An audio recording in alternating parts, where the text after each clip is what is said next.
Get about 50 gallons. That's what I can afford on that lane.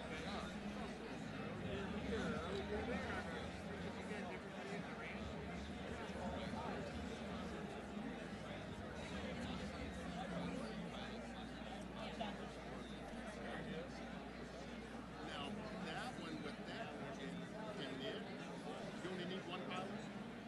Oh, okay, that's good.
Jogging.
just got a couple there.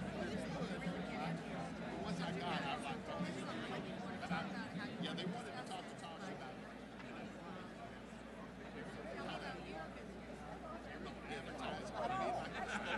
Like, there's not too many women that are pro-gun, shoot guns and all that. So it's one of those that are like,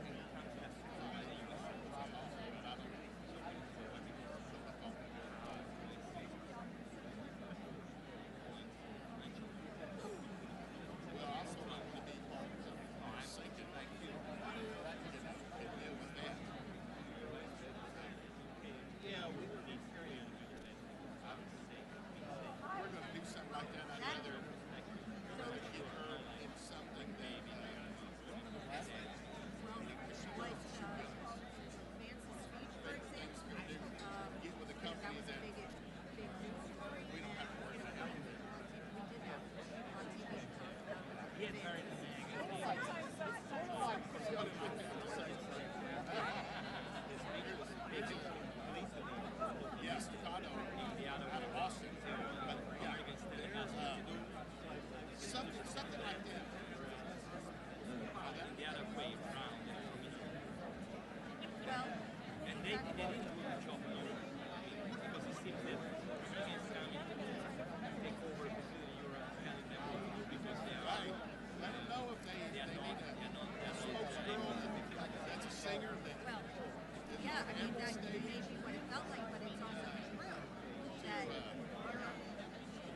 Good morning, CPAC. Please rise for the Pledge of Allegiance, led by Carol Adams, and remain standing for the national anthem, performed by Natasha Owens.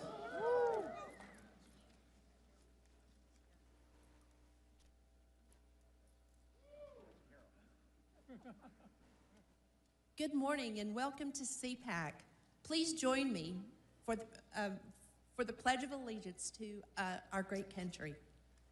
I pledge allegiance to the flag of the United States of America and to the republic for which it stands, one nation, under God, indivisible, with liberty and justice for all. Thank you.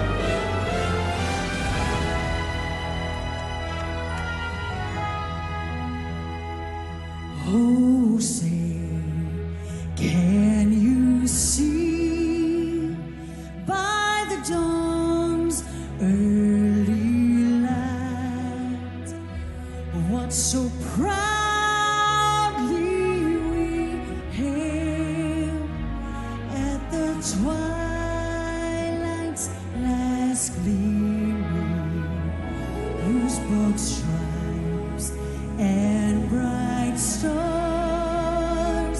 through the perilous fight o'er the ramparts we watched were so gallantly streamed.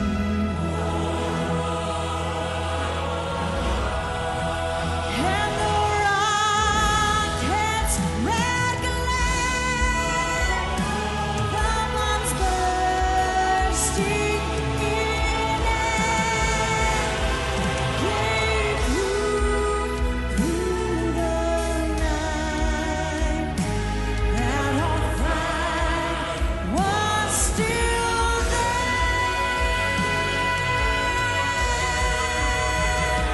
Oh, say does that star-spangled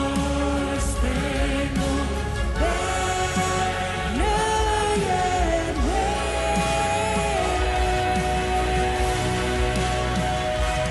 o'er the land of the free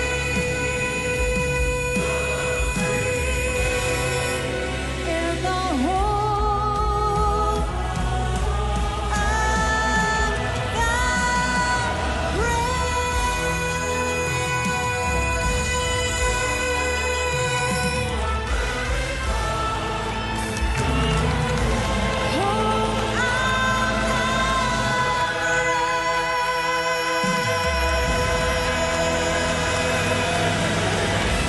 God bless you and God bless America.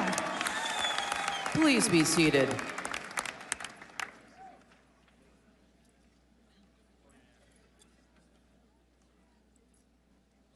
Ladies and gentlemen, please welcome Pastor Joshua Neverett with today's invocation.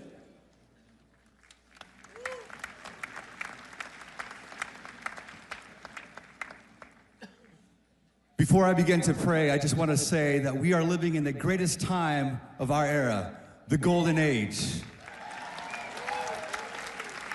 And I want to thank God for the greatest president of our lifetime, President Donald J. Trump.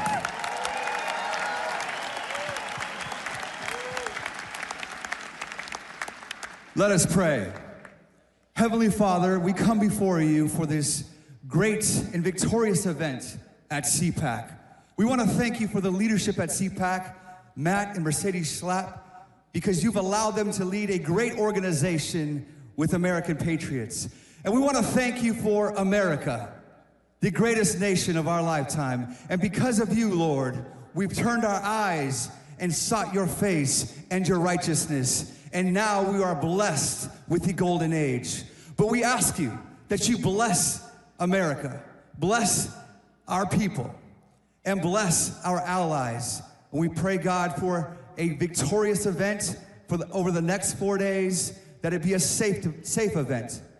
As we strategize and we look upon the heavens, that you find favor over us, Lord, and you continue to bless America.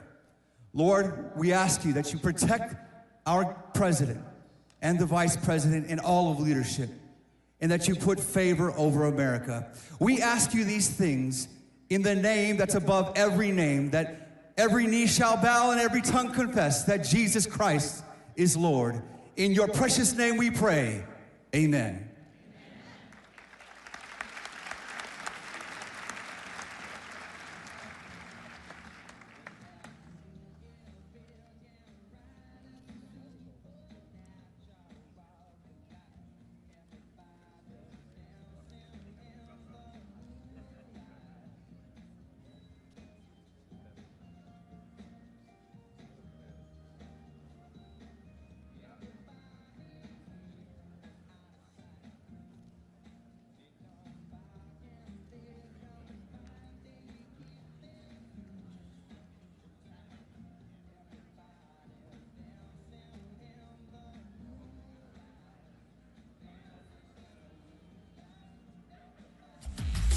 Good morning, ladies and gentlemen, and welcome to CPAC 2025.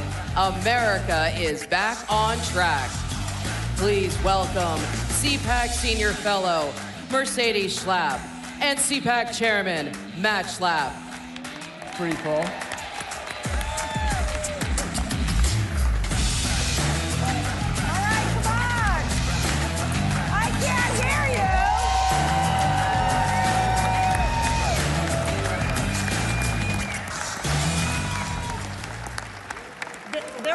Someone real special about to get on stage, right, Matt? We have some seats open here. Let's go. Pack it in, folks. We got some red seats open here. They're moving. What do you think about CPAC 2025? Are you glad that America is back on track? Has it been a long, tedious 4 years? Are you ready to tell the whole world that America is ready to be America again? We have some announcements and some news. There's so much going on. We have a very special guest who's going to be here during the conference. You know, kind of like a tech titan, maybe. Responsible for Doge. Yes, ladies and gentlemen, because thank God we're back to 2 genders. Yes. Elon Musk will be here on the CPAC stage.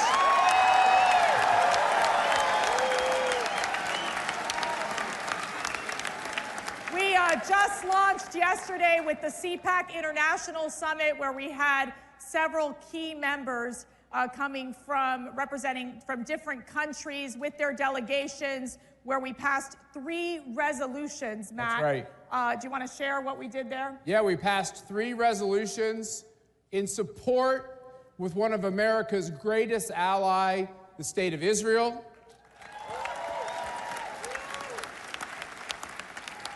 We were both saddened and honored to be joined by the families of those who have friends and family members as hostages by the evil Hamas. And we have 2 of the hostages that were freed joining us today. And I believe they're here, right here with us.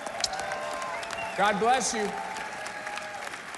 America stands with you. America stands with Israel, and we will ensure that Hamas is eradicated. We will bring peace to the Middle East under President Trump. And then the second resolution? It's hard for me to get over that, because that's just, thank you for being here. You honor us with your presence and your courage and your strength. And we have a president now in the United States of America that will not only help your loved ones, he's going to make it so that there aren't future victims, which we have to make sure we prevent. So thank you. Gordon Chang wrote a very important resolution. By the way, these resolutions were supported by all the nations that were assembled at our second annual CPAC International Summit.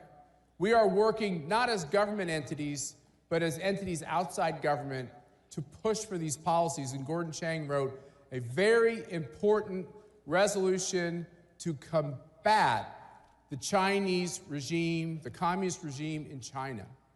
And I want all of these despots and dictators to know that Donald Trump might talk to you. He might make you feel like you're welcome because that's part of his job. But in the end, we have a president that's going to stop you cold in your tracks. And all of these countries accepted that resolution as well. And perhaps my favorite resolution, I wish I had it here and could read to you on my phone, but I think I have the gist of it, which is we have a message to the globalists. Last year, Mercy and I stood on this stage and we said globalism, at CPAC, globalism was going to die. I thought that was an audacious statement. I thought we'd just say it, right, Jerry? Let's just say it. And then it happened. It's kind of amazing. And so our message to the globalists is, no matter whether you're at the World Economic Forum, the WHO, the EU, you can boo at any time, the UN, no matter who is trying to tell you as a mom or a dad, as a church member, as a teacher, as a cop, no matter who is trying to tell you what pronouns you should use, how you should pray to your God, how much you believe your country is racist, all that's over.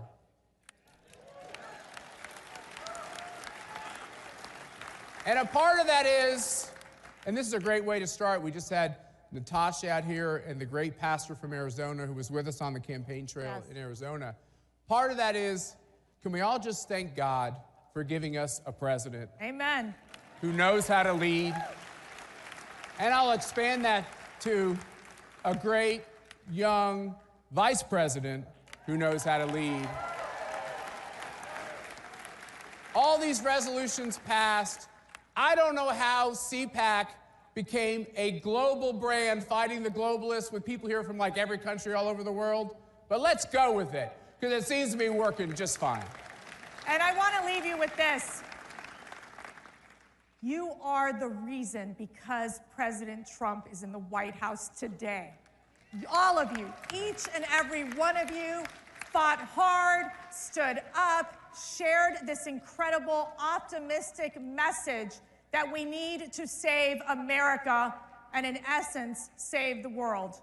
So I want to thank you all personally from the bottom of our hearts as being part of this incredible CPAC family, because you all have made the difference in this past election. It's the truth. So we honor you. We appreciate you so much. So, we've talked long enough. Yes, let's get this let's show on the get road. going. I think you have someone big that you want to announce All that's right, coming out here. Good luck. I'll be in the wings making sure you do a good job. Okay, Dad. All right, all right. All right, gang, are you all ready? Okay. So, you know, there's this young guy, you know, with this beautiful family, with this beautiful wife that is actually just a shining star right now in American politics. Marine veteran, former Ohio senator, one of the coolest guys I think we have around, and one of the best communicators in this Trump administration. Can you please let us applaud together, let us welcome the greatest Vice President of America, JD Vance.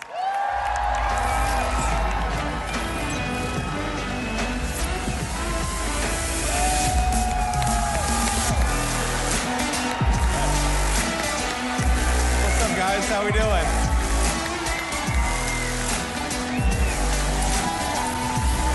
Hey, how are you? You too. Thanks for doing this. Thank you all. Thank you. Thank you. USA!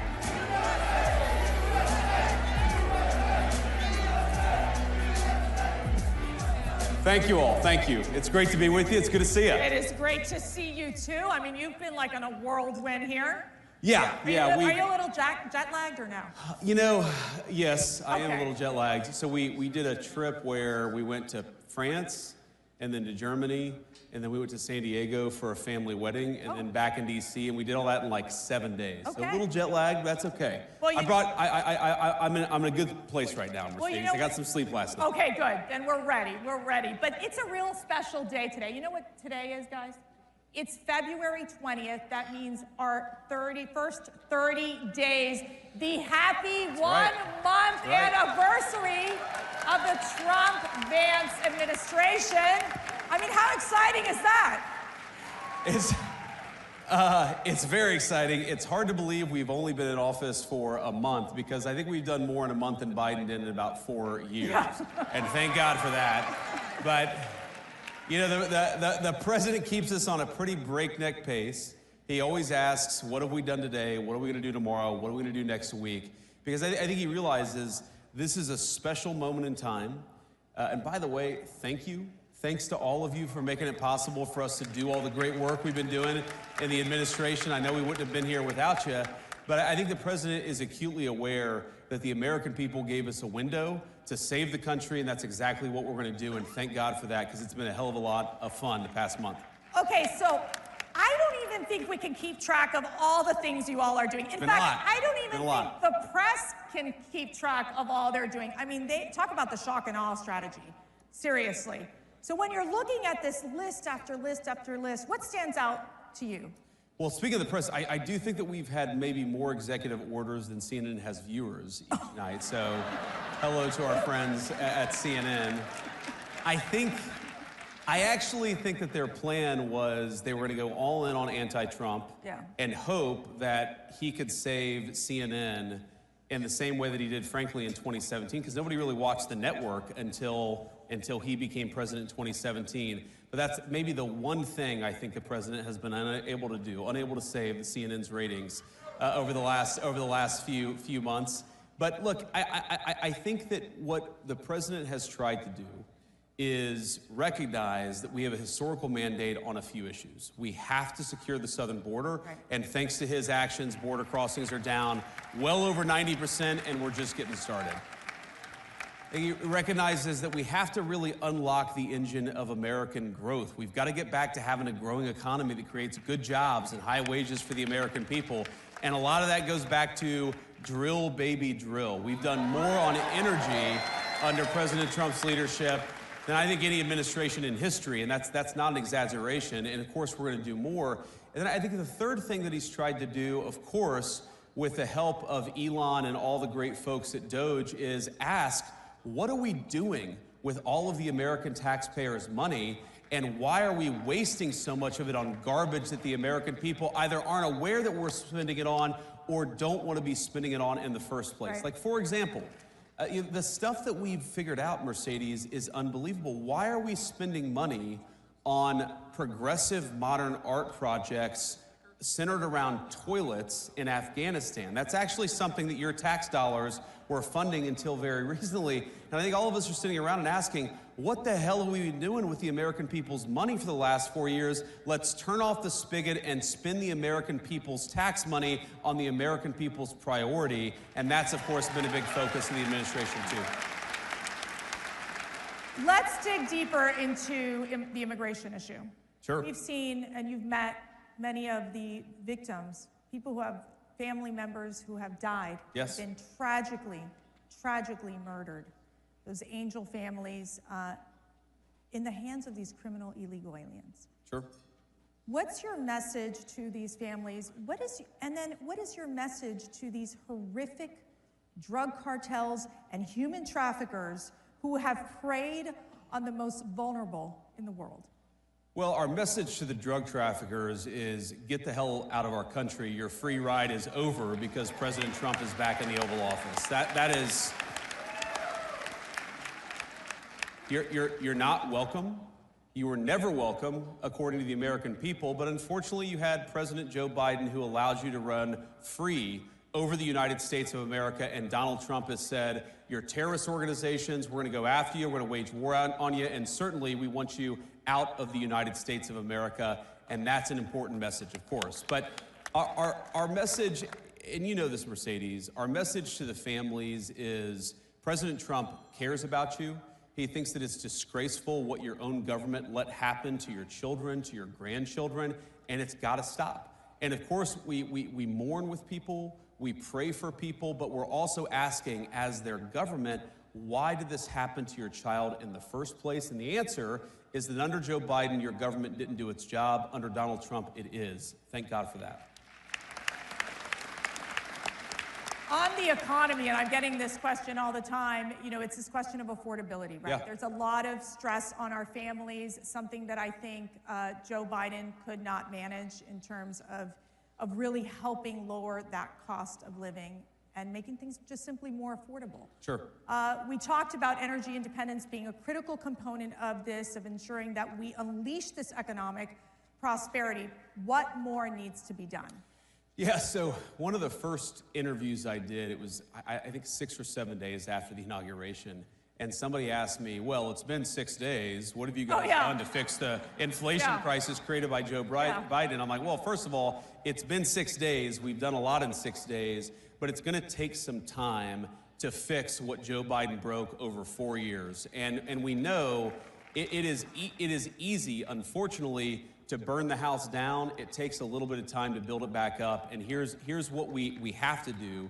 Because look, the fundamental goal of our immigration policy, of our border policy, of Doge saving taxpayer money, the fundamental goal is we want your children and grandchildren to be able to raise a family in security and comfort in the country that we all love. That is the whole goal of President Trump's agenda. Like, safety and prosperity, right? Yeah. It's pretty common sense stuff. And we know that to do that, we have to, first of all, unleash American energy. Now, why is that so important? Because look, if, you know, we all know grocery prices got too high under Joe Biden's leadership. Well, one of the main drivers of groceries is energy. Because if the farmers are paying more for energy, then we're all paying more for what the farmers grow. And if the truck drivers who are delivering the groceries are paying more for fuel, then we're all paying more for what the truck drivers are delivering to the grocery store. If we unleash American energy, that will do more than anything to drive down the cost for the American people. The second thing, Mercedes, is we have got to stop spending the American people's money on garbage. Every dollar that we take in and spend, you have to pay for, either through taxes or through inflation. And if we spend the American people's money more wisely, if we stop taxing and spending the American people to death, that's also gonna bring relief to all of the pricing pressures that are out there. We're gonna make it affordable to live in this country again. That's our mandate, that's our goal, and you're right, there's a lot more that we can do, but I think we've got a pretty good start after 30 days. We've got a pretty good start. But we've got this big, beautiful one-bill budget reconciliation scenario. How is that working? What are the dynamics that are happening right now in Congress and what the administration is doing to ensure that a lot of what the president is wanting to do in terms of really pushing forward with economic prosperity and his tax relief initiatives gets done in these bills? Sure.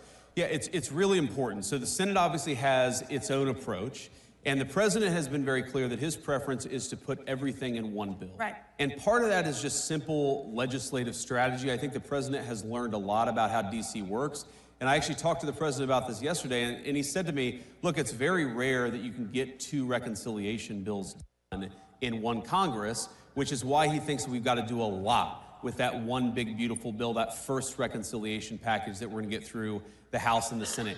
It's going well. It's early, right? This stuff takes time to put together. I think, you know, if you had a record pace reconciliation bill, we would get this thing done in May or in June. I think we're on track to do that, but we've got to do some basic things, Mercedes. One, like I said, we've got to continue to unleash American energy. That's part of the reconciliation bill. We've got to make sure that other countries stop taking advantage of us. That's a big part of President Trump's tariff policy, is we got to stop being taken advantage of.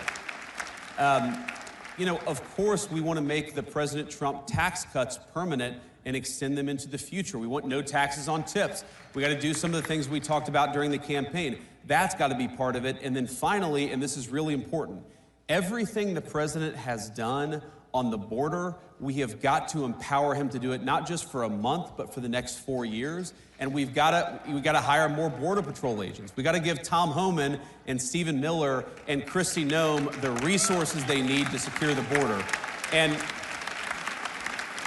just not to return to the border, but I think so many of our issues come back to the border, because if you take 30, 40 million illegal aliens, you take Medicare fraud, Social Security fraud. Why are we taking the people's Social Security payments and giving it to illegal aliens? We know that's happening in the United States of America today. We've got to stop it. If you get control of the border, Mercedes, you do more to control the fiscal problem, the financial problems that we have in this country than almost anything. Get illegal aliens out of our country, make sure American tax dollars go to American people. That is how you solve the fiscal crisis in the United States of America. Shifting to your incredible speech at the Munich conference. Did you all watch that? I don't know. I think they I'm glad you guys liked it. Not everybody liked it. You guys liked it. Not everybody liked it.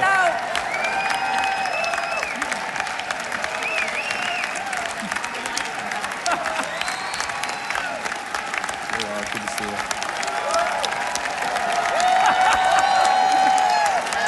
Thank you.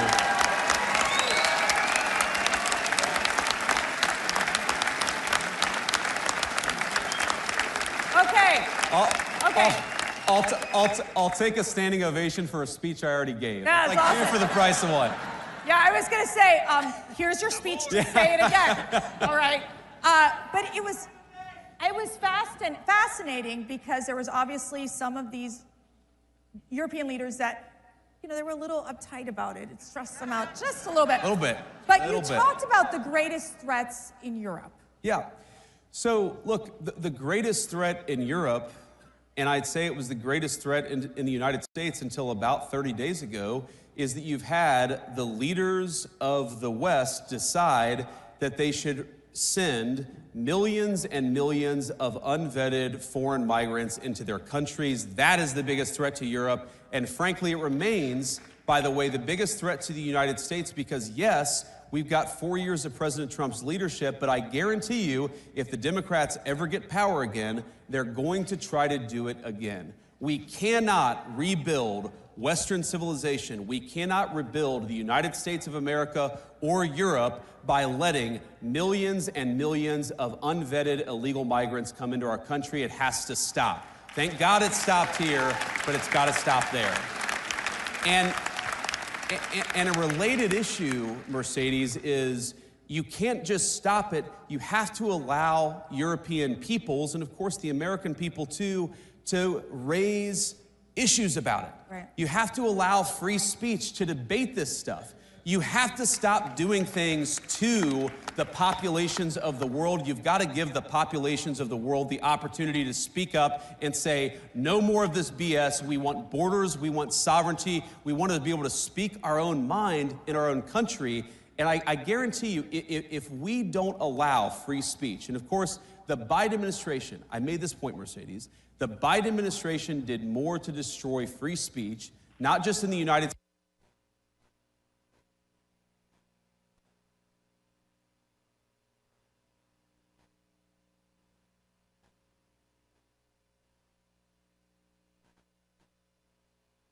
States, but that is the future for our shared civilization.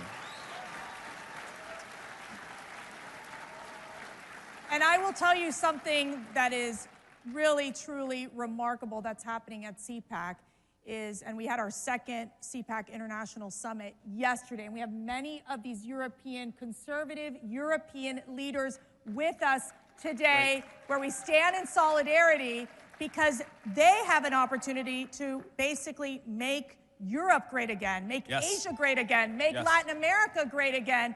And so in essence, I think your message was very well received by many of those conservative leaders across the globe.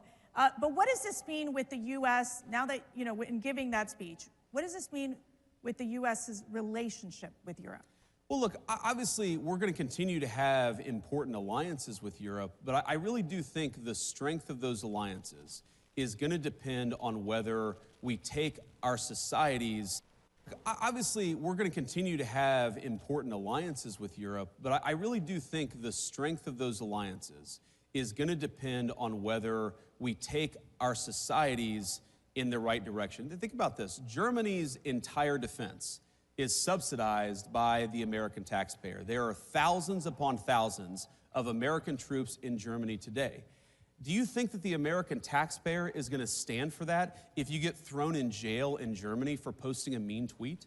Of course they're not, right? So the point that I try to make to our European friends, and I think that they're our friends, I believe that, I know President Trump does, is that friendship is based on shared values.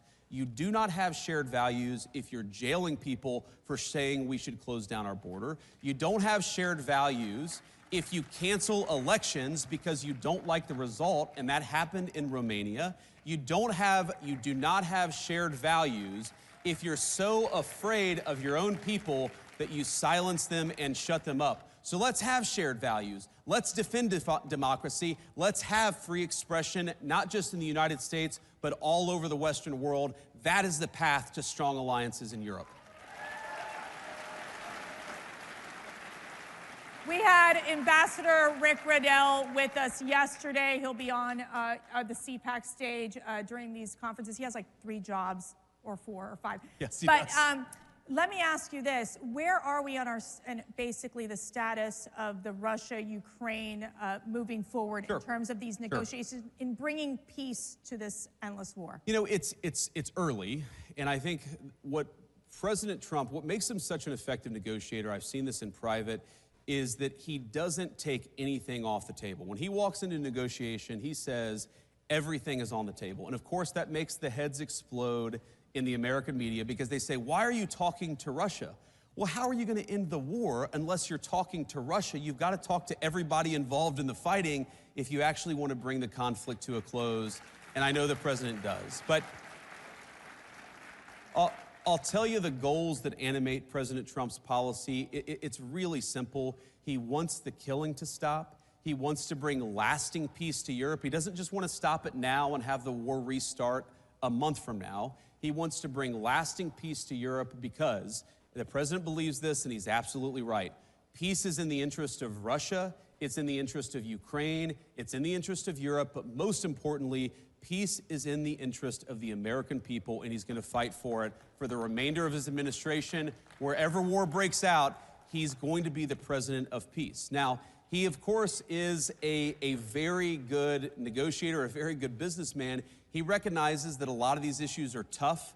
It's going to take a smart statesman to figure this stuff out, but we've got that in the White House, and I really believe that we're on the cusp of peace in Europe for the first time in 3 years because we have leadership from the Oval Office, and we haven't had it in 4 years in this country.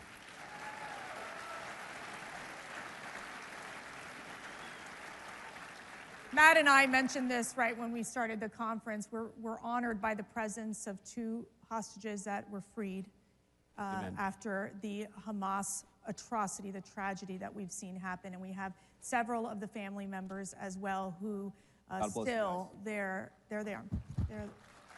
Where their loved ones are still being detained by Hamas.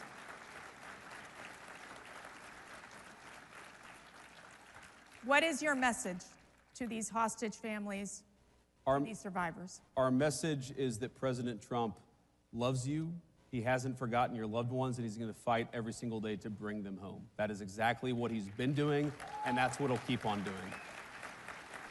I was actually talking with one of my best friends about this a couple of days ago. Can I be your Please. best friend too? Yes. Okay. I think we all want to be your best friend, right? Okay. But I was talking with him, and he was asking me. He was like, well, I don't understand. Why was Biden unable to do this? And then, like, the minute that Donald Trump won, we started to make progress in bringing the hostages home. And I said, man, it's just a question of leadership. You actually need a president who is willing to pick up the phone and say, you got to bring these people home. No. We're not focused on that crap right now. We're focused on bringing hostages home. And then when the negotiations hit a wall, because they always do, you need a president who picks up the phone and says, cut this crap out. We've got to make progress, and you've got to keep that pace going. It's leadership. It really is. And I saw it behind the scenes. And what the president did is he empowered, in particular, because remember, this was before we were inaugurated. This is before we had our great Secretary of State, Marco Rubio, or any of the great people around us. The president sent his dear friend, and he's become my dear friend, Steve Witkoff, as an emissary of the President of the United States. And he said, Steve, you speak for me, get it done, and if there are problems, pick up the phone and call me. Steve Witkoff, with the president's leadership, got it done, and it's amazing. And of course, we still got work to do. We've got to finish the process, but I really believe the president is as committed to this as any American leader in my lifetime. We're going to keep on fighting for it. One of the issues that's central to the CPAC community is the issue of pro-life. Of course. And what is the administration going to do to defend the unborn, to provide support for those mothers, those fathers that choose life? Sure. Well, one of the things, of course, the president got done during the first term, and I think that it's why he is accurately called the most pro-life president in American history, is he finally made it possible for the will of the people to speak on the life issue.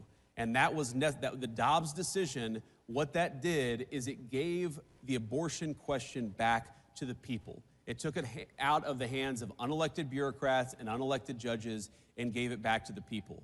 And I think the most important thing that we can do, and as you know, Mercedes, I'm very pro-life, I'm a devout Christian, is that we have got to persuade our fellow Americans, because now we've got the power. We've got the power of persuasion. We've got to persuade our fellow citizens that unborn life is worthy of protecting. It is sacred in the eyes of God, and it should be sacred in the eyes of man too. And we have to pick up the torch and fight for that every single day. And I know you guys are up for the task. I am too. And I think on the administration side, what the president has said, and it's been consistent, it's going to be consistent in the rhetoric and in the policy, is we believe in the Trump administration that babies are good, that families are good, and we want to make it easier for young moms and young dads to choose life, to start families, and to bring new life into the world. That's the whole point of our policy. Now,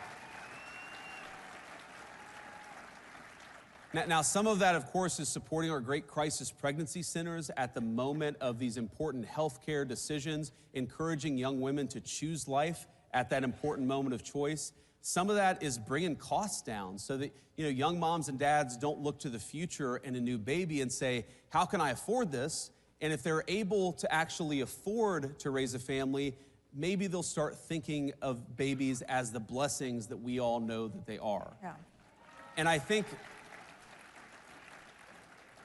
But I think fundamentally, this is going to take a lot of leadership from the president on down, but from every single person in this room. We have got to persuade our fellow citizens to stop thinking about babies as inconveniences to be discarded. We've got to start thinking of them as blessings to cherish, and that's exactly what I promise to do. So now we're going to get personal. This is going to be so fun. Your faith. Yep. Why is it so important to you? What does it mean to you? Tell us why, when you go every single day to work, how faith is a part of who you are. Well, I mean, first is I believe like the fundamental tenet of the Christian faith, it's not just a set of good moral principles, though it is that. I think the fundamental tenet of our faith is that the Son of God became man, he died, and then he raised himself from the dead. That is the fundamental tenet of the Christian faith, and I think so much flows from that. And I think one lesson that flows from that is that we shouldn't fear death. Of course, death is a very bad thing, but there are much more terrible things than just losing one's life, and importantly, you could lose one's soul.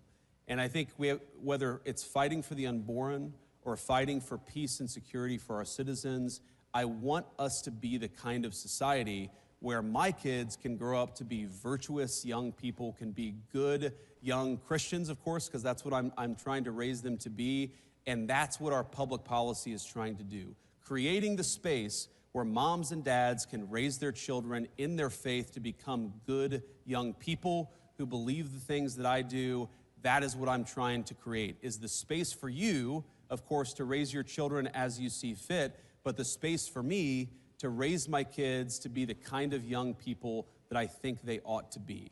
And the other thing that I take from it, Mercedes, is if you look at the long history of the Christian faith, we've been around for about 2,000 years now, give or take a few years, and there have been really dark times in the history of the Christian faith. There have been really good times in the history of the Christian faith. And I just try to remind myself that we put our faith in God above, we put our faith in the grace of God, and we try the best to do His will, and we don't worry so much about whether we're gonna have earthly rewards. We worry about whether we're doing right by God Almighty above. That's what I try to do, and that's how I try to run my life in public.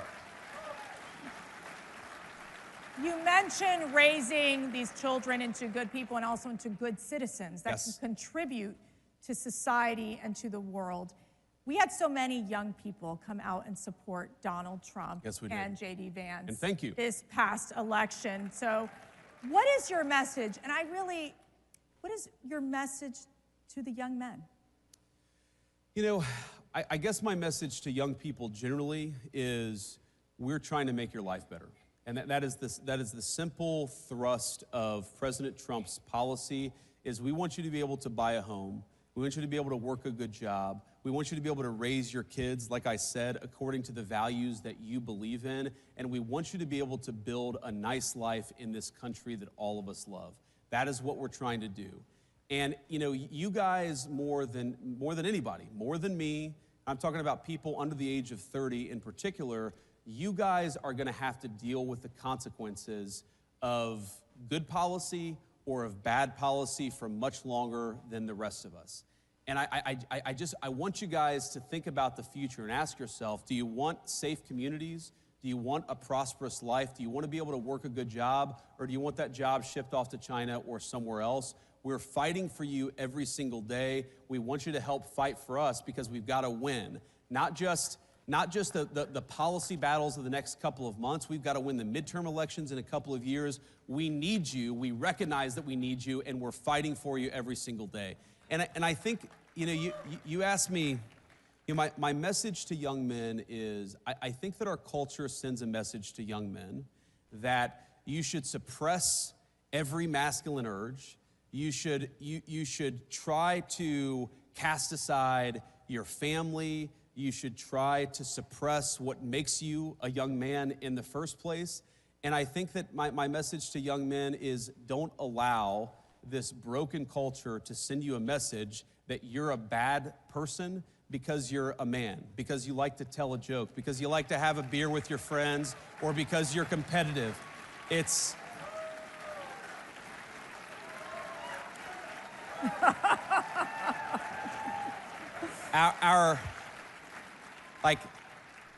Our message, the cultural message, and I think the president's and mine is the exact opposite, but our cultural message is, I think that it wants to turn everybody, whether male or female, into androgynous idiots who think the same, talk the same, and act the same. We actually think God made male and female for a purpose, and we want you guys to thrive as young men and as young women and we're going to help with our public policy to make it possible to do that. And by the way, that I actually think, Mercedes, this is the thing that President Trump, this is why the media went after him so hard, is because, you know, when I think about, like, what is the essence of masculinity, you could answer this in so many different ways, but when I think about me and my guy friends, we really like to tell jokes to one another. Like, we like to laugh. If you think of all the movies that were really popular. Are you saying you're pretty funny? I try to be. Okay, President Trump, who's funnier? Who's funnier? President Trump. All right, there you go. Let's be honest. There you go. He's got the best sense of humor of any American political figure. But I think this is why young men in particular are so, you know, they're so inspired by President Trump, is because he doesn't allow the media to tell him he can't make a joke or he can't have an original thought. President Trump just says what's on his mind. That's a damn good thing, and it's a good example to set for young men in American culture. You know, I always tell my 5 daughters, so I don't have any sons, but Matt and I, we have 5 beautiful daughters, and I always say, you know, the most important decision you'll ever make is who you marry. That's right. Always who you marry. And you made a very important decision in marrying Usha. I did. And I married up. She is a beautiful second lady, and I want to know, what is the best advice Usha has given you? Well, This is so fun. Okay. This is going to be very personal. One piece of advice she gave me like a week ago was, you should be nicer on social media. I don't know that I'll take that advice. Some advice is good. Some advice is, you know, can be good, but you don't have to always take it. You sound like my husband. The best advice Usha ever gave me, when it comes, I mean, she gave me so many good life advices, or pieces of advice, but the best advice she gave me when it came to politics is, don't let them filter you. And in politics, you know, you've got consultants, and you've got media professionals, you've got pollsters, you've got a lot of people who try to tell you what to say or how to behave or, you know, what to do. And Usha just said, just be yourself, be authentic, go out there and say what's actually on your mind, maybe a little nicer from time to time. But I think that's the best advice that she gave me, and that's why we take our kids everywhere, and that's why I'm not afraid to make a joke on social media, even if it's sometimes a dad joke. Forgive me, all of you who don't like dad jokes, but you just got to be yourself. Yeah. And I think that's President Trump's superpower in American politics, and that's probably the best advice Usha ever gave me, at least on politics. Okay, last question. What inspires you every day? Well, I mean, one is my family, right? I mean, I'm blessed to have a 7-year-old, a 5-year-old, and a 3-year-old, and I can't help but see the country through their eyes. And when we were on the campaign in particular, and we would take our kids with us, all of my kids, when we were about to land in some new place, you know, they'd all rush to the window of the plane and they'd look out and they'd say, "Oh, Dad, this looks so cool." Like, you know, the beauty of the Arizona cactuses and Arizona deserts. Or, you know, we'd be in Texas for a fundraiser and they'd be like, "Oh my God, like, look at just all of that open space," right? Or we'd be in North Carolina and say, "Oh, look how beautiful the Green Mountains," right? This idea of these beautiful green mountains of Appalachia, North Carolina. We love North Carolina. And I guess what inspires me is you can't help but be hopeful and energetic and optimistic about this country when you see it through the eyes of a child. So I hope I never lose that perspective, because it does inspire me every day. Well, Mr. Vice President, you inspire us every day. We are praying for you. We are praying for your family. We are praying for this incredible administration, for, of course, President Donald Trump, and we are honored that you are here with our CPAC family. And I'm honored to be here. Thank you. Thank you so much. Thank you all. I love you guys. Thank you.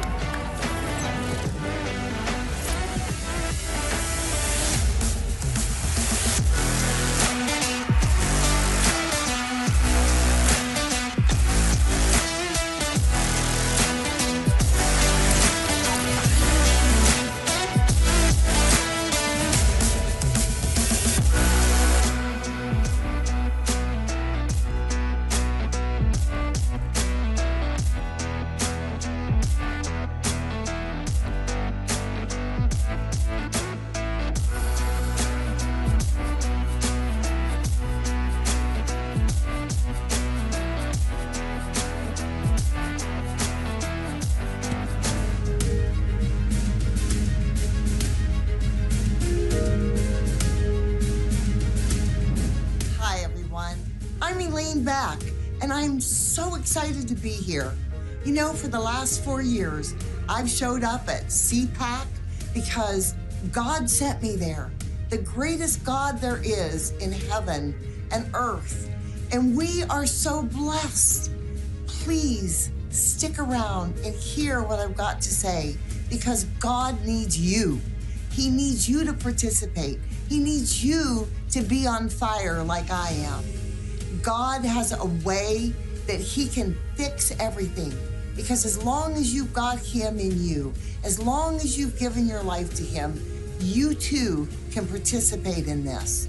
You know, the first thing that happened is I showed up in Washington, D.C.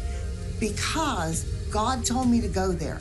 I had no reason, but he gave me a reason immediately. And when I got there, I met two of my greatest friends, Matt and Mercedes Schlapp. Yes, the people that run CPAC, God put in front of me. And I have served God and this organization ever since then. And I'm honored to be called the matriarch of CPAC.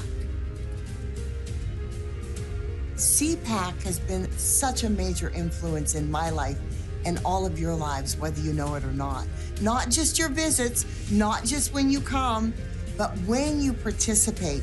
You too could participate and go to the CPAC events in places like Hungary and Japan and Australia, Israel. But remember, God needs all of us. You know, 4 years is not going to last forever of Donald Trump. He's going to need all of us to stay powerful, stay in the show, and there's no better way of doing it than through CPAC, being a participant in every way that you can. God loves what they're doing. He has proven that over and over again because he brought you here today.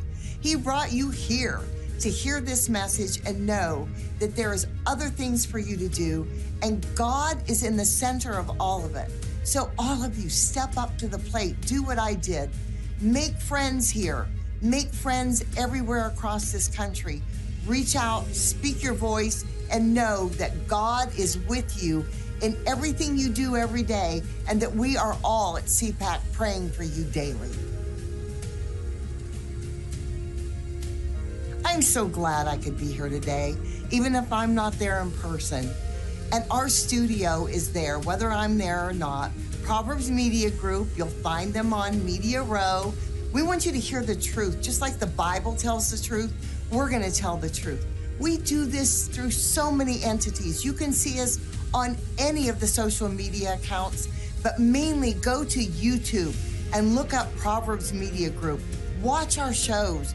Learn what it's like to actually hear the truth.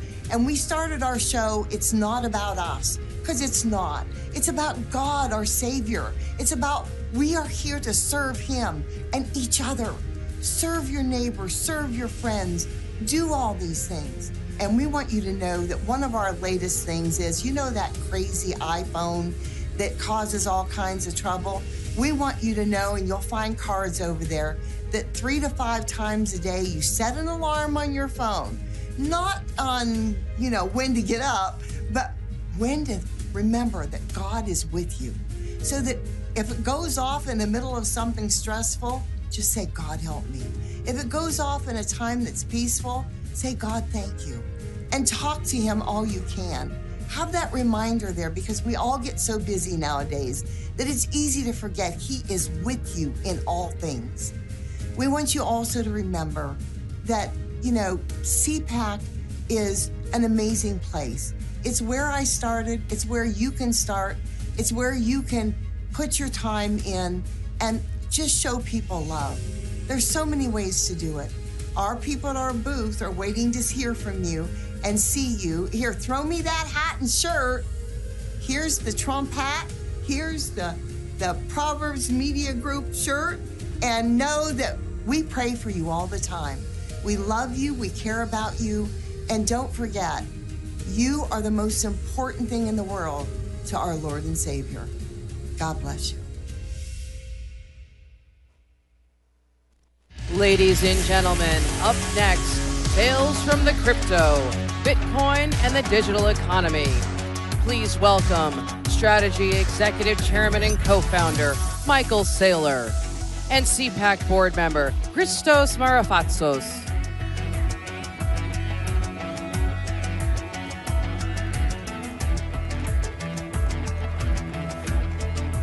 There she is.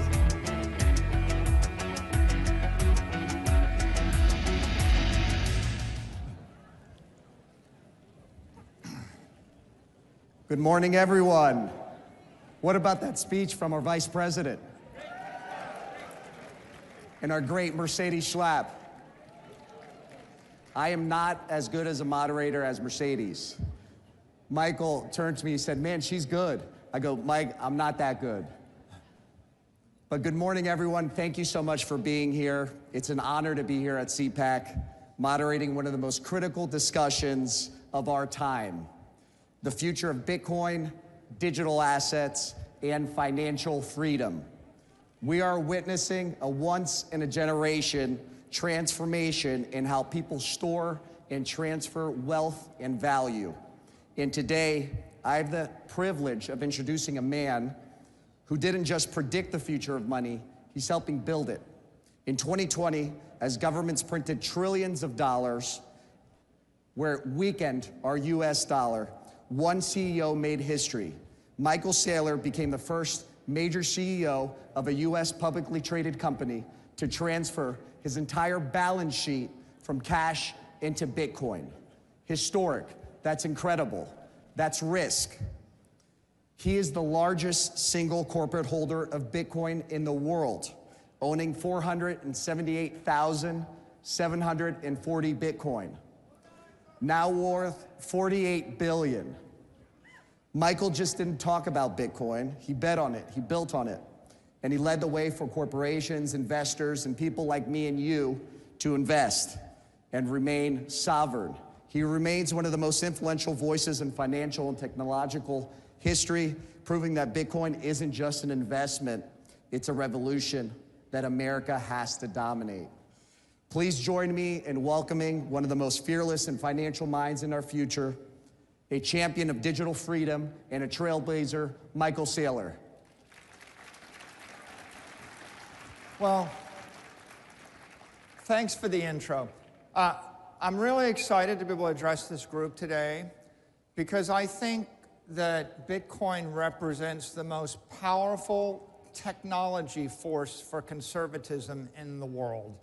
And I don't know that that's fully appreciated, but Satoshi, many years ago, had this vision for sound money and sovereign money via technology, via modern cryptography, modern semiconductors, the modern internet. And that idea of giving economic power to the individual in the face of the overwhelming power of the collective, when you feel like the government's against you, the banking system against you, the currency is against you, big tech is against you, when you're the little guy, when you're struggling for freedom and struggling in the face of overwhelming power, you need some advantage. And Satoshi created this network that's based on two principles. One principle is integrity, and the other principle is sovereignty. The integrity, we all know, is there'll never be more than 21 million Bitcoin, and that's enforced by millions and millions of computers and hundreds of millions of people everywhere in the world that believe it's not okay to lie, cheat, or steal. It's not okay to distort the truth. There is a truth. There is a universal common ledger that no one can tamper with, no one can corrupt. Not a nation state, not a company, not a politician. And that idea of a censorship-resistant, unstoppable version of the truth was a first in human history. It was a first. And then the second idea is sovereignty. It's like, well, if there is a truth, can you own it? Right? So with Bitcoin, the idea is you can own a Bitcoin and you don't have to trust a bank with it. You don't have to trust the city with it. You don't have to leave it in the custody of a big company. You can take self-custody.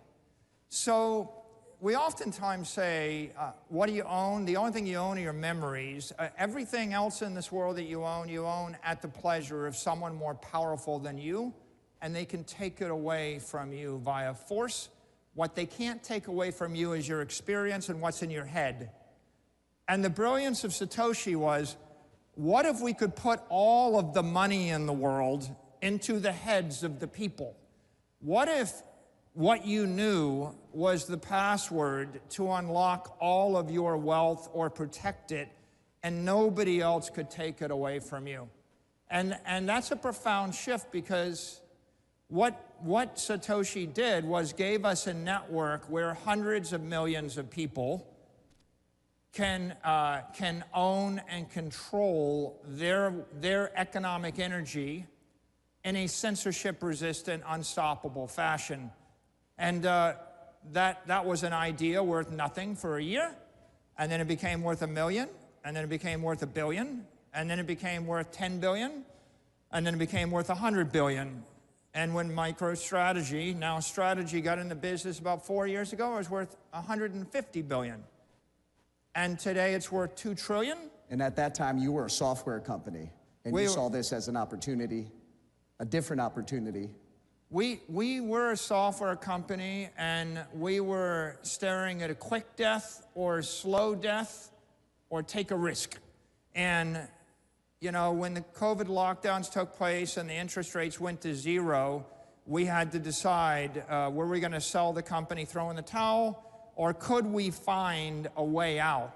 And this is the challenge that 40 million companies in America have, which is, if you're not one of the Magnificent Seven, if you're not Apple or Google or Microsoft, how are you supposed to compete in a world where trillion-dollar companies have all the power, big banks have all the power, big government has the power? And Bitcoin offered us the way out, because if you recapitalize a company on Bitcoin, you're not slave to the bank, you're not slave to the currency, you're not slave to the local politician that tells you what you can do and how you can use your money. Instead of having the central bank take interest rates to zero and keep them there forever, right? Bitcoin gave us a 60% return every year, because the Bitcoin interest rate is set by a global decentralized system of capital flows. So my company was able to save itself when we switched from Bitcoin, from the US Treasury or the bond to Bitcoin. Our market cap increased from $1 billion to $100 billion. And our enterprise value increased from $600 million to $105 billion. And we went from a $500 million company growing 0% a year, competing against a monopoly, Microsoft, where it's hopeless, to a $50 billion company growing 60% a year that's part of the digital economy. So I feel blessed, and we are very fortunate, but that really motivated me with a mission. And what I realized is Satoshi gave us a way out of our conundrum. Satoshi gave us a strategy that makes a small company big and powerful, that makes the individual more powerful than the state, that turns the power balance between the collective and the individual on its head. And the secret to that is this powerful worldwide network that puts the individual first, that's uncorruptible, that anybody can join, that gives you unfettered, uncensored property rights. Well, to that point, I had spent the last couple of days preparing for this and had a list of questions for Michael. And about 10 minutes before we sat down on the stage, and he goes, let's talk about why Bitcoin is conservative. Let's talk about why this is your coin and this is your industry. So, Michael, how is Bitcoin conservative? Why should it be important to this audience, the largest conservative conference in the world? Bitcoin literally represents the conservation of energy in cyberspace. Satoshi implemented a protocol which is inherently conservative. If I send Bitcoin to you, I lose it, you have it. I can't create more. I can't lie about it. The thing that's beautiful about nature is conservation of energy. Conservatism is based on natural law. It's based on the idea that if you just make something up which isn't true, you'll be punished. And the Bitcoin network represents that innate integrity and truth. So, you know, if you think about the world today, there's just an inherent force. There's a struggle between capitalism and socialism, between people that believe in freedom and free markets and those that believe in central planning and collectivism. And if I'm a socialist, I want to take away your guns and your money.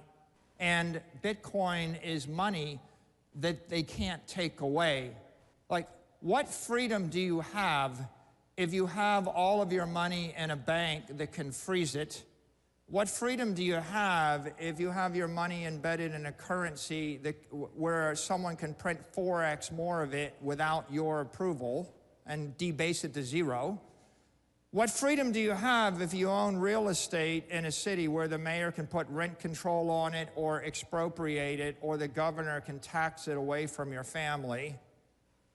What freedom do you have if all your wealth is in a business where the government can tell you you can't operate, shut down your pipeline, tax your employees, tax your income, regulate your product? And the answer is, you only have conditional freedom until the government changes and they just take away that freedom. And then when they take away your wealth, when they take away your economic power, they're going to starve you to death, and then you've got nothing. So Bitcoin represents putting your economic wealth in cyberspace. It's beyond the reach of the mayor, beyond the reach of the governor, beyond the reach of any nation state, beyond the reach of any other company that would do you harm. It is the first time in the history of the human race that you can bind economic energy tightly to an individual, to a family, to your company, and you don't have to ask permission to have economic wealth, to have money. And you don't have to live in fear that someone gets up on a morning and just takes it all away from you to power you down. And so if I am conservative, I want a family, I want a company, I want freedom. Well, how are you going to pay for it? And if you live in a country like Venezuela and the currency goes to zero, you're going to be begging for food next week. Wouldn't it be great if I could take the wealth of my family and put it into a network that no one can loot, no one can corrupt, and at the end of the day, I don't want to gamble my future. I don't want to take my life savings and gamble in the stock market. I don't want to take my life savings and gamble that the mayor of the city won't just take my property away from me. I actually just want to own the wealth. I want to own my money. And Bitcoin is a way for you to convert your capital into digital capital that will last 1,000 years. Your country will be, your company, your country, or your family will be wealthy for generations to follow. You don't have to live in fear. And when you don't have to live in fear, when you have economic independence, you can actually stretch your time horizon out, and you can build an institution, you can build your family, you can build a life for yourself. Michael, you talked about several things there. One is wealth, sovereignty, agency, the ability to come in and for someone, a mayor, a city councilman, to take what you have. We've seen that happen from New York to California. A lot of us have been subject to this. And then you also talk about leadership. We have President Trump. We have the greatest leader our nation has ever had. He's compared to George Washington. People love him, we love him. He sees Bitcoin, he sees the digital asset industry as an exceptional opportunity. How can America ensure its dominance moving forward? You know, this nation became great because of the Louisiana Purchase. We bought a third of the country from Napoleon for a few $1 million. Then we purchased Texas and California from the Mexicans for a few million more. Then we purchased Alaska from the Russians for a few million more. We didn't even know there'd be $1 trillion of mineral rights underneath Alaska when we purchased it. They called it Seward's Folly. But what I'm describing is manifest destiny. If you want to create a great nation, you have to build it on valuable property. You have to know, where is all the money headed? Where is the future? When we bought California, we didn't know there'd be a Hollywood. We didn't know there'd be a Silicon Valley. No one really considered. In 1867, we didn't have a petroleum industry. And so where is the money headed in the future? The money's headed to cyberspace. Bitcoin is property in cyberspace. The manifest destiny of this country is to own cyberspace. And I think that President Trump understands the value of owning scarce, desirable property.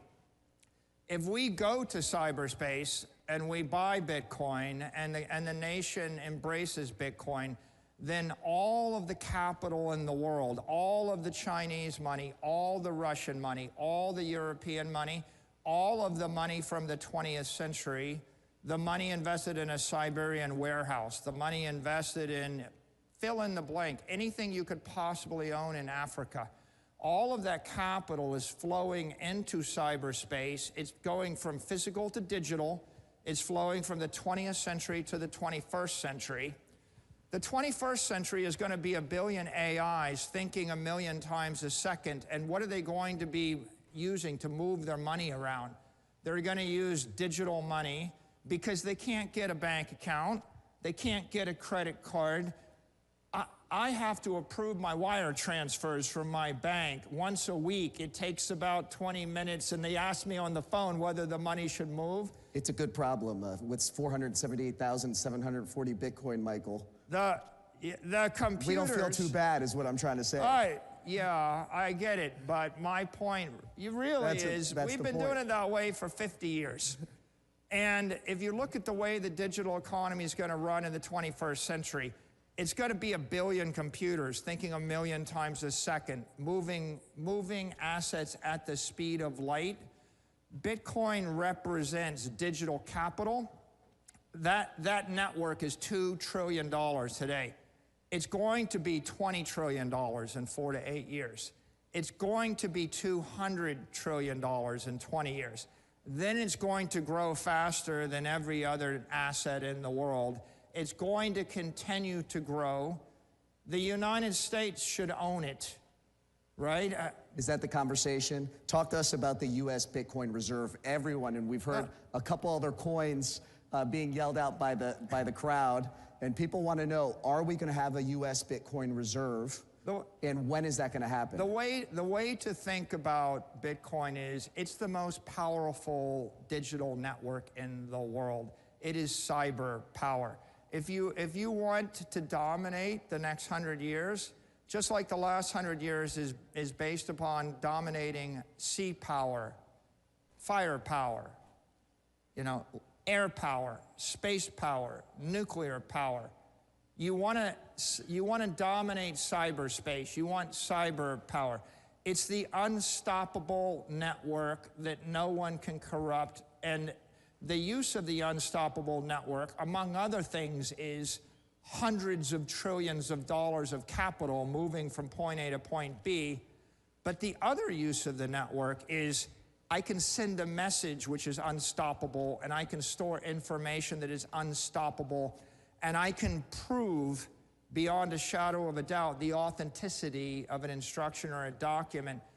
No country, no company, no individual, not 1 trillion computers can corrupt that message. So if you want to own the future, you want to own cyberspace. How do you own cyberspace? You own Bitcoin, and then you run the Bitcoin networks. You mine Bitcoin, you own Bitcoin. President Trump understands property. He understands the value of Greenland. He understands the value of Alaska. He understands the value of oil rights. He understands, drill, baby, drill would be impossible if we didn't own the land, right? He understands American dominance. And land is physical property. When I run electricity through semiconductors and I create a wall of encrypted energy, I create digital property. Bitcoin is digital property. You should own it. Your company should own it. Our nation should own it. It is the future. In your perspective, how soon do you think we're going to be buying Bitcoin and have within our U.S. reserve at a timeline? Do you think it's going to be 12 months, 24 months? I think there's an appreciation of the power of Bitcoin throughout the cabinet, throughout the House, throughout the Senate. There's going to be a political process by which we build consensus with the White House, the Senate, and the cabinet, and find the right way through. But, you know, what I would say on this topic is the U.S. could own 20% of the network like that for free. The dollar would strengthen, the nation would be enriched. And the real promise is if you own 4 to 6 million Bitcoin, you're going to pay off the entire national debt. You're going to neutralize it. We can generate a $50 trillion to $80 trillion benefit to the United States people, to the citizens, to the taxpayers, and we can do it simply by seeing the future. It cost $6 million to buy Alaska. The payoff was $1 trillion. Just like right now, you can literally buy it for a song and dance. That's the opportunity. The risk is that you wouldn't want the Saudis to buy it first, or the Russians, or the Chinese, or the Europeans. And there's only room for one nation state to buy up 20% of the network. And obviously, I think it should be the United States. I think it will be the United States. It's a way for us to enrich ourselves and emerge as a creditor nation in a matter of a decade. It's also a way for us to ensure that we're the economic leaders in cyberspace and the digital economy for the next 100 years. And if we do that, every one of our allies will follow us, and then all of our enemies will end up having to buy into the network once it passes 10 or 20 million a coin, and they will enrich us. And we saw that just yesterday. President Trump was in Miami, and he was talking about Bitcoin. The Bitcoin reserve is a touchy subject. A lot of people want to know what other coins within the digital asset industry are going to be involved. The U.S. does not just hold just gold and oil within our reserve. It holds up to 27 other trace minerals, and so we're completely diversified. Do you see room for another digital asset to be included in the Bitcoin reserve or the U.S. financial reserve system? I think the key thing to keep in mind right now is that Bitcoin is a commodity. It is an asset without an issuer. There is no company, no individual, no country, no entity that can corrupt it. It has reached escape velocity. It has gotten to the point where it is basically a freedom virus, a truth virus, a monetary virus. It has been embraced by $1 trillion of smart money. That is, $1 trillion of real money has been invested in the network. It is 99% of the digital power on Earth. It's fairly unstoppable. And so if you're going to capitalize a company or a country, you want to capitalize it on property or a commodity or a network which is beyond the point where anybody could change the nature of it. And so that makes Bitcoin the most certain thing in the digital universe. And when you talk about certainty, and when you talk about truth, over the last 4 years, we've experienced as a culture travesty. We haven't been able to speak. We've been censored. How does Bitcoin, what is Bitcoin to you? What do you see that others don't? And how can conservatives capitalize on the opportunity to take advantage and make sure that America is dominating our future, that we have the economic freedoms, that our children and our families in America will stay at the front runner of this industry? What I would say to everybody in this room is if you want freedom, if you want liberty, if you want to live your finest life, you're going to need economic power. You need physical power, you need political power, but you need economic power. Bitcoin represents economic armor. When you put on the suit of armor, then no mayor, no government, no collectivist, no socialist can debank you. They can't take your money away. They can't impoverish you. Just like a gun is a deterrent, Bitcoin is a deterrent, because if you have wealth in Bitcoin, you have the option to move it to any jurisdiction, and you can keep it, and no one can take it away from you via force of violence, no matter where you are on Earth. And so Satoshi gave us an opportunity. I hope I intrigue all of you with the opportunity, and you go do the research and determine for yourself how you benefit from it. But I just leave you with the thought that Bitcoin is economic armor. You have, Michael, thank you. God willing, we have as much Bitcoin as Michael one day. This is a defining moment for digital assets. It's a defining moment for our country. We thank all of you. Michael, thank you so much for joining us. CPAC is going to be at the front of the digital asset industry. We see Bitcoin and the entire industry as a significant resource for our country and our people. Thank you, everyone. God bless America. Thank you.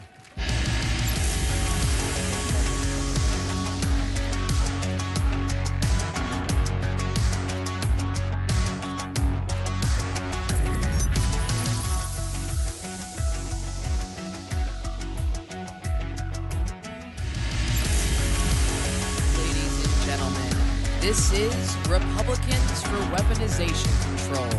Please welcome Chairman of the House Committee on Oversight and Accountability, Representative James Comer, Counselor to the President Donald J. Trump, Alina Habba, and your host, editor of townhall.com, Katie Pavlich.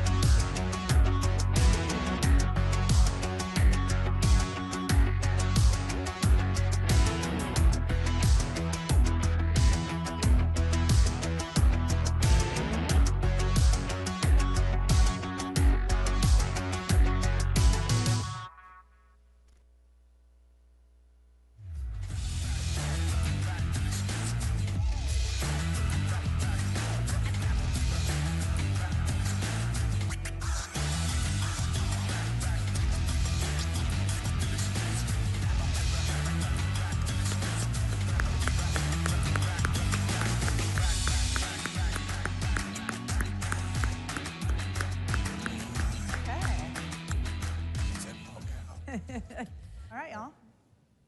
Good morning, CPAC. How's everyone doing? Well, it's a wonderful time to be in D.C. It is my, I think, 16th CPAC. It is Alina Habba's first CPAC. Congressman Comer, how many for you? Two. Twice. Okay. Good. So we are here this morning to talk to you about a number of things, but most importantly, one of the most pressing issues of our time, and that is the weaponization of the federal government against its citizens. And we have no one better here today to talk about this than these two. Alina, let's start with you. You've gone from working for President Donald Trump as his attorney with the lawfare as a private citizen to now being in the White House and seeing how the government is still being used to thwart his agenda through the courts. So maybe just take us through a journey, a little bit of your experience and maybe some of the differences. Yeah, it's my pleasure. I mean, I always say I'm happy to not be outside a courtroom for once and have President Trump where he was supposed to be, which is in that Oval Office. So thank God for that. But I think when I came to, and yeah, my journey's been a strange one for an attorney, right? I always say this, you should not know who somebody's lawyer is. That should not happen in this country. And unfortunately, but fortunately for us, because we're gonna fix it now, they really took a misstep in their calculations when they used courtrooms, AGs, and DAs to try and take down political opponents. When we won the election in the most sweeping mandate on November 5th, I thought that was over. Mm-hmm. I really did.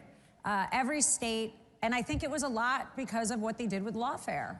And then we got to the White House, and we started doing exactly what America voted for us to do. Cleaning up getting rid of bureaucrats that are making money on taxpayer dollars, doing all the things we promised, and then again came the lawfare. And I feel like I'm right at home, so. Well, welcome to Washington. We're happy to have you. Unfortunately, the desperation is something that I thought would end when the American people spoke so loudly on November 5th, but they have not. They've just become more desperate, and now we've got them singing songs in New York and Chuck Schumer's holding beer cans. And yeah, it is quite what the it is. scene. They're a little rudderless right now, Yes. that's for sure. So Congressman Comer, you are the chairman of the House Oversight Committee, one of the most important committees that we have on Capitol Hill.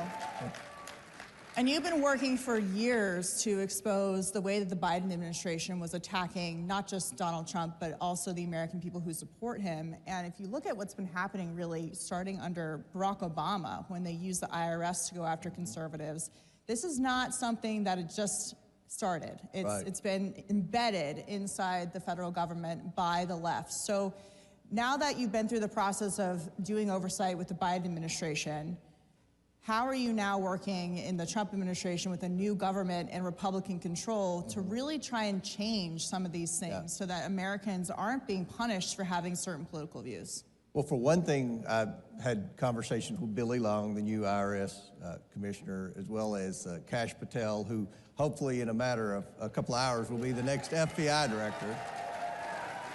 Our staff's communicated with Bondi's staff, and we've given them specific instances of where bureaucrats have abused their power. I think a lot of times that these bureaucrats, they do things, and even when they get caught, nothing ever happens. And what we want to do, and what our committee wants to work with the Trump administration on, is holding these deep state bureaucrats accountable. At the very least, they lose their job. Hopefully they get drug in for depositions. But at the end of the day, we've never seen a more weaponized federal government. It's not just the judiciary, it's the entire federal government. It's the IRS, it's the FBI, the CIA. We've got other agencies, the EPA, I would argue. They've been weaponized, and all the people that Trump put in office are disruptors. That's why I strongly support him. And at the end of the day, he's going to get every one of his nominees confirmed. So we're going to work with them. Jim Jordan's committee is going to work with them. We want to get rid of these bureaucrats and allow Trump to pass his agenda that the American people gave him a mandate to pass. Yes, so during the election, one of the big slogans from the left was, we have to do this for the sake of democracy. And it's becoming more and more apparent as the Trump administration gets underway with President Trump's direction, that it was really about protecting the bureaucracy. Right. So, Alina, the president has signed more executive orders than any president in history in his first first month in office. Today is the anniversary, or the month anniversary, right, yes, since January 20th, since the new administration took office and was sworn in. But he can sign these executive orders, but he has to have help from the federal government and from Capitol Hill to actually implement them. Yeah. And now you're also seeing a number of judges trying to get involved to stop his use of executive authority. Can you talk about the judges continuing their lawfare and whether they actually have standing when it comes to blunting some of these orders and saying he doesn't have the power in the executive branch to do what he's doing? Yeah, of course. I mean, you know, it's a lot like what I spoke about before. This is desperate times for them. And I'll say this, I think that if you are going to fix a car and you don't look under the hood, how can you fix it? So what we're doing is taking a good hard look under the hood of where the money was spent, how it was spent, and their attacks, for instance, on Elon, we were discussing this. It's so baseless. It's so ridiculous. The fact that they're upset, for instance, yesterday, Governor Hochul in New York, that she's going to fight our administration tooth and nail for stopping congestion pricing. Congestion pricing in New York is ruining tourism. It's stopping people that work there from driving to work. Their subways are not safe. These people are caring more about their next election. They care more about their face on TV and their politics than they do the people they're supposed to represent, the constituents that voted for them to do the work.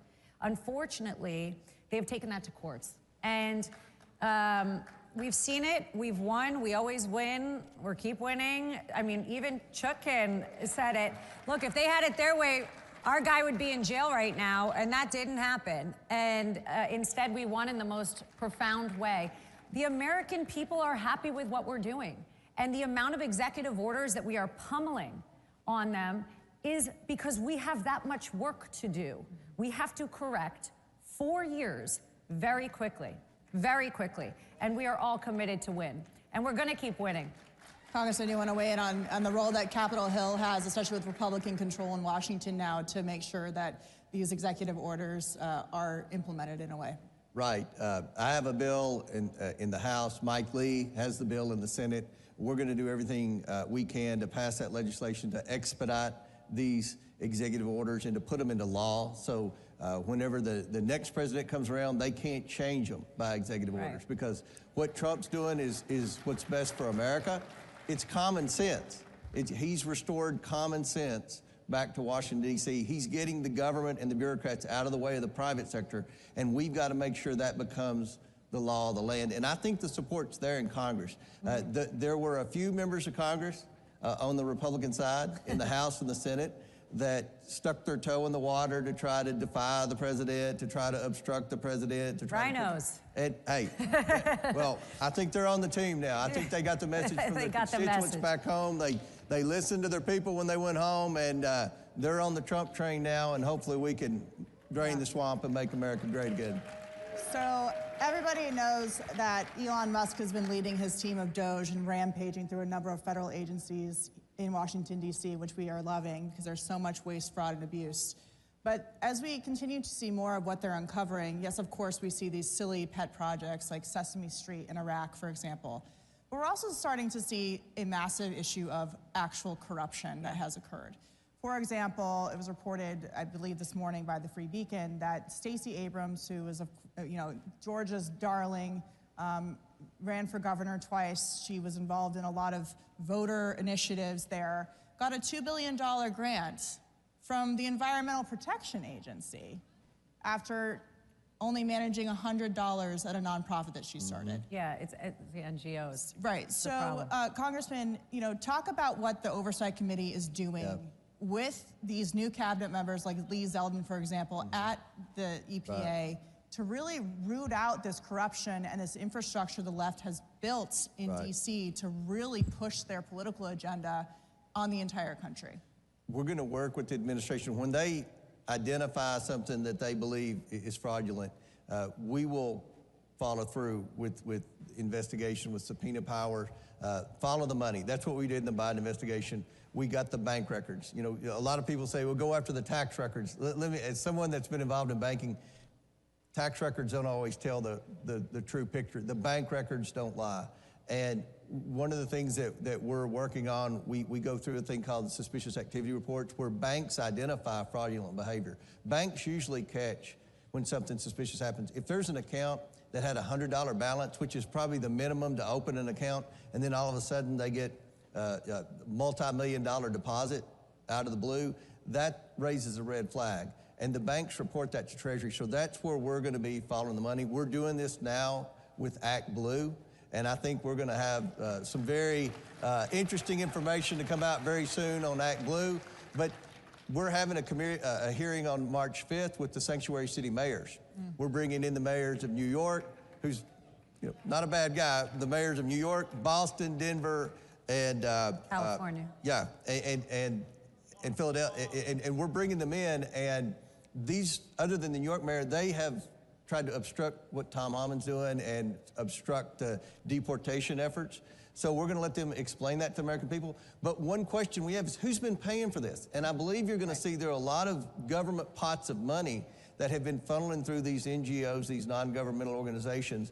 And that's what we want to identify. Musk is all over that, Doge is all over that, and Congress is going to be all over that. And hopefully we can show the American people how abusive the Democrats and their allies in the deep state bureaucracies have been with their tax dollars. They have funneled this mass implosion of illegal immigrants into our country. They've housed them, they've provided free health care, and at the end of the day, I think you're going to see a lot of tax dollars were laundered into programs like this. Sounds a lot like money laundering Absolutely. to me.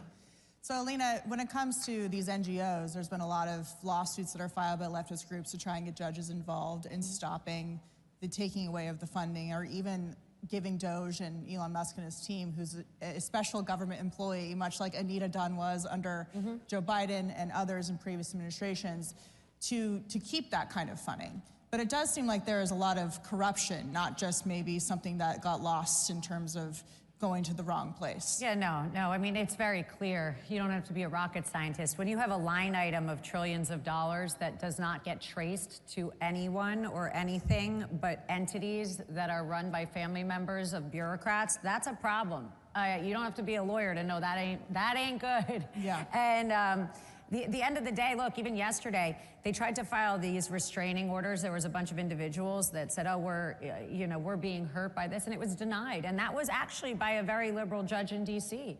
Who sat on a lot of the January 6th issues for President Trump and other people. Look, at the end of, this is what I can say. We have been, I think there's 70 lawsuits that have been filed, and I was speaking to Elon, and I said, you should put in Times Square a ticker.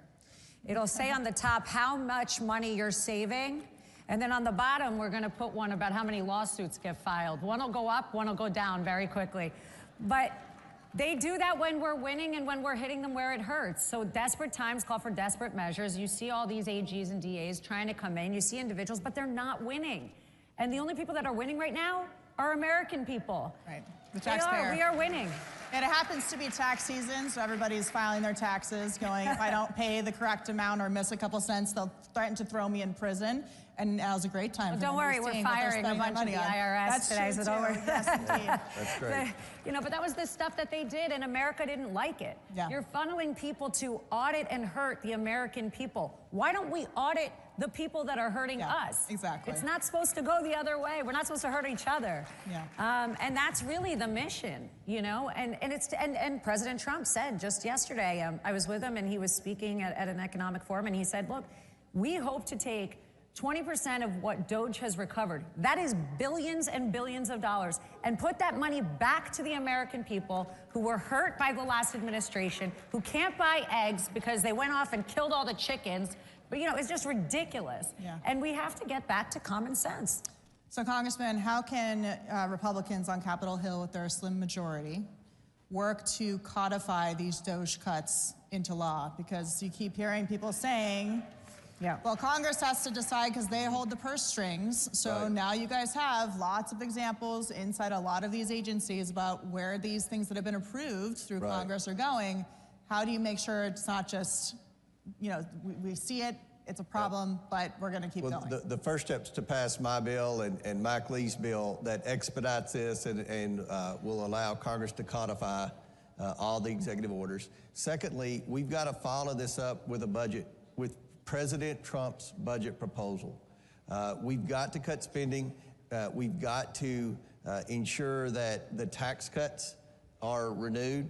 This budget reconciliation bill is huge, and the reason this needs to be a very large bill is because this is the only vehicle that you can pass through the Senate that only takes 51 votes.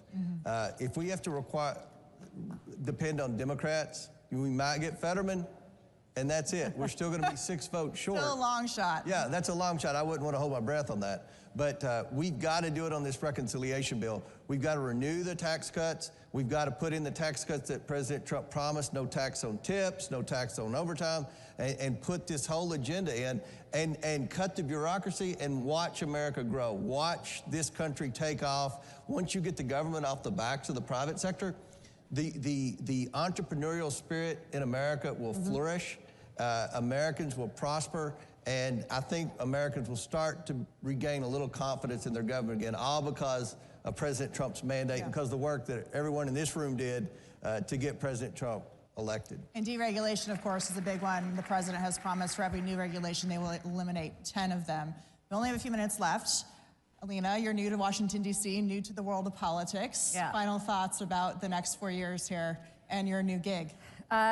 First of all, it's so exciting. I never thought I would live in the swamp that I hit on TV every day, but here we are. And I knew he was going to win. I wasn't sure if I was going to come, but I'm glad I did. I mean, it is such a blessing to be in the West Wing with the greatest president that I've ever seen in my lifetime. In the past, I mean, it is the greatest joy. And having been there with him through the fight to get here, I think is why we fight so hard. I go to work every day. It is a blessing. I fight for the American people every day now. And I had been started fighting for President Trump, but now it's for all of you. And it's an honor. I mean, I've gotten to do things like child trafficking issues, and I'm speaking to the Middle East. And you have a platform to help not just America be strong, but help the world be peaceful and great. And it's really America's strength that runs that. And I'm excited. It's been a real blessing, and God's given me a real chance to do some change with President Trump. I'm excited. Congressman Comer, what's next? I know that you guys have a lot. You mentioned the Sanctuary City hearing on March 5th. People can tune in for that. But final thoughts from you about where we're going here as Republicans control the government. Well, we've got to stick together. I'm seeing more coordination between the House and the Senate than I've seen in the 8 years that I've been in Congress. This is because we have a strong president. We have a strong president that's put in disruptors. The members of Congress that love the status quo, they went back home during Christmas break. They went back home after the first weekend when Trump started making his proposals and putting his people in place, and they heard from their constituents. And the American people support President Trump's agenda. And I think Congress understands that. I think even the members that we sometimes get frustrated with in the House and the Senate, I think everybody's on board. The president's popular, and the people have delivered a message. So hopefully we're going to be able to pass his agenda. And I think that the savings that Doge is finding, it's just ironic that the Democrats are exposing their true colors. They are obsessed with Elon Musk. They have lost their mind over Elon Musk. And that is the hill they've chosen to die on, to protect the bureaucracy when the Republicans, being led by President Trump, want to end the bureaucracy. So I think we're going to get a lot done, and it's all because of President Trump. Yeah, they're destroying their infrastructure, and they're very afraid about what their political future looks like. Thank you both so much for sharing your insights today. We'll be watching all of it. CPAC, have a wonderful weekend, and thank you for coming.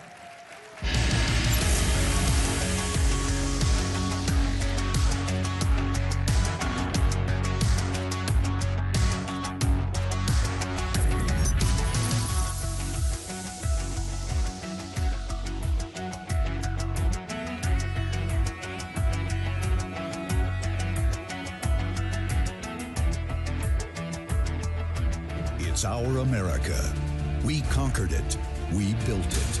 Great values like honesty and fairness. Great courage. A great nation needs a free press. Newsmax is it. 30 million Americans regularly go to Newsmax when they really need to know. They watch Newsmax TV at home. On the free Newsmax app, they go to Newsmax.com. Start today. Newsmax is real news for real people. Every institution today is under attack. The home, the church, the government. And many people are asking, what is the truth? Jesus Christ claimed the ultimate truth. Are you willing to face the truth? Do you think the MKUltra project ever actually ended? The Central Intelligence Agency is actively involved in mind manipulation. We all answer to one God and one Savior, and He's there to change your life for the better. Freedom, sovereignty, prosperity. The Patriots for Europe Foundation is on a mission to make Europe great again. Globalist elites have led Europe into a dead-end street. Violent crime has surged because of mass immigration. The Green Deal has put the future of the European economy at risk. Fake NGOs and the massive bureaucracy in Brussels are interfering in our democracies. Patriots must take action. We bring analysis, we organize debates, we build the network of patriots to challenge the woke narrative head on. Patriots for Europe Foundation. Hey, we have a great group of sponsors down at CPAC Central. Make sure you go down there, get all the merchandise you need, see all the companies that are fighting the woke crap in the country. Hear from our breakout panelists and speakers. Hear Steve Bannon. hear everything that's important at CPAC, get down to CPAC Central today. Before the cabinet room, you saw Donald Trump's next cabinet make waves at CPAC.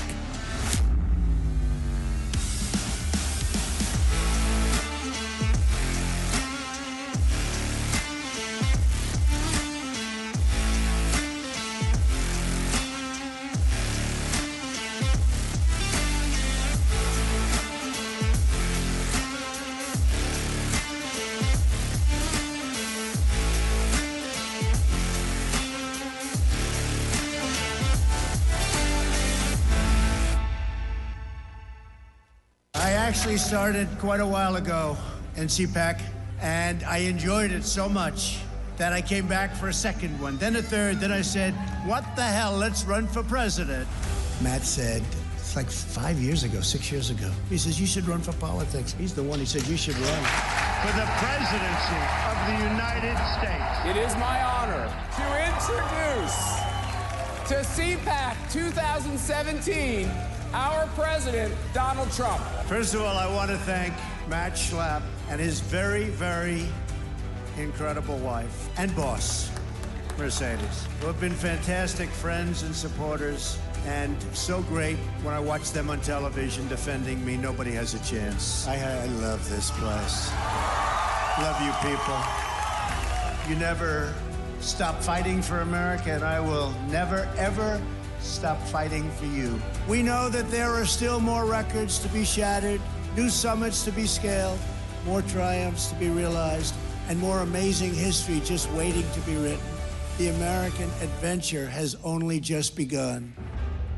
God bless America, and we will see you next year. Thank you very much. You never stop fighting for America, and I will never, ever stop fighting for you. Ladies and gentlemen, please welcome former Prime Minister of the United Kingdom, Liz Truss.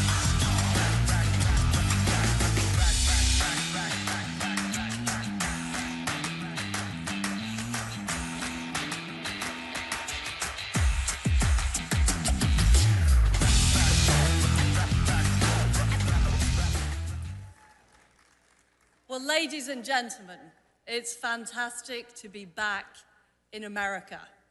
And it's fantastic to be back at CPAC for the second year in a row. But last year, there was a dark cloud hanging over this conference. It was called Joe Biden.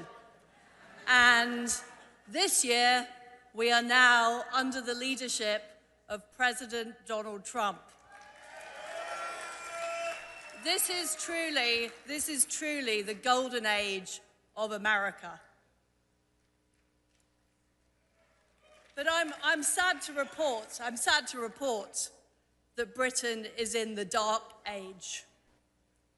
We have a socialist government, commissars ruling over us, who are leading our country in a terrible direction.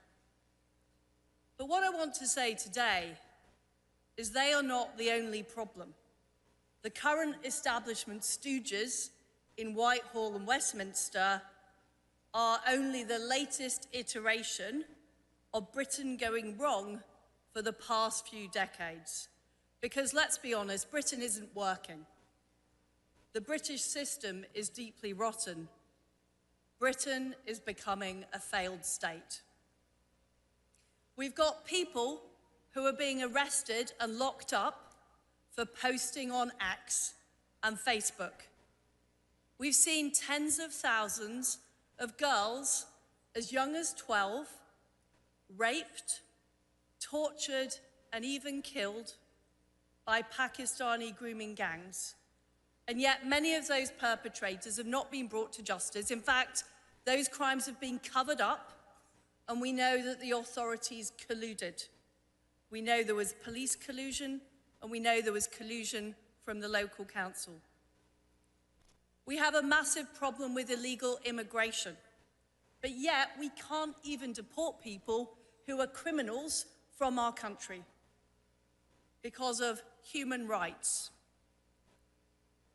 One example was an immigrant from the Democratic Republic of Congo who had sexually abused his own stepdaughter. But he was allowed to stay in Britain on the basis of the right to family life. How disgusting. A criminal from Albania was allowed to stay in Britain because his son didn't like the kind of chicken nuggets they sell abroad, and I'm not joking you there. But it's not just a problem we have with mass migration and illegal immigration.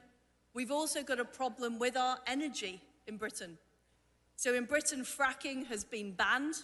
I was the only Prime Minister who allowed fracking. Sadly, I wasn't in office long enough to actually make it happen. We have net zero policies that have decimated our oil and gas industry. The net result is we have the highest energy prices in the developed world. And in Britain, we've just seen the last steel plant close down last year. We cannot produce our own steel anymore. We have an economic orthodoxy, a Bank of England that has printed vast amounts of money. They've created rampant inflation. They've wasted billions of taxpayer pounds. If they weren't the government, it would be called a heist.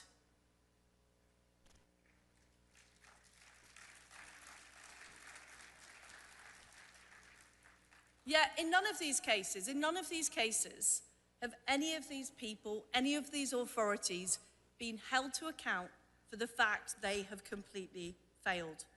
And we're in a situation where Britain is almost bankrupt, morally, socially, and economically. And I think people in this room might want to know, how on earth has this happened? This is the country that invented parliamentary democracy. It's the country of the Magna Carta. It's the country of the Bill of Rights. We protected freedom of the press back in 1695, almost 100 years before the First Amendment. How on earth can the country of Adam Smith and the Industrial Revolution be deindustrializing? It doesn't make any sense. And the answer is that everything that made Britain great is being destroyed by an establishment that hates Britain and hates the West.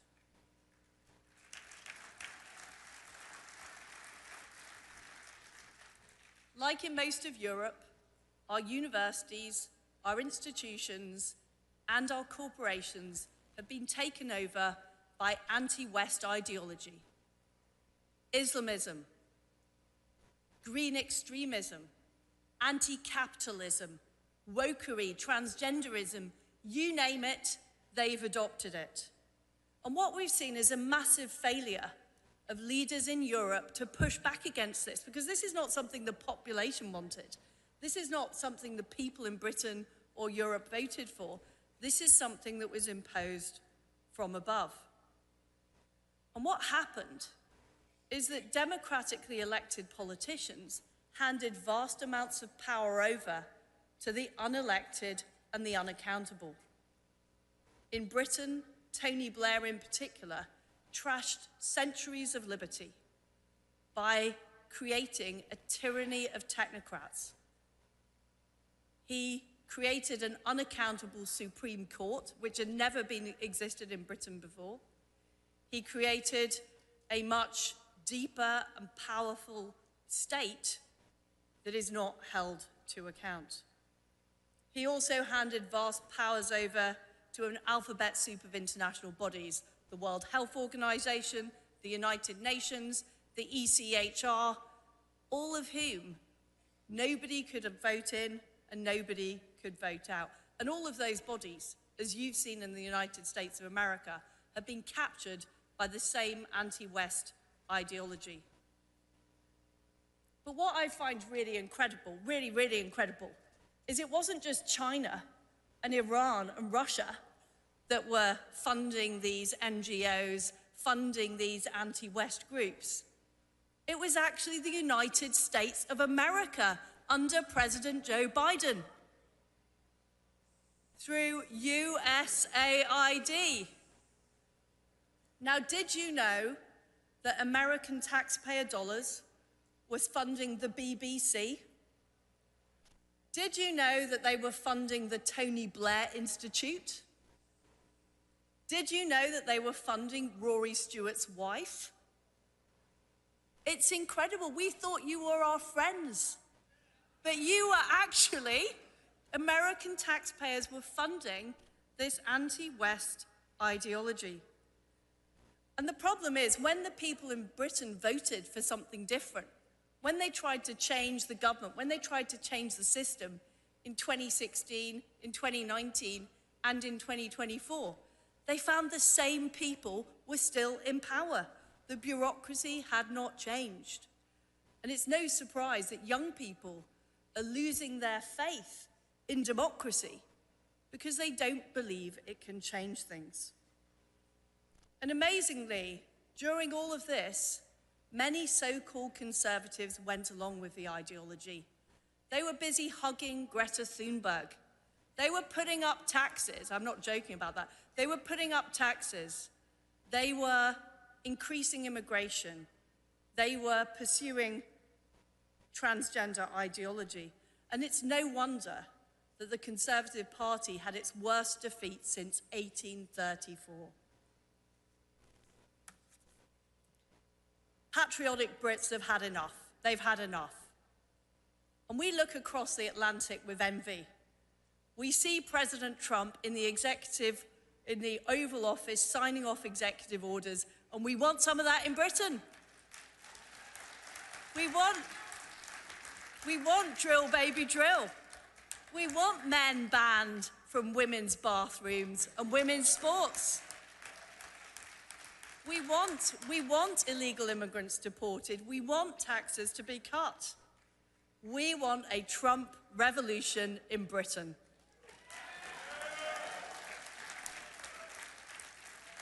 We want to flood the zone. We want Elon and his nerd army of muskrats examining the British deep state. Ladies and gentlemen, we missed the first American Revolution in 1776. In fact, it was actually a revolution against us. But we want to be part of the Second American Revolution.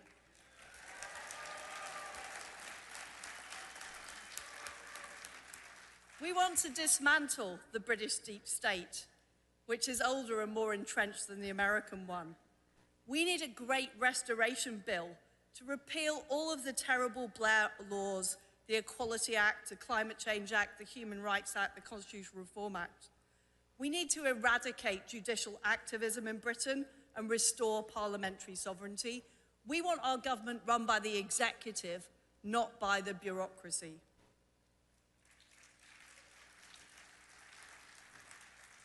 But most of all, what we need is we need to restore free speech.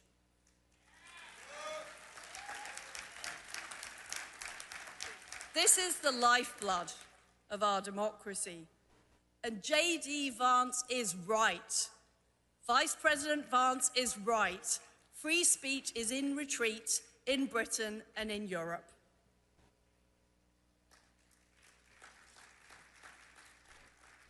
To Europe's governments, particularly Britain, they see George Orwell's 1984 as an instruction manual. Look at the evidence. A British citizen was arrested for praying outside an abortion clinic. We have German prosecutors saying that if you insult somebody, you could be arrested. We had Alison Pearson, a British journalist, visited at her home by the police because of a tweet that she'd posted a year ago and since deleted. I want the police to be policing real crimes, not thought crimes. But not only this, we have a supine legacy media that pay lip service to free speech, but have suppressed stories and distorted stories. The BBC were found to have violated their editorial guidelines 1,500 times in the 4 months after the appalling atrocities of October the 7th. They were found to have been downplaying Hamas terrorism and promoting the idea that Israel was the aggressor. This is our state broadcaster, funded by the taxpayer. The mainstream media have failed to report on the grooming scandal, and they failed to hold the deep state to account. And much of the reason for that is the deep state are the people giving them all their information, all their leaks, all their funding, all of their material. And they're frightened of the media regulator, Ofcom. We have seen what independent media has done for the United States, and we want some of that. That's why we are going to be establishing a new free speech media network in conjunction with our American allies, including the great people here at CPAC. It will be uncensorable and uncancelable. It will take on the Britain-bashing corporation, which is what we call the BBC. It will take on Starmer and his socialists, and it will take on the censors of Germany. Because it's only by telling people the truth, in the United Kingdom, in Europe, in the Anglosphere, in America, that we will turn our backs on the war's West against itself. All of the people here are working to make America great again. I believe that we can make Britain great again. I believe that we can make Europe great again. And I believe that together, we can make the West great again. Thank you. Thank you.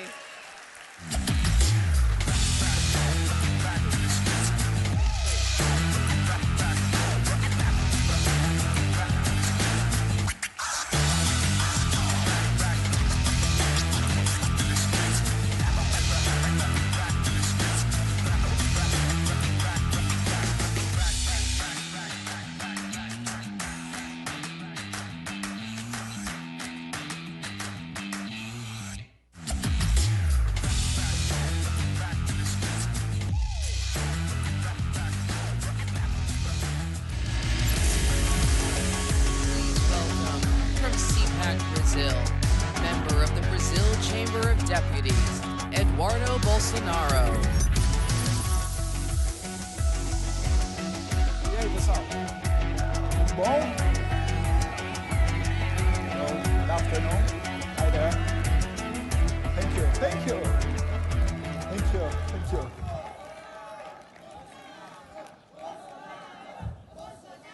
Thank you. I think we have some Bolsonaro supporters here. The great Brazilian community. This is a little bit weird. I'm not used with talking with the teleprompter, but I'm very happy to be here. Good afternoon, CPAC. How are you doing? It's great to be here in the land of the free and the home of the brave. I know many of you are well aware of the risks posed by unelected judges interfering with the policies of a duly elected president. Even we have all heard Elon Musk call it out. We've all heard Vice President JD Vance sound the alarm. And of course, we've all heard President Trump repeatedly warn that judicial overreach threatens not just his presidency, but the very foundation of the American democracy. Well, I come from the future, and I know exactly how this story can end. Okay, maybe not the future, but I come from Brazil, which is not that different, as my country has become a laboratory for censorship and judicial authoritarianism. Since 2019, it's been used as a testing ground for the judicial weaponization against conservative, libertarians, and Christians, always under the noble pretense of protecting democracy, fighting misinformation, and stopping extremism, while in reality, silencing dissidents, controlling narratives, and criminalizing opposition. We continue to face the dire consequences of this experiment every day.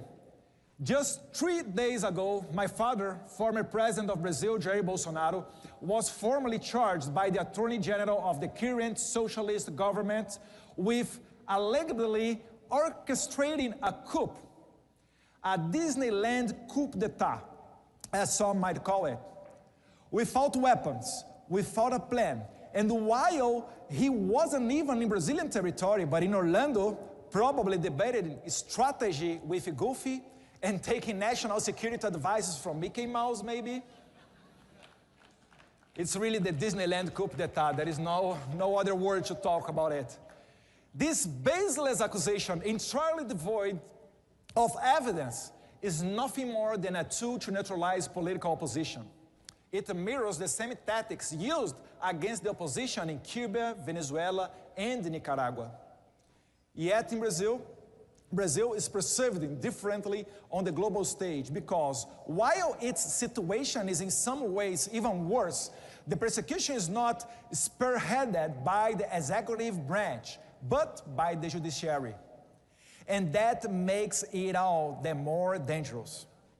We are not talking about a dictatorship in the traditional sense. We are talking about a place where tyrants issue decrees and suppress opposition openly. No. In Brazil, the judicial system has been weaponized, creating an illusion of legality while systematically dismantling democracy from within. And guess who helped found this experiment? Right? Agencies like USAID and NED, institutions supposedly dedicated for promoting democracy, but in reality, channeling resources into censorship, judicial overreach, and political persecution in my country. Let me introduce to you a man named Alexandre de Moraes. He is not an elected official. He is a Supreme Court justice who has given himself unchecked power to decide who can speak, who can run for office, and even who can go to the prison. Under his watch, Brazil has become a country where social media platforms are forced to silence opposition voices or face billions in fines. Judges and bureaucrats, not the people, decide who is fit to run for office. Congressmen like Daniel Silveira are thrown into jail for so-called opinion crimes, receiving an outrageous sentence of 8 years and 9 months behind bars, simply for exposing his views in a video, a punishment more fitting of a totalitarian regime than a democracy. And, as I said, even the former president, Jair Bolsonaro, is at risk of being arrested on the same kind of bogus charges used against opposition leaders in Venezuela, Cuba, and Nicaragua. But it doesn't stop there. The judicial system has become an instrument for persecution at every level. Political parties that challenge the status quo are harassed and investigated, and some of their candidates are banned from competing fairly in elections. Independent journalists face exile or worse, imprisonment for exposing government corruption or criticizing the judiciary. Ordinary citizens who dare to express dissenting opinions on social media find themselves banned, fined, or even arrested. This is not democracy. This is a judicial overreach. This is lawfare. And this is what happens when courts are turned into political weapons against the will of the people. Why is it happening? Because Jair Bolsonaro currently leads all major polls outside the margin of error and is the only candidate capable of defeating the left in the 2026 election. If he is kept out of the race, Brazil will fall completely under China's influence. There is no doubt about that, and Brazil cannot be overlooked. With over 200 million people the largest economy in Latin America, and the land mass nearly the size of the United States, its geopolitical and economic importance is undeniable. China recognized this and is actively working to pull Brazil deeper into its sphere of influence. And while you might think this is just a Brazilian problem, it's not. This has many ramifications and has already spilled over into the United States. Here are 3 examples that should concern every American citizen. Number 1, Jason Miller's detention in 2021. An American citizen, advisor to President Trump, was detained in Brazil under politically motivated orders. His crime? Attending CPAC Brazil and supporting free speech. Number 2, Elon Musk's persecution. He was added to an illegal fake news investigation. That's right, Elon Musk is under investigation in Brazil. You should be, I don't know, maybe scared with him if he go around here, if he come around here. Threatened with billion-dollar fines and saw his company X banned in Brazil, all because he refused to comply with government censorship demands.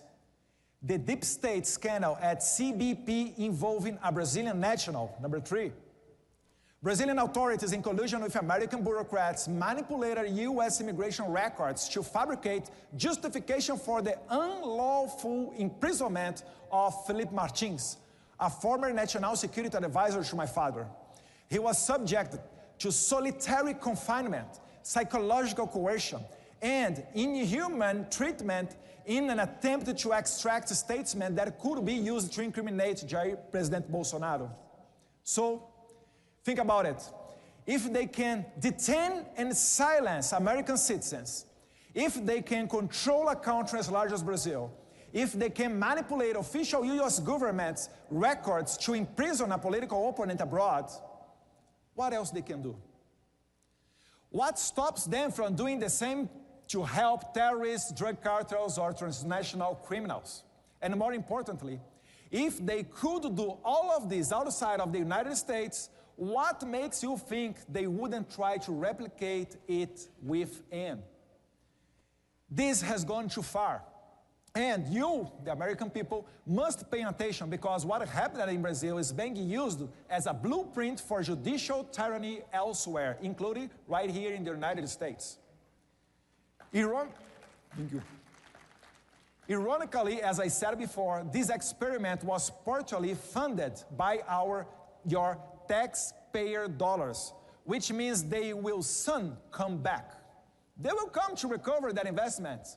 But instead of teaching leftist judges how to destroy Trump, let it serve as a warning for the American people. Freedom is fragile. And once you let unelected judges dictate your democracy, it's only a matter of time before we wake up in a country where free speech, free elections, and even freedom itself are just distant memories. Brazil was a test.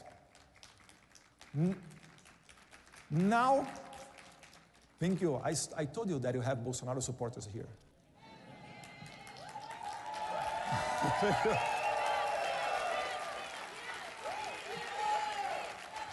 Now they are applying the same formula elsewhere, including here in the United States, and we need to fight back, just as President Trump is doing through his legal team and in partnership with Rumble by filing a lawsuit against Alexandre de Moraes for censoring and sanctioning American businesses and citizens. This legal battle will set a crucial precedent not just for Brazil, but for the future of the free speech and democracy in the United States as well. The globalist playbook is in full effect. If you don't fight back now, you will be the next. Learn from Brazil before it's too late.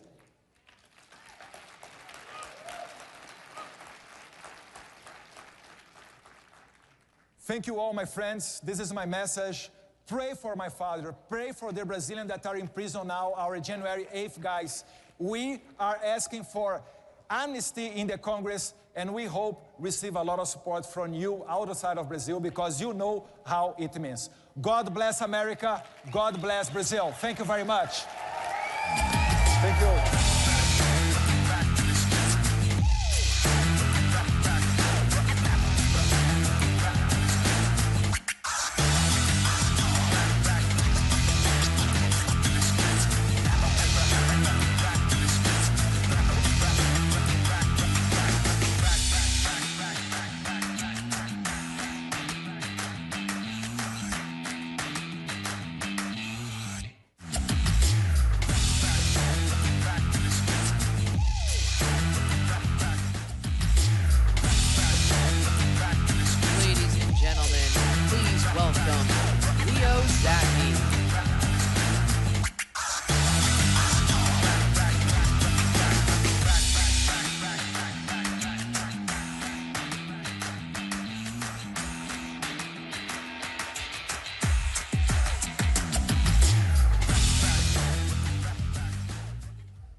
CPAC.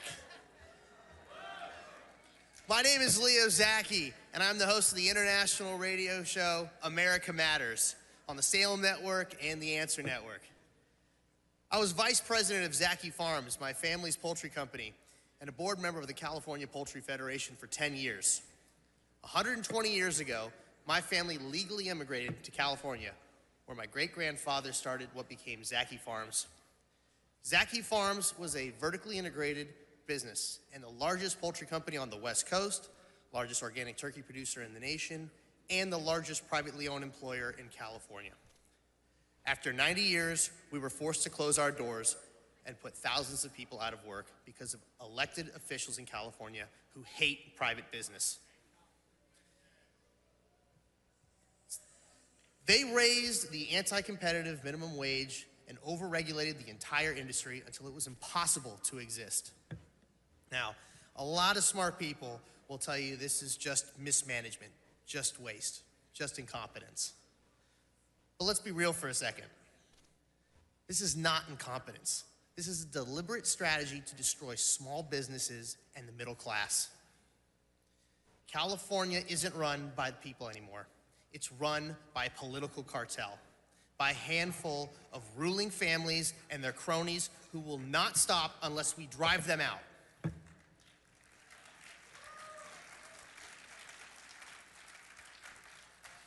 Many of you, especially the younger ones in the audience, might not even know this, but California used to be a red state, a strong conservative state. And here's what they don't want you to know. California still has more conservatives than any other state. That's more than Texas, more than Florida. So how do the radicals stay in power? They built a one-party dictatorship, and they call it a supermajority.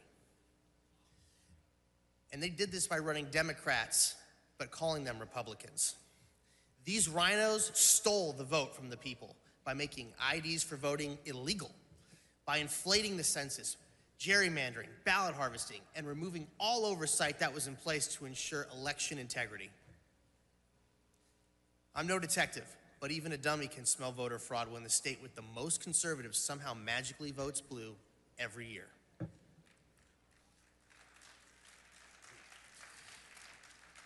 We are blessed to have Donald Trump as our president. We truly are. But all that means is that we have a few more years and a fighting chance to clean out the gangsters who are plundering our beautiful nation. The fight continues, and we must win this battle. And this battle is in California. We can turn California red again.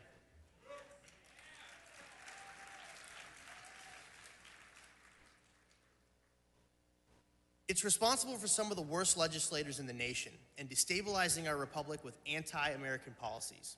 If it happened here, it can and will happen in your state too. But that's why you're here, to see conservative values defended against the psychotic enemies of our republic with their BS woke agenda 21 and 15-minute cities. Every day, the new Department of Government Efficiency exposes more of their lunacy and disgusting waste. California needs its own Doge and a proper purchasing department to manage its spending habit with full transparency. Transparency in our government is mandatory to keep out the bad guys. California is over $3.2 trillion in debt. And thanks to Doge, we will soon know some of the insanity these maniacs have been wasting our money on. This isn't just corruption, it's criminal. The fires in Los Angeles have woken up a lot of lefties. So guess what? It doesn't matter if you used to be a liberal or conservative when you're homeless. Losing everything tends to change your mindset. I'm here to tell you that California is ready for change, but it won't happen without the support of our Republicans across the nation. That means all of you, everyone in this room and listening at home, wants to save this country and defeat the Marxist globalist woke agenda. The time to strike is now. But the establishment rhinos are working hard to derail our America First efforts. Support your grassroots patriots and sign up for your local precinct committeemen. There's over 200,000 empty seats out of the 400,000 nationwide. If we're gonna hold the line, we need to scoop them up and also run for local board, council, committee, statewide positions. Trump winning does not mean the war is won. It means we are just getting started. And Americans are gearing up. The battle isn't just against a toxic ideology. It's against criminals who have infiltrated our system and are trying to destroy it from within. We are going to break the totalitarian supermajority in California with the help of God, the prayers of the righteous, and a lot of hard work.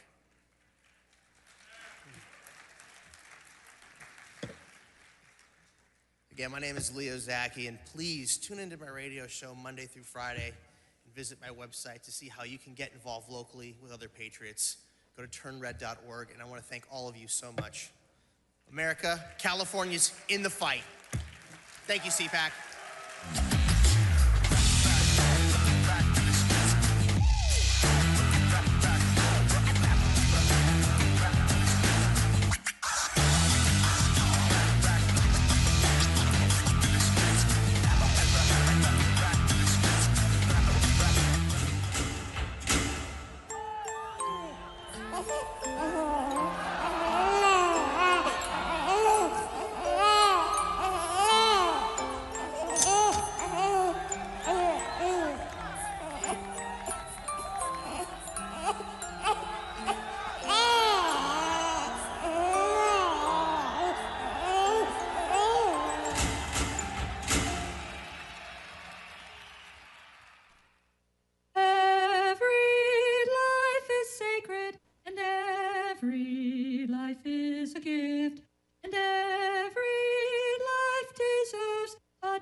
At the Jewish Pro-Life Foundation, we're making the original pro-life religion pro-life again. To learn about our life-saving educational and healing programs in the United States and in Israel, please visit jewishprolifefoundation.org. Every institution today is under attack. The home, the church, the government. And many people are asking, what is the truth? Jesus Christ claimed the ultimate truth. Are you willing to face the truth? Do you think the MKUltra project ever actually ended? The Central Intelligence Agency is actively involved in mind manipulation. We all answer to one God and one Savior, and He's there to change your life for the better. Hey there, scan your QR code on your badge so that you can view the agenda. Check out our membership circles and learn more about our centers. This president is calling my family, is calling me, is calling MAGA supporters enemy of America. That's right. I am the daughter of a Cuban political prisoner who fought for freedom, who fought against authoritarian and dictators. He sounds just like Fidel Castro did. Fidel Castro would target the enemies of his government and try to take them down. This is exactly what we're seeing with Joe Biden. He should be ashamed of himself.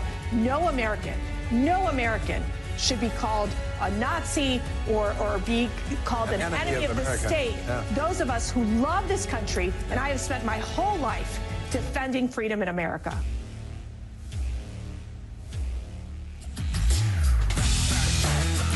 Ladies and gentlemen, what's Hungarian for Trump won and you know it? Please welcome CPAC Chairman Matt Schlapp and Political Director of the Prime Minister of Hungary, Balaz Orban.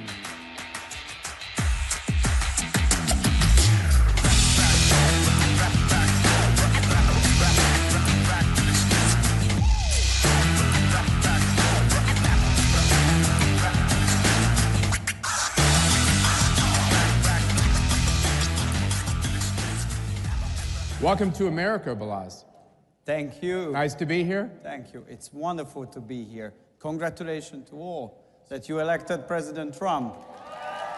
I think you saved your country, and you did a great thing to Europe and the world, and for my country as well. Okay, so we have to take care of business. What is Hungarian for Trump won and you know it? Trump nyert, mi megmondtuk. Very fantastic. That's great. By the way, we've had 4 CPAC Hungaries, or we will have That's a 4th. true. Yeah, the coming 4th. up in May. Is everyone invited? Yes. You have standing invitation. Come. Please come and visit us. Budapest is safe and sound. Safe and sound.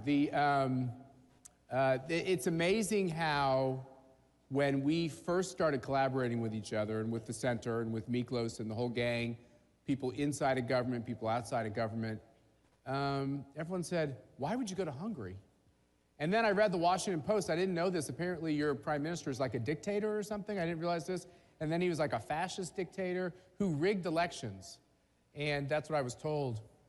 And I remember telling one of these reporters, I think it might have been at the Washington Post, I was like, wait a minute, I'm always reading that you say you can't rig elections, and now you can rig elections.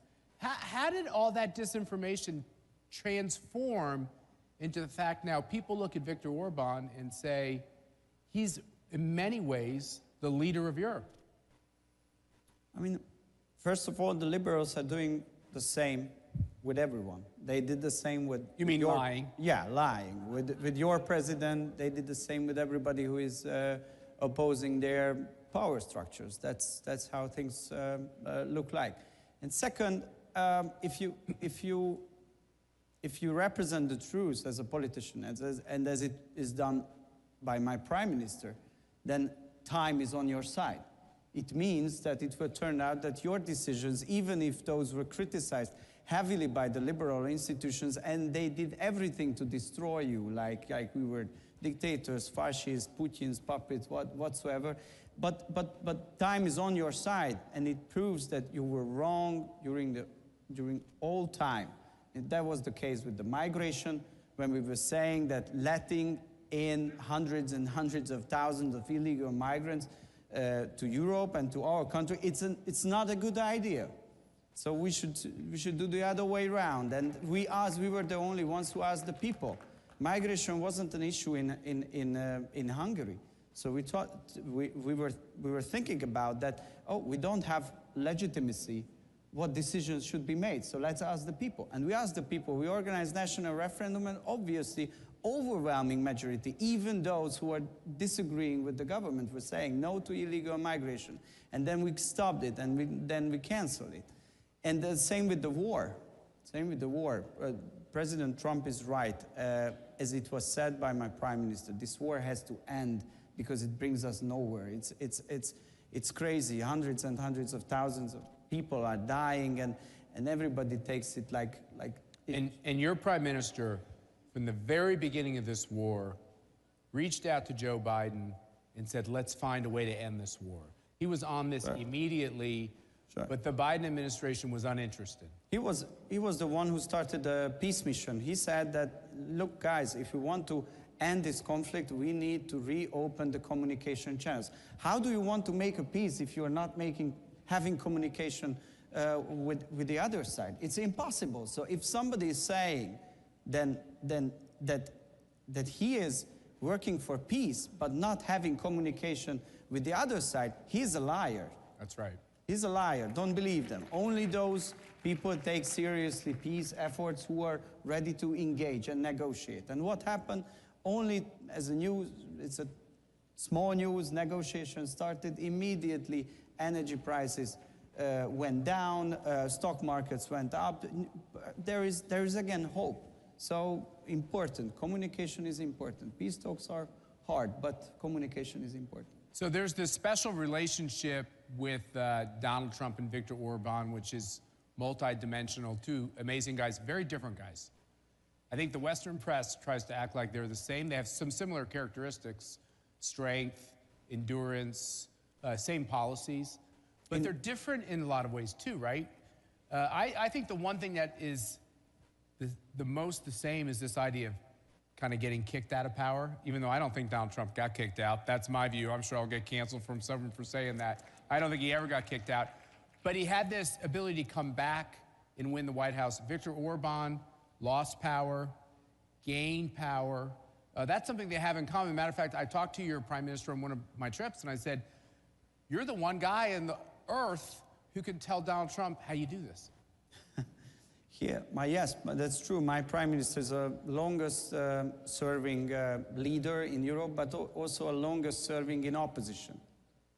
And I think it's also important. If you serve your country, there are different positions where you can, where and how you can do it. And I think there is one similarity between Trump and Orban. They both love their nations. Yeah. And this is crucial. Yeah. Nations are obviously different. Like Hungary is a small country. It's an old country, a 1,000-year-old country. United States is a big country, but in different geography, different history, different culture. But if you like your country and you are ready to act in accordance of the interest of your country, then you are doing a proper job. If you're not doing that, then you are a bad politician. That's right. And one of the other similarities is, as you all know, the story of Donald Trump and CPAC is, before I was even elected chairman, he wanted to meet, he wanted to talk about how we could collaborate. He always understood that he was going to work around kind of the establishment systems and work with different kinds of allies. And one of the things your prime minister said to us in this wonderful lunch we have, which will remain off the record, don't worry. That's one of the great things about being around a long time as you follow those rules, is he explained that one of the reasons he lost power was because he didn't have any allies. He didn't have any allies in the media. He didn't have any allies in nonprofits. All the major Soros-funded institutions in Hungary were doing the dirty deeds against him. And he realized he needed to set up institutions and organizations that could help tell the truth. And I think Donald Trump has understood that well, too, by using social media, by being a good partner with CPAC and other conservative groups. You agree with this? I agree with you. I think the Western world is healing. And we are like national conservatives, if I may call ourselves that way. So it means that we want to save our nation. And we want to see our nation thrive. This is our goal. This is why we engage in public life. But if we want to save our nations, we have to cooperate, because the liberals, they do cooperate. They have an enormous power structure. Well-funded. Well-funded, USAID and other organizations were using American taxpayers' Okay, so let me just stop money. you. On behalf of the American taxpayer, we apologize to the good people of Hungary that our government tried to destabilize Orban and the good leaders in Europe. We're sorry. Thank you very much. We appreciate, but unfortunately, Brussels... But nobody in this room had anything to do with it, I want you to know that. Brussels well, maybe some on the way back, but not the rest of us. Brussels is doing the same, so it's our job to kick them out. Yeah. It's like ridiculous. Hungarian people voted against illegal migration, and what is happening? Brussels is using legal sanctions against us. We have to pay €1 million. So they're bribing, basically blackmailing your government. Crazy. Just because you want to have a border. They're saying we're not going to hold back on the revenue you should be getting from the EU. Every day, the amount of money the EU owes you grows. Yeah, every day, €1 million we have to pay. But compared to the other option that we let everybody in and we let to have a country which is destroyed, it's the better option. So this is the reason in the long term we need a change. We need a change not just in Washington, but in Brussels as well. Europe liberal elites, they are the most isolated people now, because they are isolated themselves from Trump, and the new administration isolated themselves from Russia, isolated themselves from China, and they are desperate. But for this reason, they are dangerous, and they are ready to do anything to crush their opponents. So we will not let it happen. Don't let it happen. Don't let it happen. Okay, so I think we have some great titles in some of our talks. Do you know why I think they're great? Because I came up with some of them, so let me just bask in a tiny little bit of my glory. But there was this concept in America that we needed to have a truce on social issues. We shouldn't talk about questions like when life begins, what is marriage, what is gender, all that stuff. Let the teachers handle it in the schools. And as a party, what we should do is just try to lower taxes, you know, lower regulations. And over time, I think Donald Trump, who's not necessarily a culture warrior, understood that it was questions of immigration, questions of families, question of the continuation of our society that were paramount. Viktor Orban realized this when he came back to power. One of the most amazing things he has done with his party is try to change all these government regulations so that people want to get married. People want to have kids. There's little Hungarian babies in mother's arms. And you're not going to have a country if your people don't, right, have kids. Yeah. And this idea that you're going to bring in all these migrants to be the next generation in Hungary is something you guys reject. So in general, the idea of liberal democracy, that the state is not interfering in any of the aspects of the private life, it sounds to be a good idea, because we all are freedom-loving people and we like freedom and we don't want to state at our courtyard. But in reality, what happened, the left used this argumentation to overtake the institutions, and the liberal state was interfering into the private matters. They were saying that... Once again, are you saying they were lying? They were acting like they were neutral, but they weren't neutral. Surprise, surprise. Yeah.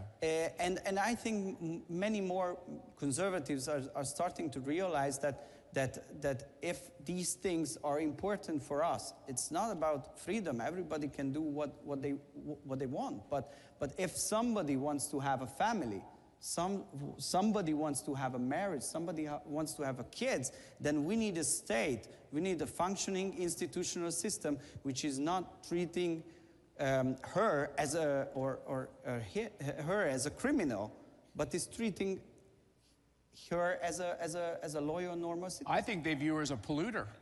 Going to bring another human being into the earth and add to the landfills. They view it as a negative. It's crazy, isn't it? It's crazy. It's a nightmare, and this nightmare has to be stopped. This is what we are doing in Hungary for like 15 years. We're trying to create an environment which maintain freedom of decision for everyone, but also it advocates some policies. We have a proper family policy. Churches are not prosecuted. They are welcomed in Hungary. Woke agenda is out of schools, out of media, and I'm very happy to see that America is turning to that direction as well. And congratulations to you again. So what we're really saying is big government ends up subsidizing all the activities for our young people that are counterproductive to society continuing. They're encouraging drugs, giving out free needles, encouraging them to be on their parents' health care until they're like, what is it, 47 years old now? Like, nobody gets to grow up at all. And in Hungary, you said, okay, well, if the government's going to subsidize all these things that we don't want to encourage more of, what if we actually use the government system to subsidize what we want? And you did it through tax cuts. So if a mom decides, by the way, I don't think we should force anybody to be a parent. It's really hard to be a parent. The last thing you want to do is have people being parents who are really angry that they're being parents. But like you said, if you want to be a parent, have a kid, you get a tax cut in Hungary. Yeah, here we give you almost like a tax increase. If you have four children, you don't pay any income taxes. For the rest of your life? Rest of your life. And we are planning to increase it. Children with 3, and we will see. What if your child's name is Hunter Biden? Do you still get a tax cut, or does that... is there like an appellate process where maybe you could put a little taxes on that kid? Every life counts. Okay, fair enough. It's a good answer. Okay, so you're here in America. It's a long trip from Hungary. By the way, how many people have been to Budapest or to Hungary? How beautiful was it? How safe was it? Amazing, right? Okay, the Balabans are like, they're Polish, but even they are like the Hungarians. We have beautiful people, beautiful architecture, good food, conservative safe space. That's also important for many people. So, come and visit us. So you've come all this way to America. You're one of the top advisors to a leader that the people here in this room really respect, the people around the country respect. Viktor Orban, you're in the middle of everything now, trying to stop a war, trying to change what Brussels tries to do to ruin people's lives. What's your message for America, and do you feel hope about how our collaboration, starting with CPAC, moving on to Orban and Trump, how this collaboration can change the world? I think my message would be America is back, is a good news, and don't rely on the liberals, and don't count on the liberals. You have your friends all around the world, and if you find your friends, work with them together and save the Western civilization together. This would be my message. Are you up to the challenge? Balaz Orban, thank you for being with us at CPAC. Thanks for the important work you do. And thanks for making Hungary great. Thank you. God bless.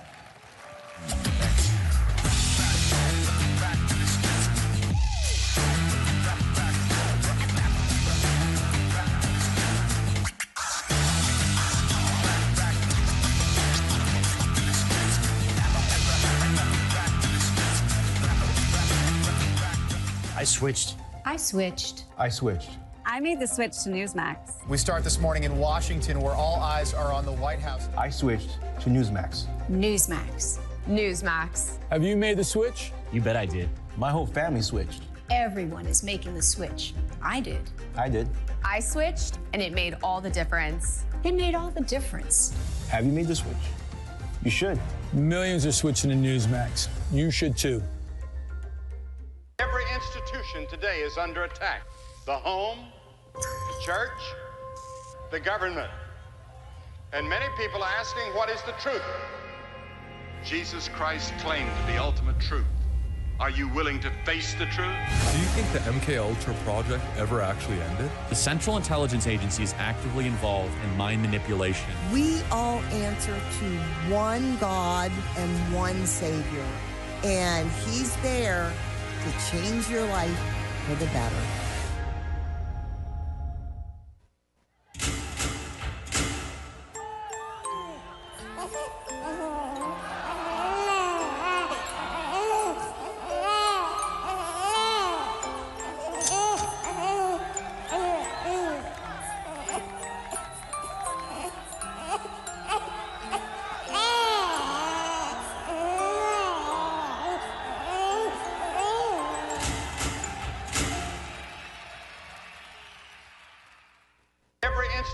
Today is under attack. The home, the church, the government. And many people are asking, what is the truth? Jesus Christ claimed the ultimate truth. Are you willing to face the truth? Do you think the MK Ultra project ever actually ended? The Central Intelligence Agency is actively involved in mind manipulation. We all answer to one God and one Savior, and He's there to change your life for the better. Hey everyone, it's Matt Schlapp with CPAC. You know, CPAC isn't just a conference. We're fighting 365 days a year on all the issues you care about. Please go to your badge. There's a QR code. Check it out and see the different centers we have at CPAC, whether it's fighting anti-Semitism or corporate responsibility or raiding members of Congress or state legislators or criminal justice reform. You name it, we're into it, and check it out right now. I, Donald John Trump, do solemnly swear. President Trump is back in the White House. The 47th President of the United States. Donald Trump has taken back America. I actually started quite a while ago in CPAC, and I enjoyed it so much that I came back for a second one, then a third, then I said, what the hell, let's run for president. Matt said, it's like 5 years ago, 6 years ago. He says, you should run for politics. He's the one, he said, you should run. For the presidency of the United States. It is my honor to introduce to CPAC 2017 our president, Donald Trump. First of all, I want to thank Matt Schlapp and his very, very incredible wife and boss, Mercedes, who have been fantastic friends and supporters, and so great when I watch them on television defending me. Nobody has a chance. I love this place. Love you, people. You never stop fighting for America, and I will never, ever stop fighting for you. We know that there are still more records to be shattered, new summits to be scaled, more triumphs to be realized, and more amazing history just waiting to be written.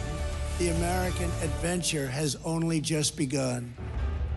God bless America, and we will see you next year. Thank you very much. You never stop fighting for America, and I will never, ever stop fighting for you. Ladies and gentlemen, it's time to say their names. Israeli hostage families speak. Please welcome father of Idan Alexander, Adi Alexander, brother-in-law of Omir Moran, Moshe Lavi, Nova Music Festival survivor and brother of Guy Dalal, Gal Dalal, hosted by CPAC Senior Fellow, Mercedes Schlapp.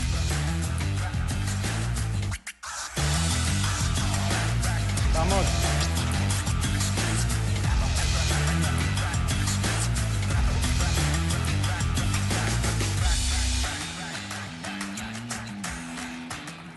Thank you all so much. You know, this is a very difficult subject, and I see someone in the crowd, Julie Levin. Stand up, look, Julie.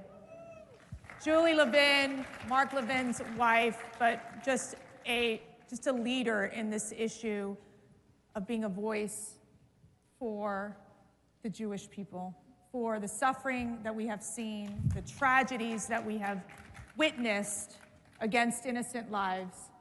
And these brave men have come here to deliver a somber message, but it's also a message of hope, a message of urgency, a message of action that we need to take. And here at CPAC, we all, a CPAC family, first we stand with your families. When you are in pain, when you are suffering, we are suffering with you, and we are praying for each and every one of you. And to start this, Gal, I want to start with you. You were at the Nova Music Festival that day on October 7th. Yes. Tell us what happened. First of all, I'll start with thank you, Mercedes, and thank you, all of you, for being here and supporting us. And thank you for having us.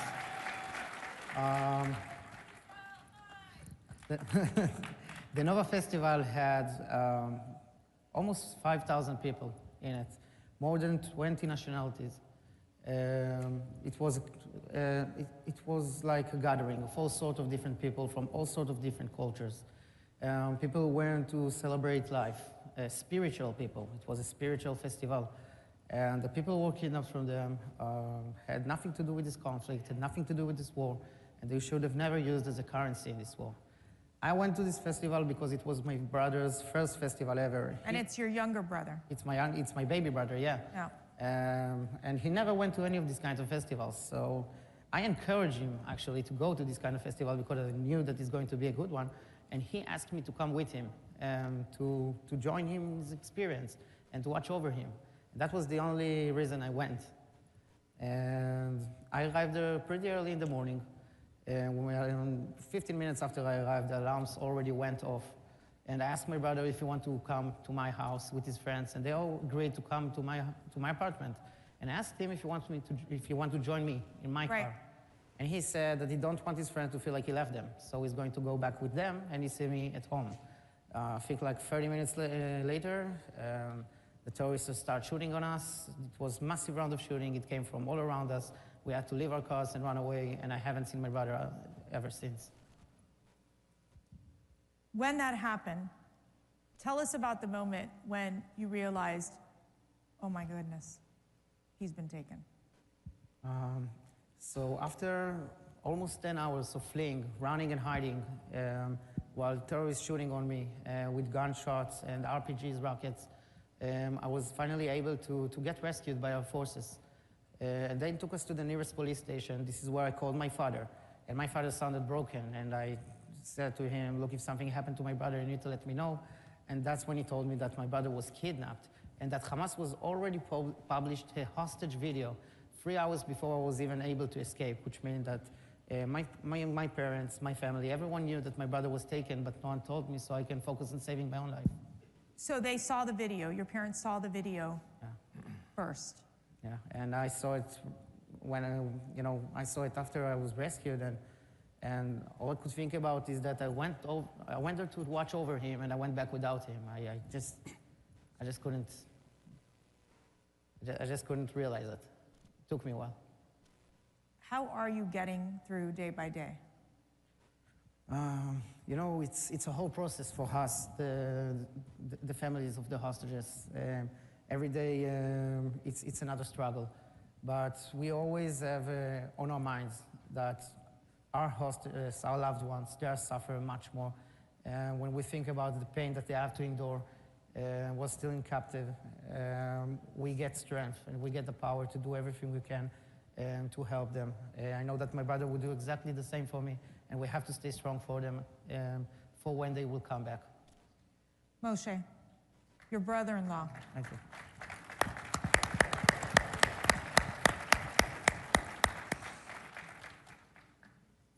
Omri. He has a wife, Lishai, and 2 beautiful girls. What happened? On October the 7th, Hamas terrorists barged into my sister Lishai and Omri's home. They used a teenager from the kibbutz, Tomer Arava, to lure them to open the door. And they opened it immediately to save Tomer's life. Tomer was found dead a few days later, his body in a field. But Omri and Lishai knew that they were opening the door to terrorists to save his life. For hours, they were held captive in their own home. My niece Roni was awakened with a gun pointed at her face, terrorists surrounding her. She was 2.5 years old back then. They were then grouped with another family in the kibbutz, the Dan family, whose eldest daughter, Maayan, was murdered. They were abused for hours. It was live streamed on Facebook. The terrorists took a phone of one of the captives and simply live streamed it on their Facebook account. And then at around 1:30 p.m., Omri was handcuffed. Lishai told him she loves him, she'll take care of the girls, and asked him not to be a hero. He told her he loves her, and that was the last time she saw him. Roni, my niece, tried to run to him. Lishai stopped her, luckily. And ever since, Omri has been a hero. For 503 days, he's been a hero in captivity, fighting for survival, while we are fighting here to returning home. I'm lucky because my sister Nisa survived, my parents survived, my other sister and her family survived. All experienced October the 7th while I was in New York. But being lucky means you have a hostage in your family that you need to fight for.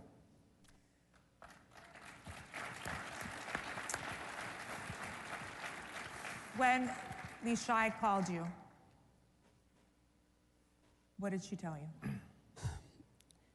We discovered Lishai was rescued that evening, Israel time, the night. She was rescued 11 hours after the attack started by the IDF. After Omri was taken, she was held captive for a few more hours in that home. We talked for the first time a day later, the entire family on WhatsApp. We did a video call, and it was so difficult. By that time, my parents were rescued, my other sister was rescued, and luckily Shai and the girls were rescued. And we tried to understand what's going on, what do we need to do, where is Omri? And for the next couple of days, we discussed what do we need to do. I wanted to return to Israel to serve in the army. I was a captain in the IDF. But then my sister told me, I need you to be my soldier in this war until Omri comes home. I need you to speak up because there are very few people who can speak up for me and for Omri like you can. And since that day, I've been her voice. I've been Omri's voice. I've been every single hostage voice because they can't speak from the dungeons of Hamas. They are chained, they are starved, they're deprived of water, sanitation, sunlight. They're calling for the rescue, and we have to make sure to bring them home, like Vice President JD Vance said. Irrespective of other issues, there is one priority right now. Let's not sign more death certificates. Let's make sure all the hostages who are alive return home, and those who were murdered in captivity, like those who will return today and broke our heart, will be buried in the land of Israel.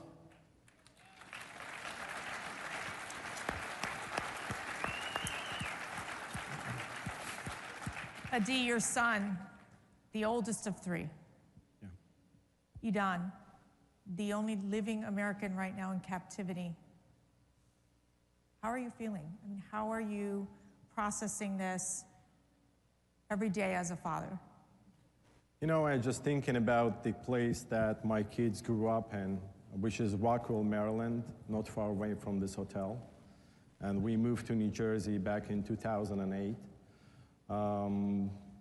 It's really hard. I mean, Idan is an all-American kid, Tenafly High School graduate, decided on a gap year to enlist himself to IDF, and because he loved both of his countries.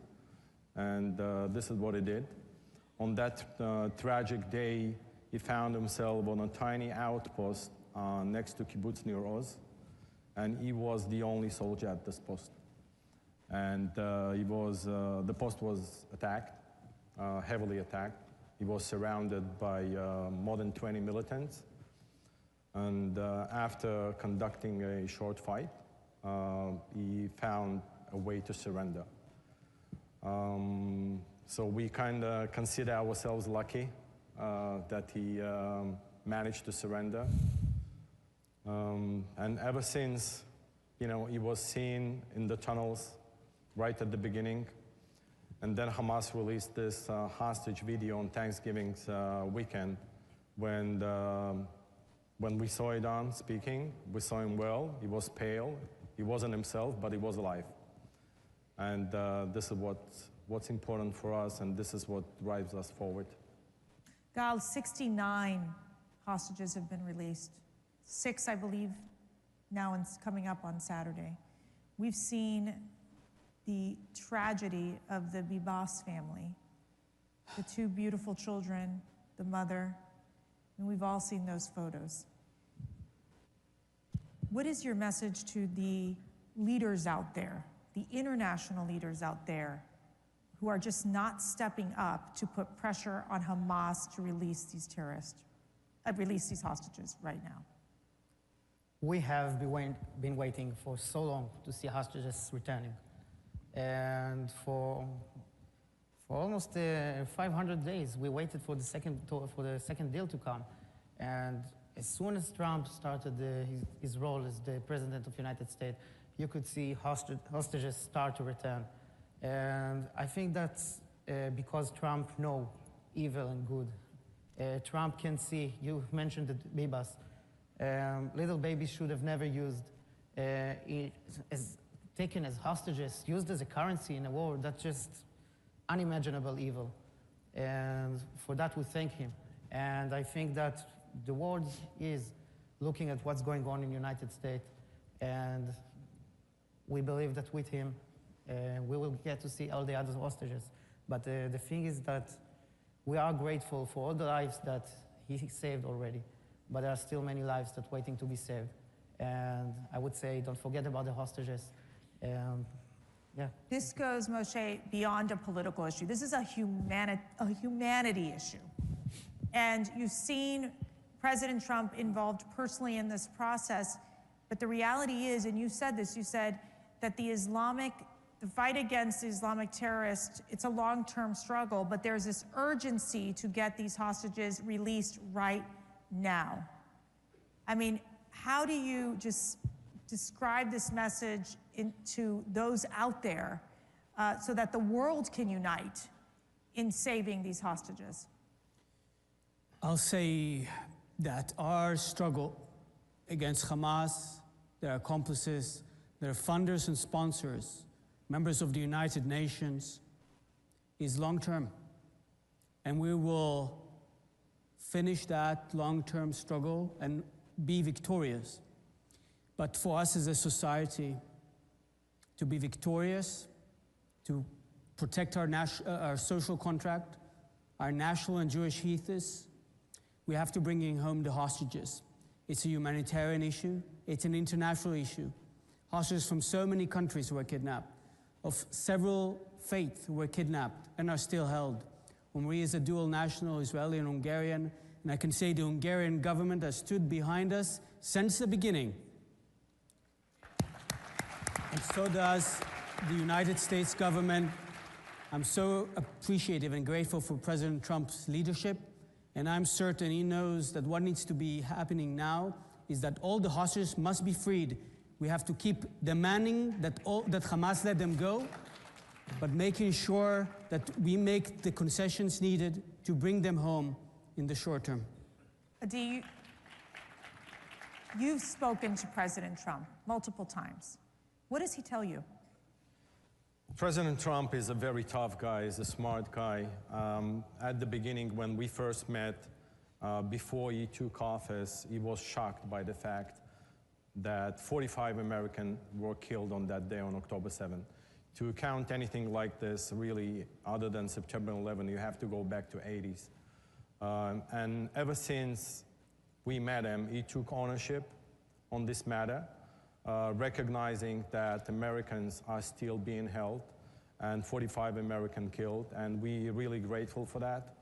But we have to push forward until everybody's out.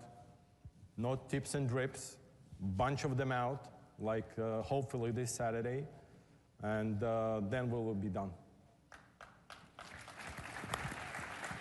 Just to wrap up here, Gal, what do you want to tell our people here at CPAC? How can we support you and your family? So we always say that we need your prayers and we need your actions. Don't forget the hostages. Don't forget that they are waiting for you. Everyone can do something, and we all have the responsibility to do all we can to bring them back. And together we will. Adi, your message to what you want to know, how we can be helpful for you and your family as well. Just keep this issue front and center. Keep praying. Really, this is the time to pray. We're in the middle of this process. Hopefully, we will be successful to pass it over the finish line with President Trump help, leadership, and Steve Witkoff's knowledge and leadership as well. Just keep praying, guys. Moshe. I'll ask all this amazing audience to close your eyes and imagine with me my nieces Ronnie and Alma running to their father Omri. Imagine my sister Lishai hugging and kissing her husband Omri. Imagine Danny, Omri's father, shaving his beard after hundreds of days and embracing his son Omri. And take that joy of picturing that to mobilize in every way you can: prayer, action, rallying, writing, so that I could tell my nieces Ronnie and Alma that their father is coming home tomorrow.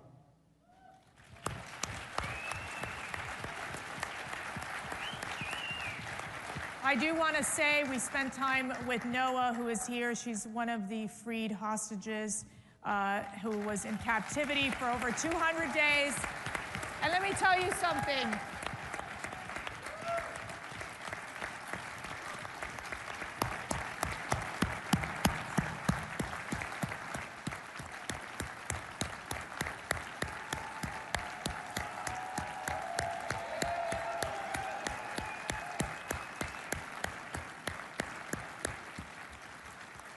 This young woman is recovering from major trauma, and she's putting her trauma aside to be a voice for the rest of the hostages.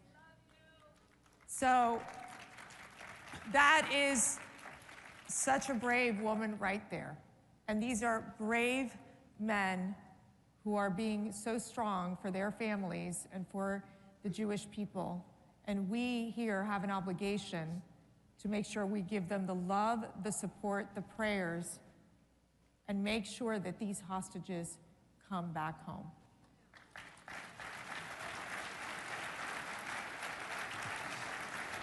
Thank you. Thank you for being with us at CPAC. You all really inspire us. And yes, we're going to bring the people back home. We're going to bring the hostages back home. We are going to stand with you, stand with your families, and ensure that we can start healing and start moving forward. Thank you so much. God bless.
Representative from West Virginia, Representative Riley Moore, co-founder and president of Patriot Mobile, Glenn Story, CEO of Morris Industries, Nate Morris, and your host from Newsmax, Bianca Della Garza.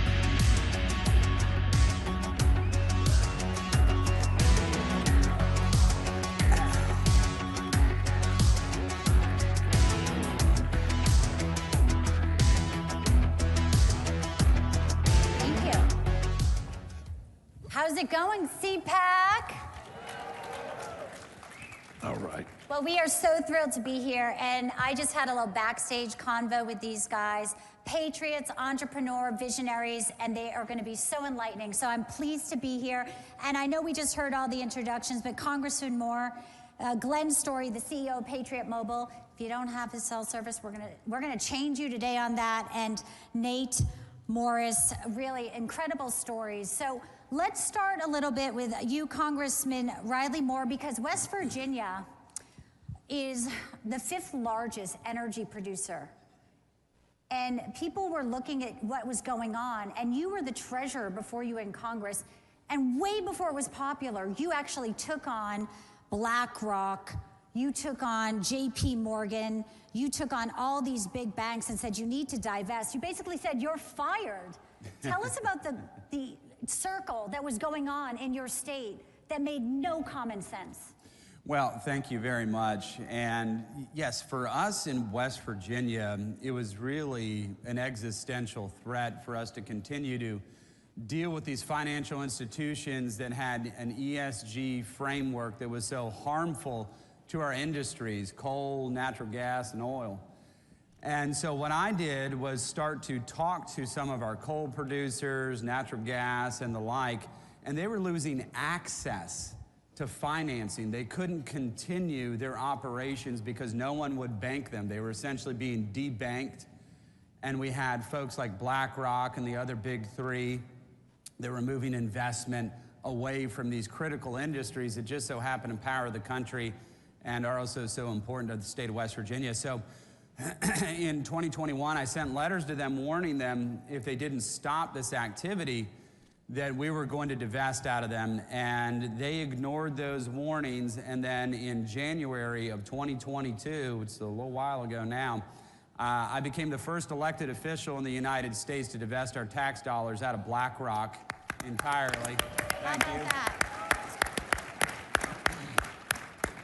And then we took it a step further and created what's called the Restricted Financial Institution List, which had said if you're boycotting the fossil fuel industry, you're going to lose the ability to be able to bid on any financial service contract in the state of West Virginia. And that's where we ended up putting a lot of other banks on that list, Goldman Sachs, JP Morgan Chase, Citi, a whole bunch of other guys, and we had to tear up a lot of contracts, tens of millions of dollars. We'll get back to that. And fortunately, you had the vision to do that. Nate, walk us through when you were in your early stages. You started your company on a credit card. You said with 10 grand, you took it public, $700 million. And you had to battle the woke, well, you called it like the Sopranos. I'll let you tell that. Well, you know, first I want to say, you know, I'm Nate Morris. I'm a Kentuckian. I'm a 9th generation Kentuckian. I'm an entrepreneur, and I believe entrepreneurship is the cornerstone to our country. It's how jobs get created. And we had a big announcement today, this morning, come out of Kentucky. Mitch McConnell said he's retiring. Woo!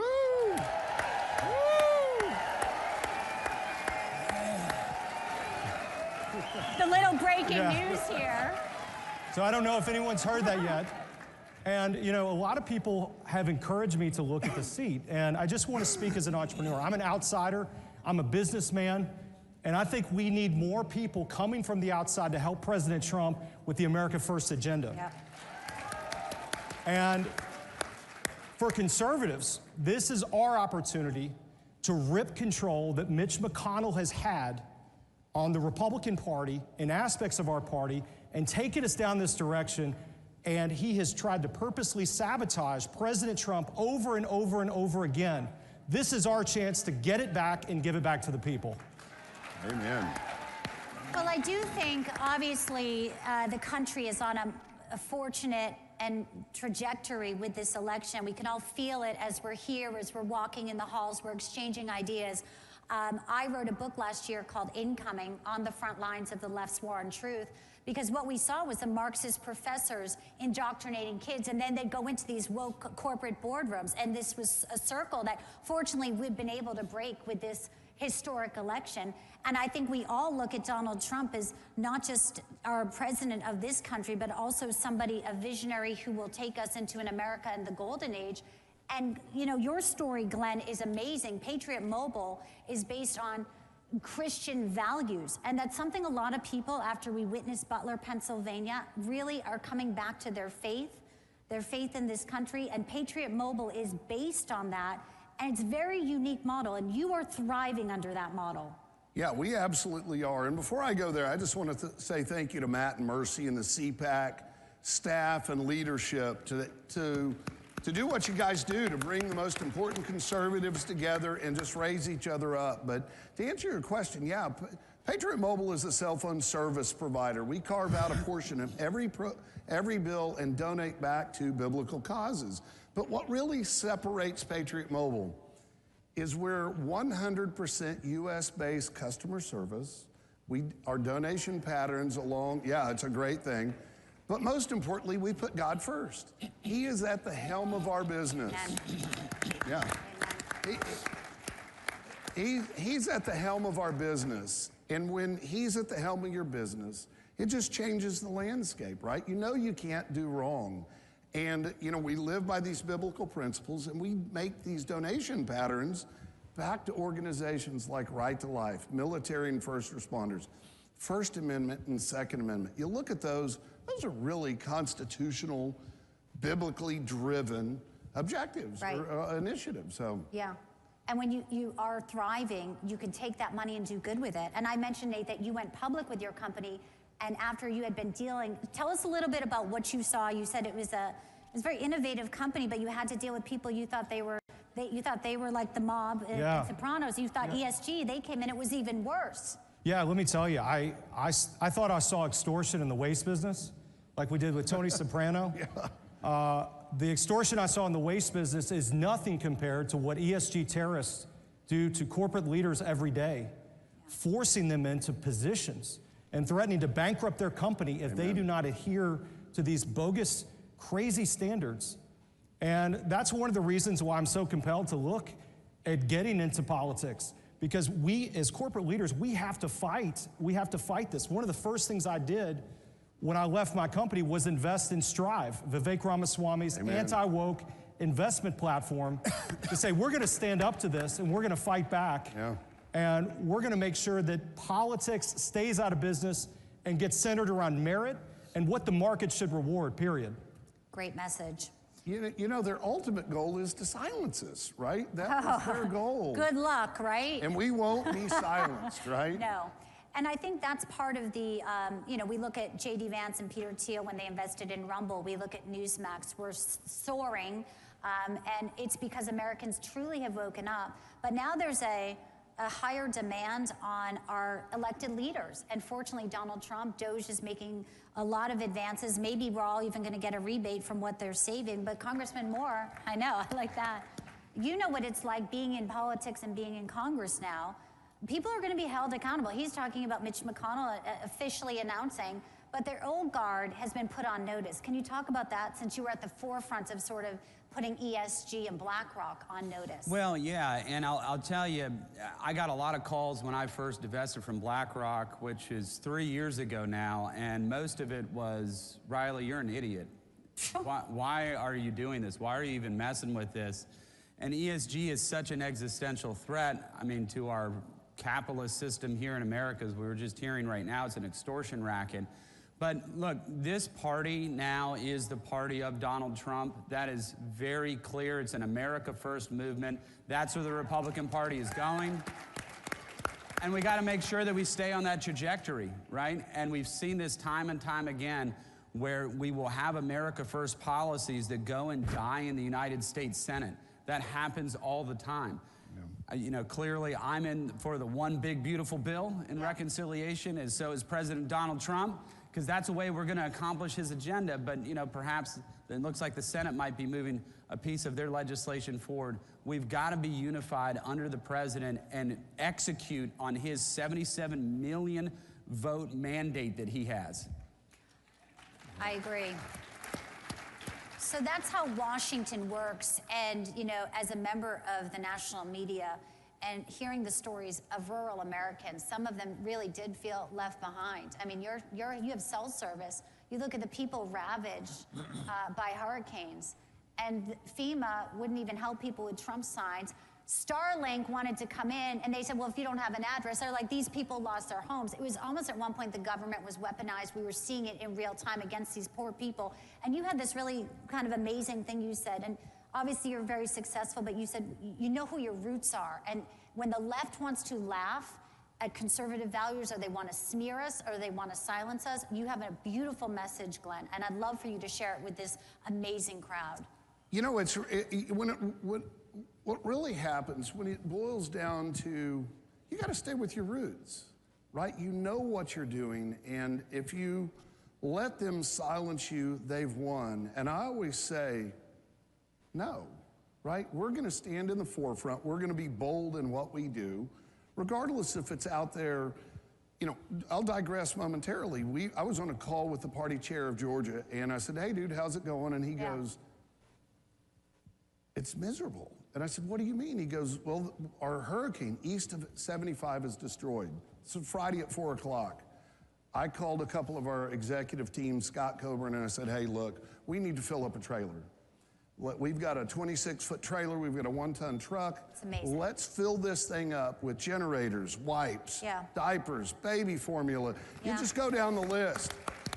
Here's the most amazing thing. I couldn't go. I had some family stuff to do, but a couple of our staff did. And what was amazing about this is they drove out. They were giving stuff out to people that needed it. They haven't had anything.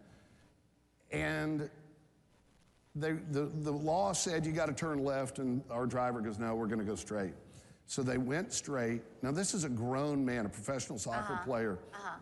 A woman was standing on the side of the road, and so he says, let's pull over. And they got out of the car, and Ethan's sitting down there somewhere. They got out of the car, and she goes, you know what? The only thing I need is diapers and wipes. I just said, Lord, please deliver. So they pull over, and you know what? We had crates of diapers and wipes. And this is a grown man, just starts weeping. He was like, you know, what else? That's what we're commanded to do, to believe in our... And you know, it's not easy. You know, we have an elected member of Congress, 2 entrepreneurs and CEOs. When I brought you out, I said you're patriots. But we also, I think your stories are so important because other people in this audience are looking and saying, how can I do this? How can I involve?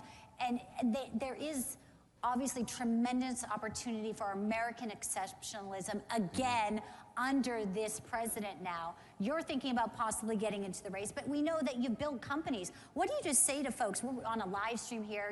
You have, thousands of people watching. They want to know how I get a credit card loan and start a company and be like you and do that in today's climate where we have the winds of change at our back. Absolutely. Look, I was raised by a single mother. 19 of my family members worked in an auto plant in Kentucky. My grandparents helped raise me. And I think that one of the things my mother always said, we may not have a lot of money, but it's free to think big, and you should think big. Amen. You're going to be thinking anyway, so you might as well be thinking big. And I think we got to get back to that and be the country of dreamers again. And I think Donald Trump has got people in America to get hopeful and get those dreams in action. And that's one of the reasons why I'm looking at this seat. I feel like as somebody I owe so much to my teachers, my pastors, coaches, people have helped me. I got to do something. And, right now we've got 2 candidates that are looking at this race that are puppets of Mitch McConnell. Right. And we can't have that. Well, when it comes to ESG, BlackRock, they've been put on notice, Congressman Moore. You come up from a family of politicians as well, so it's a tough business. DC's a tough town. Yeah. Tell us about some of the things that you're working on now that are future forward. I know there's something to do with protecting gun owners' rights, because you can't just stop it when it comes to BlackRock. There's a lot of things that are going on, and you're really kind of clue us into what you're doing. Yeah, so we dealt with this on the state level in West Virginia. It's called a merchant category code. Maybe some of you have heard of this, but the credit card companies have put this in place to be able to track the purchase of your guns and ammunition in the United States of America. Now, we had put in an ability and a right to sue, cause of action in West Virginia if they shared your data. But I have a bill right now, and I do believe we're going to get action on it, in the United States House of Representatives to ban the merchant category code on guns and ammunition. Thank you. Now, this is a little bit off the ESG topic, but this is, I just wrote an op-ed about this, and I'd encourage you to take a look at it because it's a huge national security issue, and I am looking at legislation on this. There are currently, in the United States, there are 300,000 Chinese nationals on student visas in our country. And I'm looking to ban all student visas from China moving forward. Amen. Amen. Glenn, tell us about why you are the best choice, the alternative, because, you're up against the big guys. It's never deterred you. You said your sales, every time they come after you, you kind of soar. But a lot of people would have been maybe not up for the task to go up against the big guys and all the big cellular companies. Yeah, you know what, I would just say, we're not really up against them. We really aren't. We're the only carrier out there. I won't get into the technical side, but we buy wholesale from all the major networks. We repackage it and sell it retail. And the real beauty of that is we provide a service, and I think it's better. Not only is our coverage better because we have all the networks, but look, we put him first. And when you put him first, what can you do? And then the real hook is when you call into our offices, we have an office in East Texas and in the Valley in California. You either talk with a redneck like me, or you talk with a Californian. And that's the real part. But then above that, it's not uncommon that we'll pray with you on the phone. And it happens all the time. We have a booth downstairs. I'll shamelessly plug Patriot Mobile. Come down. I think we've got promo code CPAC. You get a free month of service. But most importantly, you're going to be working with companies that love and honor their creator. Yeah. And I'm gonna just say this, when you do that, it's so much better. You're not supporting organizations that are contrary to your values. Right. I mean, I know we have Patriot Mobile customers out there. I'm looking at 2 waving and a couple of Hey, everybody in here should be a Patriot Mobile customer. Can you hear him now? Hey, that's a good hint, right? You said you were part of Strive, Love it. Nate, and so tell us the future of, do you think that ESG is dead? Is it all done for now? Or do we have to be vigilant? Because, corporate greed and others that don't have the intention, a pure of heart, which I'm hearing from all of you here on the stage. Yeah, look, elections have consequences. Amen. And we have to have leaders that are going to fight to keep this nonsense and garbage out of our corporate system and out of our economy. It has no place. And I think, we just had, we had an awful thing happen yesterday. Our governor, a Democratic governor, allowed KFC to move out of Kentucky. So I read about that. I read about that. And how does that happen? And this goes back to, we've got to elect America first, patriots that are not beholden and on a bended knee to Mitch McConnell or anyone else, but they're going to fight with President Trump and to keep this nonsense out of our politics, period. We just have a few moments left. That's pressure, and you're right there in the thick of it, AKA they call it the swamp, and they don't say that without reason. Yeah, well, and to your previous question, I'm sure there's somebody sitting out here right now, and I want this to be kind of hopefully core memory at some point. Each and every one of you should consider running for office.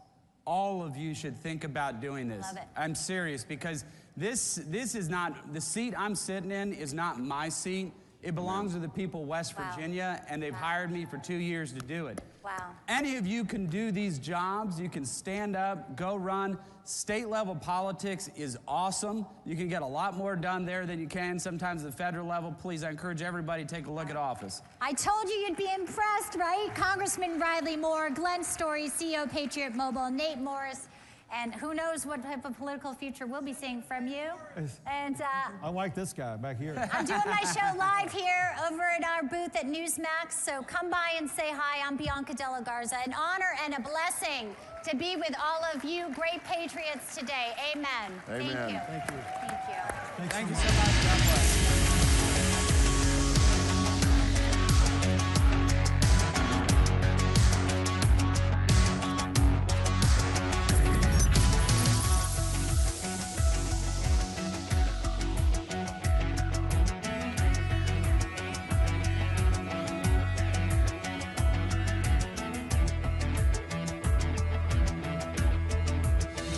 Under construction, but already the biggest news station in Poland. The only international TV station that interviewed Donald J. Trump. I'd like to say hello to the Polish people.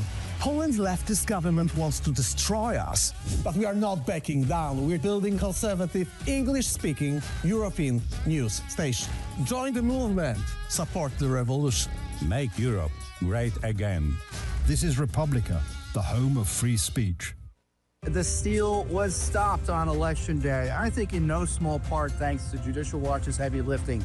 In just the last year and a half or two, we've cleaned up 4 million dirty names from the rolls. We also got that huge Fifth Circuit ruling that found counting ballots received after Election Day is unlawful. You can be sure that all helped ensure cleaner elections on Election Day, but there's more work to be done, so be sure to support Judicial Watch's election integrity work.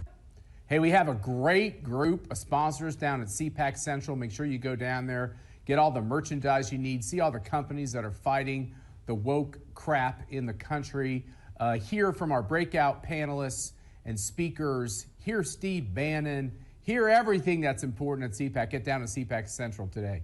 I actually started quite a while ago in CPAC, and I enjoyed it so much that I came back for a second one, then a third, then I said, what the hell, let's run for president. Matt said, it's like 5 years ago, 6 years ago. He says, you should run for politics. He's the one who said you should run. For the presidency of the United States. It is my honor to introduce to CPAC 2017 our president, Donald Trump. First of all, I want to thank Matt Schlapp and his very, very incredible wife and boss, Mercedes, who have been fantastic friends and supporters, and so great when I watch them on television defending me. Nobody has a chance. I love this place. Love you people. You never stop fighting for America, and I will never, ever stop fighting for you. We know that there are still more records to be shattered. New summits to be scaled, more triumphs to be realized, and more amazing history just waiting to be written. The American adventure has only just begun. God bless America, and we will see you next year. Thank you very much. You never stop fighting for America, and I will never, ever stop fighting for you. Ladies and gentlemen, please welcome the host of the Michael Knowles Show, Michael Knowles. Hi. Thank you very much. Thank you very much. Good to see you. Thank you. Oh, look at this. Look at these beautiful, patriotic, energized. Ooh, I love it. I love being at CPAC. It is always a pleasure to be at CPAC. I felt like an old man when I was thinking about this trip because I first came to CPAC in 2011. And it was fun then, it's been fun ever since, but something feels different this year. Doesn't it? Something. What is it? What is that thing? I don't think that it's just that we won. Because, you know, we won in 2016. Some people say we won in 2020. I'm not going to get into it. But it can't just be that we won. I think the big difference this year is that we won, and we won the popular vote. That was the big difference. Most voters in this country voted for Donald Trump. Huge swaths of every demographic, including groups that Democrats have had a lockdown on for decades. We're talking about an historic proportion of black male voters, almost half of Hispanic voters, something like 50% of women over 45, even, this one really shocked me, 40% of women under the age of 30. That was the most Kamala-y demographic, and we still got that. So many of them voted for Trump and for Republicans in the House and the Senate. It was a clean sweep. It was a clear mandate, and it was a mandate for common sense. That's the only way to explain this broad coalition of people who usually argue with each other. Republicans, disaffected Democrats, conservatives, liberals, people across both sexes and all ages and all races. The Democrats lost the common sense, and their loss is our gain, not only at the ballot box, but also in expanding the political imagination, in opening up the discourse that we can have in our politics. For too long, uniparty elites have limited political discourse to exclude the common sense policies that people actually want. Just look at immigration. For decades, we have been told that we have two choices when it comes to immigration: more illegal immigration or more legal immigration. And sometimes the left and the right, they compromise and they give us both. Great.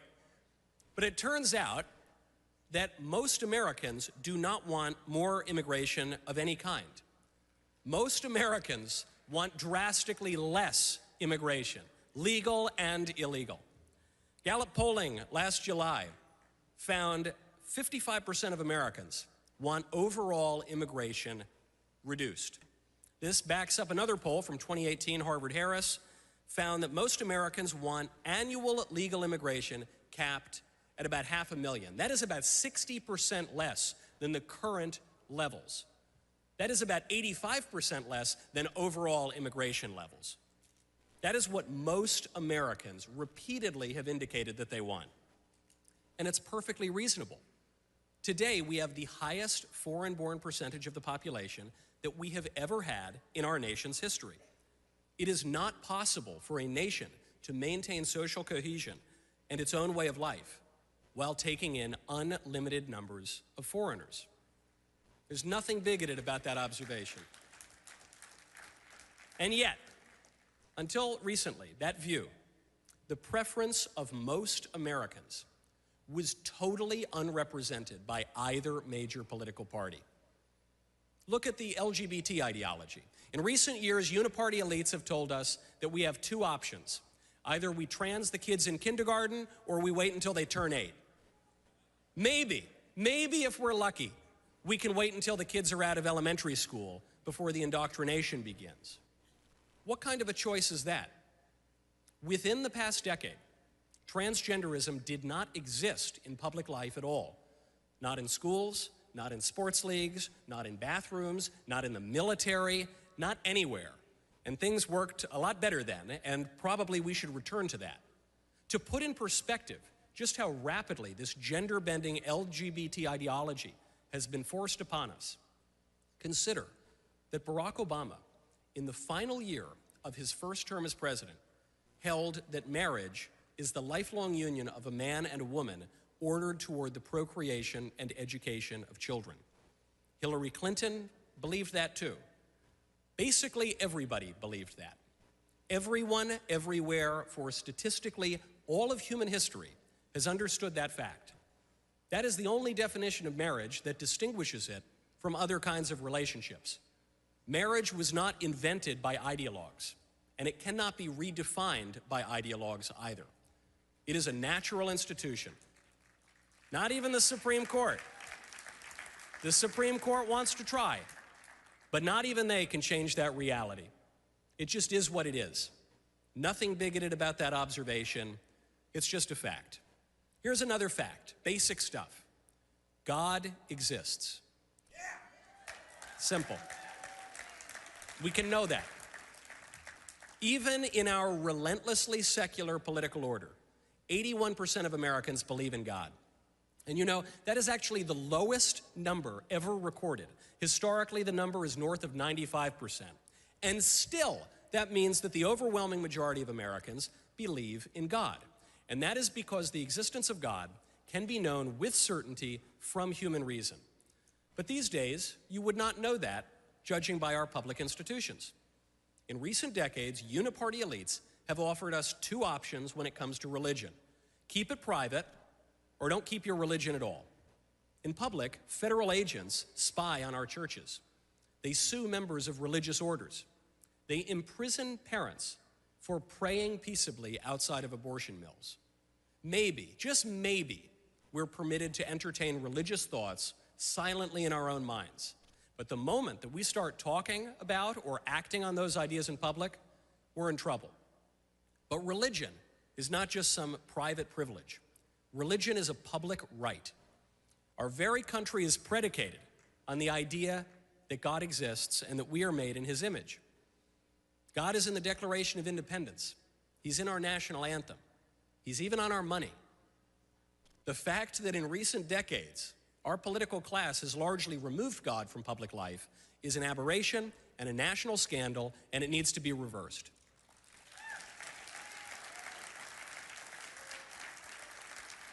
Now, of course, it's not really possible to remove religion from politics because lawmaking entails moral judgments, whether we're talking about abortion or whether we're talking about parking tickets.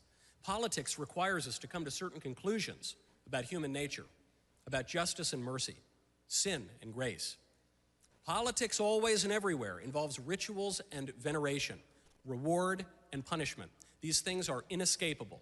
So when the ideologues remove traditional and true religion from our politics, they can only replace it with their own novel and false religions. They replace Christmas displays with pride parades, sturdy virtues with modern values, faith, hope, and charity with diversity, equity, and inclusion. They ban the Bible from schools, and then they assign gender queer. That is to say, they remove the most important book ever written, the book without which it is not possible to be an educated person, and they replace it with their own neo-Gnostic nonsense. Is it any wonder that our rulers got so stupid? You saw the consequences of taking the Bible out of schools a couple weeks ago when our vice president invoked a basic Christian concept, and our political establishment started alternately drooling and shrieking. When he was asked about mass migration, JD Vance brought up the order of charity, which is the idea that we owe more to the people closer to us than to people who are further away. This is an observation. It's so obvious. It's articulated in Scripture. It's written about by the great Christian thinkers, but it's also just common sense. It does not take a PhD in philosophy or theology to know that we owe more to our kids than we do to face-tattooed Mexican gangsters. Now, of course, this means that our political leaders owe more to American citizens than they do to foreigners. That's the point JD was making. That is the meaning of the phrase America First. It's not that we don't wish to help people around the world. We certainly do. We're the most charitable nation in history. But it is perverse for our political elite constantly to prioritize the whims and desires of foreigners over the needs of citizens. A nation without a proper concern for its own well-being can never, in the long run, be good to anyone else anyway. This is why when we're on the airplane, they say, put your own mask on before you help others. You need to have things in order. For decades, our uniparty elite have told us we have two options when it comes to charity and the common good. We can either erase our national borders, or we can try and fail to build democracies in the Middle East. Or we could do both, I guess. Those were our options. But you know, there's a third option, and it happens to be the option that most Americans want. We can rebuild our own country. We can help our own citizens. Charity, after all, begins at home.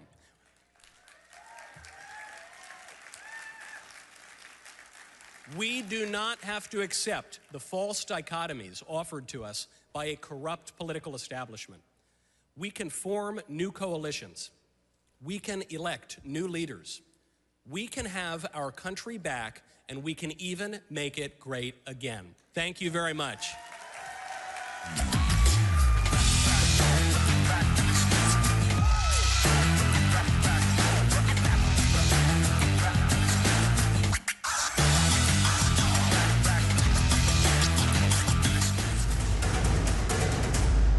Newsmax has been terrific. President Trump is right. Millions are switching to Newsmax. It's the fastest growing streaming service in America. You don't need those woke streaming services anymore. Just get Newsmax Plus. Watch the best shows like Greg Kelly, Rob Schmidt, Greta Van Susteren, and Rob Finnerty.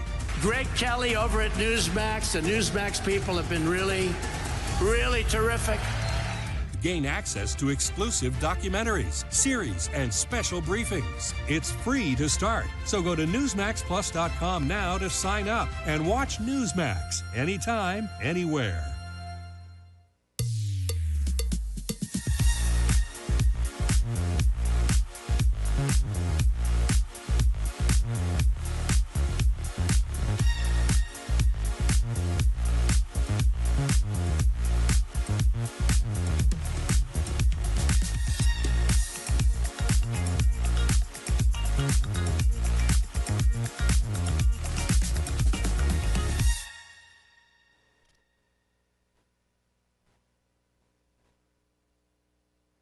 Freedom, sovereignty, prosperity. The Patriots for Europe Foundation is on a mission to make Europe great again. Globalist elites have led Europe into a dead-end street. Violent crime has surged because of mass immigration. The Green Deal has put the future of the European economy at risk. Fake NGOs and the massive bureaucracy in Brussels are interfering in our democracies. Patriots must take action. We bring analysis. We organize debates. We build the network of patriots to challenge the woke narrative head on. Patriots for Europe Foundation. Hey everyone, it's Matt Schlapp with CPAC. You know, CPAC isn't just a conference. We're fighting 365 days a year on all the issues you care about. Please go to your badge. There's a QR code. Check it out and see the different centers we have at CPAC, whether it's fighting anti-Semitism or corporate responsibility or raiding members of Congress or state legislators or criminal justice reform.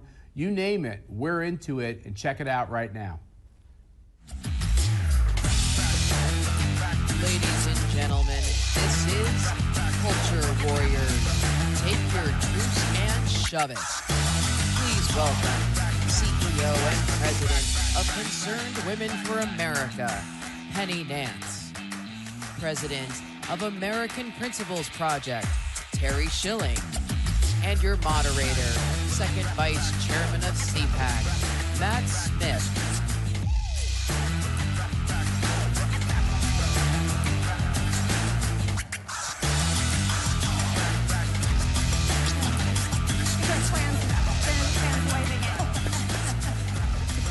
Your fan club is here. Hey, we're here. Where are my kids? Well, you need a van for all 10 of them. All 10 of them. That's Well, inside joke while we were backstage. Before we get started, though, we want to just thank all the pro-life, pro-family patriots that are here. Please give yourselves applause for being here and making the travel out to Washington, D.C. During this cold winter. We thank you. You know, the name of this panel talks about truces, and CPAC has never called a truce on being pro-life. We've never called a truce on being pro-family. And we've got two of our great allies here today, in Terry and Penny. They're going to talk about some of the progress that's being made since we've got a great pro-life, pro-family president in the White House again. And so to kind of start with that, Penny, we're a month into the presidency. President's been pretty active. Yes. What are a few of the things that he's done that get you excited in the pro-life movement? Well, first off, thank God President Trump won, right? And Concerned Women for America is the nation's largest public policy women's organization, and we are unapologetically pro-life women. And we are not afraid to lead with that. And what a great month it's been, from everything from pro-life people who use their First Amendment rights to, I don't know, sing and pray outside an abortion clinic, being pardoned by our president, as they well should have been, to signing the Mexico City policy executive order, to the Hyde Amendment coming back, and many important things. Mexico City policy, of course, is about abortions in other countries. And why are we funding all of this?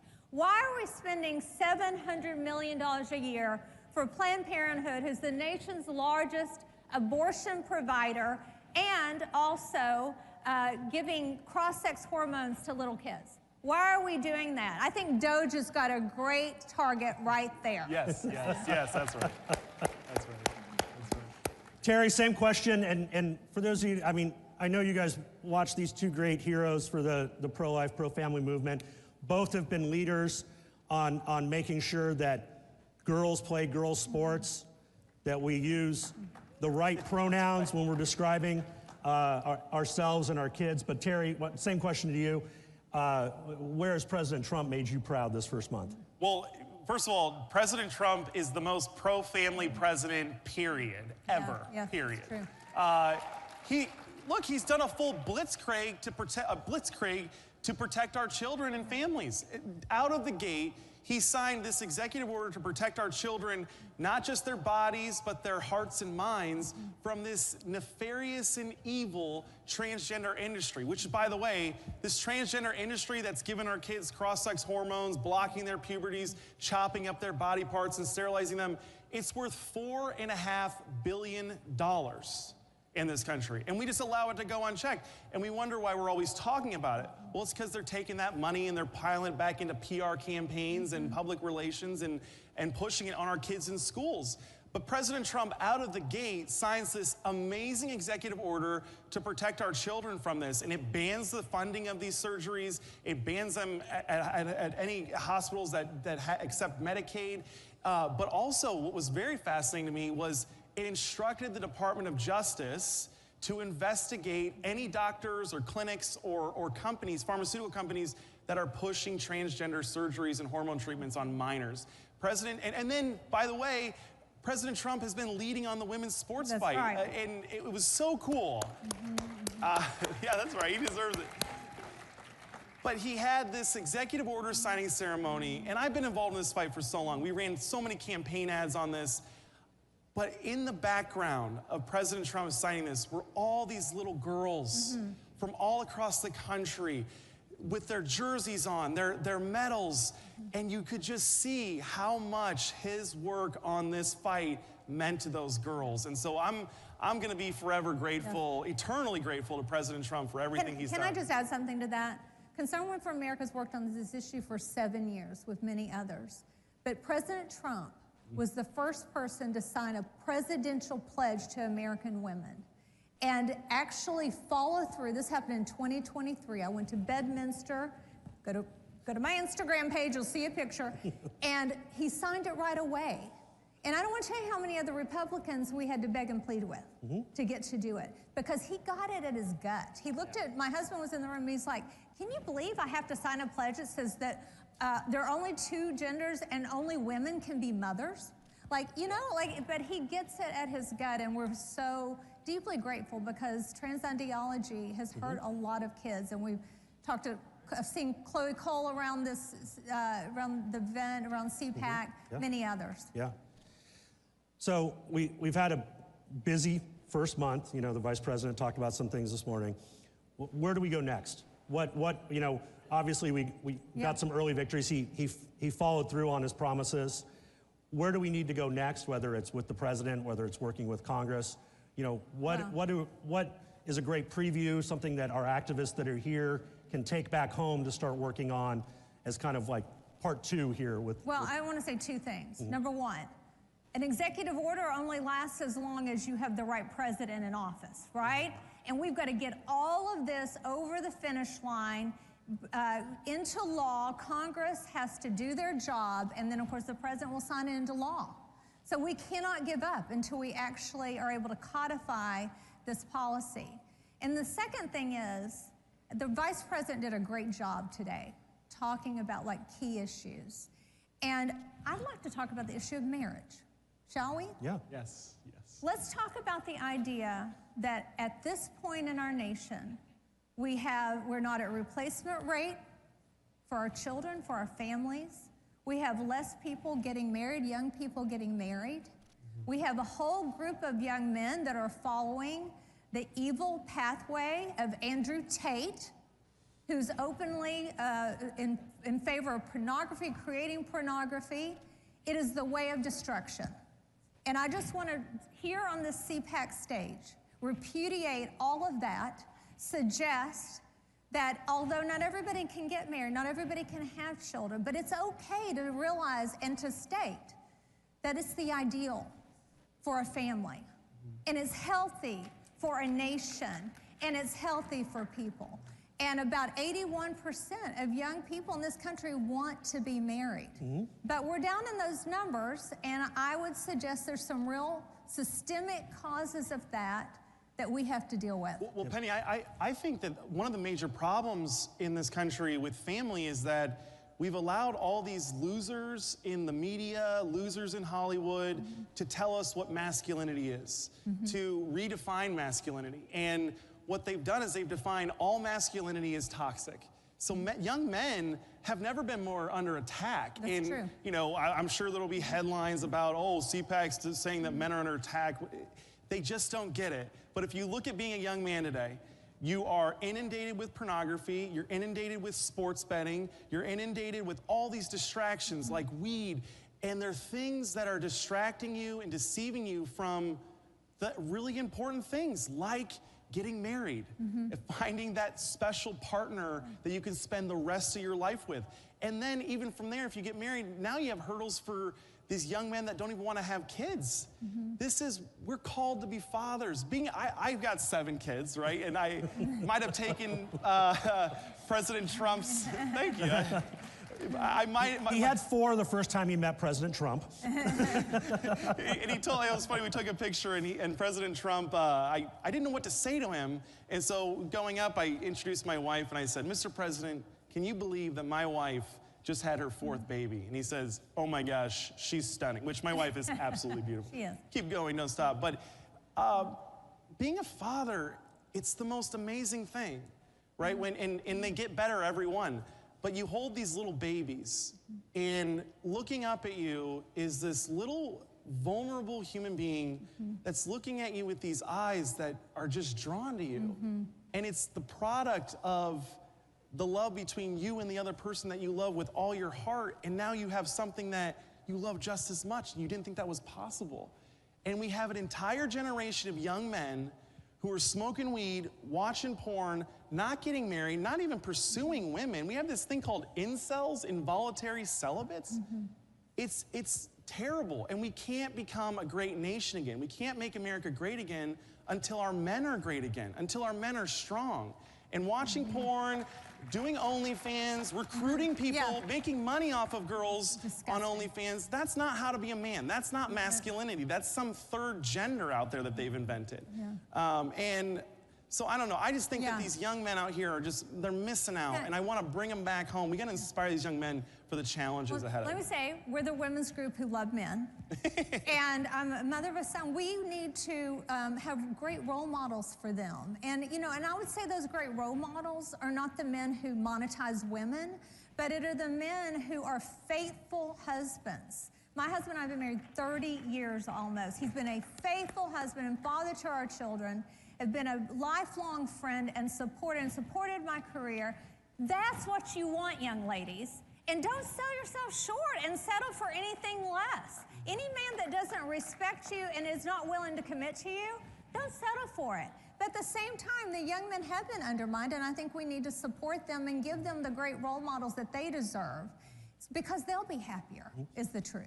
And we're talking about changing our culture, and we won an election, but as one of our colleagues in the movement once said to me about 20 years ago, he said, the fight only begins. That's right. You win an election, and then the fight, that's when the real fight begins, because that's when you have to, you know, start getting things done.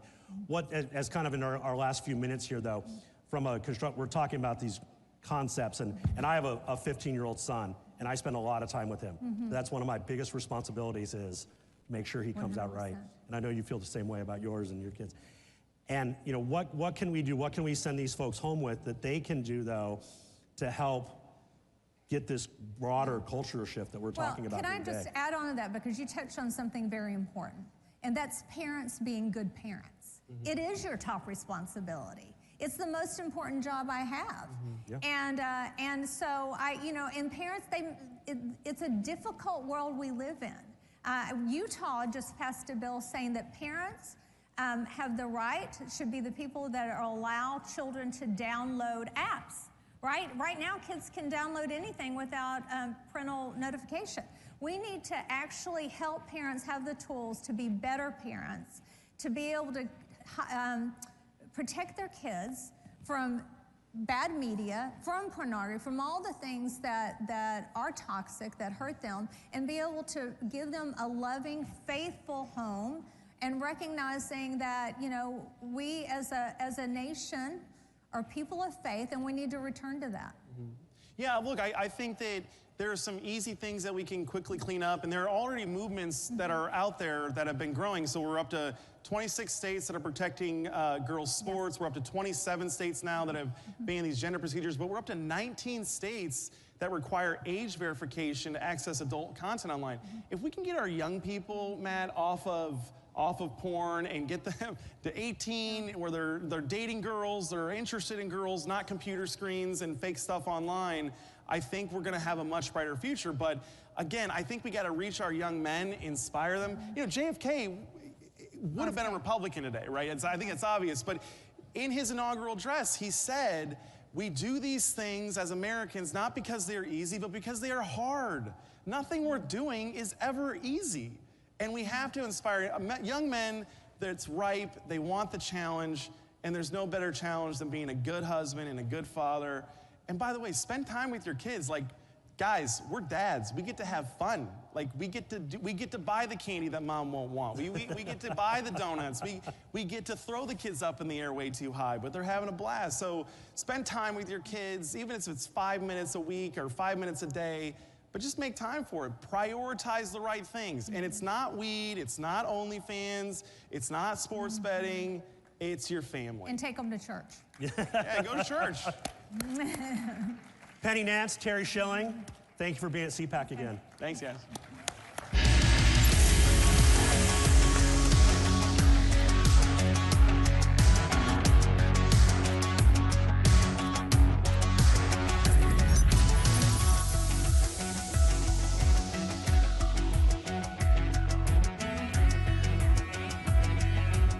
Wherever human freedom is under attack, in courtrooms, legislatures, and the public square, we stand ready to defend it.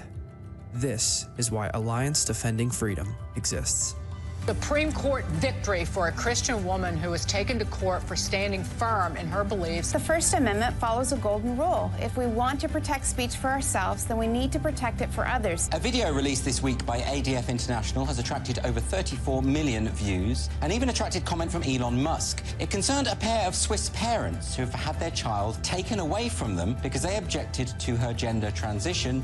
We're not just here to stop the erosion of liberty for this moment alone. We are here to keep the door open for the gospel.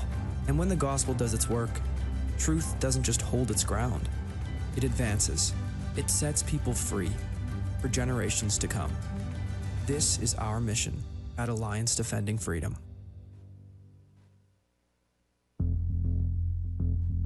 The only homicide on January 6th was the unlawful shooting death of Ashley Babbitt. This major new lawsuit that Judicial Watch filed, a $30 million wrongful death lawsuit against the United States government. She was unarmed. There were no weapons visible. She was shot in the shoulder and killed by Lieutenant Byrd. He popped out and shot her dead. Ashley was shot in cold blood, and the rule of law requires justice for her. I started to investigate some programs across the country. The choice was pretty clear when I started to look at the student network, the faculty, and sort of the reputation that the school had. It was a very easy decision for me. I was super interested in the course offerings when I started to look at those. I thought those were very applicable, but very diverse. You know, no matter what field you want to take within politics, there's course offerings for virtually anyone with any sort of career interest. It's not only those, but I think it's the relationships that you build with your fellow students, most of whom are working professionals working in the field of politics, whether that's here in DC or in their home state as an online student.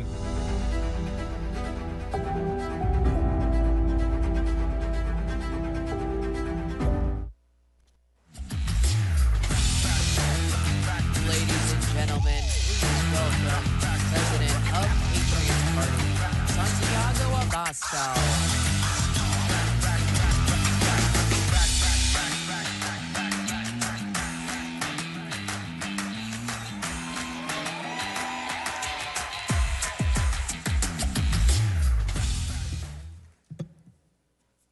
Muchas gracias a todos.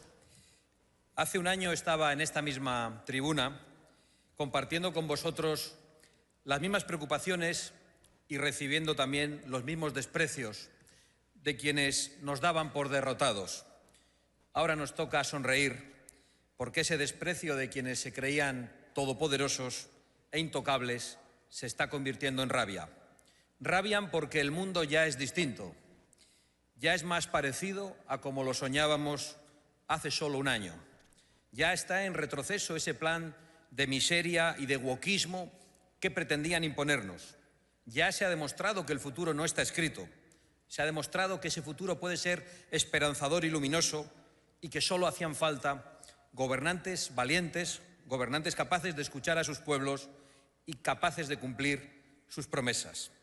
Gracias por permitirme estar de nuevo a vuestro lado para decir esencialmente lo mismo, pero para hacerlo con muchísima más esperanza. Quisiera utilizar esta intervención para responder como español y como europeo al discurso de la semana pasada del vicepresidente Vance en Múnich. Y quiero hacerlo para darle una respuesta firme y contundente. Y la primera palabra de esa respuesta debería ser gracias. Simplemente gracias. Gracias porque Europa necesitaba oír ese discurso y sus líderes necesitaban oír esas verdades, las mismas que ellos tratan de silenciar y de manipular cuando las decimos nosotros. Gracias, vicepresidente Vance, porque ya no pueden seguir despreciando y ocultando la realidad. Pero sobre todo porque todo lo que se dijo en Múnich es verdad.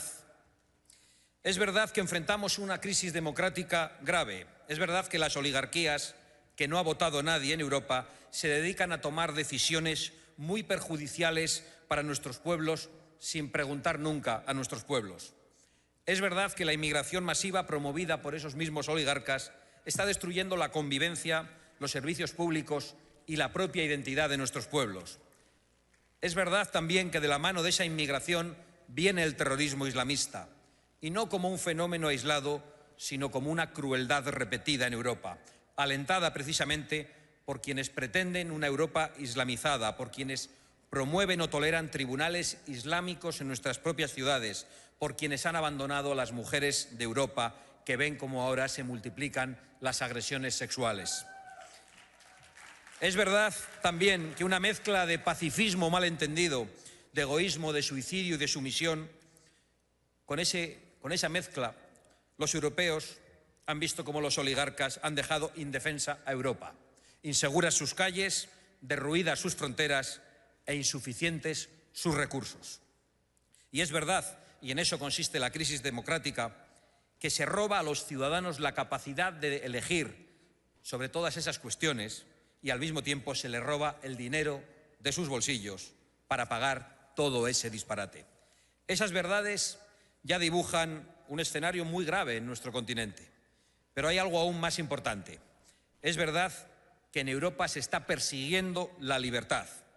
En Europa hoy pretenden que todas esas verdades no se puedan denunciar y, por lo tanto, no se puedan remediar los problemas. Las oligarquías europeas están destruyendo todo lo que hizo a Europa grande alguna vez y para ello pretenden liquidar nuestra libertad, que es la columna vertebral de nuestra civilización compartida. Porque Europa es la filosofía griega, el derecho romano y la espiritualidad cristiana. Europa no es la sumisión islamista, ni la ideología woke, ni la cultura de la cancelación. La respuesta a las verdades del barquero del vicepresidente Vance no se hizo esperar por parte de un comisario de la censura. El vicepresidente Vance vino a Europa a decir que Europa ya no acepta la libertad de expresión y la respuesta de un ministro socialista alemán fue: el discurso de Vance es inaceptable. Todo claro. Nosotros, por el contrario, lo aplaudimos y le damos las gracias, porque es verdad que tenemos una civilización compartida y no es la woke, ni tampoco es el manifiesto comunista, aunque demasiadas veces hayamos sufrido esos azotes totalitarios tan semejantes en sus formas. Nuestra civilización es la de la libertad de expresión, la libertad de creación, la libertad económica y la de las raíces cristianas, porque el futuro también está en esas raíces. Y es verdad que si queremos preservar esa civilización debemos cambiar de rumbo. Algunos llevamos mucho tiempo exigiéndolo y algunas naciones ya lo están consiguiendo con grandes resultados electorales. Porque es verdad también que fueron políticos los que tomaron esas decisiones, políticos con nombres y apellidos, y basta con cambiar a esos políticos para cambiar el futuro tenebroso al que nos dirigían. Son esos políticos que ahora están rabiosos los que se empeñan en señalar al presidente Trump como enemigo de Europa porque pone los intereses de los estadounidenses en primer lugar. Esa acusación es algo que solo se le puede ocurrir a quienes han puesto los intereses de sus ciudadanos en el último lugar. Son esos políticos los que ahora pretenden llevarnos al conflicto masivo porque no se atreven a reconocer sus errores. Son esos políticos los que han impuesto a Europa las verdaderas cargas a nuestra economía. No son los aranceles anunciados por Estados Unidos, que ojalá no lleguen. Los verdaderos aranceles a los europeos son el Pacto Verde, los impuestos abusivos y la regulación woke. Esa es nuestra ruina y no nos la ha impuesto nadie desde fuera. La han impuesto políticos en Bruselas en contra de la voluntad de los pueblos europeos. Son los mismos que se reían cuando el presidente Trump hace ya 8 años advertía a Europa de que se estaba poniendo en manos de Rusia al renunciar a la energía fósil. Los mismos que ahora lloraban al oír el discurso de Bannon, literalmente los mismos, y literalmente lloraban. Y todavía lloran. Pero no lloran por los muertos en Ucrania, a la que han utilizado y a la que han engañado. Ni lloran por los muertos durante la pandemia, cuyo origen también censuraron. No lloran por las continuas víctimas de los ataques yihadistas. No, no lloran por nada de eso. No lloran tampoco por todas las oportunidades que han robado a los jóvenes europeos, ni por la inseguridad a la que han condenado a las mujeres europeas. No lloran por la destrucción de las iglesias, ni por los ataques terroristas en los mercadillos navideños. No, no lloran por nada de eso. Lloran y patalean porque su incapacidad, su necedad y su traición ya está a la vista de todo el mundo. Lloraban y todavía lloran porque su negocio, que no es otro que el de enriquecerse vendiendo a Europa, ha llegado a su fin. Entre otras cosas porque la administración Biden, que les llenaba las carteras, se ha terminado. Y con ella se han terminado los millones de dólares que ellos repartían para esparcir sus políticas y sus ideologías absolutamente nefastas. Lloran también porque su tiempo ha terminado. No podemos por ello sentir la más mínima compasión por esas lágrimas de quienes han sido fuertes hasta la crueldad con los débiles y ahora lloriquean ante los argumentos fuertes y verdaderos. Pero tengamos cuidado, al igual que Sánchez en España, los burócratas de Bruselas van a aferrarse a sus sillones con desesperación, quizá porque saben que cuando no se sienten allí tendrán que sentarse en un banquillo delante de un juez. Ahora pretenden llevarnos a la guerra total, los mismos que han dejado a Europa indefensa, destruyendo su industria y su capacidad de generar energía, los mismos que le dieron a Rusia la posibilidad de invadir Ucrania, los mismos que facilitaron la agresión de Putin, condenándonos a la dependencia energética. Ahora el presidente del gobierno de mi país, Pedro Sánchez, viaja a Kiev, a Ucrania, pero no lo va a hacer para decir a los ucranianos que las bombas que lanza Rusia las paga él mismo. Sí, las paga Sánchez, que le compra a Rusia el doble de gas del que le compraba antes de la guerra. Y con ese dinero que han dado los populares y los socialistas europeos, han financiado también la guerra a Putin. Y por lo tanto hay que deshacerse de esos Napoleones de salón que solo saben provocar guerras, cuyas consecuencias siempre las pagan otros, tanto en términos económicos como en términos materiales. Europa necesita que se vayan esos Napoleones para tener ejércitos fuertes, fronteras inviolables y una industria de defensa. Necesitamos todo eso. Hemos visto precisamente en Israel cuál es la verdadera amenaza que enfrentamos y hemos visto también que solo la firme voluntad de Israel para existir le está permitiendo ganar una guerra que no comenzaron ellos. Europa necesita defenderse de los planes de quienes llevan el terror a nuestras calles y de quienes empujan esos planes. Tiene que defenderse de esas oligarquías disfrazadas o de esos oligarcas disfrazados de filántropos como Soros, porque hace 9 años ese enemigo de nuestra civilización dijo que la Unión Europea debería recibir 1 millón de inmigrantes al año. 9 años después, la Unión Europea ha recibido 9 millones de inmigrantes. Para conseguirlo, no solo ha invertido su dinero a través de sus ONGs y comprando a burócratas, políticos y jueces, también ha invertido el vuestro, el de los contribuyentes americanos y el de los contribuyentes europeos. Creo que es un caso único en la historia en la que a los pueblos se les obliga a pagar de su propio bolsillo la invasión que el propio pueblo padece. Se quejan ahora de Elon Musk porque procura la libertad en las redes sociales y porque tiene la valentía y el derecho de expresar sus opiniones. La realidad es que se quejan porque no quieren que se sepa que ellos han estado a sueldo de Soros y a sueldo de la administración Biden. Solo un último dato de mi país. La primera persona que visitó al corrupto presidente de España, Pedro Sánchez, fue precisamente George Soros, en el Palacio de la Moncloa. Dato publicado y nunca negado por el gobierno. Sin embargo, nunca han tenido un problema con las injerencias hasta ahora. Son muchas las verdades que el vicepresidente Vance dijo en Múnich y tenemos que empezar a enfrentarlas desde el principio, desde lo más básico. Debemos reconquistar antes que nada las libertades que nos han arrebatado, reconquistar la libertad de expresión, reconquistar la libertad económica, reconquistar la libertad para nuestra industria y para nuestro campo, reconquistar nuestra capacidad para producir energía. Debemos reconquistar también nuestras fronteras, nuestra identidad y la seguridad perdida en nuestras calles. Debemos reconquistar la democracia para todos los ciudadanos y debemos reconquistar la soberanía de las naciones.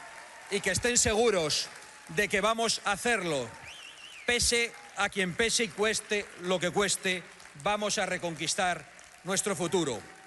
La época de las tinieblas está llegando a su fin. Estamos dejando atrás una de las etapas más oscuras del mundo libre. Sonriamos y sigamos luchando luchando y luchando. Muchas gracias.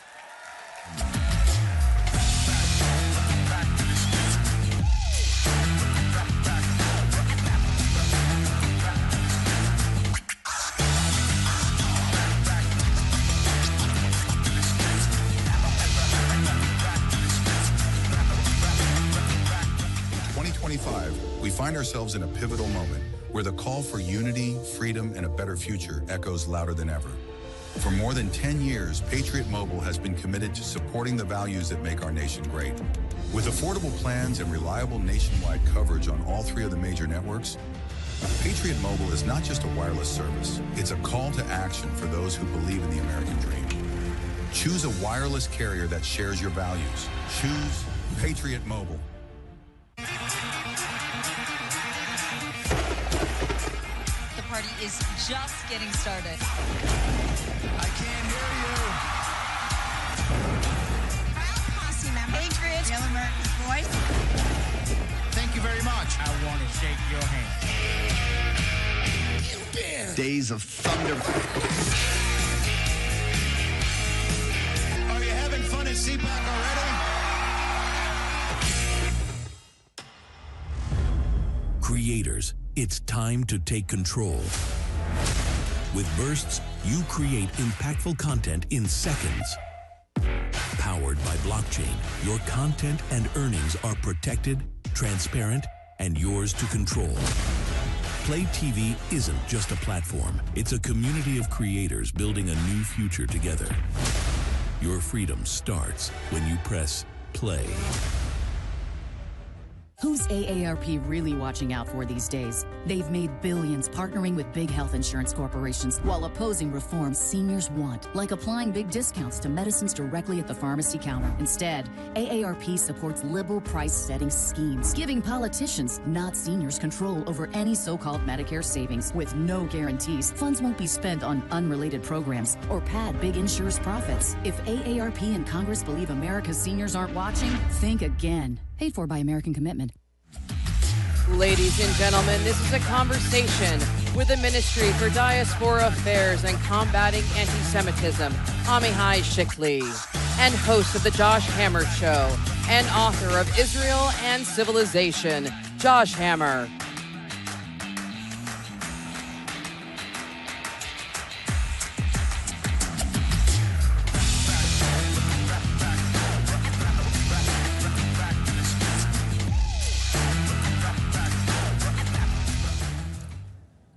So good afternoon, CPAC.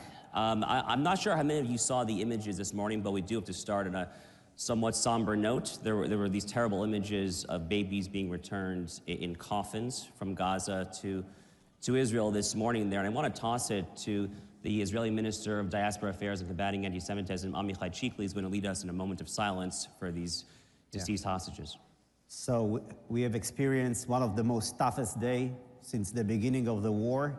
It is an extremely difficult day in Israel with the returning of the bodies of Shiri, Kfir, Ariel Bibas, 2 little children and their mothers, along with Oded Lifshitz from Kibbutz Nir Oz. And I think if we can take a moment of silence before we begin. Thank you. So tragically, these images this morning really do set the scene for our broader conversation here. And first of all, let me just make a brief point. You guys all heard from Vice President JD Vance this morning. Vice President JD Vance said it very well about a month and a half, 2 months ago, where he said the message should not be bring them home for the hostages. The message should be let them go. Let them go. Let them go, absolutely. That is the message. That's a major shift. That the new administration is coming with a new spirit. You know, for decades, we've heard this sentence, Israel has the right to defend itself. But this is obvious, and no other state needs to mention that they have the right to defend itself. And this administration is coming with a different message, that Israel has the right and it's obliged to eliminate its enemies, to eradicate evil, as Marco Rubio said. And this is a totally different approach. And this is how you win wars. Well, in many ways, Amichai, I think Israel is teaching the West how to win a war, which the West has not really done, frankly, since World War II. But I want to just briefly talk about the broader war, which is the war for Western civilization actually itself. What is Western civilization? We talk about it here. To me, Western civilization is basically synonymous with the Bible. It all ultimately goes back, as we two Jews know all too well, to God's revelation to Moses at Mount Sinai. I mean, when we talk about defending the West, guys, Jews and Christians alike, we're talking about defending those very values and that very way of life. And Israel is not just the canary in the coal mine for all of these fights, but anti-Semitism itself, as you know in your role, it is a direct attack not just on the Jews, but on all of this, on all of Western civilization. Absolutely. I think that, President Reagan ended the Cold War, and we thought that this war ended, but it never ended. It just wore a different face. And we saw it in universities all across Europe. We saw it on universities here in America. And the woke progressive movement is just another face of the Marxist movement. And in its root, this is a godless philosophy that denies the idea of truth. And when you deny the idea, the concept of truth, there is no good and bad. There is no right and wrong. There is no option for moral clarity. And this is how you can defeat the West from within. That is the effort that made by the woke progressive movement. And this is a threat, not just for the state of Israel. This is a threat for America, and this is a threat for Western civilization. And I think that we need to restore those very basic values. And as President Trump says, we want to put God back on the stage, because without God, what is truth? What is right and wrong and good and bad? And it all comes from our common values and our common tradition. And that is, I think, a new era. And I'm very optimistic that with moral clarity, we can achieve amazing things together, Israel and the United States, and lead the free world into a better future. So one of the things that we were talking about backstage a little bit is that, we in the United States, we in the West more broadly, I think have forgotten what actual evil looks like. We have forgotten that evil exists. Personally, I became a conservative at 12 years old on 9/11 because I saw the smoke from the Twin Towers with my own eyes. And I think many people in this post-October 7th environment are rising to that same realization. But we can't talk about evil, I think, specifically without talking about the Iranian regime, which is really kind of the root of the overwhelming majority of evil, not just in the Middle East, but frankly around the world more broadly. Maybe you could just talk a little bit about the specific threat from the Iranian regime and its proxies. And I think you might have a bit of a revelation for us when it comes to Iran. I came with some news, but before one word about the concept of evil. I think that, it's frightening to expose our kids to the fact that, yes, the monster beneath the bed really exists. There is evil in this world. And we want, to push away our children and the younger generation to believe that evil does not exist. We in Israel, unfortunately, even those of us who thought that there is no evil, met evil on its worst option on October 7th. We saw evil today in Gaza with the horrors of how the Hamas celebrated this moment of bringing the Bibas family and Oded Lifshitz. And I think that we have failed in the recent decades on educating our kids that evil exists, and we need to confront, and we need to fight, and we need to sacrifice, just like as we've done in the past decades. And this is something which I think that is also changing, and I'm also optimistic regarding to it, although it cost at a very high price. Now, with the Iranian regime, in Iran, Khomeini, who started the Iranian Revolution, he set America as the great Satan and Israel as the small Satan. Iran was and Iran is an enemy of America, an enemy of the state of Israel. And they are very determined in their efforts with their proxies. And one thing which is amazing that I would like to share with you, we have made a research and we found out that this entire campaign that tries to connect between Israel and genocide in Gaza, which is a ridiculous claim, because what we have in Gaza is a terror regime that seeks to commit genocide on our villages, on our communities. And what we found out, that this entire campaign started with the Revolutionary Guards posting again and again and again the message until it got received in the Western Hemisphere in Britain, with also Persian accounts, and then it got spread out. And we can see in the research that any time that the trend of the genocide in Gaza is going down, they are pushing more and more twists from fake accounts. And this is an entire campaign that was led by Iran. And this is the first time that we can share it publicly with you here in CPAC.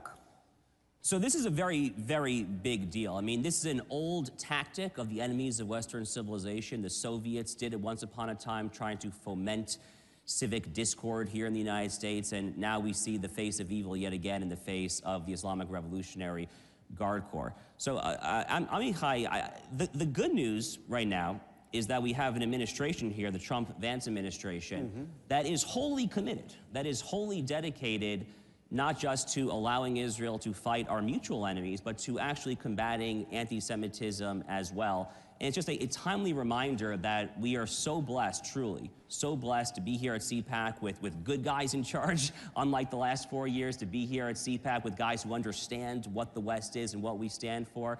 So I know that you've had some meetings in your time in Washington here. Why don't you just talk a little bit about what it looks like from your perspective, what the administration is currently doing? So in the past few weeks, this administration has done more to combat anti-Semitism than in the entire past 4 years.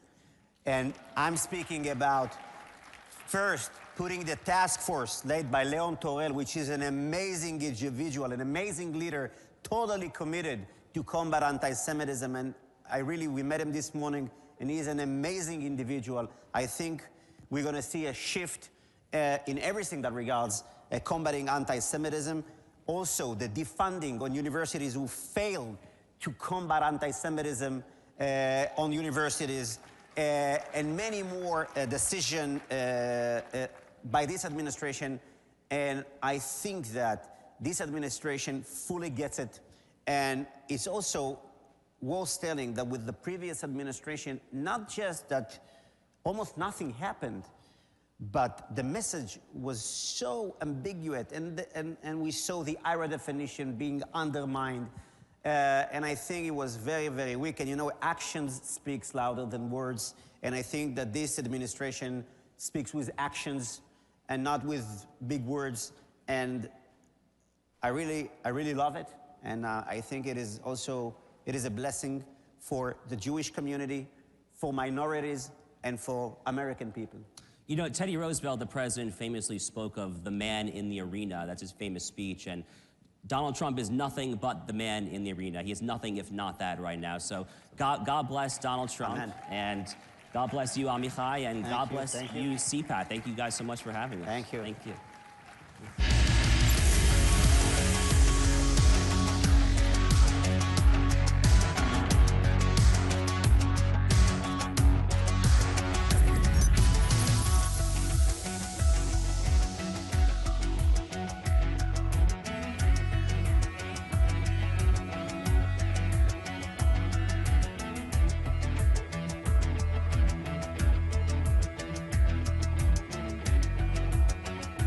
47th President of the United States of America. And, you know, I wouldn't say Fox has been exactly perfect. Fox has been a big difference of Fox between now and what it was 4 years ago, as you know.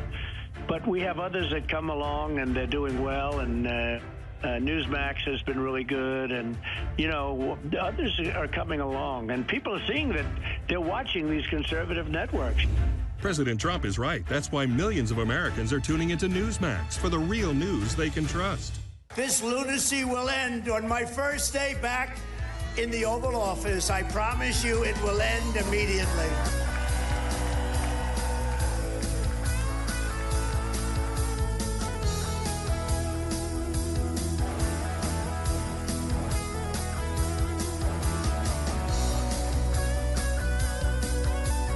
Donald John Trump, do solemnly swear. RSBN, by the way, how good is RSBN?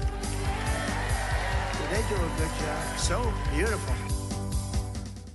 Who's AARP really watching out for these days? They've made billions partnering with big health insurance corporations while opposing reforms seniors want, like applying big discounts to medicines directly at the pharmacy counter. Instead, AARP supports liberal price-setting schemes, giving politicians, not seniors, control over any so-called Medicare savings. With no guarantees, funds won't be spent on unrelated programs or pad big insurers' profits. If AARP and Congress believe America's seniors aren't watching, think again. Paid for by American Commitment. Overdose deaths are up over 600% since 2020. Fentanyl is a leading cause. You think you're doing one thing. Instead, one pill and you're dead. Unfortunately, that's the reality 200 family members are going to face today. Our southern border, there's enough fentanyl coming across daily to kill every man, woman, and child. The fentanyl test is a small portion of the solution. It tests surfaces, powders, gels, and liquids with the precision of 99% accuracy. Results available in minutes. For individuals, hospitals, law enforcement. TheFentanylTest.com. Save lives together.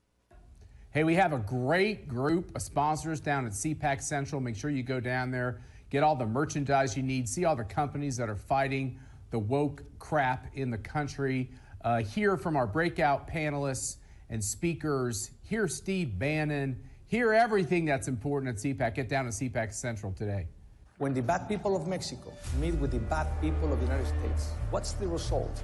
Culture of death, child trafficking, abortion, illegal guns, drugs, death.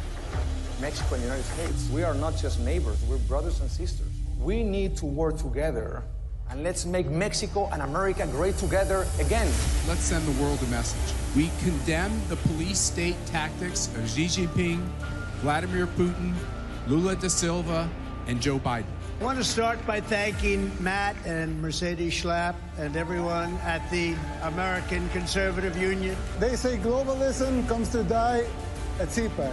I'm here to tell you that in El Salvador, it's already dead. An amazing time to be in this fight for freedom. Eliminar la corrupción de la política, pero no nos vamos a rendir en volver a ser Argentina grande nuevamente. Va a ser quién va a ganar y bien quién va a proteger a la familia. Esa es la batalla.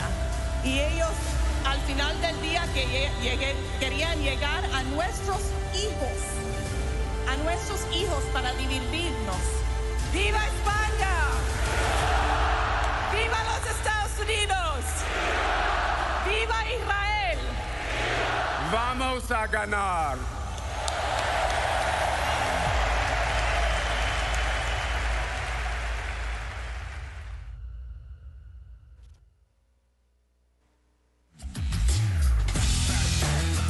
Ladies and gentlemen, please welcome U.S. Secretary of Energy, Chris Wright.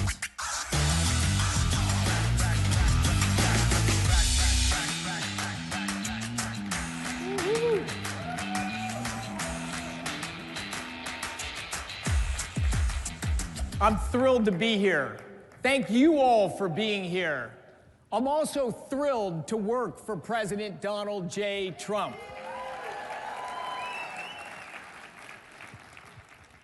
And I can breathe. I don't have a tie on today.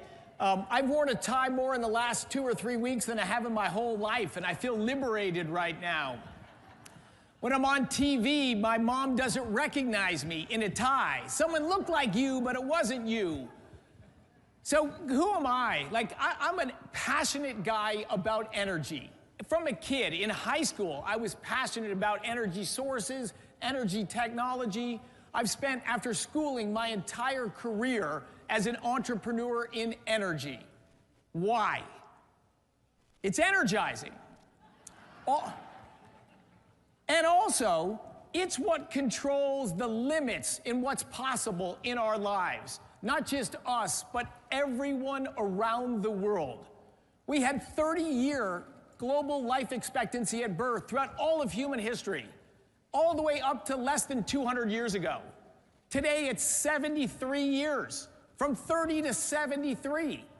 Two things catalyze that change: the growth of human liberty, bottom-up social organization, what we're all passionate about, and the explosion in available energy from hydrocarbons. These two things just transformed the human condition.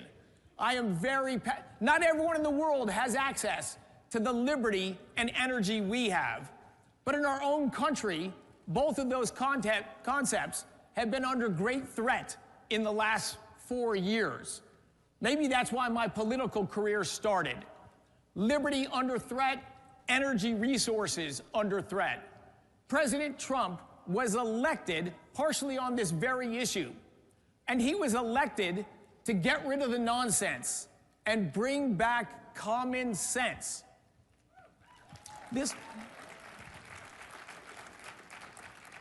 What do I mean by nonsense? Look at the last 4 years. What have we seen? Every possible new barrier implemented to make it harder to produce oil and gas. No, that doesn't change the demand for oil and gas. You just make it harder to produce. What do? You get less supply and higher prices. We've seen 30% rise in electricity prices just in the previous administration. During President Trump's first term, almost no change in national average electricity prices. All of a sudden, a huge rise in electricity prices, rise in gasoline, rise in energy across the board. So what was the response to that? Well, the United States is the dominant producer of natural gas, and we have a booming industry exporting natural gas to our allies around the world. Well, let's stop that. Let's ban new permitting of LNG export terminals. And then to add insult to injury, a whole bunch of regulations were rolled out to limit your ability to buy the appliances you want. You may want to buy that appliance, but the new appliance you're allowed to buy costs more and works worse. My dishwasher has to run for 2 hours now, and at the end, I got to clean the dishes. Like, my clothes dryer works at half the power. In theory, this is saving energy. It just takes twice as long to dry our clothes. Like, these are just nonsensical things that have hurt people's lives and driven prices up. President Trump came in, and he is strong, and he is bold, and he gets energy. His goal was, we're going to bring back common sense. So what's the plan? Drill, baby, drill, and build, baby, build.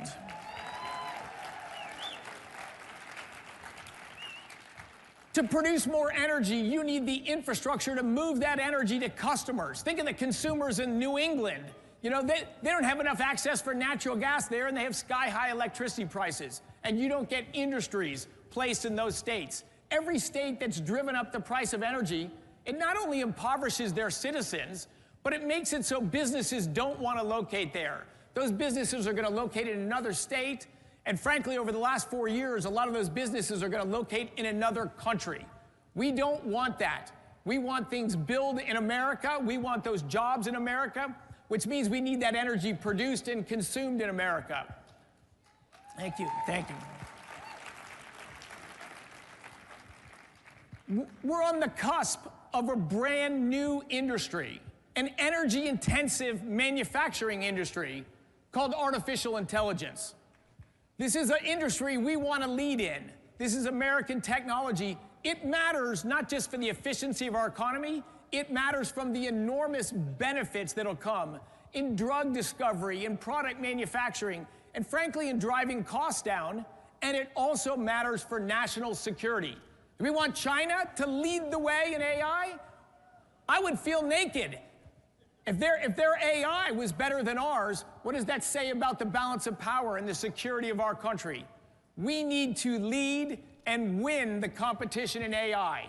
And the only way to do that is to have tremendous energy production that we can both grow our electricity production, which is what AI runs on, but stop the price rises. They had almost no demand growth, and they raised prices. This administration needs to do the opposite. We need to have demand growth and supply growth and not raising prices, everything we can do to push prices down. That's how we can better human lives. Better opportunities for American, lower cost of living, more industries that want to invest and build things here in the United States. That is this president's agenda. And as I dig into my job and my colleagues in other cabinet positions, there is an immense amount of barriers to making things happen. Our country, it's become a place where it's very hard to build something, and unfortunately, it's very easy to stop something. One regulation, one protest, our government is littered with inefficiency and traps that can be exploited to prevent people from building things. So the task before us is big. It's not modest, it's not simple, but we have a committed team who are working every day to get these barriers out of the way, let America grow our energy production, build our energy infrastructure, bring jobs and investment back to our country, raise American wages, and lower American prices.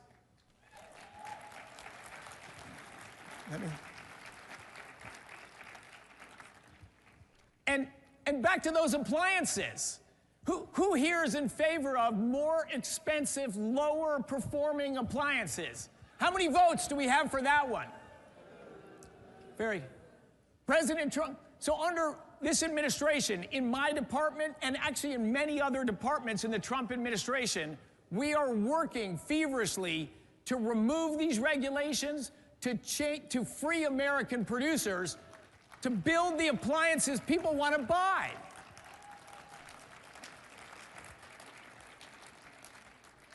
We have a factory in the southeastern part of the United States that employs hundreds of people to build a particularly popular product these days. It is a tankless water heater powered by natural gas. It's among the cheapest ways to heat your water, takes the least space, lower cost, burns natural gas, our lowest cost thermal energy we can have in our houses. It's a win on every box. That's why they've been selling like hotcakes and are an emerging product. So what did the Biden administration do? They see a hot product, all Americans are voting yes. They passed a regulation that would make that product illegal, and that company would be dead. In fact, that company is very fearful for the jobs and opportunity of those workers. Now, that's hundreds of American jobs. I care personally about that, but it's much bigger than that. It's all Americans would not have available to them a low-cost, efficient option to have hot water for their showers and their washing machines and everything else we use it for. That's just completely nuts. But again, President Trump, fix that problem. Fix that problem. We found a fix, and we are fixing that problem.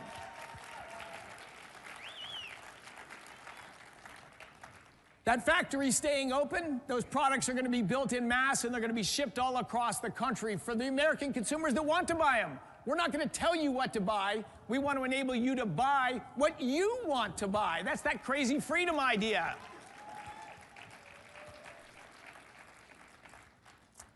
I'll end with saying, America's back, baby.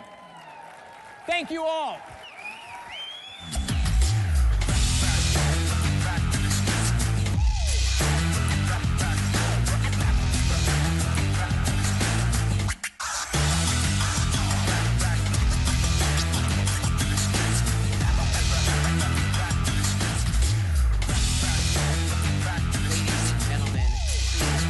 Senator from Indiana, Senator Jim Banks.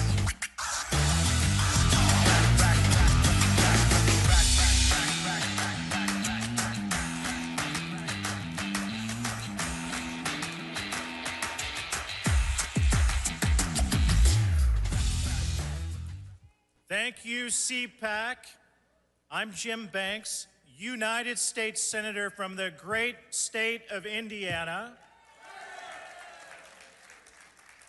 I just left the floor of the United States Senate where I cast my vote to confirm Kash Patel to be our next FBI director.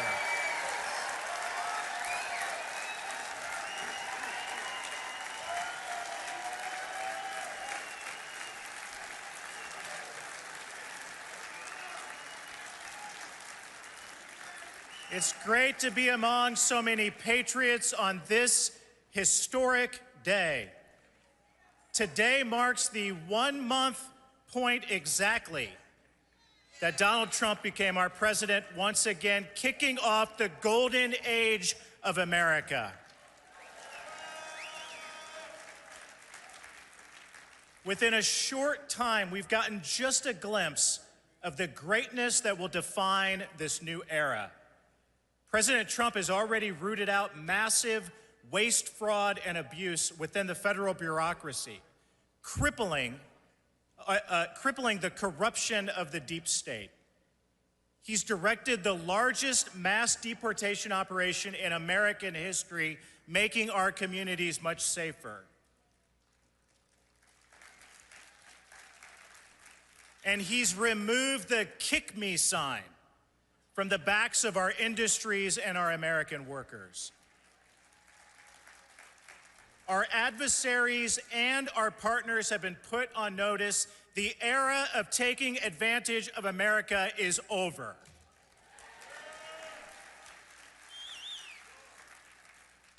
While America is heading toward this golden age at warp speed, we also face a troubling reality.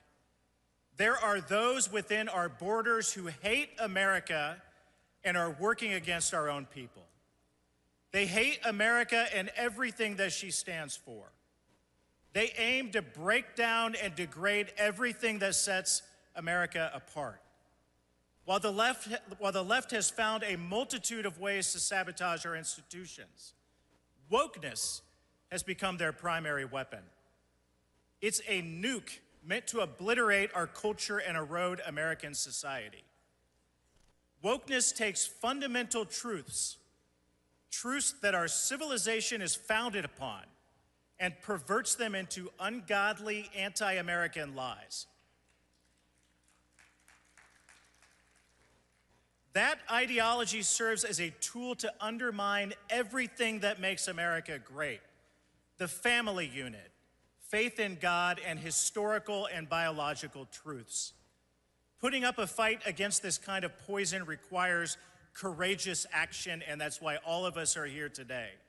And that's exactly what President Trump has given us on his watch. He's inspired the rise of what I like to call the new right.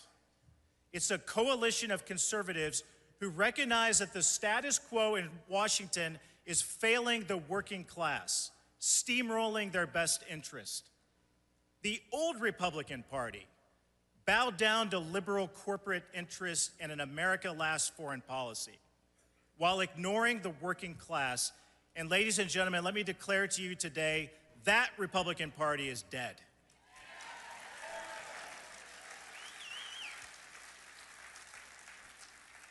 This is no time for wimpy Republicans. The new right merges true conservatism with the interest of the people. President Trump and his administration boldly embody this new Republican Party. This administration had the nerve to stand up against corporate America, the media, the federal bureaucracy, Wall Street, the mainstream culture, the education system, the entire Democrat Party, and even weak Republicans on our side.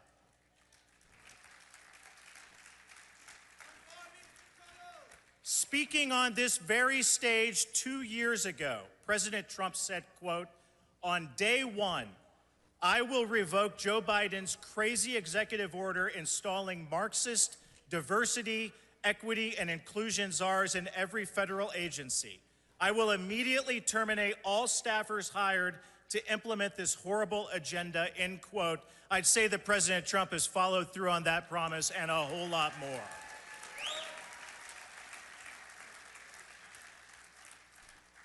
Despite how extensively DEI polluted our institutions, President Trump, with the swipe of a pen, dismantled this Marxist ideology from the halls of our government.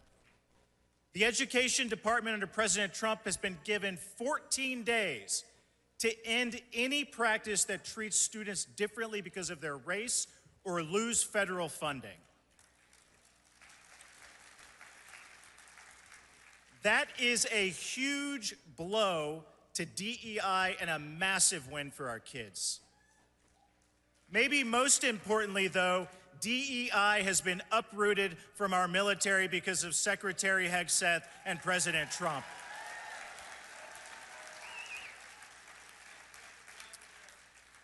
Under Joe Biden, our armed forces were wasting precious time and taxpayer resources running social experiments. Do you think that China's military is worried about filling diversity quotas and making sure everybody's pronouns and delusions are respected? Of course not. And as a veteran of the war in Afghanistan, I can tell you that diversity in and of itself provides no strategic advantage. In fact, holding up diversity as some kind of moral virtue is a deadly distraction. Under President Trump, we're rightfully refocusing our military on lethality because that's what keeps Americans safe. But it's not just the public sector that's purged radical wokeness. Corporate America is also following suit, bending their knee to common sense. Google, Ford, Meta, Walmart, and so many other companies, all those companies are decimating their DEI programs. The culture has shifted away from insanity and back toward objective truth and success based on merit. It's encouraging to know that our young people are a big part of this corporate shift. They've grown up being indoctrinated by all of this woke garbage, but they're the ones who are pushing back the hardest. They understand that DEI is a fundamental attack on the American dream. Let me tell you, as the son of a factory worker who grew up in a trailer park, now serving in the United States Senate, that American dream is very personal to me. It's something that's worth fighting for. I have 3 young daughters, and I want them to inherit an America that values their hard work, not one that prejudges them or bases their value off of identity politics. DEI is the biggest threat to the American dream, but the golden age of America means the death of DEI.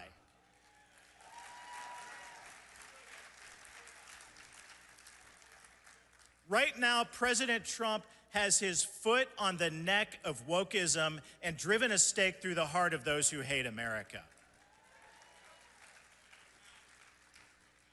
But let me tell you, Congress needs to do its job.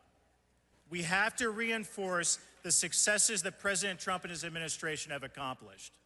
We need legislation to codify and extend his transformative executive orders. Leaders in both the House and the Senate must partner with President Trump to help get these wins across the finish line and make them permanent. The Anti-Woke Caucus is and has been one of those partners. I'm proud to be the founder of the Anti-Woke Caucus during my time in the House. I've handed off the role to Congresswoman Harriet Hageman from the great state of Wyoming, who now leads that caucus. The Anti-Woke Caucus works to expose the cultural rot introduced by the woke movement and helps to lay the groundwork for much of what the Trump administration is accomplishing today. It stands against the tide and fights for legislation focused on restoring a merit-based society, a society that prioritizes free speech, fiscal responsibility, and the rule of law. And I'd like to mention that a lot of outside organizations, especially the Claremont Institute, have been essential partners in the momentum that we've had. In 2023, the caucus endorsed the Fairness, Anti-Discrimination, Individual Rights, or the FAIR Act, that prohibited federal government from discriminating on the basis of race, color, or national origin. And that same year, the caucus supported an amendment that I provided to the Department of Defense that would have prevented federal funds from being used to hire or pay employees who work on DEI at the Pentagon. That amendment passed the House, but it failed in the Senate. But now that there are new faces in the Senate, I say it's time that we try again. Let me close by saying that this recent election in November was a referendum on the status quo. President Trump has led this country and this town into a new age. This isn't business as usual in Washington. We're entering a time of American prosperity and peace that we have never seen before. It's felt all across the heartland of America. Working people aren't used to their leaders being honest with them or prioritizing their needs. But that's what President Trump and the MAGA movement, the new right, the new Republican Party have achieved. The cancer of wokeness tried to undermine our national unity and destroy our country, but thank God it failed. We, the people, know what makes this country great. This is the greatest country in the history of the world. It's always worth fighting for, and I look forward to fighting alongside you to keep this country great. Thank you. God bless. The yeas are 51. The nays are 49. The confirmation is confirmed. Under the previous order, the motion to reconsider is considered made and laid upon the table, and the President will be immediately notified of the Senate's actions.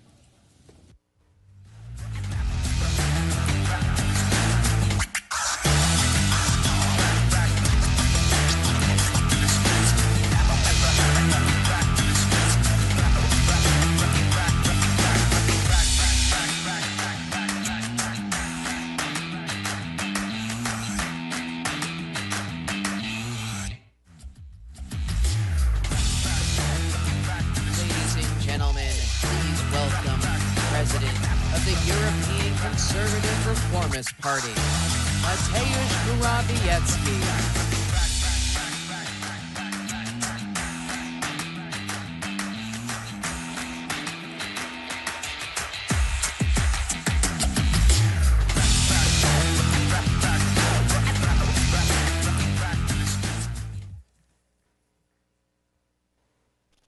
I stand here in front of you as a representative of Europe, a continent which once shaped the world, and great continent of great explorers and inventors, industrial revolutions, Columbus and Copernicus, Leonardo da Vinci and Nikola Tesla.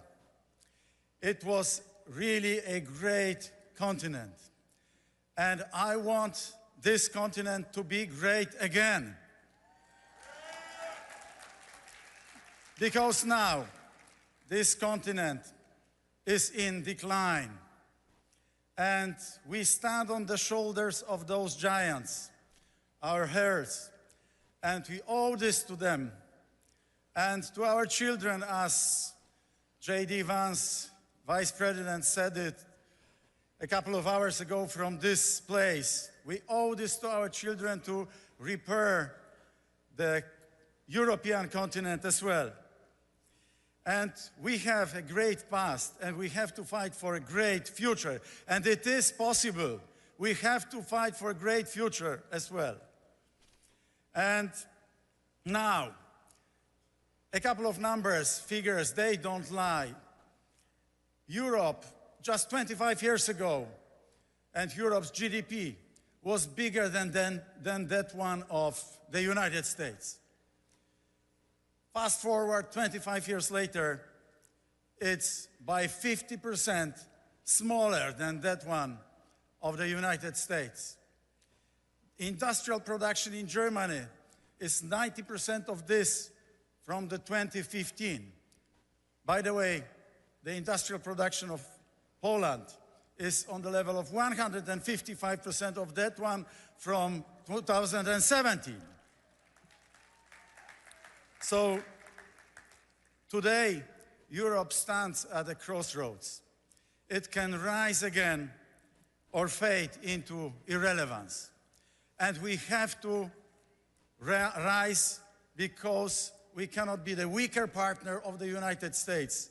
The challenges all around us are really great and grave, and we have to cope with them, hand in glove with the United States. But to do so, we must abandon the outdated EU development model. The Franco-German engine has stalled, and Brussels bureaucracy cannot replace real economy. And climate and migration policy, instead of delivering solutions, have created chaos. If we fail to change course, Europe risks becoming a museum, an open-air museum, you can say, or worse, a colony of Asian powers. That's a real threat. And Europe faces many threats. Amongst them, not only a very stupid Green Deal policy, illegal migration policy, which actually is an open-door policy for everybody from Africa, from the Middle East, the Willkommenskultur of Germany. Totally wrong. But also, it suffocates the free speech, and it also fights with very poor defense system. If we do not fix these internal failures, we will have even bigger challenges to deal with, because Russia, the illegal migration, China, and Islamic terror is just next door, behind the corner. Right now, bureaucracy is killing Europe.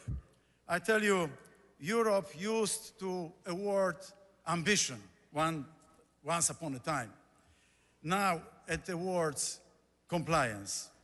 We need a renaissance of the European industry. We need a program designed and crafted in Europe 2040, exactly like the Made in America, Made in China as well.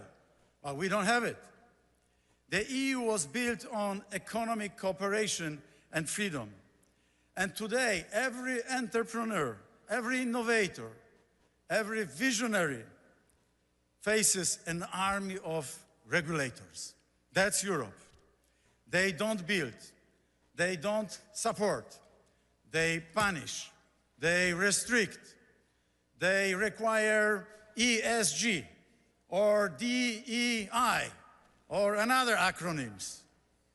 This is what is happening across Europe. So we see this weakness of the European Union in the AI. We have the thickest AI rule books, and we have the strictest AI regulations, but meanwhile we don't have AI in Europe, unfortunately. We can see this very weakness of the European Union in our industry. Energy prices are soaring. Vice President JD Vance was dead right saying that we have to lower the prices of energy. I envy so much your program, Drill Baby Drill. We'll look for one in Europe.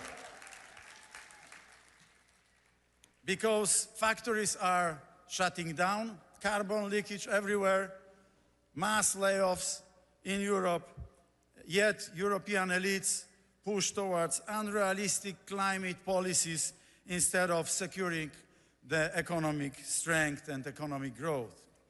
We also see this European weakness in the area of freedom.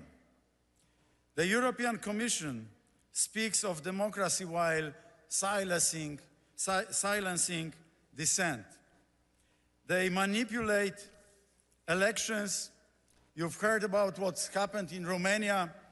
My friend George Simeon from Romania is here with us.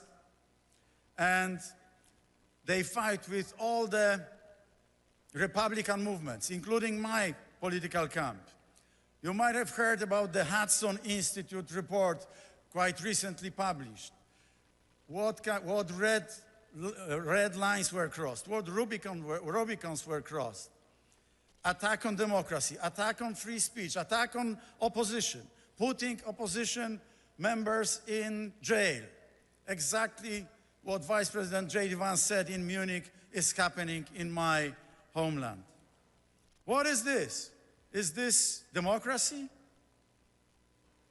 The liberal leftist government and liberal left organizations receiving money from the European Commission, receiving money from USAID, NED, the Soros Foundation, they were furnished, they were supported from all over the place. So how our presidential candidate, and we have the presidential elections 3 months from today, how he can fight on level playing field with all the propaganda coming from outside, with the Russian disinformation and manipulation coming from the East, and all the leftist money coming from the West. That's really difficult. And I tell you, in 3 months from today, the presidential elections will be after the first round. And it is a very critical moment for Poland.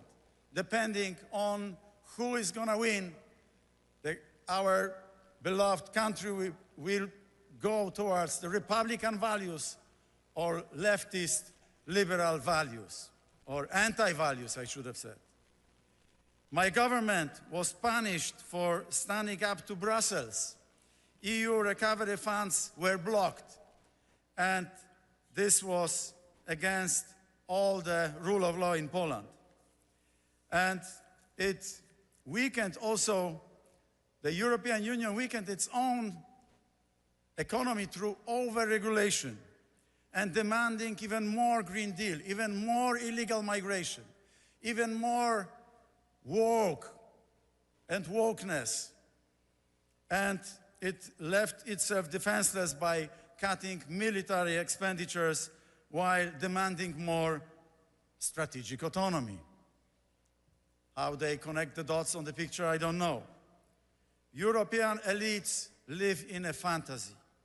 They speak of strategic autonomy, but while dismantling their own defense industries. You know what's the biggest stupidity in the European Union? The one which is going to be described in the future history books. The European Union created 4 new major industries, but not in Europe, in China. Wind turbines, solar panels, 98% of solar panels produced in China. Electric vehicles, 60% of electric vehicles produced in China. And electric batteries, all furnished and supported with the European money. Cannot imagine more stupid thing.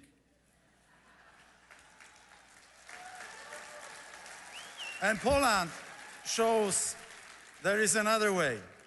So, dear friends, come to Poland. We have a very strong GDP growth, around 40% for over the decade. Come to Poland. No illegal migration, at least until I was Prime Minister. Because my successor opens the door. He is not even reacting when the German police is pushing the illegal migrants who got to Germany and pushing them back to Poland. So right now you can feel very secure in Poland. But what will happen in a couple of years' time if they continue their mad policy, I don't know. So come to Poland if you want to see a country ready to stand shoulder to shoulder with your great country, with the United States.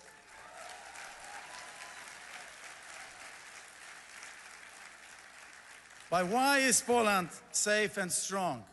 Because we have rejected the European self-destruction policy.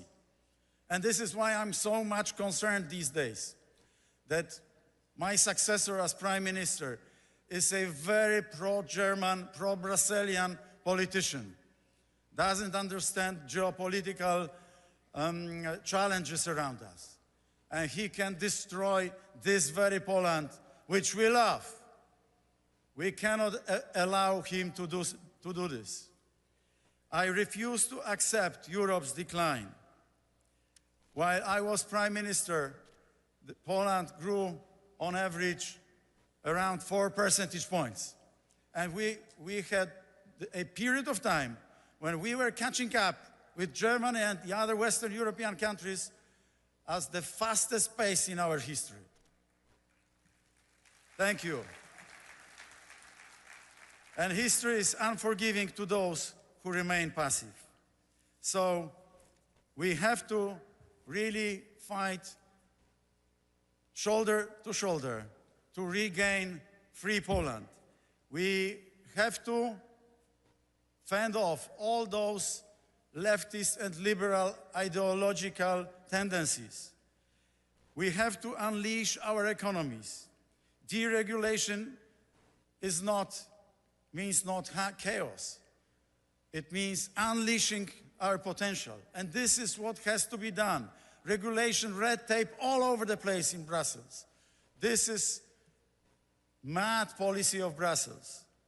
The greatest technological revolutions happened not because government stepped back, not because government allowed those to happen, but because government stepped back.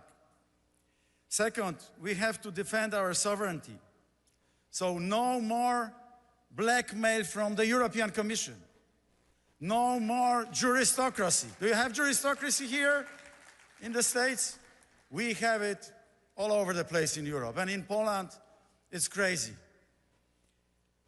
Third, we have to rebuild our defense. And Poland is dedicating more than 4 percentage points on defense. It's the country where, while I was able to repair the public finances and the Polish budget, I have left the Polish budget in a very good state. And my successors are trying to take credit of this. And we are spending 4.7% on defense because we know how important this is. Europe created the first universities, the first modern economies, the strategies that shaped history. Now we must awaken that spirit again. The spirit of inventors, the spirit of ambition, the spirit of courage and determination. On top of the already existing difficulties, problems, we have this huge war in Ukraine. And there is the space of intermarium of which Poland can be a barbican of stability between the Black Sea and the Baltic Sea. And we want to be the indispensable ally of the United States in this part of the world. We need you, but I believe you need us as well. So if we fail, Europe fades into history. Europe is declining. If we fail, Europe will become a junior partner of Russian-Chinese tandem. And together, Russia, China, and Europe is stronger than the United States. So it's a jeopardy for the security and stability and prosperity of the United States as well. If we act, however, Europe shapes the future. If we restore our strength and our vibrant economy, Europe and the USA together may stay as a beacon of hope and freedom. The choice is ours. Let's make Europe great again. Thank you.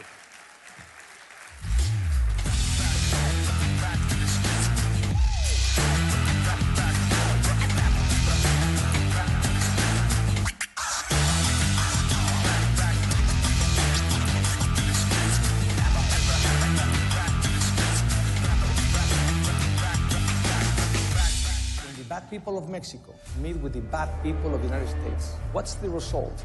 Culture of death, child trafficking, abortion, illegal guns, drugs, death. Mexico and the United States, we are not just neighbors, we're brothers and sisters. We need to work together, and let's make Mexico and America great together again.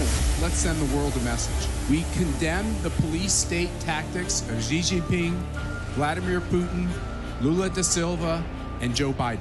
I want to start by thanking Matt and Mercedes Schlapp and everyone at the American Conservative Union. They say globalism comes to die at CPAC. I'm here to tell you that in El Salvador, It's already there. An amazing time to be in this fight for freedom. Eliminar la corrupción de la política, pero no nos vamos a rendir en volver a hacer Argentina grande nuevamente. Va a ser quién va a ganar y bien quién va a proteger a la familia. Esa es la batalla. Y ellos al final del día querían llegar a nuestros hijos para dividirnos. ¡Viva España! ¡Viva los Estados Unidos! ¡Viva Israel! Vamos a ganar.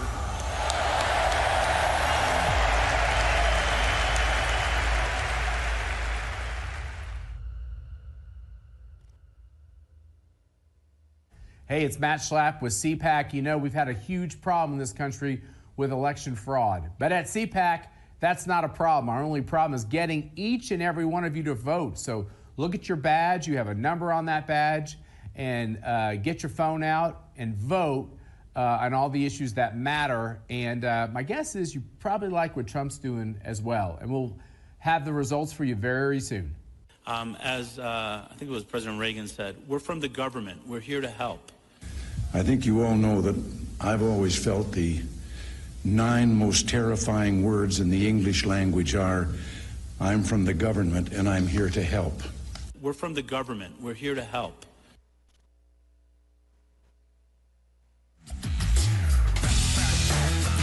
Ladies and gentlemen, this is a conversation. Please welcome Speaker of the House, Mike Johnson, with Newsmax's Rob Finnerty.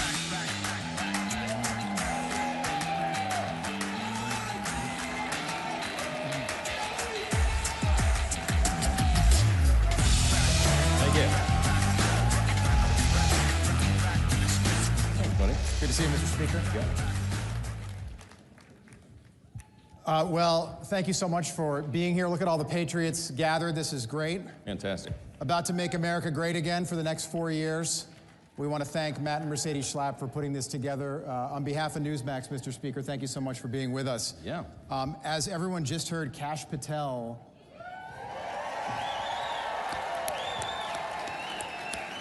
it's official. Murkowski and Collins voted against him. Mitch McConnell voted for him and announced that he's not going to run again in 2 years. I guess my question is, which one surprised you more today? Well, I'm glad he did it, and I want to tip my hat to Leader Thune and the Senate Republicans. They're getting the job done. The Trump cabinet is being confirmed. We need that. President Trump needs his team in place, and I'm really grateful that they're moving as quickly as they are, and they're setting a good pace, and so far, so good. So, Mr. Speaker, only twice in, I believe, 85 years has the president's party picked up seats in the midterm elections. But you are going to change that in 2 years. We are. There's a lot of reasons for that. We're going to defy history, and we're going to grow the House majority in 2 years and not lose the majority. I think everybody recognizes President Trump needs 4 years and not 2. And if they took the majority back, they would try to impeach him, they would open the border wide, they would create all sorts of chaos. So we have to win, and we will, and let me tell you why. Because we have a very favorable landscape. Right now, as we're sitting here today, 13 House Democrats are sitting in districts that President Trump won pretty handily. That's right. There's more than 20 districts that President Trump came within 5 points of winning. So we've got a great landscape to go out and play offense, not defense, but offense, to flip those seats into our column. And on top of that, we had an historic demographic shift in the election cycle. We all saw it happening. We had a record number of Hispanic and Latino voters, Black and African American voters, Jewish voters, union workers, all these groups that had not traditionally been in the Republican Party, but on the sheer force of Donald Trump's persona, they came into the party, and they're going to be with us for quite some time, because now we have a once-in-a-generation opportunity, Rob, to demonstrate for these people that it truly is our conservative policies that are better for them, that leads to human flourishing. It's better for individuals, families, communities, states, and the nation as a whole. We do that, we'll hold this majority for quite some time. Question I've wanted to ask you for a while. So before the election, Trump Force One, Donald Trump's personal plane, there was a photograph. I'm going to name you 4 people that were in this photograph. Kid Rock, RFK Jr., Elon Musk, Donald Trump. The 5th person, House Speaker Mike Johnson. That's my crew, man. Did you ever think that group would be together at 30,000 feet? You left out Jelly Roll. I mean, it's a great group. Yeah.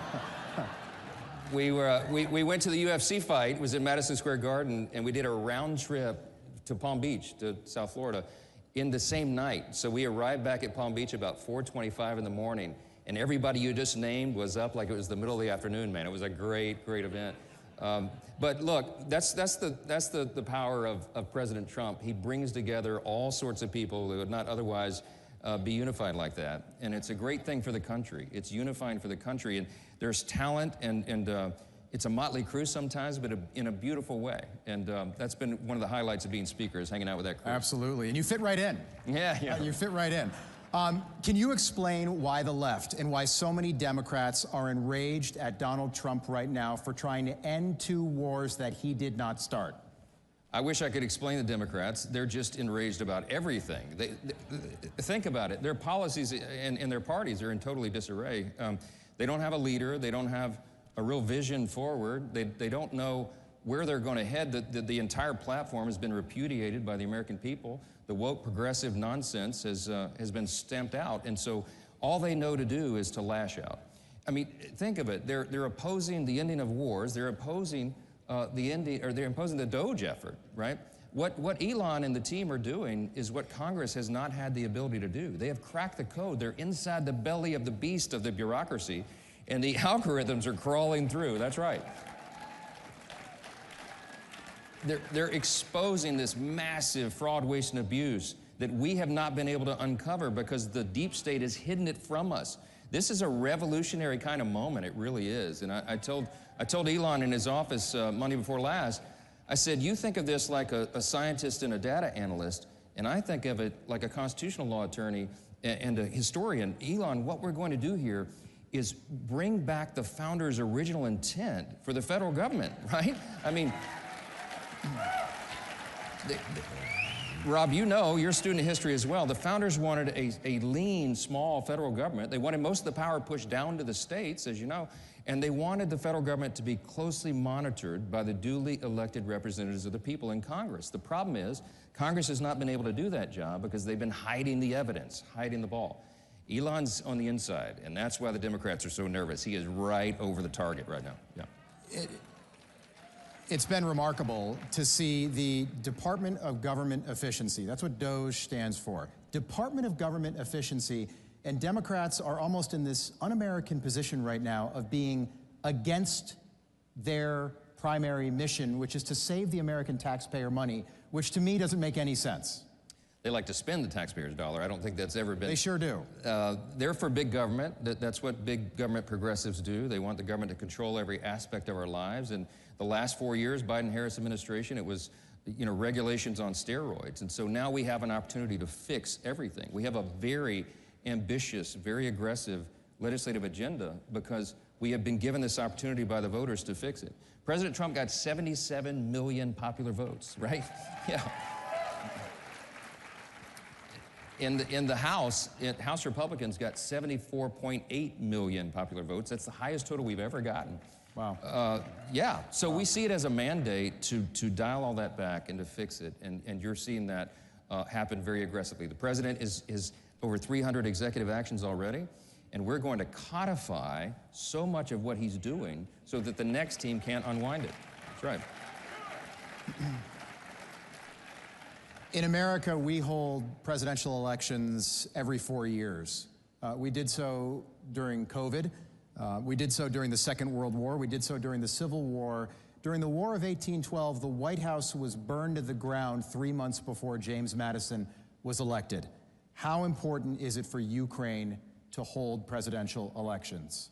Well, it's very important, of course, and because they were canceled last spring. That's right, and the president has pointed that out. And they claim to be a democracy. That's right. We need an end to the conflict, and what I've explained, I've done 2 panels at 2 different events this morning. I started the Republican Governors Association. They asked me about this, and I went to the big business leaders, Fortune 500 executives there. They all want to know the same thing. What is President Trump doing there? I said, you got to give him room to operate and do what he does. He's doing a level set, right? You've got to get both parties to come and bring about an end to this conflict, which will serve America's interest and everybody's interest around the world. But I think of it very much like a mediation or arbitration. If you're a lawyer, you know, I'm a recovering lawyer, forgive me, I think of those terms.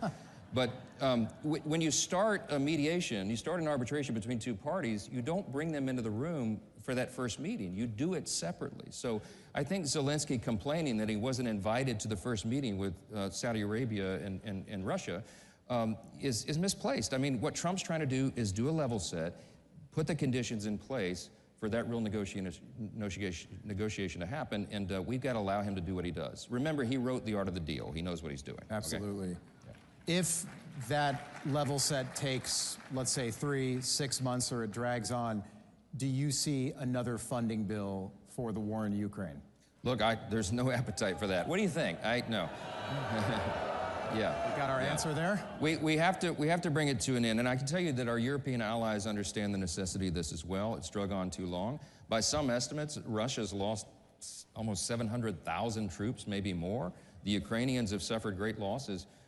We have to bring an end to the conflict. President Trump is exactly right. It's time for it to end, and he is the brute force, I think, that can make that happen. The president said that a percentage of Doge savings could maybe go back to the American people in the form of what he called Doge stimulus checks, something like 20%. How would that work? Well, look, I mean, politically, that would be great for us, you know, you send everybody a check, but really, we have to think of it, I think, in a That just got everybody's attention, by the way. Yeah, I know. I just saw everybody look up all of a sudden. I know. Yep. But if you think about our core principles, right, fiscal responsibility is what we do as conservatives. That's our brand. And we have a $36 trillion federal debt. We have a giant deficit that we're contending with. I think we need to pay down the credit card, right? That's what I think we need to do. Mr. Speaker, we keep hearing about this one big, beautiful bill. Tell me how big, how beautiful? Oh, it's going to be so big. I shouldn't do it in that voice. So the beauty of reconciliation, and I don't want to get too deep in the weeds on the procedure, but normally you need a 60-vote threshold in the Senate to do anything of substance, but budget reconciliation is the one exception to the process where you only need 51 votes in the Senate, a bare majority. So we're going to use this reconciliation process to achieve most of the priorities that we ran on in the election cycle, and that President Trump, that's right, committed to. So I could be here a long time listing all those things, but clearly it's the most important interest of the country. We're going to secure that border once and for all. We're going to do that. We're going to get the economy going again, American economy going, make sure that we don't have the largest tax increase in U.S. history, which is what would happen by default at the end of this year if we fail in this mission, because the TCJA, the Tax Cuts and Jobs Act extensions expire, the cuts expire. We're going to get the economy going. We're going to get back to American energy dominance in this bill. Yep. And we're going to take a blowtorch to the regulatory state, get the bureaucracy back in check.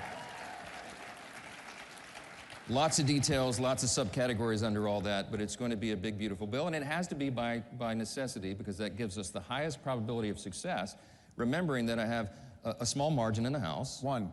I have one vote for much of this. What could go wrong, Rob? It's going to be fine. Right. But everybody is committed to delivering the America First agenda, and that's why we're going to get it done. So, what is your working dynamic like with Senate Majority Leader John Thune, who for the first time in a long time, the Senate's got a bigger majority than the House right now? Yeah, they do. The Republican majority in the Senate has a larger margin than we do in the House. And so by necessity, the two chambers have to work very closely together, and that's kind of an innovation. It doesn't really happen in Washington. It hasn't so long as I've been there. But as soon as I became Speaker of the House in October 23, the first instinct I had was go meet with the Senate Republicans and let's align the two chambers. It just makes sense. It's common sense. So we're doing that. And you're going to see no daylight between the Republicans in the House and Senate. Yeah. Mr. Speaker, there was some reporting this week that the Democrats are planning what they're calling a super ticket in 2028, Kamala Harris and AOC. Are you prepared for that? Oh, let it be so. Let it be so. Wow. Is that real? Is that real? That's an actual legitimate, well, I use that word legitimate very loosely nowadays with the media, but that report is out there, we'll say. Wow. I don't know amazing. who would run for president and who would be VP. Oh, wow. Yeah. I so hope that happens. Do the Democrats, do they have a leader right now? No, they don't. They don't have a leader. Is there any leader at any level? Or is it still Joe Biden? Well, he wasn't the leader for the last 4 years. They really are in a real bind. They don't have a leader, they don't have a vision, they don't have a platform they can run on. They have to do a whole cloth reinvention of the party, but they're very divided right now because they're in the blame game as they do the autopsy of what happened in the election cycle. So it's an interesting time. Look, our party's in great shape right now. We are very unified. We have a broadened coalition, that's exactly right. And we have the principles and the policies that truly are better for the American people. I think they've recognized that. You know what happened in the last 4 years, Rob, is that the woke progressive left tried so hard, they moved so aggressively, so quickly to swing that pendulum to the left, and it went all the way to the left and it clicked. And now it's coming back, right? We are a center-right country. We always have been, we always will be. And I think President Trump is seen as a force helping us to push that pendulum back in place. So we're going to seize that historic moment. And I believe we can bring about a much better outcome for the people and for the country. 2 questions. Elon Musk tweeted yesterday, quote, "The real reason so many Democrats are upset about entitlements is that they're using taxpayer money to attract and retain illegal immigrants, their future voters." Is that what you think the last 4 years at both our borders has been all about? 100%. They opened the borders wide. They did not care about the calamity and the heartache and the death, frankly, that it caused of American citizens because it was a power play. They wanted to turn these people into voters, and they want to change the outcome of the census in 5 years. This is very serious, and we're going to be dealing with the effects of this, the catastrophe for years to come. It's a terrible tragedy, and don't ever forget that that was their motive. It was for their own political gain that they put the American people in such jeopardy. Fentanyl alone is the leading cause of death for Americans between the ages of 18 and 45, and that's flowed open the border. Human trafficking, all of the atrocities. They lost hundreds of thousands of unaccompanied minors in the system somewhere to traffickers. All of it, they allowed, they turned the other way. They could have sealed that border any moment. The president had the authority, and I asked him personally on multiple occasions. I pleaded with him, I begged Joe Biden, use your authority. And he'd look down at the floor and shuffle his shoes and say, I can't do that. Well, the American people let him know how they felt about that. Can I ask you, now that the horse is out of the barn, Joe Biden is in Rehoboth Beach, retired, how did he seem during those moments where you were with him in person? It was only a couple of occasions. I talked to him on the phone a few more times than that. They didn't allow me to meet with him one-on-one for probably obvious reasons now. Yeah. But there's a, now widely reported story of something that happened, I think it was in early February of last year when I was in the Oval Office and I asked him why he paused LNG exports. Like, Mr. President, why would you pause liquefied natural gas exports to our European allies? Because they're gonna have to go to Vladimir Putin to get their needs met. And he tried to argue with me and tell me that he didn't do that. And it occurred to me in this dialogue that he genuinely did not know what he had signed. That they had put this executive order in front of him and he didn't understand what it was. And that was a very alarming moment of realization for me. And I think the whole country knows now. But it was a dangerous time, a very perilous time for us, particularly in that last year of his administration.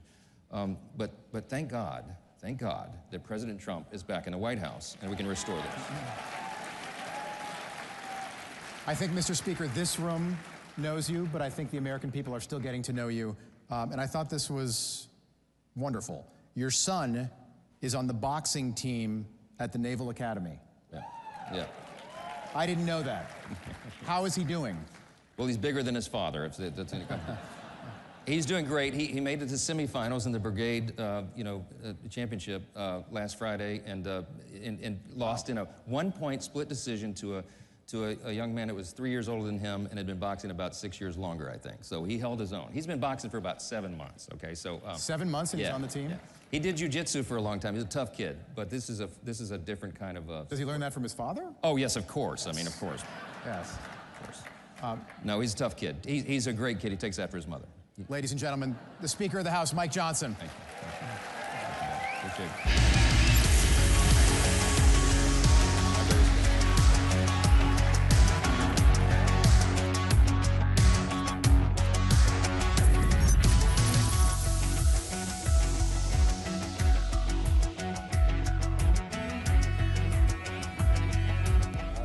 John Trump, do solemnly swear. President Trump is back in the White House.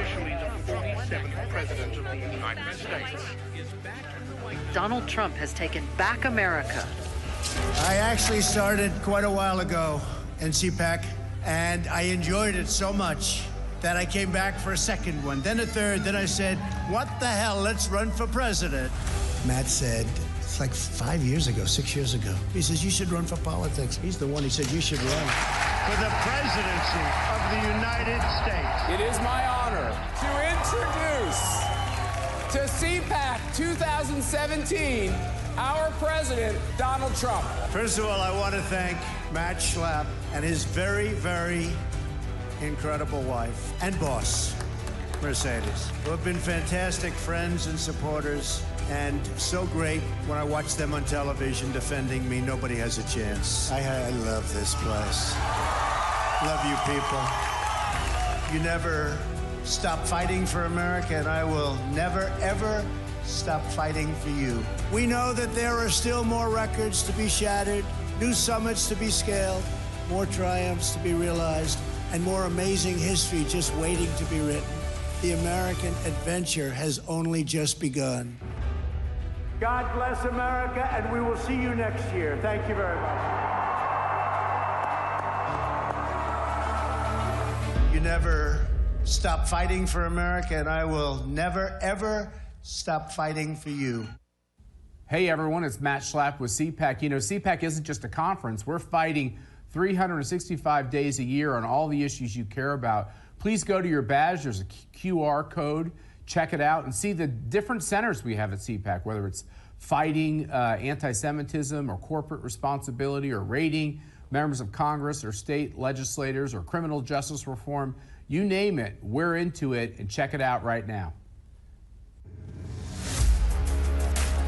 Everything they said about him has been wrong. I don't know how he does it. It has always been a battle against Donald Trump. Puts a very bright light on the two-tiered system of justice that only seems to go after President Trump. The reason why we want him as president is because he's not stuck in this kind of bureaucratic machination. He was very clear. If you hit your target, you were golden, and you could work and work and work and do a great job. He's a very inquisitive person who loves to talk about the economy. Trump does the same thing in a different medium. He's talking directly to the American people. That's why Trump is transformational, because he kind of came outside the Republican Party. He's a great closer. He understands what the most important issues are to voters. Not only is America a great country, but that we Americans are good people. Donald Trump stands for everything that's good, everything that we need, what needs to be changed in our society today. Think about that Trump supporter that was demonized, that was taken down, that was criticized, that was targeted. Think about that person out there. That is the one. They are winning tonight. The American people, they've spoken up tonight. We just lived through history. We're never going to see anything like this ever again. Being woke is easy when it was just a call to defund the police or end capitalism, right? It's a little different when your fellow ideologues start cheering for your beheading. And here's a question. This next video, does this look like London to you?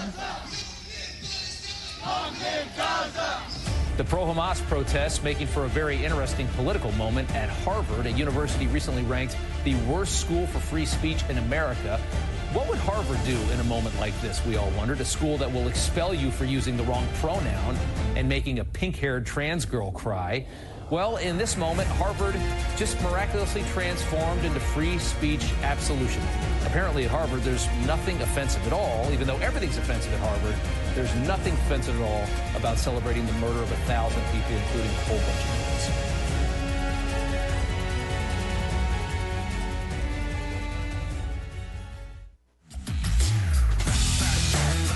Ladies and gentlemen, please welcome from Florida, Senator Rick Scott.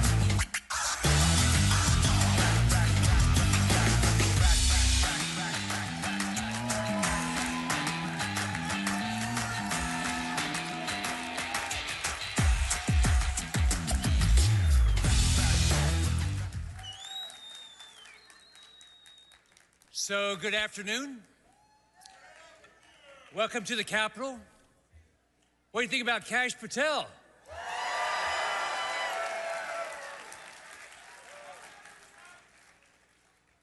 You know, I told CPAC leadership that next year's event should be down in my home state of Florida. You know, we also have a great view of the Gulf of America. And by the way, the weather's a little bit better. I think it's about 75 degrees. So the first thing I want to do is I want to thank you. I want to thank CPAC for all your friendship and support. You know, last year I ran to be Senate Majority Leader. And many of you very vocally supported me. And I'll be eternally grateful. Your vocal support changed the Senate. You did it. Now, for too long, Washington has been known for all the wrong things. Big spending, no results. Waste and inefficiency. Washington is about enriching politicians like Nancy Pelosi. Yep. Bureaucrats like Anthony Fauci at the expense of the American people. Washington was always about protecting the status quo because the politicians in Washington made money off of it. Washington was about a radical social and environmental agenda, about forever wars, open borders, lies and no accountability. Washington was about Washington. It wasn't about the American people who simply want to lead their lives without bureaucrats telling them what the hell to do.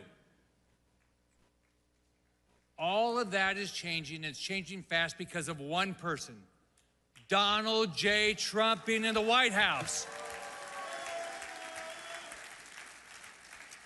Now, President Trump is bringing common sense back to Washington and accountability back to Washington. He's working with great leaders like Elon Musk to bring efficiency back to Washington. And the Democrats are complaining like crazy, but he's changing Washington in record time. He's bringing the voice of the American people back to Washington. President Trump is making America great again.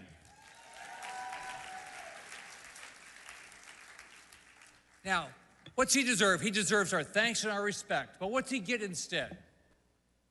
He gets lies and obstruction for the Democrats, the mainstream media, and even some establishment Washington Republicans desperately clinging to relevance. Mitch McConnell supports Merrick Garland's nomination for Attorney General. He's already voted against 3 of President Trump's cabinet nominees.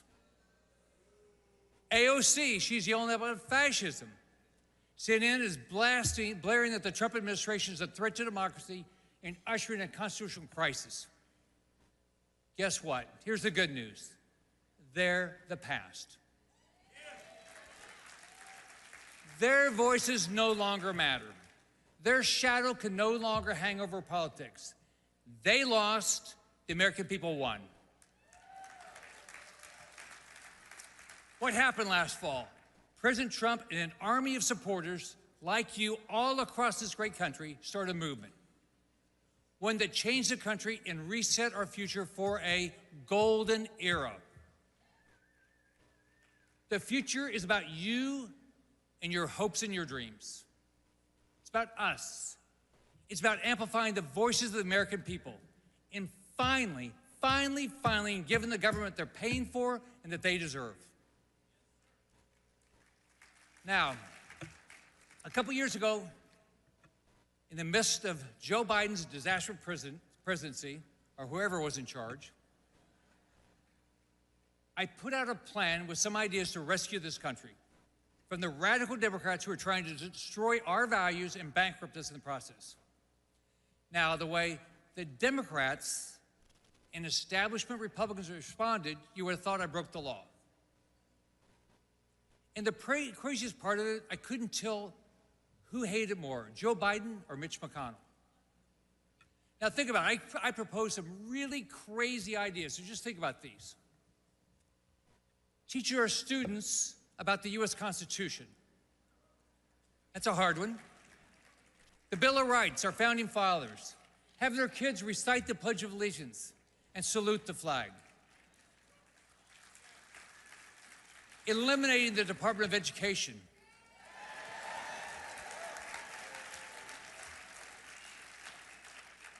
Banning the federal government from asking American citizens to disclose their race or skin color on government forms.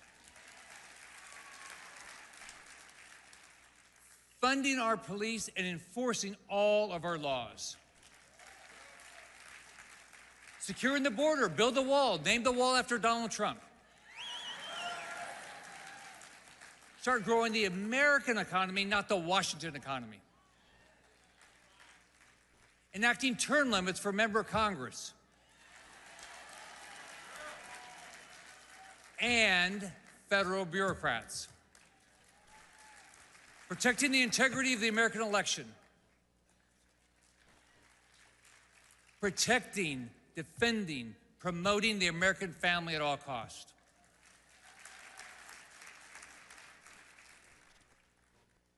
Believing in science.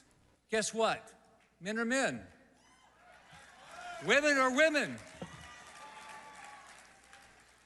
Unborn babies, they're babies. Sorry, Democrats. I was tarred and feathered for proposing such crazy ideas.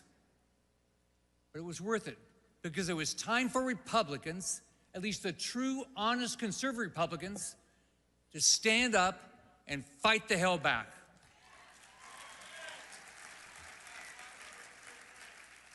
Now, here in Washington, we're seeing what truly fighting back gets us.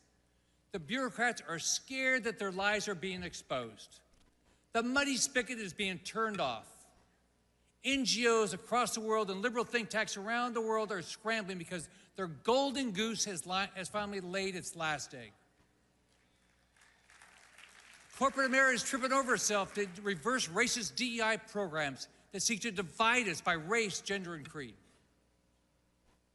Now, fighting back gets us a government that's listening, an administration that's focused on a stronger future, a president that really cares, who truly fights for us, and who will not accept the status quo any longer. Now, let me say what I said a few years ago when I introduced my plan to rescue our country. Failure is not an option. The future of this country depends on each and every one of us and the actions we take today, tomorrow, and the months to come. Now, I've got grandkids. Many of you in this room and watching on TV, you've got kids and grandkids as well. In America, we used to believe we had a duty, a sacred duty, to leave things better for our children and our grandchildren than we found them. $2 trillion deficits, $36 trillion in debt, Medicare and Social Security going bankrupt, failing schools, high crime rates. Means that hasn't happened. Instead, our political and cultural rot has made things harder for our kids and our grandkids than they were for each of us. It's harder to get a good education now than it was when I was growing up. It's harder to buy a home. It's harder to start a business. It's harder to get a good, full-paying job. It's harder to live the American dream. That's wrong. That cannot be our legacy.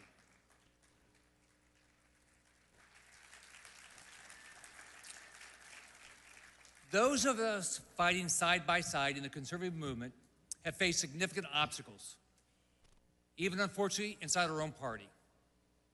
But you and we have kept fighting. We have to fight harder now. We have the opportunity, but it takes our fight. Now, we all watched what happened in Butler. We all saw President Trump stand up and raise his fists, and what did he do? Fight, fight, fight. Even in the face of unimaginable obstacles, he kept fighting. Now, we know he's going to keep fighting. I know I'm going to keep fighting, and I know everybody in this room is going to keep fighting with us.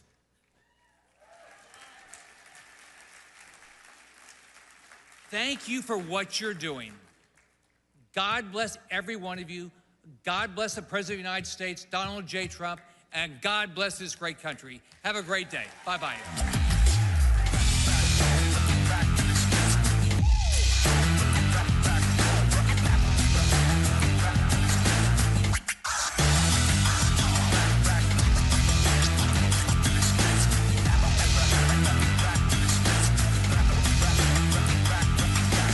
AARP really watching out for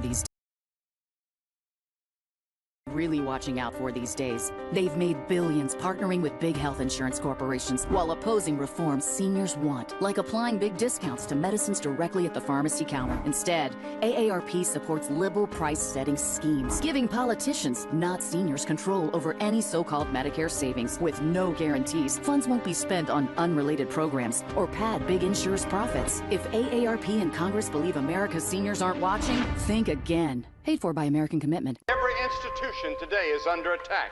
The home, the church, the government. And many people are asking, what is the truth? Jesus Christ claimed the ultimate truth. Are you willing to face the truth?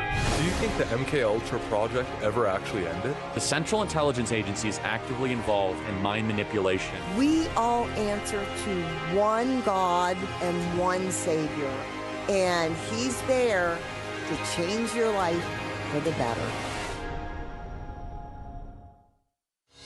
Still under construction, but already the biggest news station in Poland. The only international TV station that interviewed Donald J. Trump. I'd like to say hello to the Polish people. Poland's leftist government wants to destroy us, but we are not backing down. We're building conservative, English-speaking European news station. Join the movement. Support the revolution. Make Europe great again. This is Republica, the home of free speech. Hey there, scan your QR code on your badge so that you can view the agenda. Check out our membership circles and learn more about our centers. As I think it was President Reagan said, we're from the government. We're here to help. I think you all know that I've always felt the 9 most terrifying words in the English language are, I'm from the government and I'm here to help. We're from the government. We're here to help.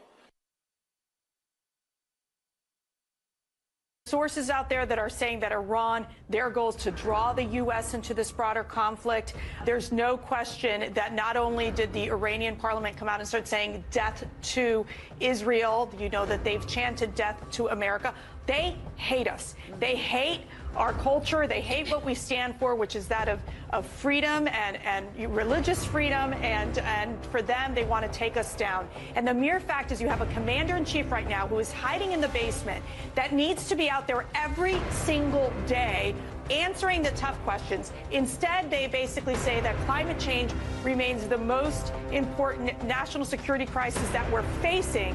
They have caved in time and time again to Iran while knowing that they are funding Hezbollah. They've sent over $100 million, that is Iran, to Hamas, and over $700 million to Hezbollah. Clearly, it is about sponsoring terrorism. Clearly, it is about destroying our strongest ally, Israel, and then America. Ladies and gentlemen, up next, nowhere to hide, the takedown of left tech. Please welcome, from Missouri, Senator Eric Schmidt, and founder and president, Article 3 Project, Mike Davis.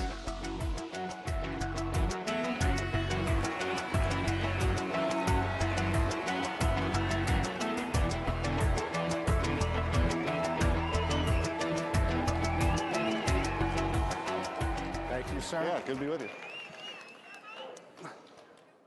Well, thank you for coming. We're going to talk about big tech, Google, Amazon, Facebook, and Apple, and what we need to do to end their gatekeeping power over information and commerce. And this started under the Trump 45 administration, where we saw our 100-year-old antitrust laws get dusted off, and we ended big tech's antitrust amnesty, where we want to use antitrust, which is law enforcement, to go after these trillion-dollar big tech monopolists who They have too much power, and they use that power for bad things, and they're anti-competitive.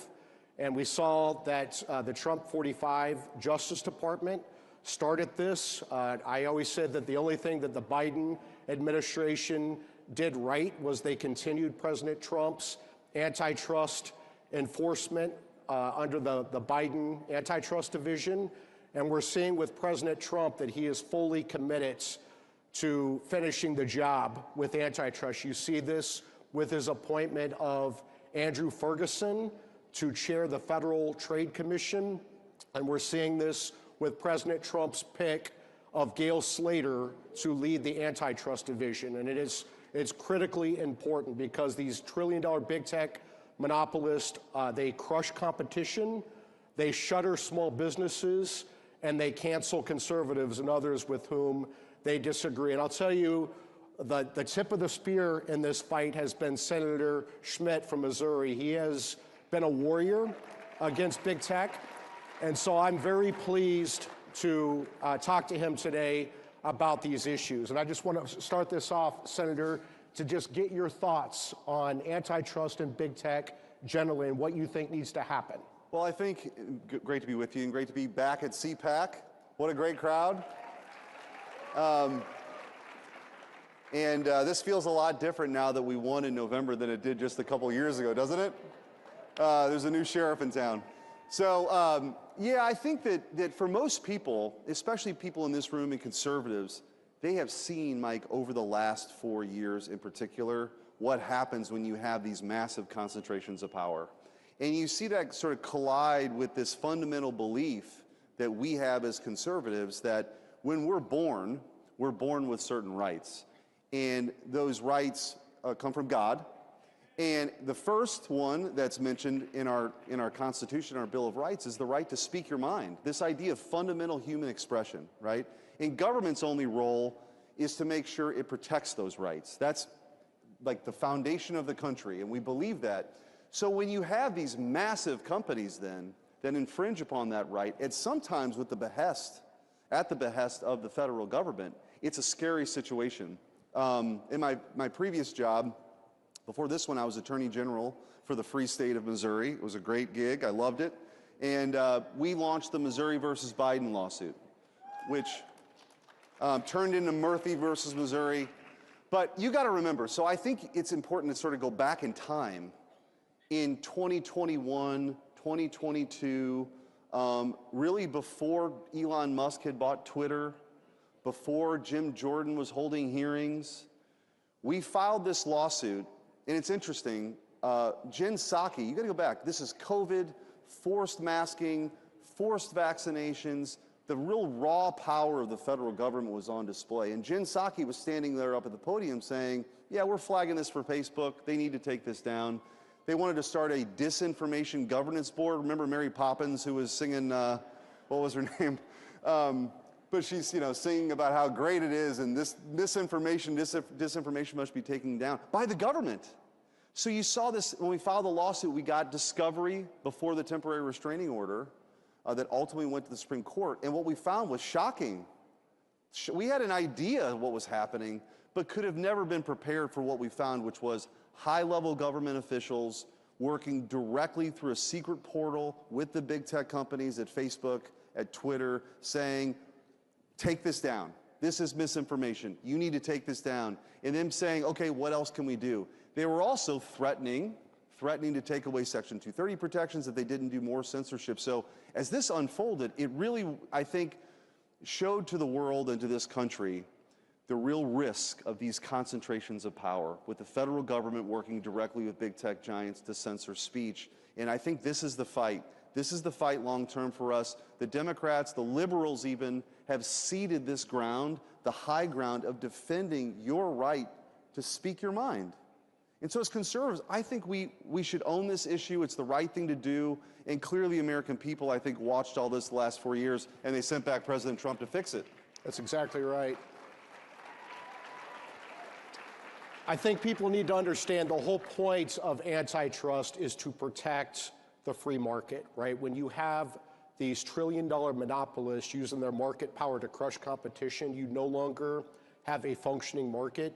you no longer have a free market. And that's why antitrust laws that have been on the books are so critically important to break up this power. Because if you're a free market conservative like we both are, you should strongly support antitrust law enforcement. You are targeting the anti-competitive tumors on the free market, so you don't need industry-wide regulation. Facebook is calling for regulation. Of course they are, because they're a big company and they can afford to pay for the lawyers and the lobbyists and the PR people to navigate those regulations. Those are entry barriers to startup competitors. And I would say this, remember this about Google and YouTube.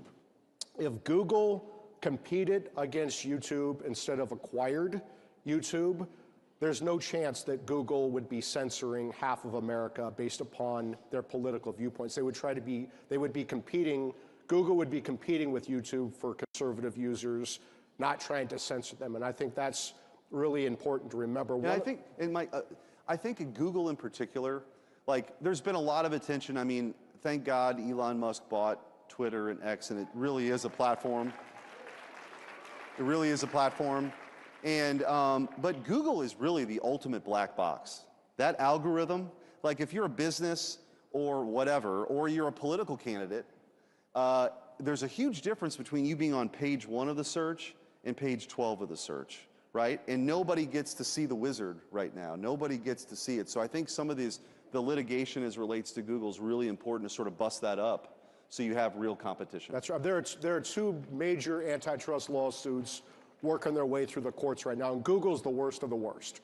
They're the worst actor. And one is on Google's search monopoly. When you go on Google and look for things online, that's their search monopoly. The bigger problem is Google has an online advertising monopoly, right? They use the money they make with their online advertising monopoly to fund their censorship.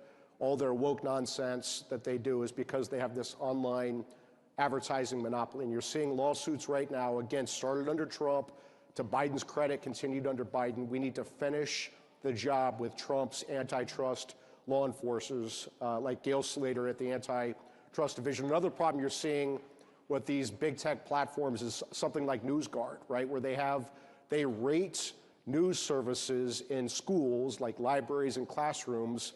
And of course, they give conservative news organizations like Newsmax or Fox News or Breitbart, they give them lower grades, and so kids don't have access to conservative news sites. They get the liberal news sites like CNN and MSNBC, and that needs to end as well, because again, they're trying to control information and commerce in this country, and we just cannot let this happen. So, well, and I think the other thing that's happening too, and we saw it, which is why, you know, it's such a great opportunity for us now with having President Trump in the White House, having a Republican House, having a Republican Senate, because we can actually put some structural safeguards in place too. For example, you know, Section 230 protections, what is that?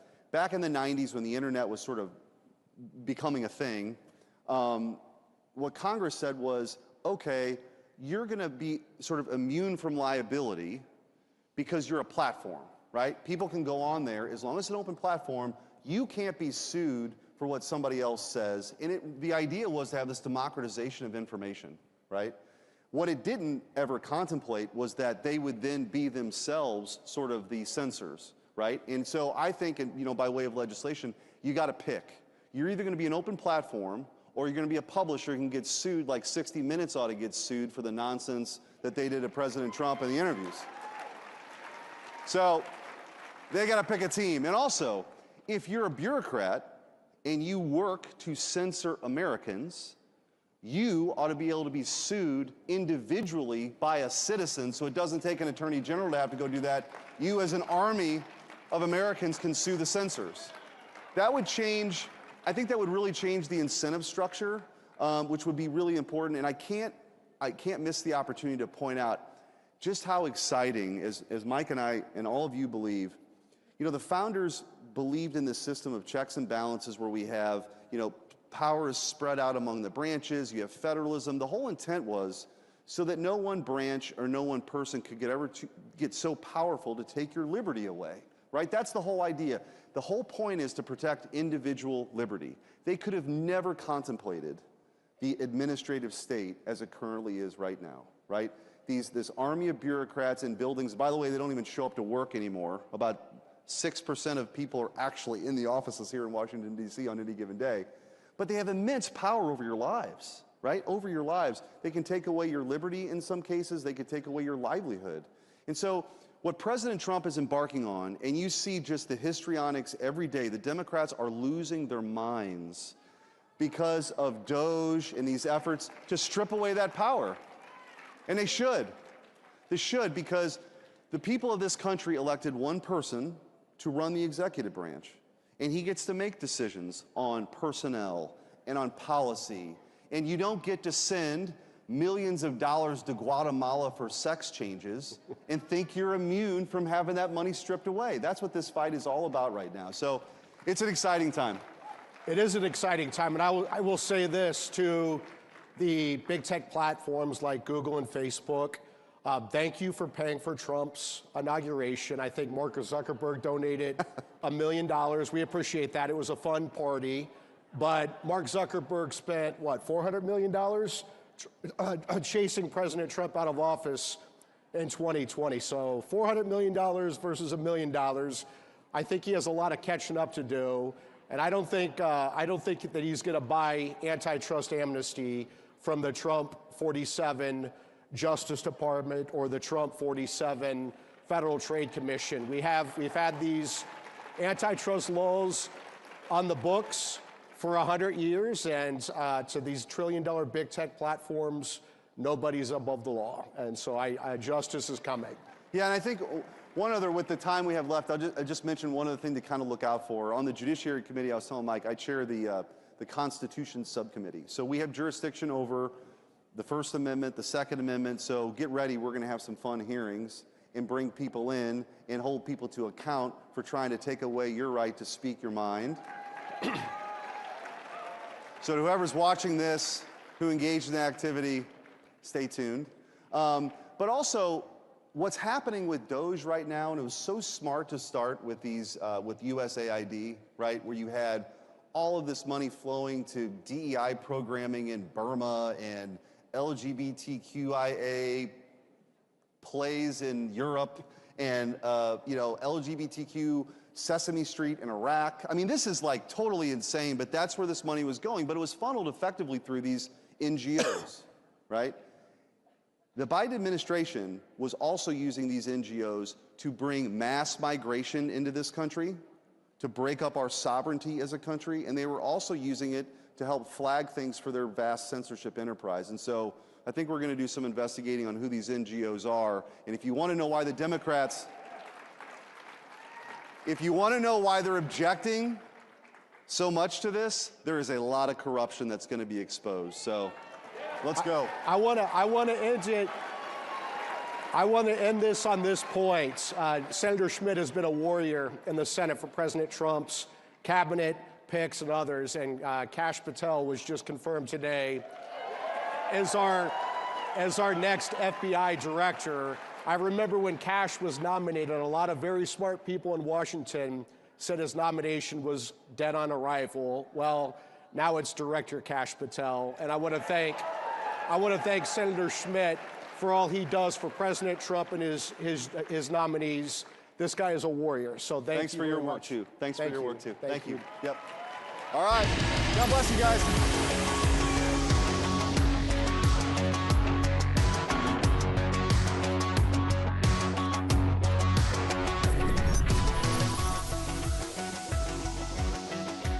You came to Washington for one of two reasons. Some of you came here for position, for power and fame. You came for you. But a few came to change this town. We came to be sandpaper to a culture that despises truth. Are you one of the few willing to stand in the gap for our nation? If so, come join us as we make America's national motto our personal declaration. We hold these truths to be self-evident, that all men are created equal. He will become the founder of a mighty empire. Founders talked about this providential experiment that God had ordained and intervened at this unique moment in American history. Most of them believed there were no accidents in history. Americans of today should regain our bearings, that our nation is no accident. Freedom, sovereignty, prosperity. The Patriots for Europe Foundation is on a mission to make Europe great again. Globalist elites have led Europe into a dead-end street. Violent crime has surged because of mass immigration. The Green Deal has put the future of the European economy at risk. Fake NGOs and the massive bureaucracy in Brussels are interfering in our democracies. Patriots must take action. We bring analysis, we organize debates, we build the network of patriots to challenge the woke narrative head on. Patriots for Europe Foundation. Ladies and gentlemen, please welcome Nigel Farage.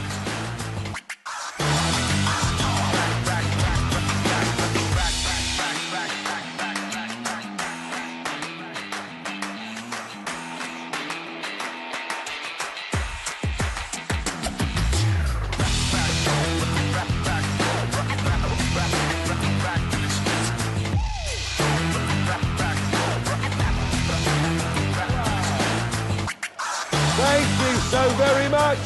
What a reception. It's great to be here. And how amazing it is. You know, 13 years ago, I was the only foreign speaker, and now CPAC is a global brand. Congratulations to Matt and Mercedes Schlapp for making it happen. And what a time it is to cross the pond. My country. You can't say anything, or you might get put in prison. We're getting poorer. Everybody's miserable. We're governed by a left-wing, awful government. Suddenly, post-November the 5th, America is optimistic. It's upbeat. It's the beginning of the golden age in America. And it is all because of one totally extraordinary individual. You know, I can tell you that if you take on the establishment, they do not come out with a tray of drinks. The whole of the British establishment wanted us to be members of the globalist European Union. All the parties, all the big businesses, all the trade unions. And it was almost me alone saying, this is a crazy idea. We want control of our sovereignty, our borders, and our identity back with the British people. And for daring to say that, they made my life hell.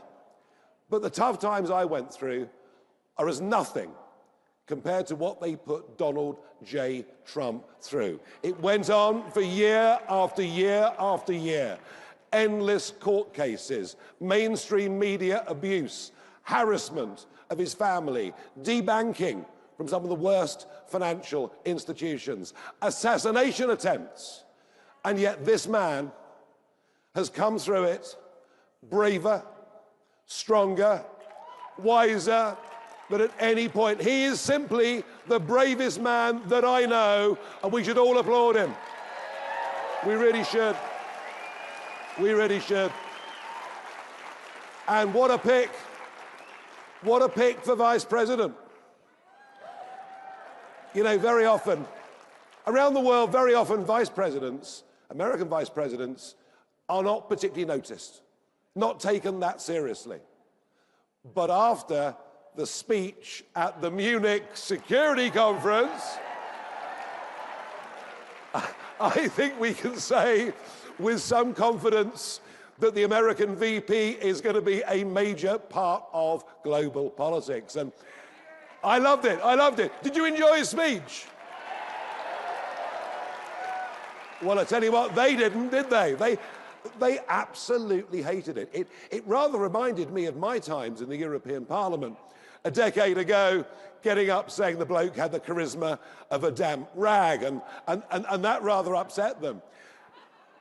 But JD was right to have allowed millions of undocumented young males to come into Europe, many from war zones in which they took an active part, to allow those people who come in, and in many cases come from cultures and countries where women are not even treated as second-class citizens, to have seen the massive increases in crime, gang crime, dramatic increases in sexual crime against women, and yet nobody in the European establishment is prepared to put their hands up to recognize the depth of the problem and to say sorry to their people. And JD called them out in this speech, and he was right. He was right. He also mentioned free speech, and I think there's a third figure in American public life now that is, well, I think he's a hero. Because if you remember 2020, in November, you couldn't say anything about the conduct of the election in this country. You then couldn't say anything about vaccines or about lockdowns without social media closing you down. And then along came the hero of free speech, Elon Musk. Fantastic. And he's fighting for free speech. And boy, if we don't have free speech, we're not living in a free, open, democratic society. It matters that much. And I think I believe that the talents of the world's most successful businessman going into this amazing Doge project, I wish him all the luck in the world and Godspeed. I really, really do. And we very often follow you. American trends we tend to follow. You occasionally follow some of our trends. I mean, you gave us woke. And we gave you Prince Harry.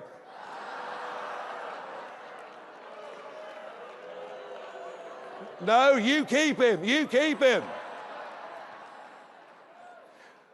But in 2016, we delivered a political thunderbolt across the whole world, and it was called Brexit.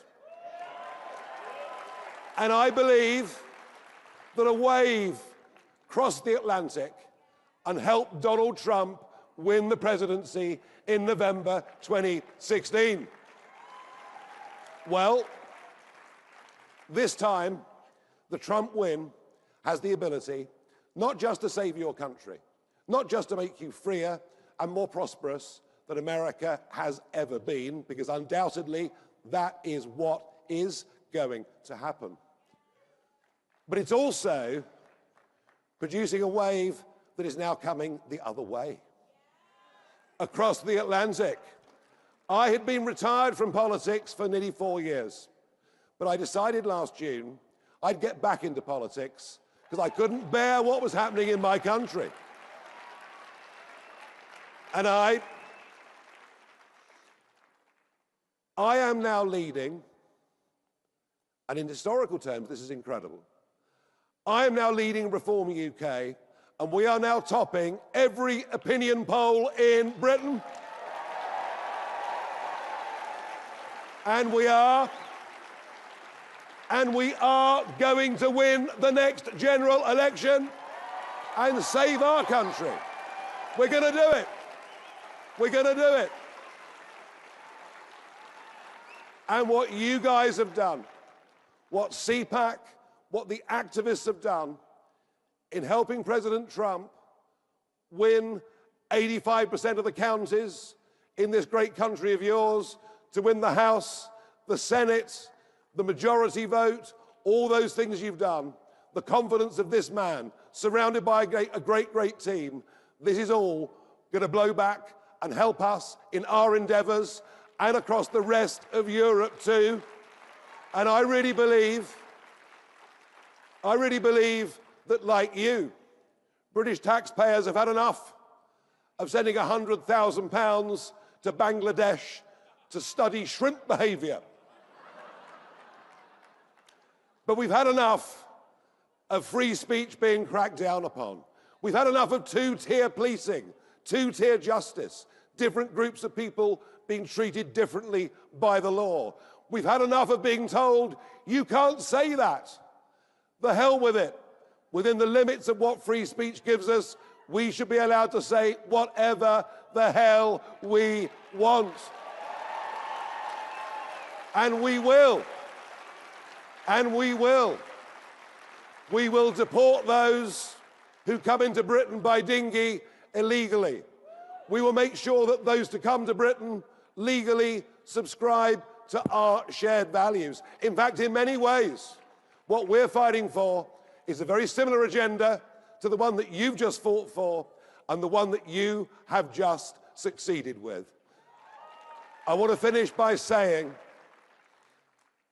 as a regular at CPAC and as somebody who has publicly supported President Trump and been a friend of his for a decade, this is a remarkable CPAC coming together. This is something to celebrate in style, to be proud of. You're going to make America great again, and we in turn will make Britain great again. Thank you. Thank you very much. Thank you.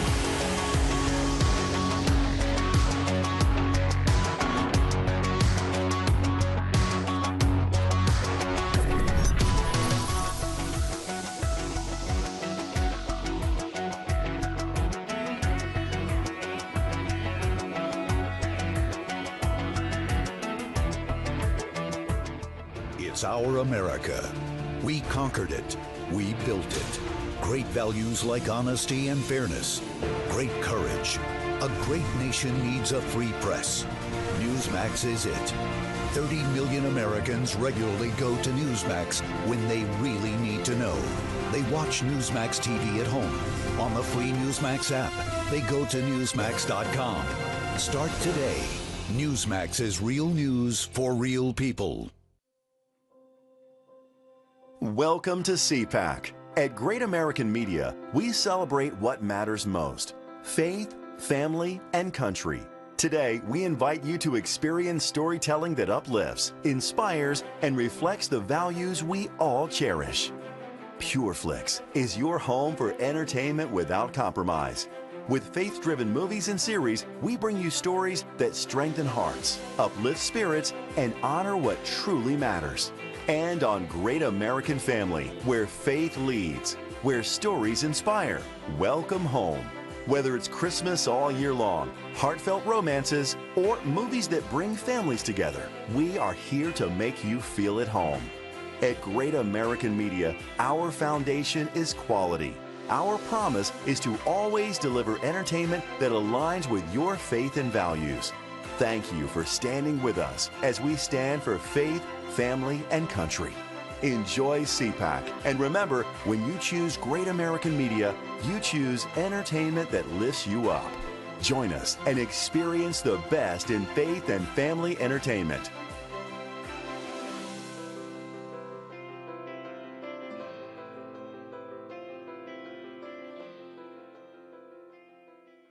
Every institution today is under attack. The home, the church, the government. And many people are asking, what is the truth? Jesus Christ claimed the ultimate truth. Are you willing to face the truth? Do you think the MKUltra project ever actually ended? The Central Intelligence Agency is actively involved in mind manipulation. We all answer to one God and one Savior, and He's there to change your life for the better.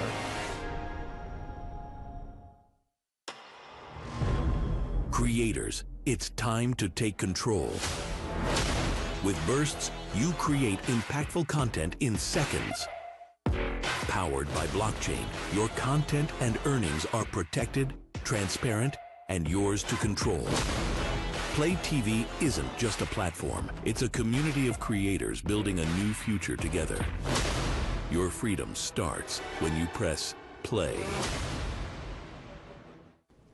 Hey, CPAC Patriots, make sure to go downstairs to go check out all of our incredible sponsors for CPAC 2025. Ladies and gentlemen, this is Verdict with Ted Cruz. host, Ben Ferguson, featuring Attorney General Pam Bondi.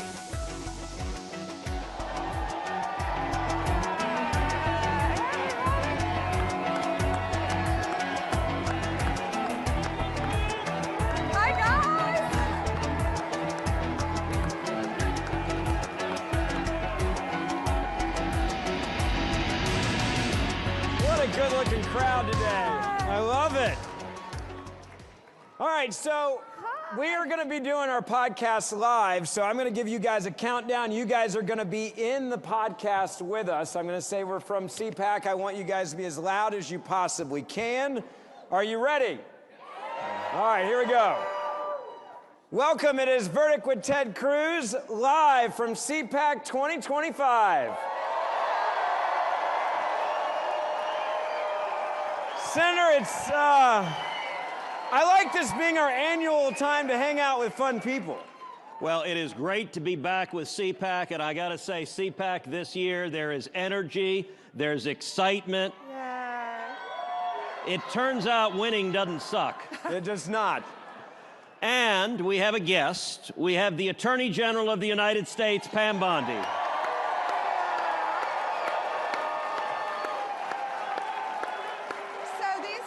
Never invite me to be on their podcast. They finally did, and I get to do it in front of all of you. So this is awesome. Well, Pam, I will tell you that there is some good karma to being on this podcast at CPAC, because the last guest we had at CPAC was someone named JD Vance, and he's done all right for himself. Yeah. He's a great man. So, welcome. Thank you. You have been Attorney General 15 days. It feels like 15 years. I believe you.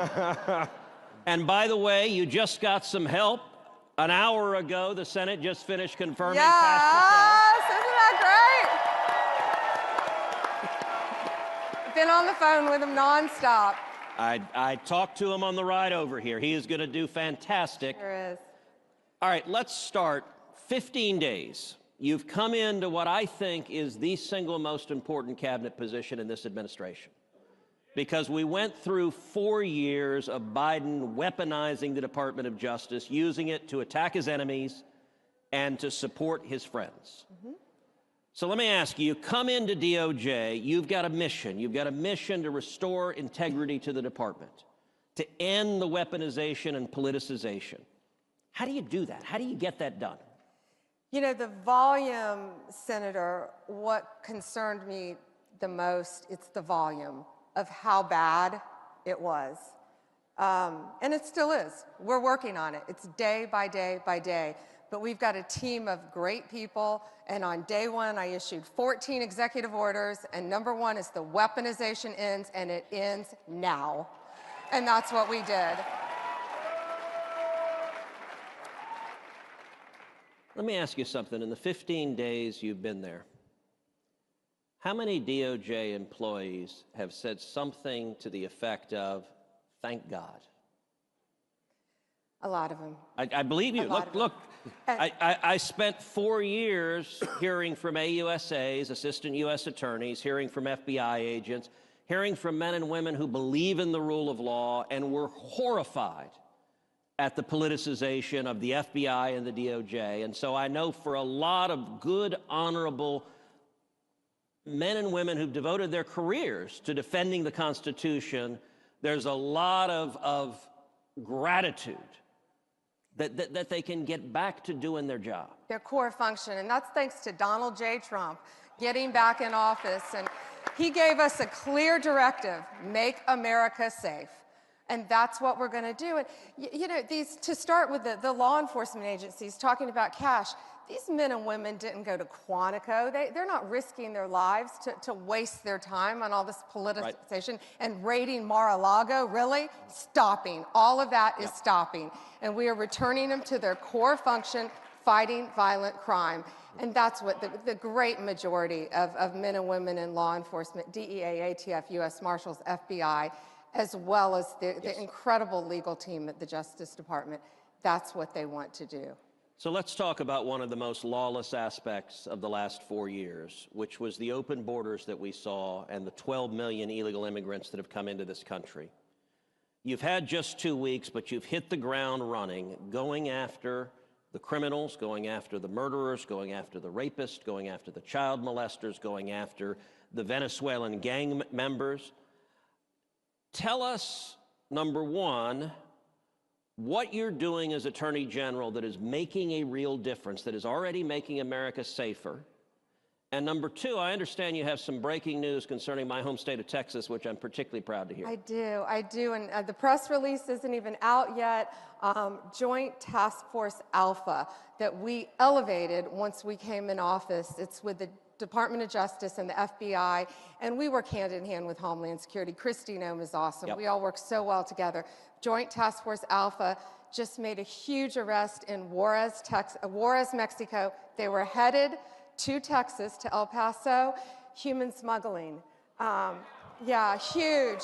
That's why we do what we do every day. Yep. That's why these agents risk their lives every single day. It's human smuggling, and a lot of children, they're saying, are safer because of this. Let me ask you a question. President Trump, and this has made headlines on what you were just talking about, we've designated these cartels as terrorist organizations. What does that allow you to do in your job? And Kash Patel now is the head of the FBI. What is that going to give you the ability to do and to go after them? Well, Stephen Miller is doing a great job, as we are, right? Leading this effort with all of us, Mike Waltz at DOD, we all work so, Pete Hegseth, we all work so well together, and it gives us the ability, they are a terrorist group, and it gives us the ability to go after them, more ability, anywhere in the world, and treat them as terrorists. They are terrorists. If you're bringing fentanyl into this country and killing our kids, you're a terrorist, and we're coming after you. 300 a day is the average that are dying in this country right now. When you took this job and you hear that number and you saw the inaction from the last administration, how angry did that make you? So angry. You know, I was state AG before I became United States Attorney General, and fentanyl was really just coming on the market. And now with this horrible open border policy just flowing across our borders and killing kids, killing adults, every single day. And it's criminal that no one was doing anything to stop it. I can't comprehend how any administration, progressive nor conservative, how any administration could tolerate that and let that happen. And it ended day one with Donald Trump when he shut that border. I was at the border back in September. I went with Laura Trump and Morgan Ortagus. Yep. And we were in Yuma, Arizona. And I saw firsthand, there is nothing humanitarian that was happening at that border. Nothing. They have a rape tree where they're raping women as they're coming into this country. I saw firsthand piles and piles of passports just thrown from every country you can imagine, because the Biden administration was letting you walk right in the country. If you didn't have a passport, they said they saw Asian, Chinese individuals saying, oh, we're from Cuba. So they wrote down they're from Cuba and had to let them legally walk right in under that administration. But the drugs, the trafficking, I learned a new term, disposable child. The customs, the Border Patrol agents told me that they saw a little boy and they kept recognizing the same little boy over and over and over coming in. Because if you came into our country as a family unit, they just let you walk right in. Yep. Well, this little child was being trafficked. Yes. Now, how they were getting him back to Mexico is beyond me, but they were bringing him time and time again. He wasn't their family, so who knows what happened to his parents. Well, and I will say a number of people in the room gasped at a term you use, which unfortunately is a real term, rape tree. Yeah. And it's something that we've been seeing for the last 4 years in Texas. We've seen it in Arizona, that the cartels will go and violently rape women. They'll violently rape teenage girls, young girls, and then they will hang their underwear in the tree. And you'll find a tree down on the southern border with 10, 20 pairs of underwear as they're mocking law enforcement, saying, we can do whatever we want. And for 4 years, the Biden Justice Department, they just turned a blind eye, and they facilitated it. You know, you talked about the kids, so they had a policy. If you arrive with a kid, it's essentially a get-out-of-jail-free card. And so you started seeing a phenomenon that we've never seen in immigration before, which is single young men showing up with little kids. Now, that's not a normal pattern of migration, but we started seeing military-age men showing up with little boys and little girls, many of whom are physically and sexually assaulted in transit, and the same kid the cartels would recycle over and over and over again to bring in gang members, to bring in criminals. Now, let me ask this. What is most effective stopping the invasion at the southern border? The border, closing our borders, which is what we've done. Donald Trump has closed our border. But now, of course, we all know we have so many of these illegal aliens, fighting age men, ages 18 to 35, in our country, walking around our country. And President Trump has given a strong directive on that. How concerned are you right now about the 12 million illegal aliens who came in under Joe Biden and about the risk of terrorism, of Hamas, of Hezbollah, of Palestinian Islamic Jihad, the risk of terrorism targeting Americans across this country? It's a huge risk, and we all know how bad it is now. And that's what Donald Trump is committed to do, is to take these people out of our country, to prosecute them, to deport them, to get them off our streets. And that's what all of these law enforcement agencies are doing. You know, Laken Riley, of course, that beautiful young woman, University of Georgia, Laken Riley is probably the most prominent name. But look how many Laken Rileys are out there. One victim is too many. Jocelyn Nungary, Rachel Marin. I mean, the numbers just every day. And I got to say, so already in the first 2 weeks, you've sued New York, you've sued Chicago. You can clap for that. These sanctuary cities that are fighting, and I've got to say, Massachusetts in particular, actually in our last podcast we talked about this, how Massachusetts continues to this day to have violent child rapist illegal immigrants who they release on the streets, and they refuse to notify ICE. They refuse. These are illegal immigrants who could be deported immediately, and the Massachusetts officials take criminals who violently rape little kids. Let me ask you, what is your message to a mayor, to a local official who wants to defy federal immigration law? Well, our message is very clear. I sued Illinois first, Chicago, first day, and I gave a very strong warning. If you don't comply with the law, you're next. And guess who didn't listen? New York. Kathy Hochul got sued. They all got sued in New York. And if you don't follow the law, you're going to be next, because we are going to get violent criminals off our street. And you know, Senator, it's more than that. They are endangering the lives of our great men and women in law enforcement. Yes. That's what people don't understand. When you're hiding illegal aliens from law enforcement, you're endangering their lives. It's gonna stop. So let me ask you, 2 weeks into it, you've been at DOJ. What's your assessment? Is it as bad as you thought it would be? Is it better? Is it worse? It's worse. Of course, it's now worse. You inherited chaos. Worse meaning, yeah, that department had completely lost its mission of fighting violent crime. Look what they did to President Trump. Look at the weaponization, and weaponization ended. And the deep state is very real. I think all of you in this room know that. It's very real. And people trying to undermine everything you're doing. You know, 3 weeks into it, I went in one department and found huge 20 by 20 glossies of Joe Biden, Merrick Garland, and Kamala Harris still hanging up in my office. They're gone. They're gone. They're gone. And guess what's replacing it? A very handsome photo of a man named Donald Trump is in its place right now. Not the one in the hallway, right? That picture? That one. That one, okay, I like that that one. That one's replacing. But you know, I make light of that, but that's what's happening. Yeah. You know, he had been in office 3 weeks, and the deep state still had those pictures hanging, and that's, to me, that's defiant. It's insubordination, not going to happen.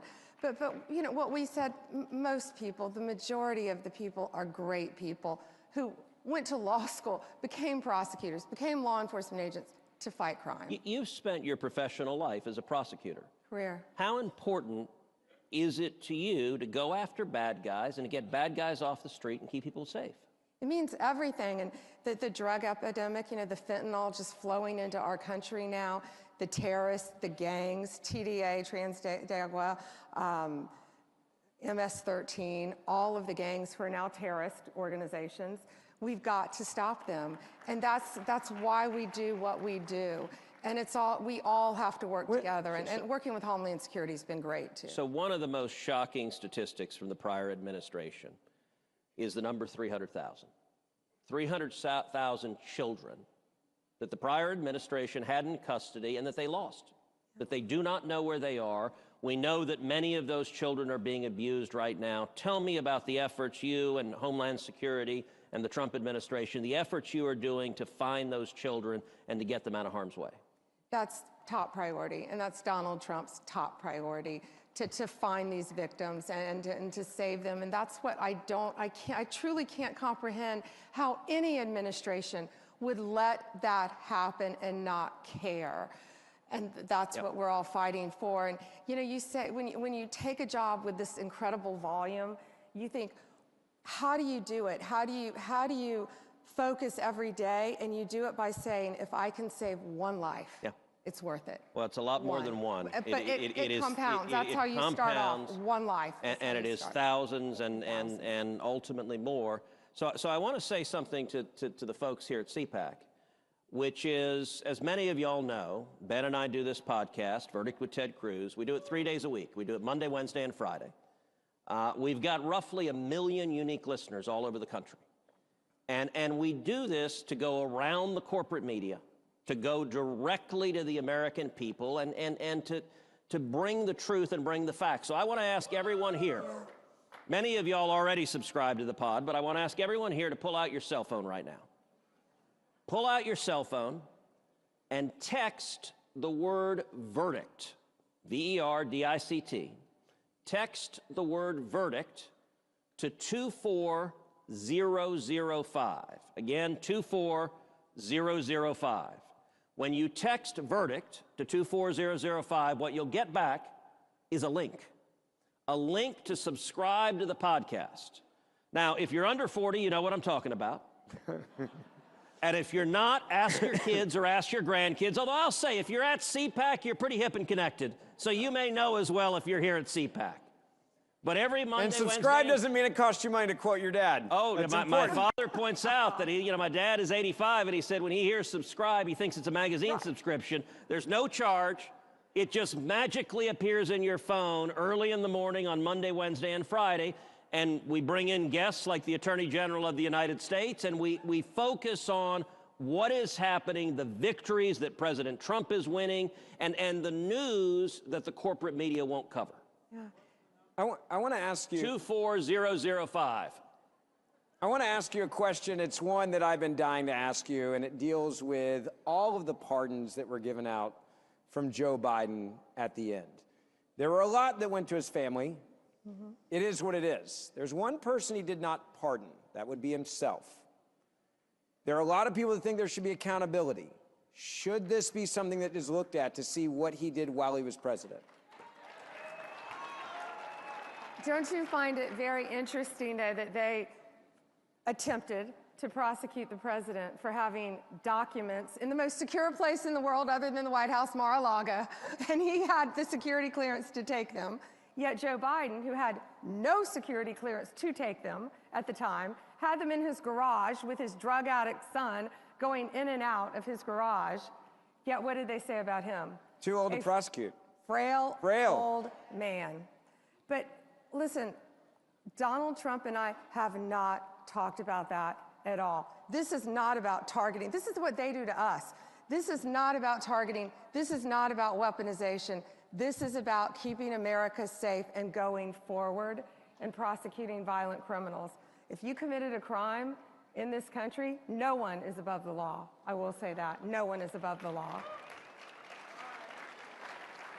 So Pam, the media are going crazy about New York Mayor Eric Adams and the charges that were dismissed against him. So glad you brought that up. Tell us what the story is, what happened there, and why were the charges dismissed? Sure. And Emil, who has done an incredible job, he worked on this case, he looked at this case.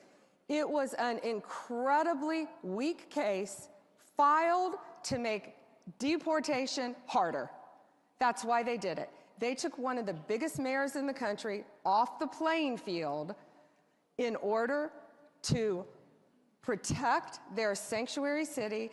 This case, it was so incredibly weak. It was about increases in airline tickets, upgrades in airline tickets in his official capacity, without getting into all the details of the fact. I don't even think it could survive a verdict.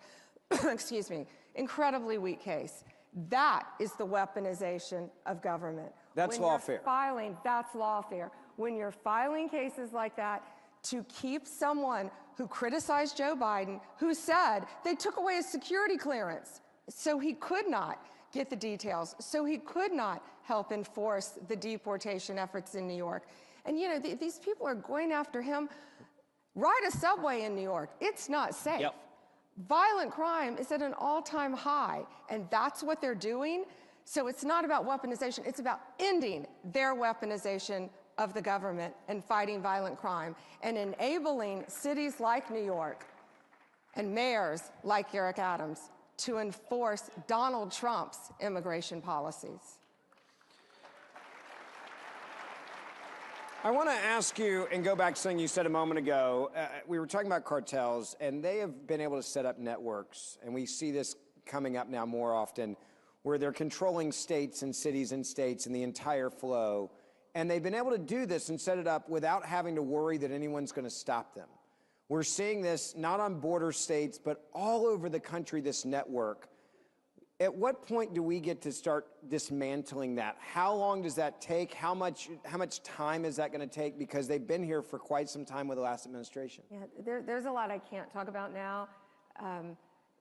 But very publicly, I think you've seen a lot happen. A lot is happening every day. Our great men and women in law enforcement are out there. It's a joint effort with our office and with Kristi Noem. And again, we all work so well together, whether it's Mike Waltz, Pete Y'all are Hegseth, friends. I think people don't understand this. Like, Yeah. This is a group in this administration, and you and I have talked about this on the show.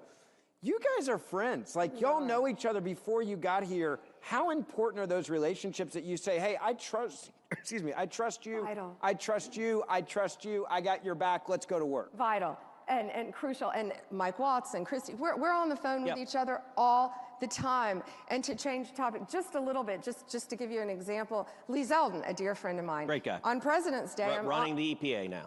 EPA, Lee Zeldin, great administrator of EPA. I'm on the phone hours with Scott Besson, our Secretary of Treasury, and Lee Zeldin.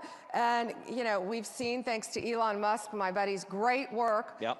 And it's been reported, look what they're doing at EPA. I'm changing the subject a little bit, but they're giving out billions of dollars after Joe Biden lost the election, trying to push this money out the door. Virtually shoveling cash out the windows. As they said, gold bars. Yeah. Let's throw all the gold bars off the ship. Yep. And we're stopping them. We're stopping them in real time. We're going after them. But it's because we all pick up the phone and we talk directly to each other. So we're able to work together, you know, talk to Marco Rubio and look at the men like Steve Witkoff out there, Rick Grinnell, what they're doing working with Marco and Mike Waltz and all the people that they're saving around the world. And that's thanks to one man, Donald Trump. He put all of us in these positions because he believes in us and trusts us. The consistent thread of the cabinet nominees is that you're all change agents. You all came in with a mission, and it is, listen, there has never been a first month of any presidency in the history of the United States of America like the last 30 days. That's right. Amen. And I'll tell you, I have had great joy turning to my Democrat colleagues in the Senate and just deadpanning, well, 3 years and 11 months to go. And they literally start twitching. They have facial tics that they cannot suppress. Yeah. But all right, Pam, one of the things that people like about this podcast that we try to do is we try to bring people behind the scenes to actually understand what's going on behind closed doors. So tell us about your first day as Attorney General. You're confirmed, and like day one, when you get sworn in, just walk everyone through what day one of being Attorney General of the United States is like. You go nonstop, and I jokingly said it felt like 15 years because you're working 7 days a week nonstop. And we're all working with each other, and everything we do, it overlaps, and especially with Department of Justice, especially too with all this money going out, the USAID, all of these agencies, and we're going to be helping all these agencies, but you just hit the ground running, literally, and don't look back. I don't look at what time of day it is. I don't think I've slept in 15 days, but you don't want to. And then when you find out about this human trafficking ring that was just broken up, that's why we're all doing what we're doing. And you just keep going forward. And our directive from our boss is so easy, especially on my end: make America safe. And so you just don't, Senator, you don't even, my hardest thing now is I forget to eat. You forget what time it is, and it's 6 o'clock at night, and why do I have a headache? Because I haven't eaten today. But you're going nonstop, and it's not me, it's an entire team. I've got Chad Mizell, I've got Emil, I've got Todd Blanche, thank goodness, coming in, and we've got Kash Patel now, so they better look out. How nice is it to have a boss by the guy by the name of Donald J. Trump, who just lets you do your job? Exactly. I mean, there's a lot of presidents in the past that have really tried to keep their thumb on people. It seems like he's saying, go. Go. And go get it done and call me when you need me. Yeah, he has trusted all of us in all of our various capacities and all the different roles we have, whether it's education or agriculture, all the cabinet, labor, all of the different cabinet secretaries, just to go out and do the best we can. And we want to make all of you proud, and we want to fulfill his directive to make our country great. That man sure didn't need that job. He's a good friend of mine. Yep. And I love during my confirmation hearing when they get on me because they say I'm friends with Donald Trump. Yes, I'm very, no, I'm not friends with him. I'm good friends with him, and I'm very proud to work for him. When you look at weaponization and politicization, part of it is using it to attack your political opponents, and we've seen 4 years of that under Joe Biden. Yeah. Another part of it is turning the other way at your political allies and refusing to enforce the law against them. And I think one of the most egregious examples we've seen over the last 2 years is the rising anti-Semitism on college campuses. Amen. The violent protesters and rioters, many of whom are not students, are not affiliated with the universities, and they are threatening students. You look at Columbia University, the Orthodox rabbi there sent out an email to the Jewish students on campus and said, do not come to campus because the university cannot and will not keep you safe. And the Biden Justice Department did nothing. They investigated nobody. They didn't follow the money. They didn't indict anyone. They didn't prosecute anyone. And they did not enforce Title VI of the Civil Rights laws, which say that if you are tolerating harassment on the basis of ethnicity or religion, that you will have your federal funds cut off. How is the Department of Justice different today, and what will your approach be to anti-Semitism and threats of violence directed against Jewish students on campus or any other students on campus? We have an October 7th task force that we started, and we will protect you. When I was just a citizen, before I had this job, what you said, I'm watching these aren't peaceful protests. We all believe in peaceful protest. I'm sorry, unless you're a liberal and you don't want a parent to quietly pray outside an abortion clinic, or you're a Catholic, or a parent at a school board, they're going to call you a domestic terrorist. Yeah.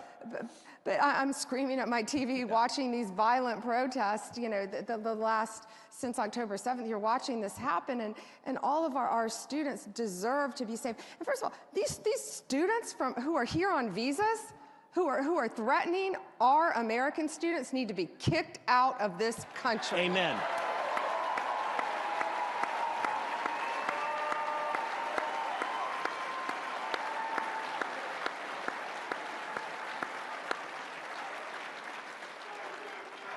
It is refreshingly simple to have an attorney general who has the approach that you're going to follow the law and enforce the law.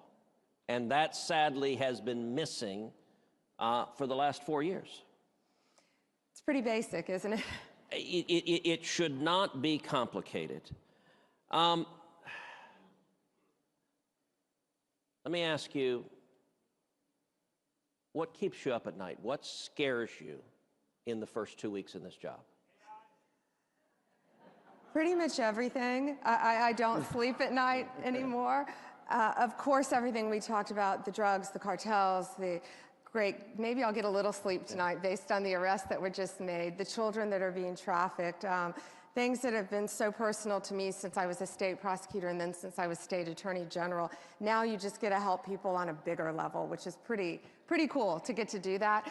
But most recently, it's really been what Elon has been uncovering, and the U.S. aid, the waste at EPA, this money, trillions of dollars, they believe, just being handed out, which is most likely making a round trip ticket and going to terrorist organizations. And you are on the front line of defending the president and Elon Musk and Doge and all the effort they're doing, and every day we are seeing Democrat attorneys general and Democrat interest groups suing the president, suing Elon Musk, suing the federal government, and the Department of Justice is on the front lines. And sadly, we're seeing left-wing activist judges, individual district court judges, issuing nationwide injunctions.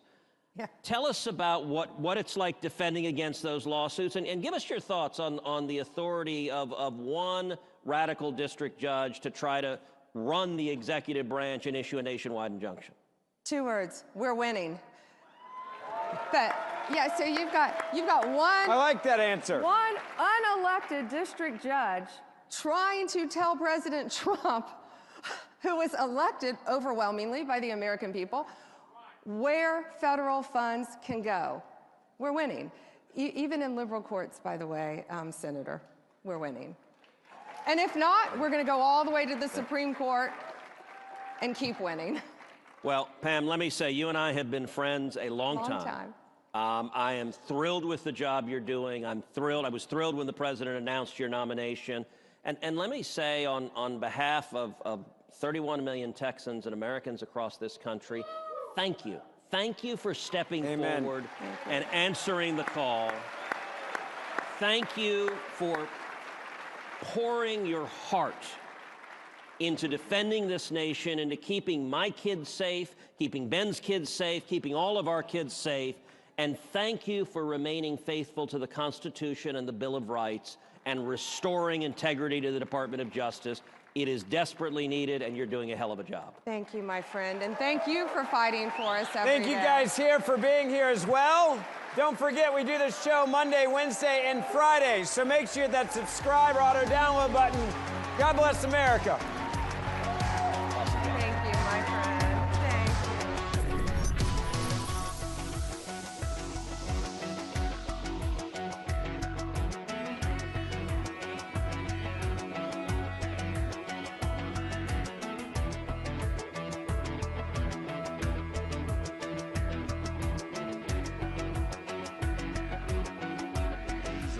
you. People mingling around and great guests coming up. Yes! Yes! Tension is going to escalate. On my purple. The White House is behind you. I'm a faithful watcher of Real America's Voice. That's where the news is.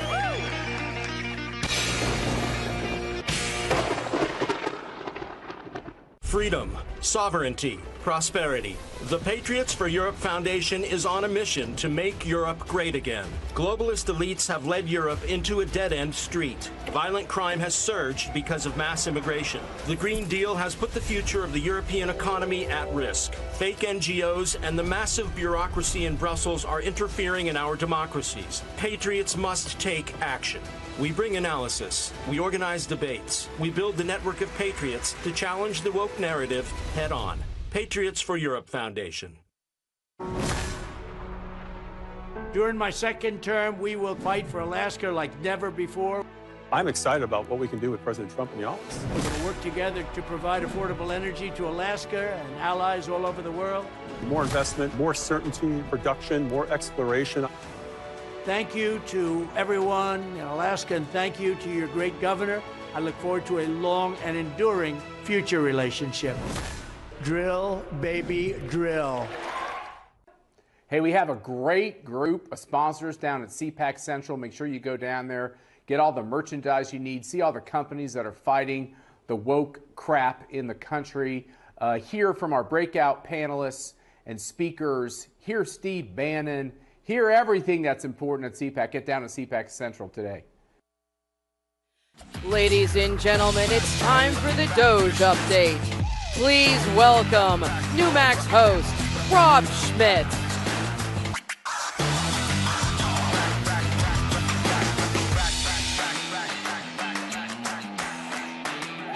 Hey. Man, that is a big crowd. And they are not here for me. How you guys doing?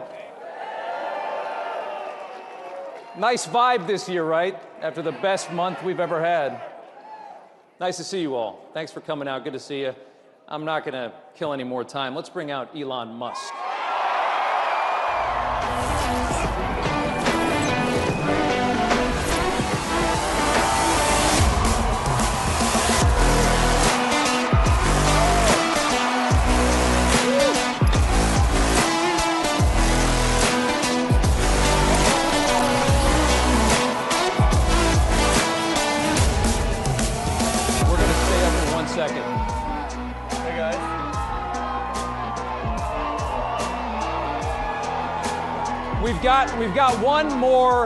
We've got one more surprise in case this wasn't enough. I'm going to let Elon do it.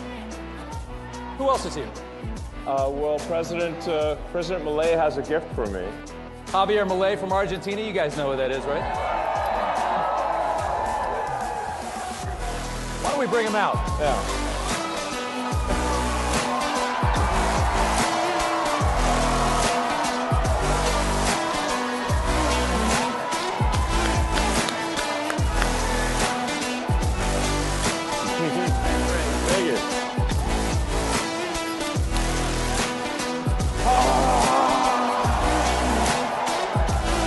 This is the chainsaw for bureaucracy. Chainsaw!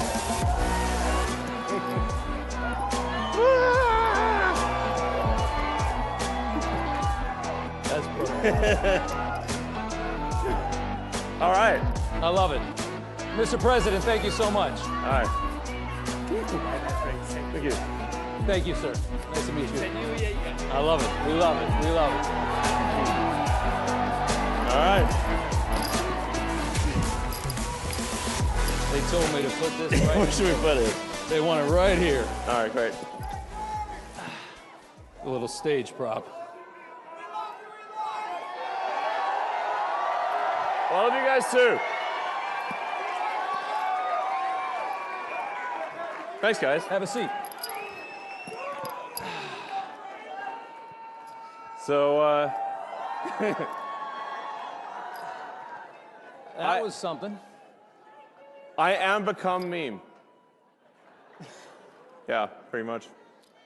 I'm just living the meme. It's like there's living the dream and there's living the meme, and it's pretty much what's happening, you know. You're like, I think you're bigger. I mean, Doge started out as a meme. Think about it. And now it's real. Isn't that crazy? It is crazy. But it's cool. Let me ask you this. A year ago, if someone had told you you'd be at CPAC and working with the president to absolutely shred the government, the swamp, whatever you want to call it. Would you have ever believed that? No. No? Me neither. But it's cool. This is awesome. And I just want to say, you know, thanks for your support. I mean, you guys are, you know. So, I mean, we're you know, trying to get good things done, but also, like, you know, have a good time doing it. And, you know, and have, like, a sense of humor, you know? So, like I mean, the sort of the left wanted to make comedy illegal, you know? Yeah. Like, you can't make fun of anything. So then it's like, comedy sucks. It's like, nothing's funny. You can't make fun of anything. It's like, legalize comedy. Yeah. Legalize comedy. And we've shifted the entire culture in just the last few months. The whole culture of this country has shifted dramatically just because of that election. Yeah, exactly. Yeah. You know, freedom of speech, having you know, having fun again. It seems like we should have a good time, you know. I mean, it's a great time. Everybody in this place is so excited, and I mean, when you talk to conservatives, everybody's happy. Yeah. And everybody feels this great sense of relief because we were going to hell for about 4 years. It really felt bad. Yeah. Especially toward the end, it felt really bad. Yeah, I mean, I thought we were sort of heading for a point of no return, really. Yeah. You know, until that's why it was so essential that President Trump win the election, and that there be a Republican majority in the House and Senate, which, thanks to you, that has been accomplished. Yeah. Yeah. Well, I want to ask you, one of the biggest questions I have for you is, you've been, you know, politically, you weren't really on one side or the other for a long time. You're a businessman. A lot of people, they stay away from it. Now you're on a side, and you've chosen a side. You're sitting here in a MAGA hat. What's it, you know, how did that happen? What was the moment that, like, you know? Dark Gothic MAGA. That's a good one. Was there a specific moment? Was there a moment that it all changed? Yeah, when I realized I was a fool. But no, I was, I guess, yeah, I mean, I'd say, like, I was politically neutral for quite a while. You know, leaning a little Democrat. You know. How do you go from that to this? Yeah, no. How does that happen? Well, did they go crazy? Yeah, they did go crazy. Yeah, they went crazy. No, I mean, the whole cancel culture and you know, it's trying to stop freedom of speech and infringe upon, just in general, infringe upon people's personal freedoms. You know, they just want state control of what you say. They want to, you know, take away your guns. And the reason they want to take away your guns, so, like, there's nothing you do to oppose them. So it's sort of like, you know, I just like, we just need to restore the fundamental elements of what made America great, which is freedom and opportunity. Yeah. We're seeing a lot of these freedoms disappearing in the West. It's not just about America. We're all watching Europe and knowing that they're about 50, 100 years ahead of us, right? Because they got an early start. And we're watching how they're devolving. And you're trying to save it from happening here. No, I mean, in Europe, they put people in prison for memes. Yeah. You know, I'm like, that's insane. And they're collapsing. I mean, this society it's a collapsing society. It feels that way. It feels like France was nicer 50 years ago than it is today. Yeah. I don't think you can question that. Yeah. So, but yeah, I mean, really. Thanks. I love you too. I do love I mean, I really just wanted to do useful things, like, you know, basically build products, you know, provide products and services that are good, and I wasn't really like that interested in being political. It just, like, there was at a certain point no choice. Yeah. So, yeah. Well, can I ask you what, on the same side of that coin, what's it like from going neutral to being vilified, largely vilified by the media? Like, you're what? No. Really? I mean, you turn on some of these channels, brother. I mean, they're angry at you. Does it bother you at all? Does it get to you? Yeah. I mean, when they're chanting for my death, I suppose that's a little, you know, Not good. But then, like, the song's not even that good, and it's like you call that a death chant? That's nothing. Please. They've been singing a lot lately. It's not even good Yeah. music. There's a lot of music lately. It's not good music either, yeah. Yes. I would say that watching what you're doing with Doge is just people love it. I mean, I've always looked at the government and, yeah. I've always looked at the government and I've seen this big machine and you just know that they waste because they don't care. Nobody can, there's more money coming, they don't care. Yeah. You're cutting all this out. Everybody in this country knows that the government is full of waste, fraud, and abuse. And you're doing the work, and the Americans love it. Watching their reaction politically to this, I can't believe how bad they are at responding to this. I don't know how you're going to sit there and scream and complain because they're cutting waste out of the government and try to win another election. How do you try to win on that? Well, at this point, I'm not sure how much of the left is even real. Yeah. You know. How much was propped up by our money? You know. Yeah. Like literally, you see like these sort of fake rallies where there's like hardly any people, and the media will like frame it and like get all 6 people in the frame, but there's like nobody else is there. Like just it doesn't have popular support. But then you learn that like there's hundreds of billions of dollars going to these so-called NGOs. And it's your tax dollars that are funding things that are fundamentally anti-American. And they're propping up their narrative. Yes. A lot of that government money has been propping up a left that I don't think is as strong as they made it seem. In fact, a massive amount of your tax dollars is going to legacy media companies. Yes. Directly from the government. The government wants to take over media. Yeah, it's terrible. Yeah. That's why we have X. Yeah, and that's why you spent $44 billion. I mean, that's a lot of money. I mean, more than it was probably worth. But there was a message. Freedom is priceless. Priceless. Yeah. Probably one of the most important investments this country's ever seen. If you got to protect the First Amendment, it's not much more important than that. Yeah, I mean, I got a lot of criticism, and people said, well, that proves he's a huge idiot from look, he bought it for whatever, $44 billion, and now it's worth like 8 cents. And it's not worth 8 cents. But there's it was essentially to buy freedom of expression, Once that's gone, it's all over. It's all over. Yeah. Descent into tyranny is really quick after that. Yeah, I mean, like it's all the sort of federal money going to media companies is what helps explain why the legacy media all says the same thing at the same time. Yeah. Like, isn't it like, it's like weird, like you can put them up where it's like, like when they're mouthpieces for the state. For the state. Yes. And that's what we've come to know. Yeah. It's scary. And I like that meme where they're, because they're always saying like threat to our democracy, but if you just replace democracy with bureaucracy, it makes a lot of sense. It makes perfect sense. Yeah. Big threats to the bureaucracy. That's exactly right. Let's talk about these Doge dividend checks that everybody's talking about this week. And I know you tweeted out that you were going to. Does everybody want like a $5,000 check in the mail? It sounds kind of good, right? And the best part about it would be knowing where it came from. That's $5 grand that you sent them last year. Totally. It's money that's taken away from things that are destructive to the country, and from organizations that hate you to you. That's awesome. Does it seem? I mean, have you talked? I mean, that's like glorious. That's like it's the best. The spoils of battle, Spoils of battle. I like that. Is there traction on that?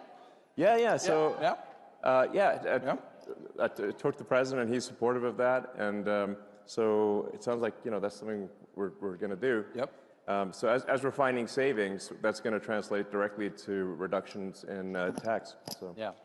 I think they fired 6,000 people at the IRS today. And I think Lutnick said last night that they're talking about shutting down the IRS. And I think it's fair. I think people should realize this is, I mean, the amount of money that we send Washington like $5 or $6 trillion a year. That is such an ungodly amount of money. I mean, what do they? They say like 1 trillion seconds is like 30 years or something like that. I mean, that's how much we send them, and they seem to never have enough. There must be a lot you can cut. No, absolutely. People ask me, what's the most surprising thing that you've encountered when you go to D.C., when you're in D.C.? And I said, well, the most surprising thing is the scale of the expenditures and actually how easy it is to, when you add caring and competence where it was absent before, you can actually save billions of dollars, sometimes in an hour. Yeah. It's wild. And then they scoff at it and say, oh, a few billion here, there. I mean, the way they're talking about it, you can see they don't care. It's such little money compared to how much they're used to wasting. That's what's really scary. Exactly. But obviously, it just shows that they really lack empathy for the average taxpayer who's working hard, paying taxes, and then they say, oh, $1 million doesn't matter. I'm like, I think it matters a lot to people, So what are you talking about? I'd like to have it. Let me ask you a question. I know the president fairly well, watched him survive 2 assassination attempts. Had the first one not happened, the second one would have gotten him. It was very, because without those extra guys, they would have never seen that gun poking through the fence at the golf course. I saw the crew that you had. Isn't it mind-blowing that this has happened? I mean, it just, and what, by the way, why do we still know nothing about that guy in Butler? What's going on? Cash is going to get to the bottom of it. Yeah, there you go. By the way, Woo. Confirmed just a couple hours ago, but I saw that the security detail that you had come in is enormous. Well, it's not that enormous. Maybe it should be bigger. I don't know. I think you could probably afford it. But I mean, how concerned are you about your safety? Dealing, I mean, you are a wanted man. Are you nervous? So, look, I'm open to ideas for improving security, I have to tell you. I don't actually have a death wish, I think. It's not that easy. I mean, but I have I've had even people like President Bukele from El Salvador who managed to put in prison 100,000 murderous thugs. And he was he called me, he's like, I'm worried about your security. I'm like, you're worried about my security? I'm like, what? Okay. That's I mean, talk about guts to do that down there. I mean, yeah, totally. And survive. I was like, how did you put all those thugs in prison without dying? Because it seems like that would have been not easy, Well, the president has, one of his top attorneys is now investigating, I guess, Chuck Schumer for threats against SCOTUS, a congressman on the Democrat side, for saying, basically saying we're going to bring a war to you, like a fight to you. I mean, the rhetoric, you guys are screwing with things that are not supposed to be messed with. And we're fighting the Matrix there's a lot big of time. people that really don't want that to happen. Yeah, we're fighting the Matrix big time here.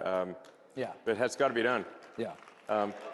It certainly does.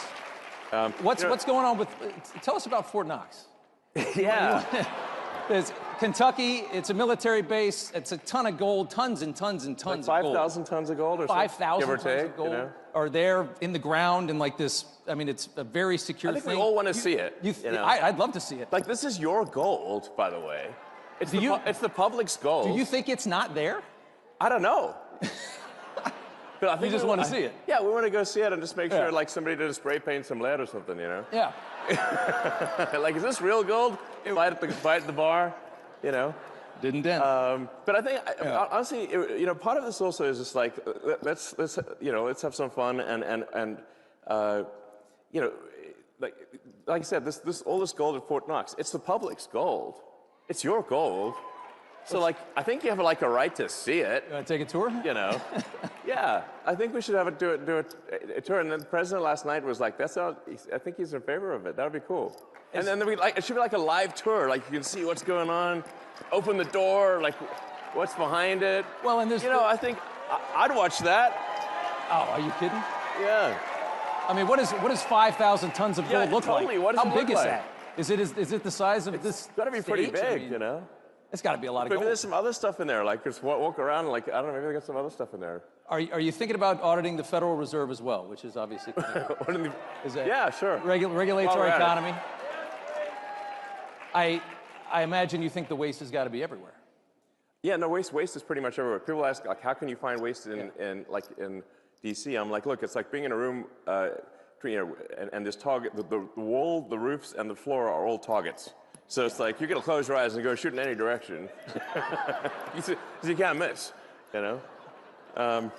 So it's pretty wild. Like you just push on things a little bit and you save billions of dollars. Like just a little bit, you know. It's wild. It's scary, isn't it? It's really that's why I say it really is underrated. If you add caring and competence, how much things improve. Yeah.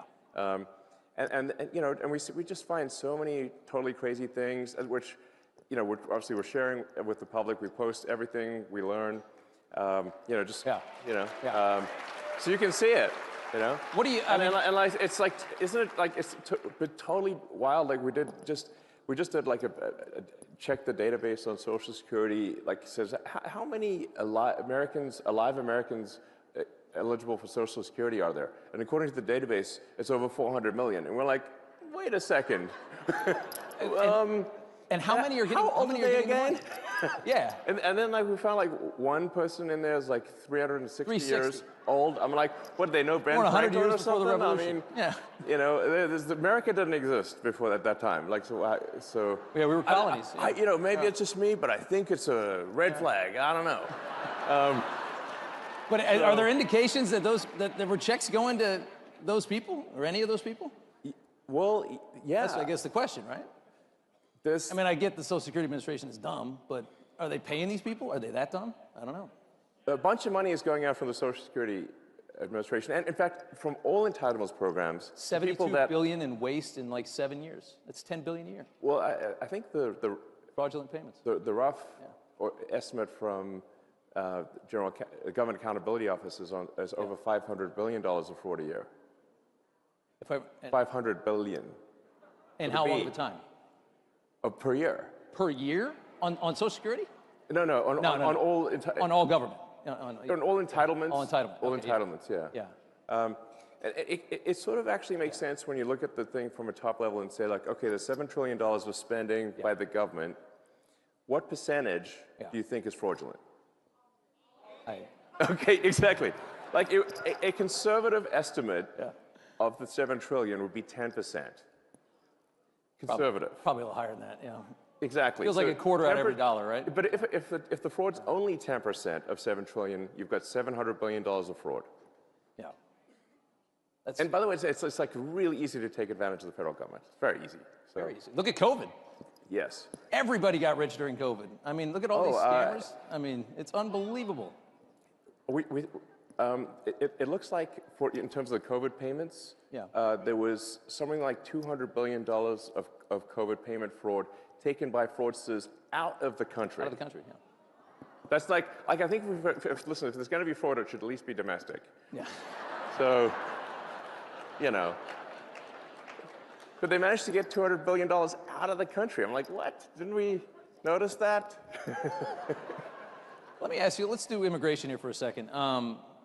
You know, there's this move now that Trump's latest thing is that he's going to cut funding, any kind of money that ends up in the hands of illegal immigrants. So if you're funding these sanctuary cities and states, that's how they thrive, right? They're paying for these hotels. That's all federal money. If you got a hotel in your city in New York, you got all these hotels full of migrants, that's not state money. That's the feds are covering that. He's going to cut all that. It's really hard to deport 15 million people. And it seems like the move now is, let's see if we, especially at the rate that we're going, it seems like the move now is, let's make it so that they leave on their own. If there's no longer a dole system for them, if they can't get their hands on hotel rooms and money, they're going to go back, especially if there's no work. Well, I think it's really important for people to understand that the Biden administration sent any possible money that they could if there was money they could send to facilitate and amplify illegal immigration, they sent it.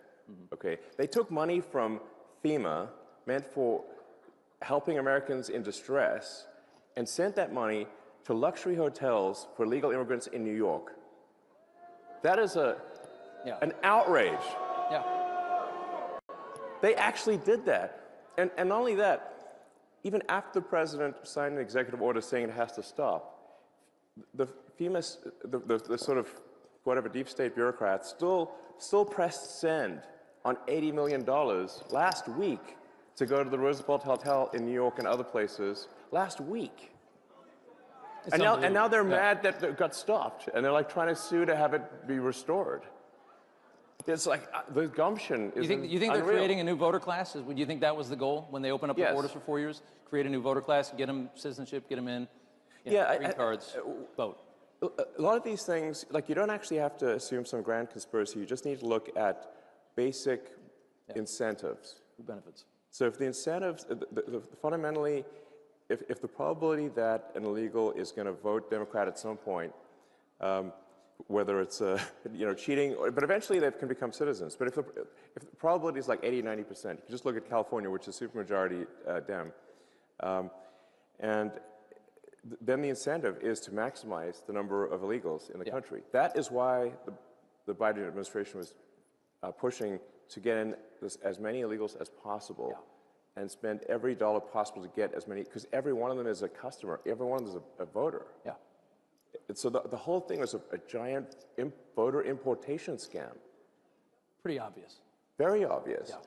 Yeah. And then moreover, then they actually created the CVP1 voter app thing, where they were, which is like where they would literally fly people in. It's not like like at the point at which people are being flown in at your expense. We're sending planes. Like building a wall people up, doesn't fly matter. them over the border. Yeah, they're literally flying them in. No other country in the world would do something like this. Nobody is this stupid.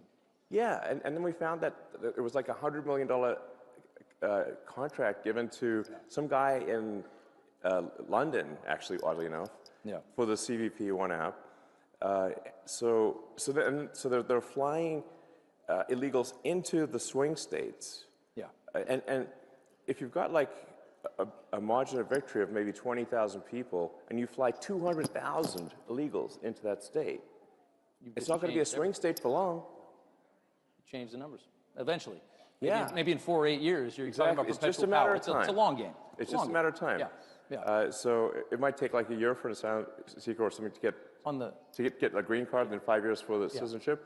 It's an investment that is guaranteed to pay off. Just a question of when. They all remember who brought them in and who left them here. Exactly. I want to go back. I want to talk about Biden. This is a big deal. Like I think a lot of people don't quite appreciate that this was an actual, real scam at scale to tilt the scales of democracy in America. It's treasonous. Treason. One more Biden question. I remember when they would do the electric car stuff, they would always try to box you out, even though you have the only electric car anybody wants. You said, I think this week, that you think that Biden left these astronauts up in space because he didn't want to give you an opportunity to save them, make NASA look bad, make the private sector look better, make you look good. You believe that? Yeah, no, absolutely. So, of course. I kind of agree. Why would he want to let you help them come down when you're supporting the president? No, the Biden administration was attacking me next level. The Department of Justice, or Injustice under the Biden administration, they were suing SpaceX. They're suing SpaceX for not hiring asylum seekers. And we're like, but it's actually illegal for us to hire asylum seekers because rocket technology is covered under ITAR rules, which means it's an advanced weapons technology. And so we can only hire permanent residents or or citizens. Right. Like so we're damned if we do, damned if we don't. And we said, so how can they sue us for not hiring asylum seekers when it's actually illegal for us to do so? But nonetheless, there was a big Department of Justice or Injustice case about this against SpaceX. So obviously it was an antagonistic situation. And those astronauts were supposed to be up there for 8 days, and now they're up there for 8 months. Does that make any sense? And we obviously could have brought them back sooner, but they didn't want anyone who supported President Trump to look good, basically. That's the issue. A lot of them are saying right now that the reason that you want to get into Social Security, that you want to get into all of these into Treasury and things like that, is that you're looking for personal information and you're trying to make more money. I've never met anybody as rich as you that cared less about money in my life. Every time I hear a story about you, you're sleeping on a couch of some other guy in a city that you could buy the entire thing. I don't think you care about money, do you? No, actually,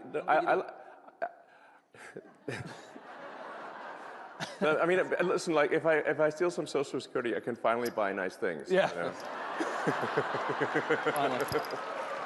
And on that same question, they're also talking about you guys are going to end Social Security, you're going to end Medicare, you're going to end these things. I don't imagine that conversation has been had with the president, and that's the plan. No, in fact, the actions that we're taking with the support of the president and the support of the agencies is what will save Medicare, what will save Social Security. Yeah.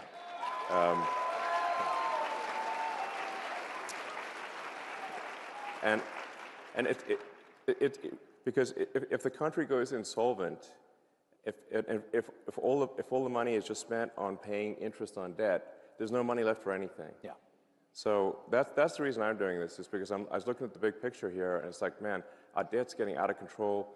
The interest payments, the interest on the national debt now exceeds the entire Defense Department budget. It's $1 trillion a year in Yes. interest. Just to carry the money that we owe is $1 trillion a year. Yes. That is unbelievable. And rising rapidly. So like, a country is no different from a person. Country overspends, country goes bankrupt. Same as a person who overspends goes bankrupt. So it's not like optional to solve these things. It's essential. So we're going to go bankrupt. Yes. Yeah, we are. Couple minutes left here. Russia. There's a huge push from this administration. Yeah. People like sometimes like to end this war. Say like, yeah. You know, I'm a bought asset of Putin. Yeah. I'm like, he can't afford me. Yeah. I think you're worth more than Russia. Think about it. I like that. So, you're trying to end a war. Ending a war always means you have to compromise, you have to negotiate with an enemy or an adversary. That's just what it is. And right now, they are lambasting the president for trying a different method to a war that they haven't been able to end for 3.5 years or 3 years. Yeah. They're saying Trump's blaming Zelensky for the invasion. How do you process all of the negativity toward him for trying to end this war? Well, first of all, I think we should have empathy for the people dying at the front lines. That's the most important thing. And people have been dying, you know, it's like, how many more years is this supposed to go on? Yeah. And imagine if that was your son, your father, you know, what are they dying for? Yeah. What exactly are they dying for? That line the line of engagement has barely moved for 2 years. Yeah. There's a whole bunch of people dead in trenches for what? And I'll tell you what for what. It's like for the biggest graft machine that I've ever seen in my life. That's for what. It's unreal.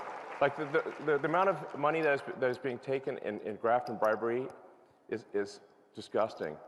And so what's actually happening is that those you know, those poor guys are getting sent into a meat grinder for money. That's what's actually going on. Yeah. And it needs to stop. And it seems, Trump is so pragmatic on this. He's just looking at it and he's saying, it's Ukraine, it's not our country, it's not a NATO ally. I just want to see people not dying. I want to see on both sides. Think about how so many young men have died in Ukraine that the army is starting to age out. The military is aging out. You got 40 and 50-year-old guys fighting in a war because there's nobody left that's not killed or maimed in their 20s. Yeah. That's the reality of it. Think about how many people that is. If you're a humanitarian at all, you just got to end the war. Like, no matter what. Just get it over with. Yes. People, they need to stop dying. Yeah.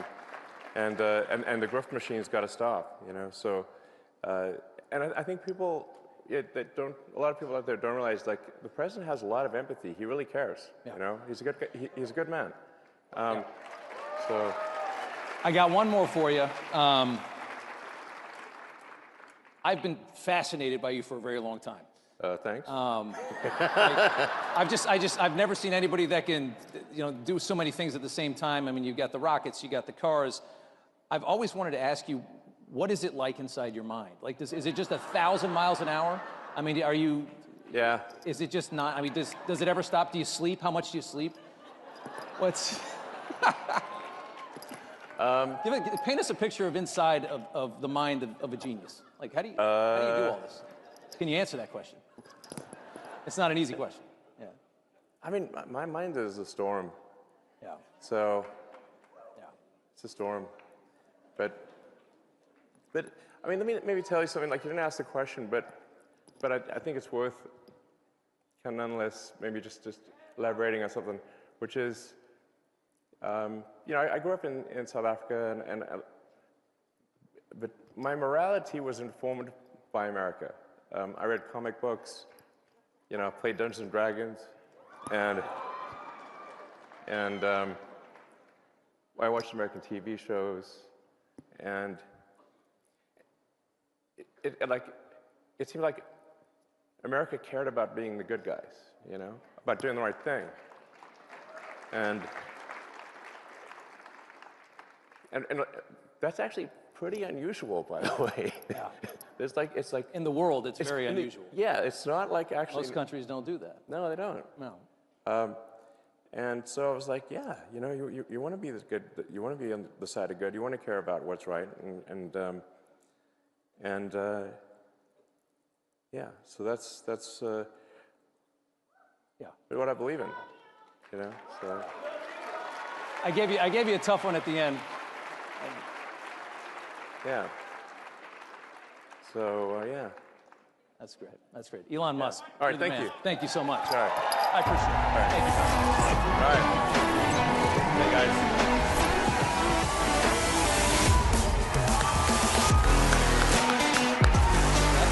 Yeah, thanks.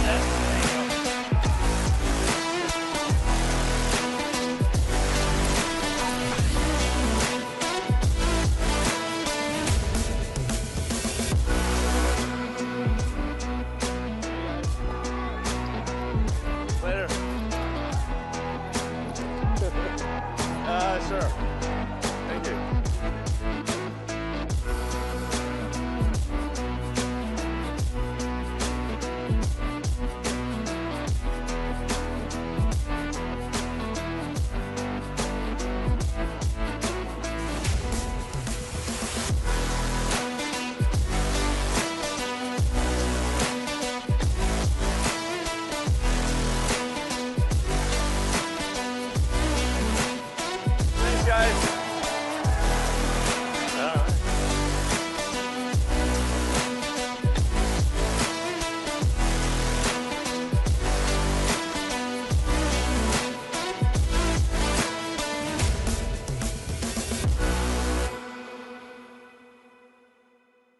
Hello, CPAC. Don't forget to vote in the CPAC straw poll. Your ID is on your badge. Scan the QR code and get your vote in.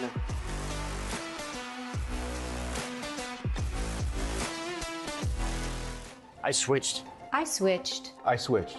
I made the switch to Newsmax. We start this morning in Washington, where all eyes are on the White House. I switched to Newsmax. Newsmax. Newsmax. Have you made the switch? You bet I did. My whole family switched. Everyone is making the switch. I did. I did. I switched, and it made all the difference. It made all the difference. Have you made the switch? You should. Millions are switching to Newsmax. You should too. Every institution today is under attack. The home, the church, the government. And many people are asking, what is the truth? Jesus Christ claimed the ultimate truth. Are you willing to face the truth? Do you think the MK Ultra project ever actually ended? The Central Intelligence Agency is actively involved in mind manipulation. We all answer to one God and one Savior, and He's there to change your life for the better.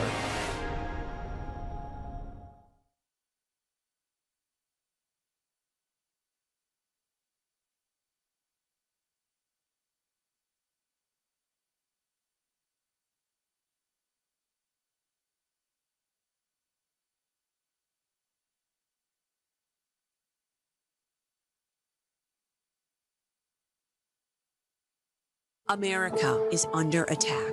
Our families are being crushed under the politics of a radical agenda. But moms have had enough. We are standing up and we are fighting back. This is our battle. This battle is every bit as important as the Revolutionary War because we fight for the same thing. Moms for America is a national movement of moms reclaiming our culture for truth, family, freedom, and the Constitution. I think Moms for America is exactly on track and is doing the right thing for the future of our country and our children. Like Moms for America is going at the heart of the issue. I want to go on the record and say I'm for moms, I'm for America, and I'm especially for Moms for America. But I am honored to join Moms for America today as we speak out against the horrific mandates. With a national network of over 500,000 mothers, Moms for America is one of the fastest growing movements of women in the country. The most dangerous place in all of nature is between a mama bear and her baby cub. We are the change. No matter what, no matter where, and no matter how difficult the obstacles are that are facing us and our families, we will not give up and we will not give in. So if not now, then when? If not you, then who? Welcome to the Momland Revolution.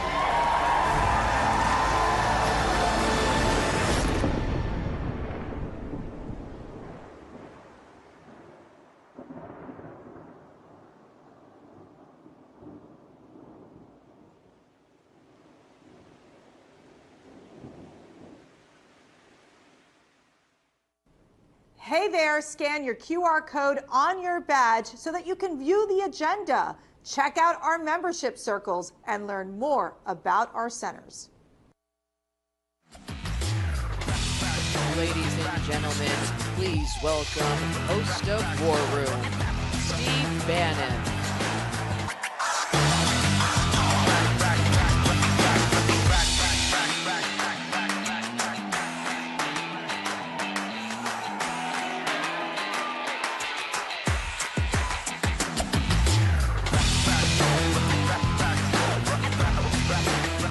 Yo! What a glorious day! Hold it. How did I draw the card to follow Elon Musk? Come on, man! You bring out the world's wealthiest guy, Superman, I'm supposed to follow it? I'm just a crazy Irishman. This is a glorious day. You know why it's glorious? Kash Patel's director of the FBI. Confirmed by the United States Senate. As was Bobby Kennedy Jr., Tulsi Gabbard, Pete Hegseth. Didn't they tell you it couldn't be done? Didn't they? All right there. Didn't the mainstream media say it couldn't be done? None of them, right? It's a glorious day. Mitch McConnell's gone. He retired, right? You did that. Remember on the Ukraine vote? Remember that? He broke his pick on that. You delivered that. Just like you delivered Tulsi and Bobby and Pete and Kash. They said Trump wouldn't get any of his cabinet members as key. He got them all. Why? Because of you. Scott Besson today said Elon's group in the first 30 days found $55 billion of waste, fraud, and abuse, right? $55 billion. That's going to add up to $600, $700, $800 billion. In 1 month, they've done that. And President Trump comes that day. He's so excited. He says, hey, I think we can balance the budget, right? President Trump, hang on for a second. Let's just get it down under $1 trillion. We'll start there. Zelensky's been put in his place, right? Right? And the J6ers are here at CPAC. All of them. From the medium-high security prisons to the U.S. penitentiaries, to the men that got diesel therapy, all of them are here. Right? They don't like that up there. You don't like the J6s being here. The J6s are here. Hey, and let me tell you something else. I talked to Ambassador Rick Grinnell last night, and the J6ers, I think, the J6 choir is going to play the Kennedy Center for a night in honor of their families. In fact, I got an idea. The night that they play, the J6 choir plays and opens the new, with Rick Grinnell and President Trump as chairman, we have the J6 choir, right? And we invite all the families they try to destroy, the J6ers, and they get to sit in the boxes where the elite sit, right?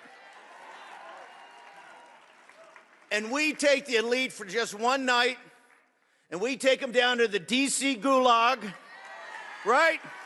For one night. Think they can handle that? I don't think so either.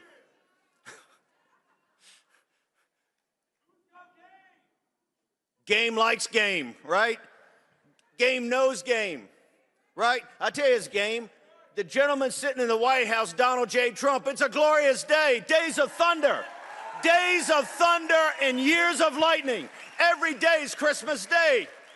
Every day you get more executive orders, more executive actions. It's not going to stop.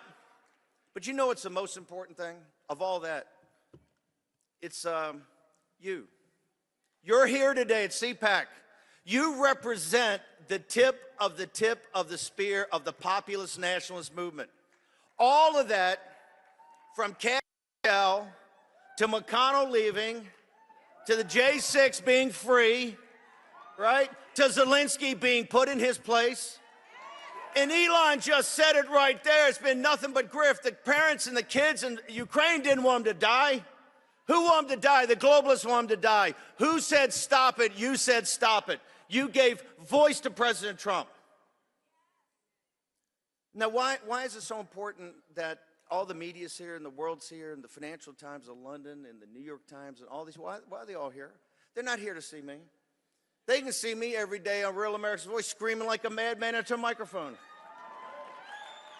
They can see Rob Schmidt and Elon. Elon's everywhere, right? It's great he did this. He's everywhere, right? JD Vance, gave a great speech, and you can see JD all the time. President Trump's going to give a magnificent speech on Saturday, is he not? But they get enough of President Trump every day, don't they? Hell yeah. He calls them into the Oval Office. He's signing executive executive orders, and they're sitting there throwing these questions. Ba-boom, ba-boom. He's like a howitzer. Oh, they got enough of President Trump. You know what they're really here for? They're here because of you.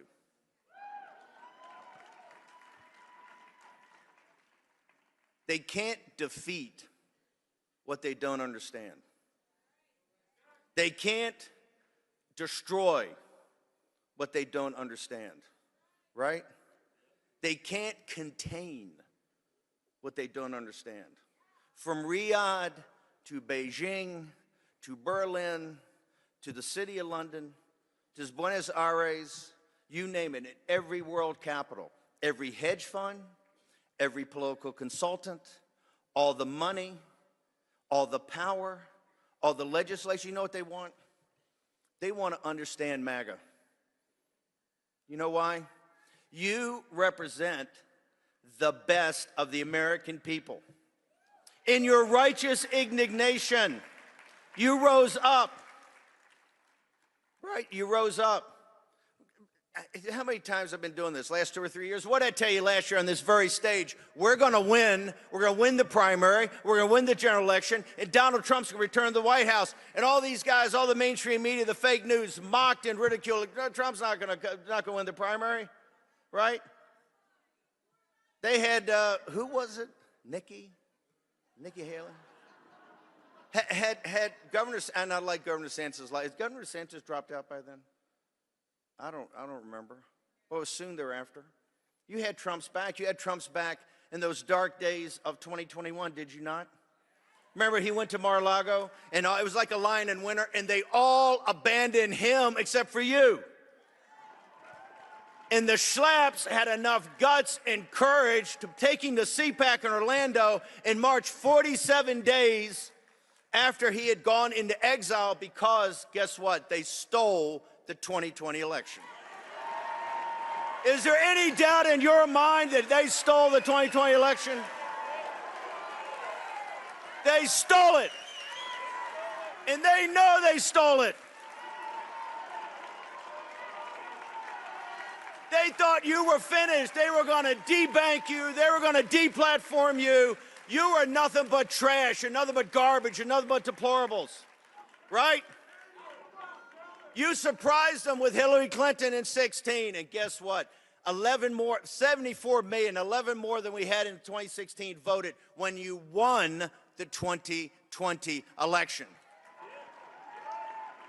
And the reason the J6ers are here and they're patriots is because that was a Fed surrection, totally set up by the FBI, by the Justice Department, by DA, all of them. And we're going to show the receipts. We're going to show the receipts. And they thought, Trump's finished, and you're finished. No.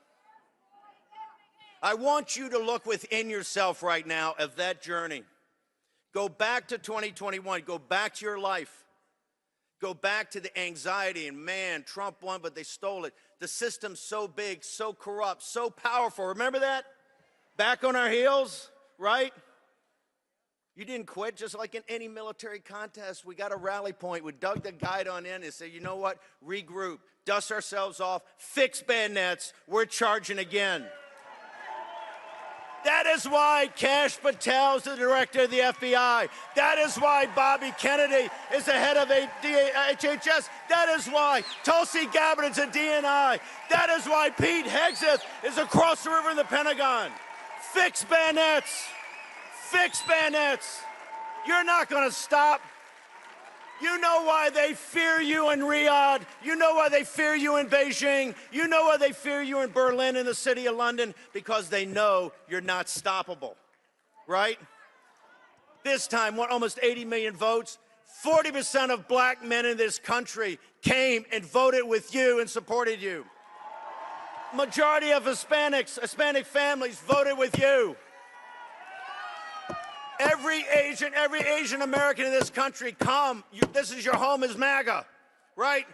Everybody from India that's here in the United States as a citizen, come. This is your home, MAGA, right? Make America healthy again. Do it like that. We're going to hard weld MAHA to MAGA. You're unstoppable. You're unstoppable, and they know that. You don't think in Riyadh they know that. You don't think in Rome they know that. You don't think in Berlin they know that. The righteous indignation of the American people, just like every patriot grave, just like the Revolution, the Civil War, and World War II, they understand when the American people, with its common sense, isn't what President Trump say, a revolution of common sense, right? It's also a revolution of common decency. The decency, the grit, the determination, the courage of the American people is unparalleled in world history. This is why we have our best and brightest on every battlefield all throughout the world, from the South Pacific to Europe to North Africa. What other nation on earth's ever done that? None. What other people have ever done that? None.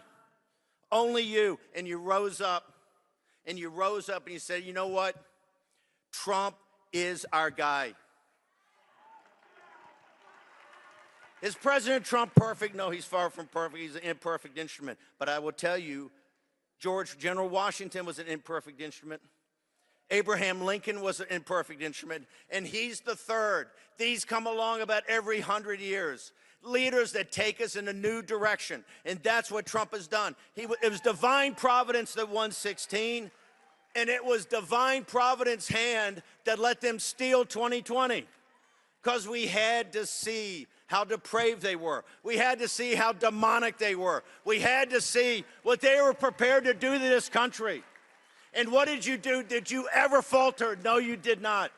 Did you ever doubt? No, you did not. Did you ever question? No, you did not. And you know what it brought us? A glorious, glorious, glorious victory.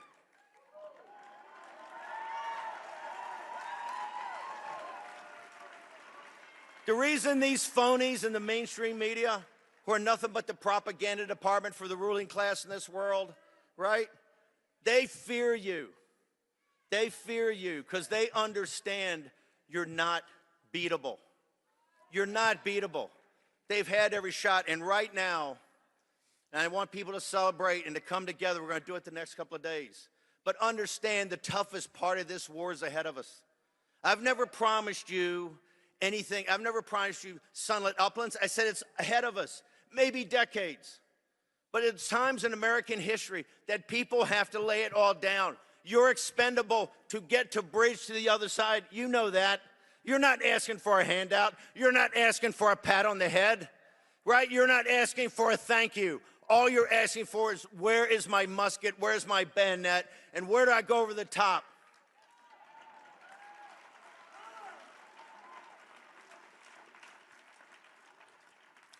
The other question, they're all running around. What's the future of MAGA? What's the future in 2028? We ain't worried about 2028. We're worried about today and tomorrow and the next day. That's how we won. We didn't go back in 2021. Well, what's going to happen in 2024? No, it's every single day. You report for duty and we get it done. Action, action, action. So media, you don't have to come up and ask me. I'm going to tell you right now. The future of America is MAGA, okay?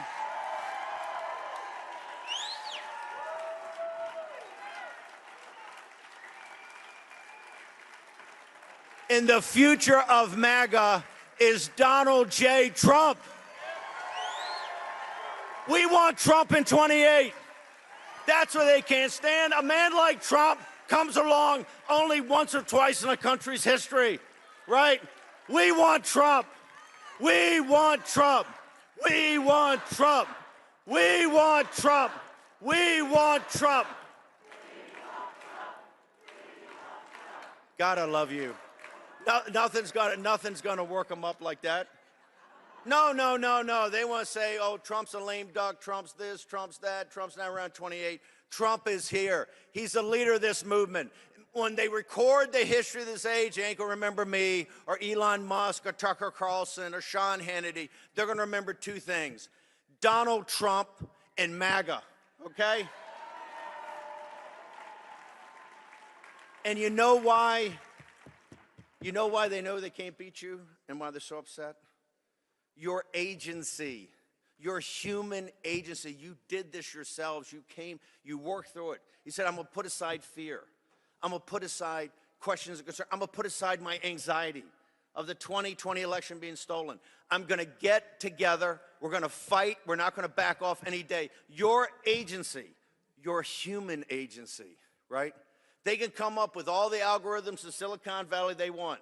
They can take away half of the economy as far as labor goes. Human agency is what drives this world forward, right? This is the Holy Spirit working through us. Your agency. That's why Trump, General Washington and Lincoln and Trump, they come along every 100 years. Most nations never have them. We've had 3. He is an instrument of divine providence, right? Of course he is. Look what he's running. Look at what this capital has become. The revolutionary generation never anticipated this imperial capital, right? If they came back today, they would spit on the floor to see what we've allowed to do, what we've allowed to happen, right? With the lords of easy money and the oligarchs. And they would say, hey, what we need is a populist nationalist revolution. And guess what? Donald Trump gave them one, right?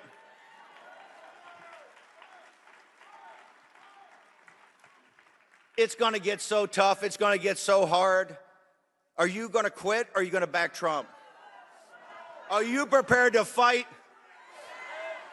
When he made the moral decision to come back from Mar-a-Lago, understand they were going to put him in prison for 700 years, right? They were going to bankrupt him. They're going to destroy his family. What did he do? He came back in 47 days and said, I'm in. Are you in? Right? When they tried to shoot him, when they tried to assassinate him, and he was on the ground right there, they could have crawled off like any other politician in the world. What did he do? He got up. And what did he say? What did he say? I can't hear you. Are you prepared to fight for Trump? Are you prepared to fight for this republic? Are you prepared to fight for this country? The hardest, toughest days are ahead, folks, but you know what? Riyadh, Berlin, Beijing, Moscow, the city of London, right here. This is not beatable. You can't, the only way we lose is if we quit. The only way we don't have victory if we surrender. The only way that they win is we retreat. And we're not going to retreat. We're not going to surrender. We're not going to quit. Fight, fight, fight. Amen. God bless you. You are amazing. You've honored every patriot in this country, every patriot grave. You've honored them through your agency. This is all you.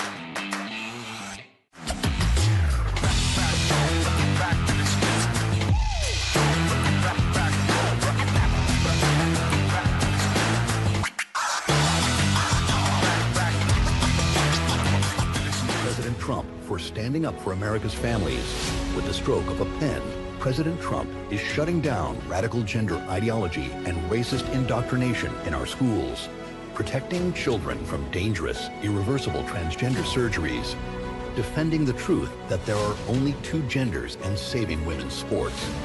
They'll do anything to stop President Trump, but he's not backing down, and neither are we.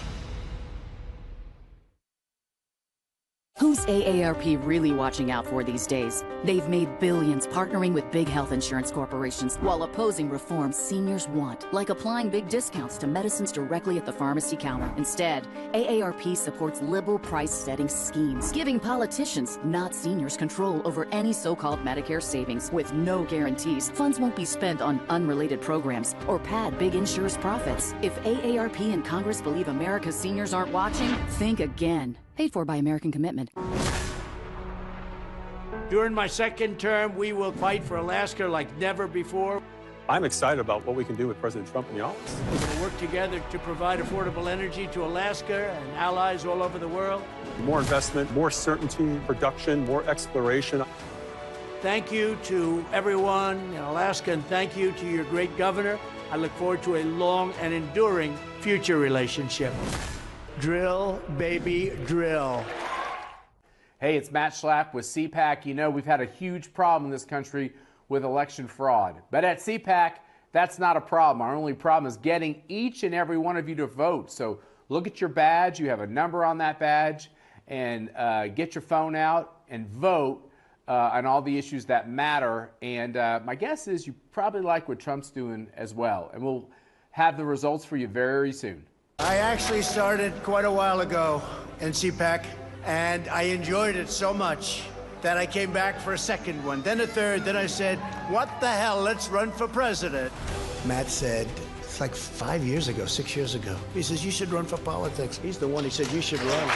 For the presidency of the United States. It is my honor to introduce to CPAC 2017 our president, Donald Trump. First of all, I want to thank Matt Schlapp and his very, very incredible wife and boss, Mercedes, who have been fantastic friends and supporters, and so great when I watch them on television defending me. Nobody has a chance. I love this place. Love you people. You never stop fighting for America, and I will never, ever stop fighting for you. We know that there are still more records to be shattered, new summits to be scaled, more triumphs to be realized, and more amazing history just waiting to be written. The American adventure has only just begun. God bless America, and we will see you next year. Thank you very much. You never stop fighting for America, and I will never, ever stop fighting for you.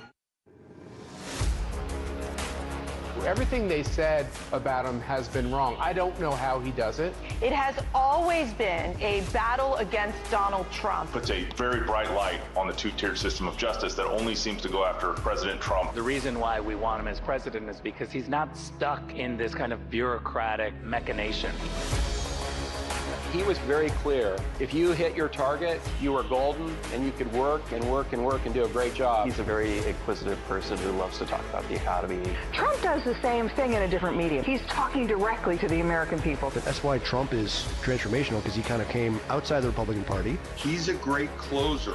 He understands what the most important issues are to voters. Not only is America a great country, but that we Americans are good people. Donald Trump stands for everything that's good, everything that we need, what needs to be changed in our society today. Think about that Trump supporter that was demonized, that was taken down, that was criticized, that was targeted. Think about that person out there.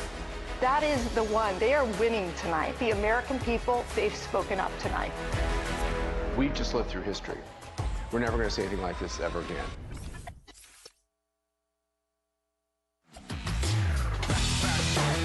Ladies and gentlemen, please welcome host of the Ben Shapiro Show, Ben Shapiro.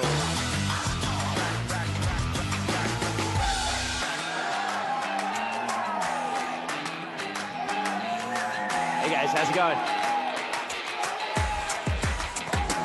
Hey, how are you? How's it going, guys? How are y'all? Well, folks, you know, I'm not famous for being a particularly optimistic sort. If you've ever listened to my show, I'd say morosity, depression, that may be a feeling that's come over you once in a while listening to my show where I describe what's going on in the country. But I can safely say I have never felt more optimistic about the United States than I do right now. And that is thanks to President Donald J. Trump. And one of the things that's sort of mysterious about President Trump is the fact that he isn't really an ideological conservative. You know, people like me, I grew up in the movement. I grew up reading Thomas Sowell and Friedrich Hayek and reading Russell Kirk. I don't think President Trump has ever sat around reading those people. I don't think he sits around at night and browses Edmund Burke or anything. And so the question is, why is it that this man, who's not truly an ideological conservative, is the most successful conservative president of my lifetime, bar none? It's a real question. And I think to understand that, the thing that we need to understand about President Trump is that more than anything else, and in this era, needed more than anything else, President Trump lives in the world of reality. President Trump has been slandered by the media as somebody who creates fictions of his own and sort of lives within those fictions and says a lot of words that don't always match up with the truth and all that kind of stuff. The reality is that President Trump, in his gut, lives in the real world. Which is why President Trump wins so often, because if you are going to win, you have to acknowledge reality, because reality always wins. And this is what makes President Trump conservative. Conservatism lines up really, really well with reality. The reason that President Trump won the last election cycle is because the Democratic Party, the left, completely disconnected themselves from reality, in every possible way. They ran screaming with their hair on fire, their blue hair on fire, away from reality. President Trump embraces reality with both arms. When it comes to the world of economics, for example, President Trump only cares about success. He cares about economic dynamism. He cares about American businesses being able to build and succeed. And he understands that in order for all those things to happen, you have to free American business from the shackle of regulation and government. That you have to allow businesses to innovate. That you have to allow people to rise and fall on their own merit. Meritocracy has to be valued more than, say, identity politics and DEI. President Trump knows that in his guts because he's a business person. President Trump has had to make payroll. Unlike literally every leader of the Democratic Party over the course of my lifetime, he is not a career politician, which means he's always been answerable to reality. And that means that when he unleashes another businessman, Elon Musk, inside the government and says, go in there with a meat axe and start taking out programs, that is what a businessman would do. If you came into a business as a business person and it was rife with waste, fraud, and abuse, you wouldn't sit around and run a commission on it. You would start firing people. You would go in and you start making changes. You'd start breaking things and moving quickly, and President Trump is doing precisely that. You can see business optimism in the country is skyrocketing specifically because of that. Meanwhile, the Democrats don't know what to do because their cherished blue pipeline, which is what the federal government is. It is a permanent payment program for the left, the federal government. They have permanent institutions that exist outside the government. They take literally trillions of your taxpayer dollars, and then they funnel all that money out to their political allies inside and outside the government. And Donald Trump came in and he broke the pipeline. Why? Because he lives in the world of reality. When we're talking about foreign policy, President Trump lives in the world of reality.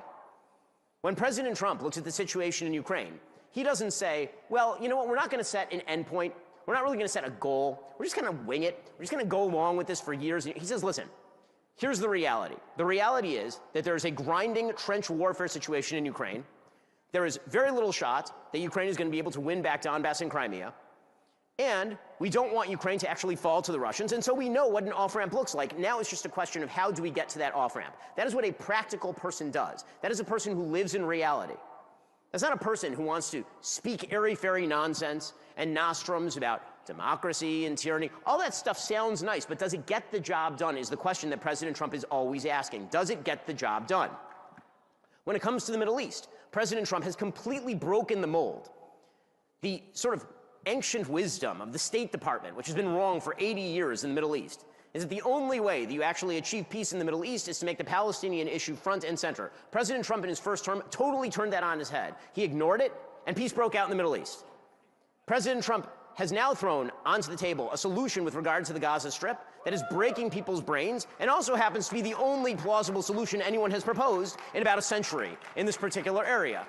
Because it turns out that when you have a population group that literally held today a celebration of dead babies in the Gaza Strip, babies they had murdered in the Gaza Strip, it turns out that a two-state solution in which one of those states is actually run by those people is a really bad idea. And President Trump knows that, and he says it, because he lives in the world of reality. And this is how you chalk up victories. When it comes to China, President Trump is a realist. He understands that China is globally an opponent of the United States, and that we need to stand up to Chinese predations, stealing our IP, buying American land, funneling fentanyl precursors through Mexico. He understands on immigration that a realistic nation cannot have an open border. You cannot have a welfare state and an open border and pretend that that's workable. President Trump understands that. Well, now, all of this sounds commonsensical to all of us, right? Because it is commonsensical. But in Washington, D.C., commonsensical is not the way things have been run.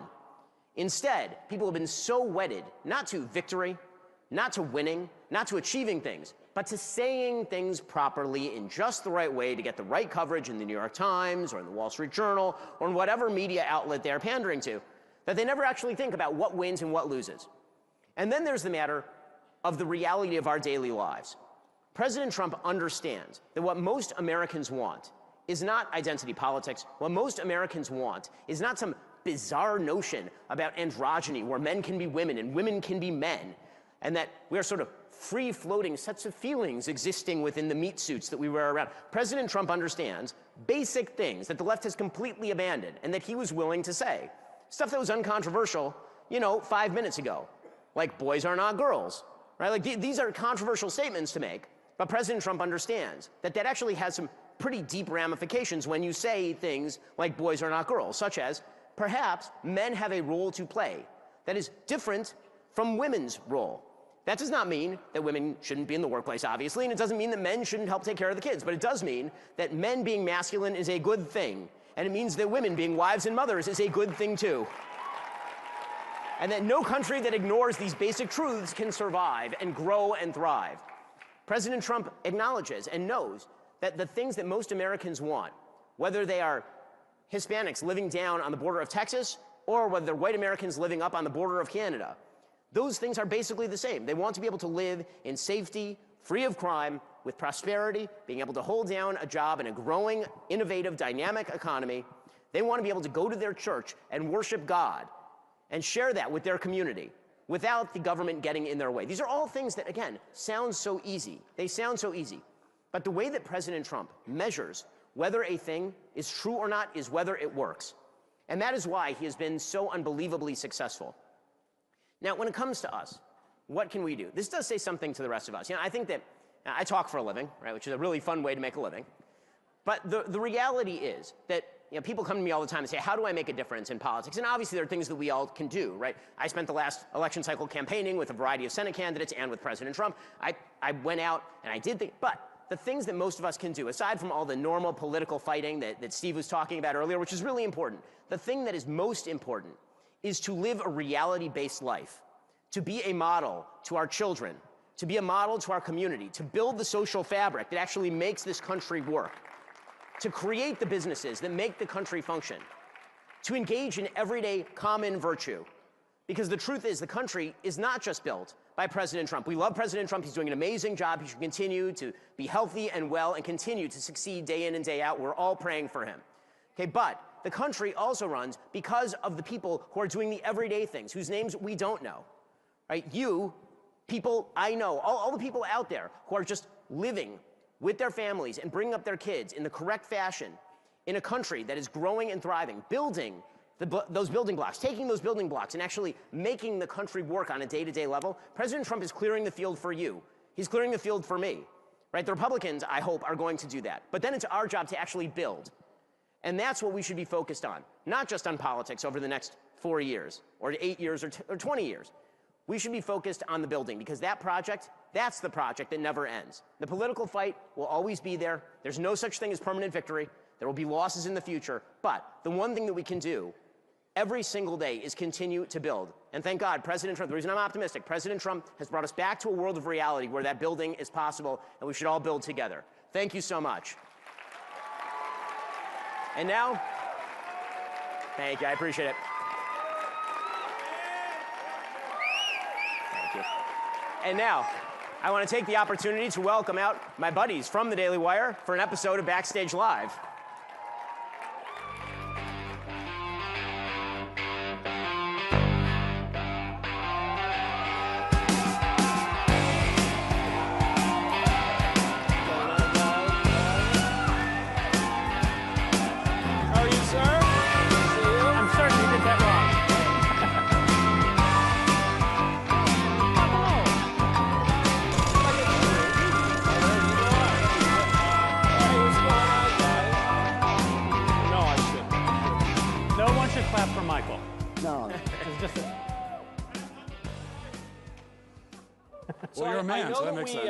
I know we can drink this delicious 45-47 whiskey. Can we smoke the Mayflower cigars too, or is that...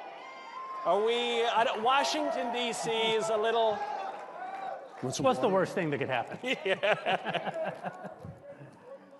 Welcome to CPAC and Backstage Live. Pass on the booze. You'll have the whole bottle. Yeah.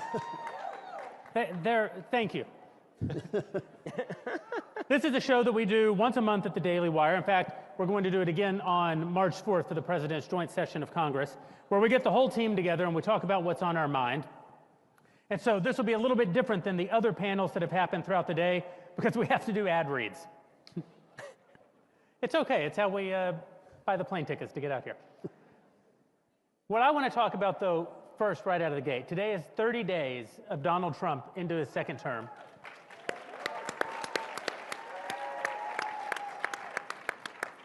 Which means even if you don't like Donald Trump, you're 30 days closer to it being the end of Donald Trump. The Democrats must be thrilled. I don't know if they are. I want to talk about all the amazing things that have happened in this first 30 days. One of the most dynamic and energetic beginnings of any presidency, certainly in my lifetime. And since we got all of our pals here at CPAC, let's just talk about how great it's been. Michael. My favorite thing, this is very difficult, because I loved when President Trump, Napoleon posted on Twitter and Truth Social. I thought that was great. Loved that. I loved when JD Vance gave lectures on Thomistic philosophy to that CBS News lady on television. That was great. But my favorite thing, I think, my actual favorite initiative for the first 30 days has got to be the presidential pardons. I felt politically it was very important for the J6 pardons to go through, but my favorite pardons, though, my absolute favorite, the pro-lifers who were unjustly imprisoned by Joe Biden and the Democrats. They are American heroes. I ran into one of them outside, John Hinshaw. He might be in this room right now. These are American heroes. These are deeply virtuous people. They were trampled on by their government, and Donald Trump rectified a major, major wrong. He deserves a lot of credit for it.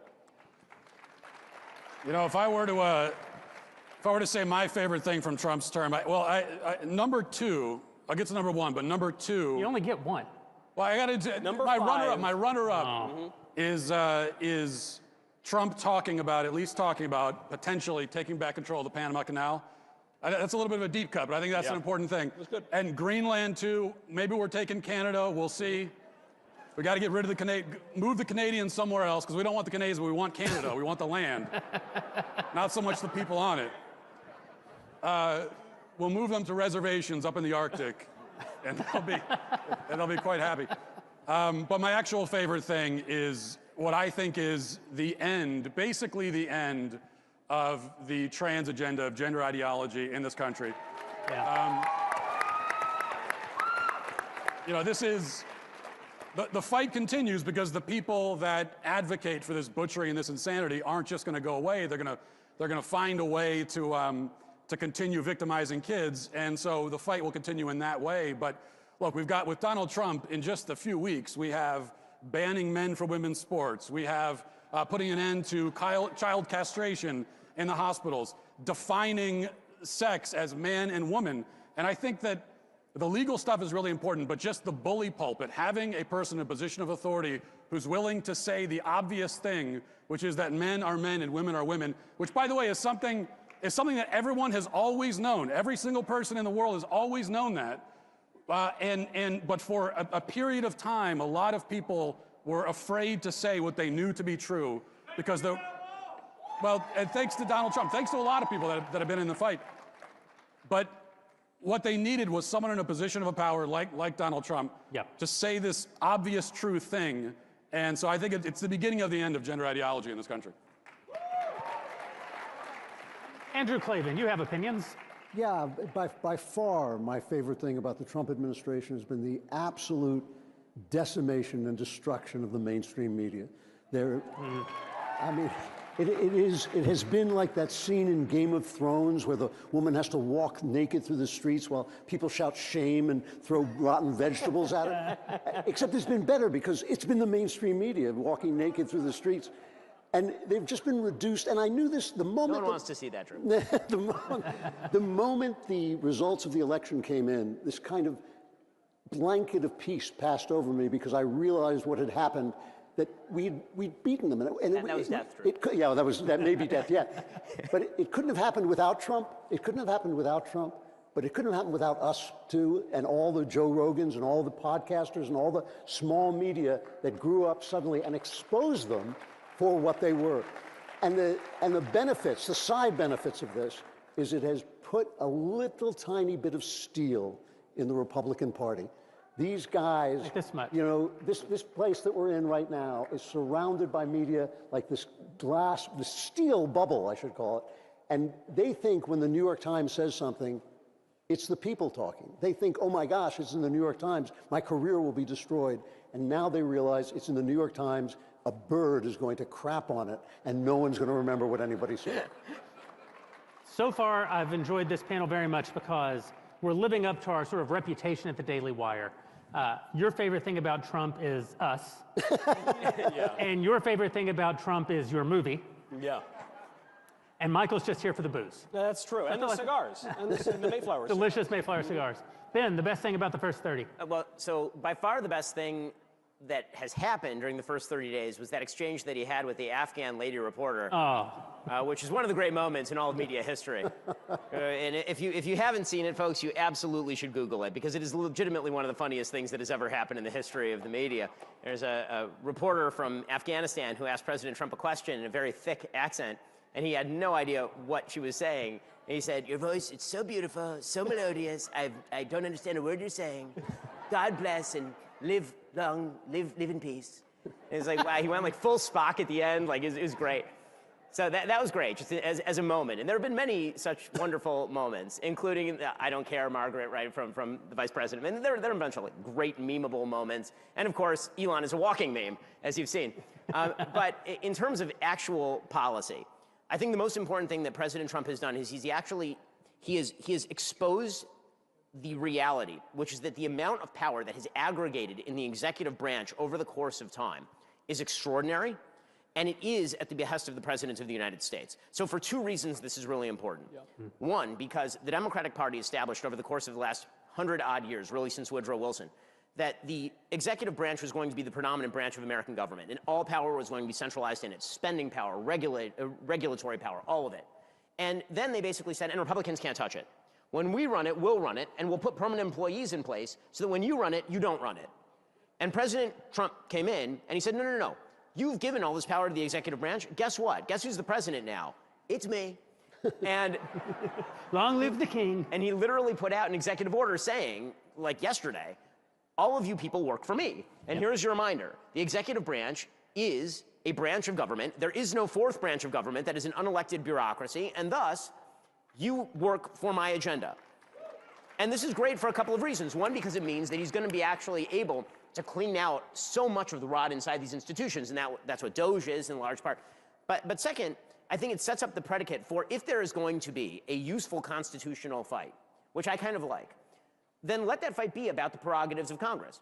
Let Congress try to actually go back to the original structure in a fair way, because for too long, Republicans have been playing by the Marcus of Queensberry rules on this stuff, where, as I say, the rules apply when Republicans are in power, and then they stop applying the minute a Democrat is in power. And President Trump, as I said before, he lives in reality, and for President Trump, there's no set of rules where there are two sets of rules, right? There's either one set for everybody or there ain't no rules. Yeah. And he says there's one set of rules for everybody. I'm the president, and now all you people work for me or you're fired, which is just wonderful.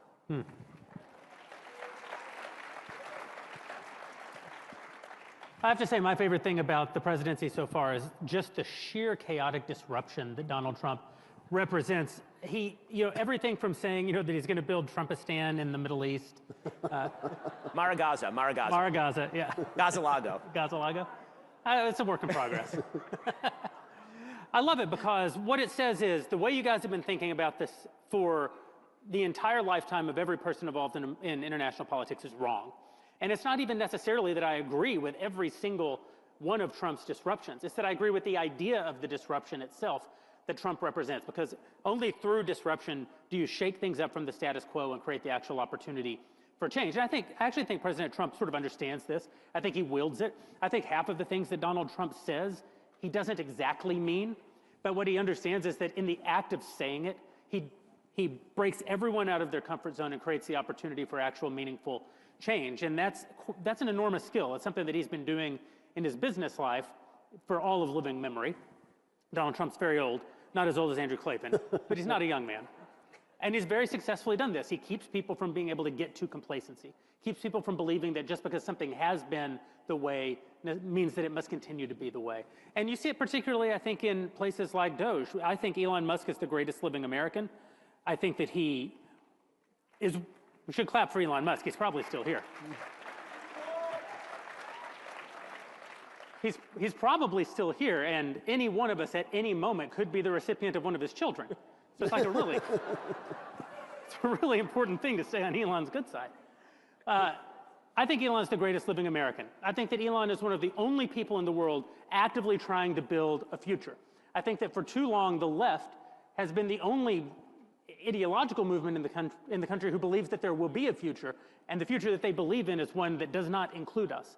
And for too long, people on the right have sort of given up on the idea of a future. We've become a little bit black-pilled, a little bit nihilistic, a little bit conspiratorial and afraid that tomorrow must be worse than today, and which is worse than yesterday.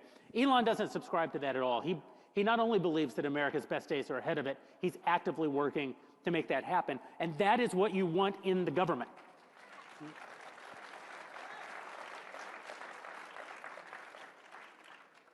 We are going to take questions, and I believe that the place where we're going to take questions is over in this. They told me it's down there, but I don't know where down there means. But we're going to spend a lot of our time interacting with you guys because you bought the tickets, and we get to hear from each other, all day, every day.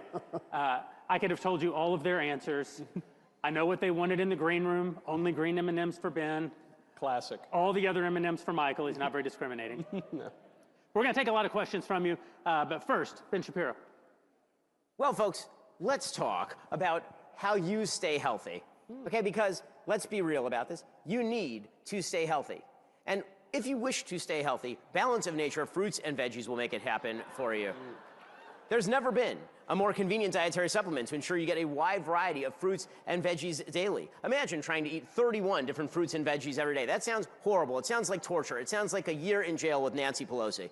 Well, Balance of Nature takes fruits and veggies, they freeze dry them, they turn them into a powder, and then they put them into a capsule. And let me tell you, I can pop those directly into the protein smoothie, and that keeps me looking like a Greek god. I know it doesn't look like that from the outside, but I can promise you that I am absolutely jacked. Well, believe me or don't believe me, that's your choice. But you should believe me when I say that you should take Balance of Nature fruits and veggies every day, and your body will do the rest. Head on over to balanceofnature.com. Use promo code BACKSTAGE for 35% off your first order as a preferred customer. Plus, get a free bottle of fiber and spice. That's balanceofnature.com. Promo code BACKSTAGE. Can I and say, thank you for helping, you know, like pay our bills and everything. Can I say, Ben, those were the most powerful remarks ever delivered on this stage. Wow. Balance of Nature. I thought it was Hey, you were really sitting compelling. next to the man who called for the eradication of transgenderism from our national polity on Well, stage. second. Right Okay, now. it was second. It was second. Now eradicate ill health from your body forever. Balance with of Balance Nature. of Nature. Absolutely. Okay, good. So, one of the things that we like to do on Backstage is move beyond just politics and talk about culture, talk about religion, talk about the things that make our life meaningful. One of the things that's been on my mind a lot in this really triumphant moment the last 30 days. Blake Lively and Justin Baldoni. How did you know? Who are they? One of the things that's really on my mind is that when you're in these triumphant political moments, it can seem suddenly like your life is going to be good because we're winning in the very important but somewhat abstract realm of politics. But the truth is, your life may continue to be quite bad. And pick her up right here. Listen, I'm good at that. my job. Everybody's in a good mood, and Jeremy's like, and then you'll die. And then you'll die. And at the same time, your life may have been very good these last 4 years while Joe Biden was president, even though things in our national politics were going quite poorly. And so I think it's important in these moments to reflect on what are the actual things we can do in our own lives to ensure that we're living lives that are honoring to God, productive for our family, productive for our country. It can't just be that we're watching news on television. It can't even just be that we're actively engaged in politics and being somewhat activist. How are we to live our lives in light of the moment in which we live? You know, there's a big debate that's been on the right, and it's become more emphasized in recent years, and it's actually a very old debate between the classical understanding of freedom and the more modern understanding of freedom. And the way that it's usually summarized is by Lord Acton, who says that freedom is not the ability to do what we wish, but the right to do what we ought.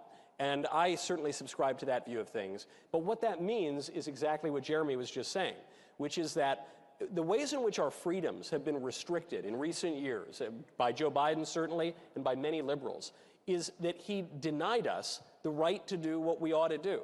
He said, if you go to your church, you're going to be spied on by the FBI.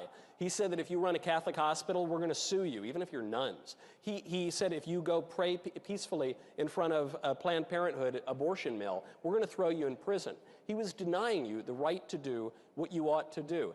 You see this in the attacks on marriage, the attacks on education, the attacks on children. We could be here all night listing these attacks on what we have a right to do.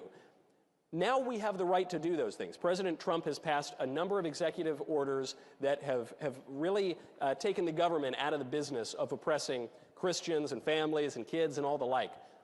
But that means that now we have to go to church.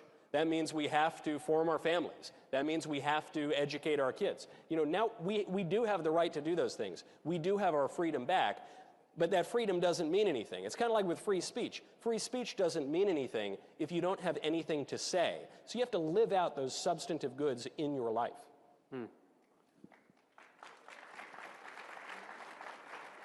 I hate it when people clap for you. I really do. True. Well, I mean, it is this kind of trick about being a conservative, is that you believe that the government should stay out of your business so you can be free. But now you're free. What are you going to do, right? Yeah, that's right. It all comes down to us. It's really not about please do this and please pass this program. It's get rid of all that stuff so I can do the things that I want to do. And the thing about Donald Trump is you know, movements happen almost organically. They almost happen by themselves. They're like waves that come in. And I work in the arts my whole life, and you see in the arts, there'll come a moment when there's a Picasso or a Marlon Brando, somebody who changes the game, but that game was already changing. He just represents that change. And that's true of Donald Trump. Without him, it wouldn't have happened.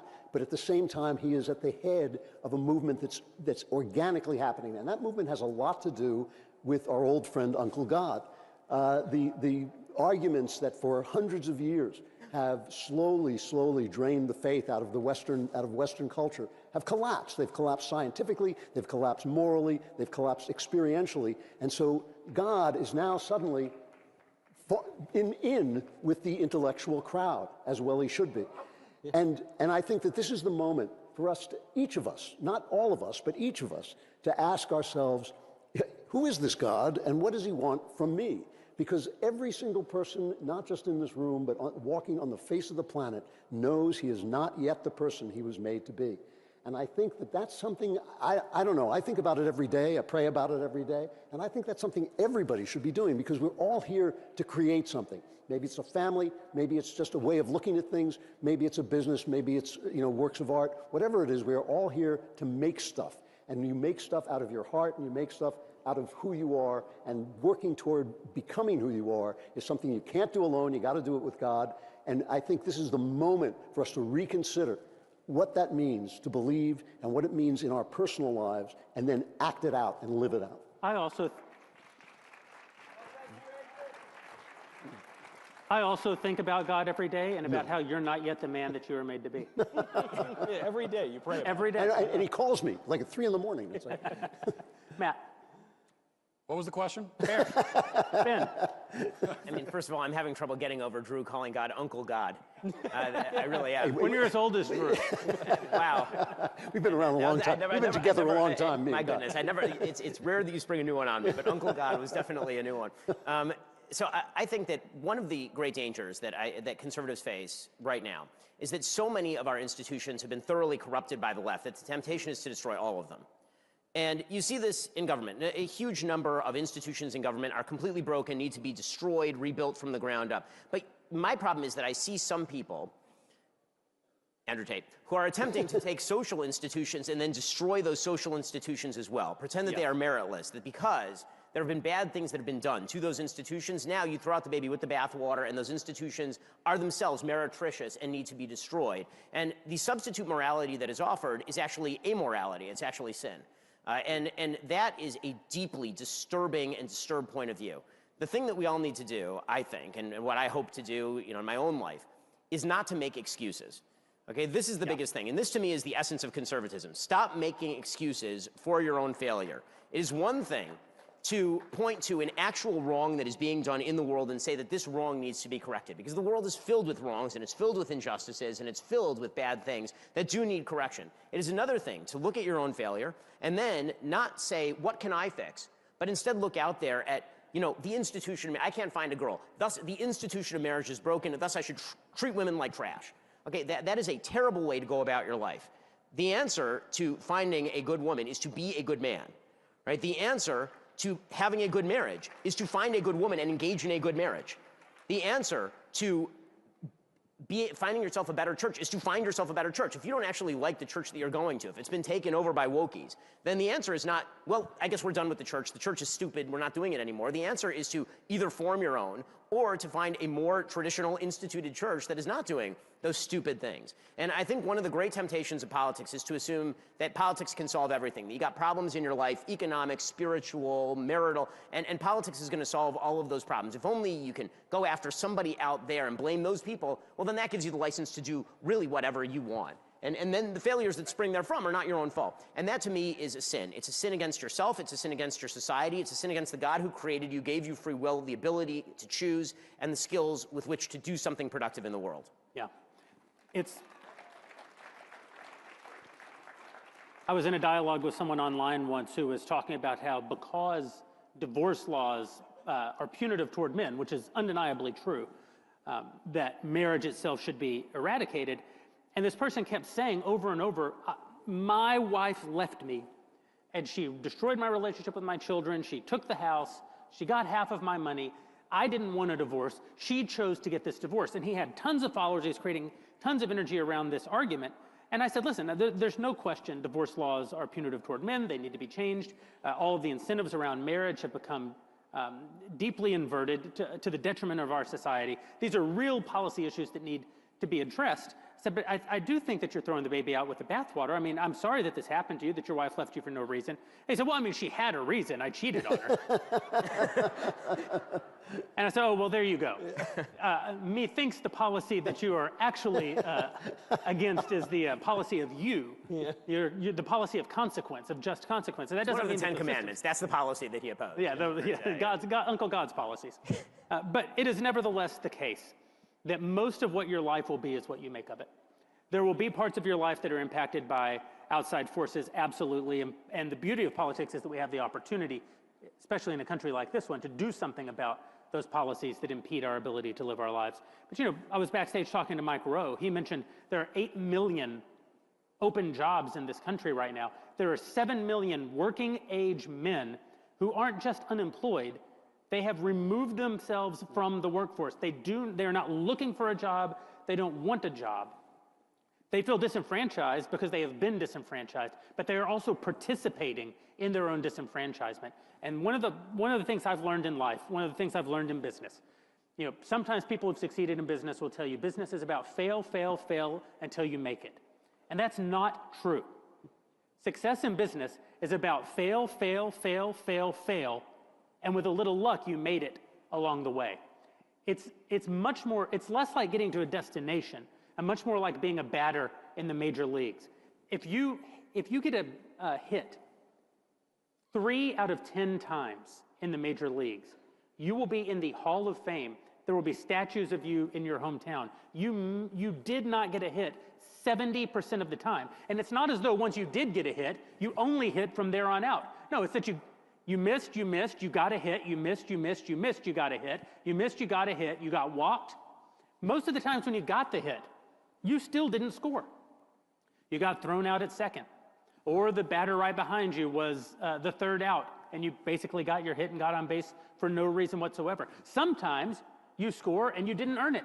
Sometimes you pop it up, but the infield fly rule goes into effect, and no one even knows what's happening in the game anymore. I lost the analogy, but I'm sure there was... I'm with you. All that matters is that you get back up and keep batting. That's the only difference between, it's not the only difference, but it's the fundamental difference between people who make it in baseball and people who do not make it in baseball. And it is true in business, and it is true in your marriage, it's true as a parent, it's true in almost every aspect of your life.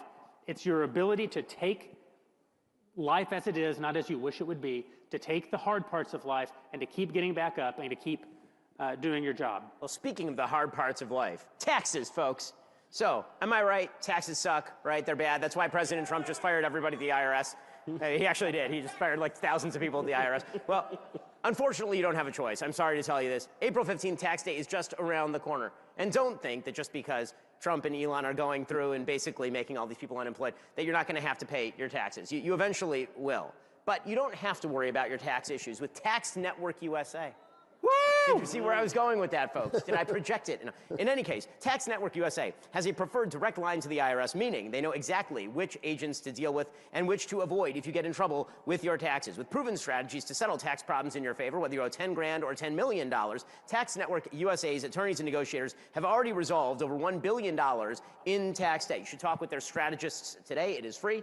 You don't need the threatening letters. You don't need to look over your shoulder. You can protect yourself from property seizures and bank levies as well. Do not let the IRS control your future, and don't count on the IRS agent who's in charge of your case suddenly losing their job. Maybe it'll happen, you know, God willing, and the creek don't rise, but that eventually they're going to come after your taxes. So you should call 1-800-958-1000 or visit tnusa.com/dailywire. Again, that's 1-800-958-1000 or visit tnusa.com/dailywire. So, clap for right, the it's the best part of the show. It's 100%. an ad. I mean, that's what we all love, correct?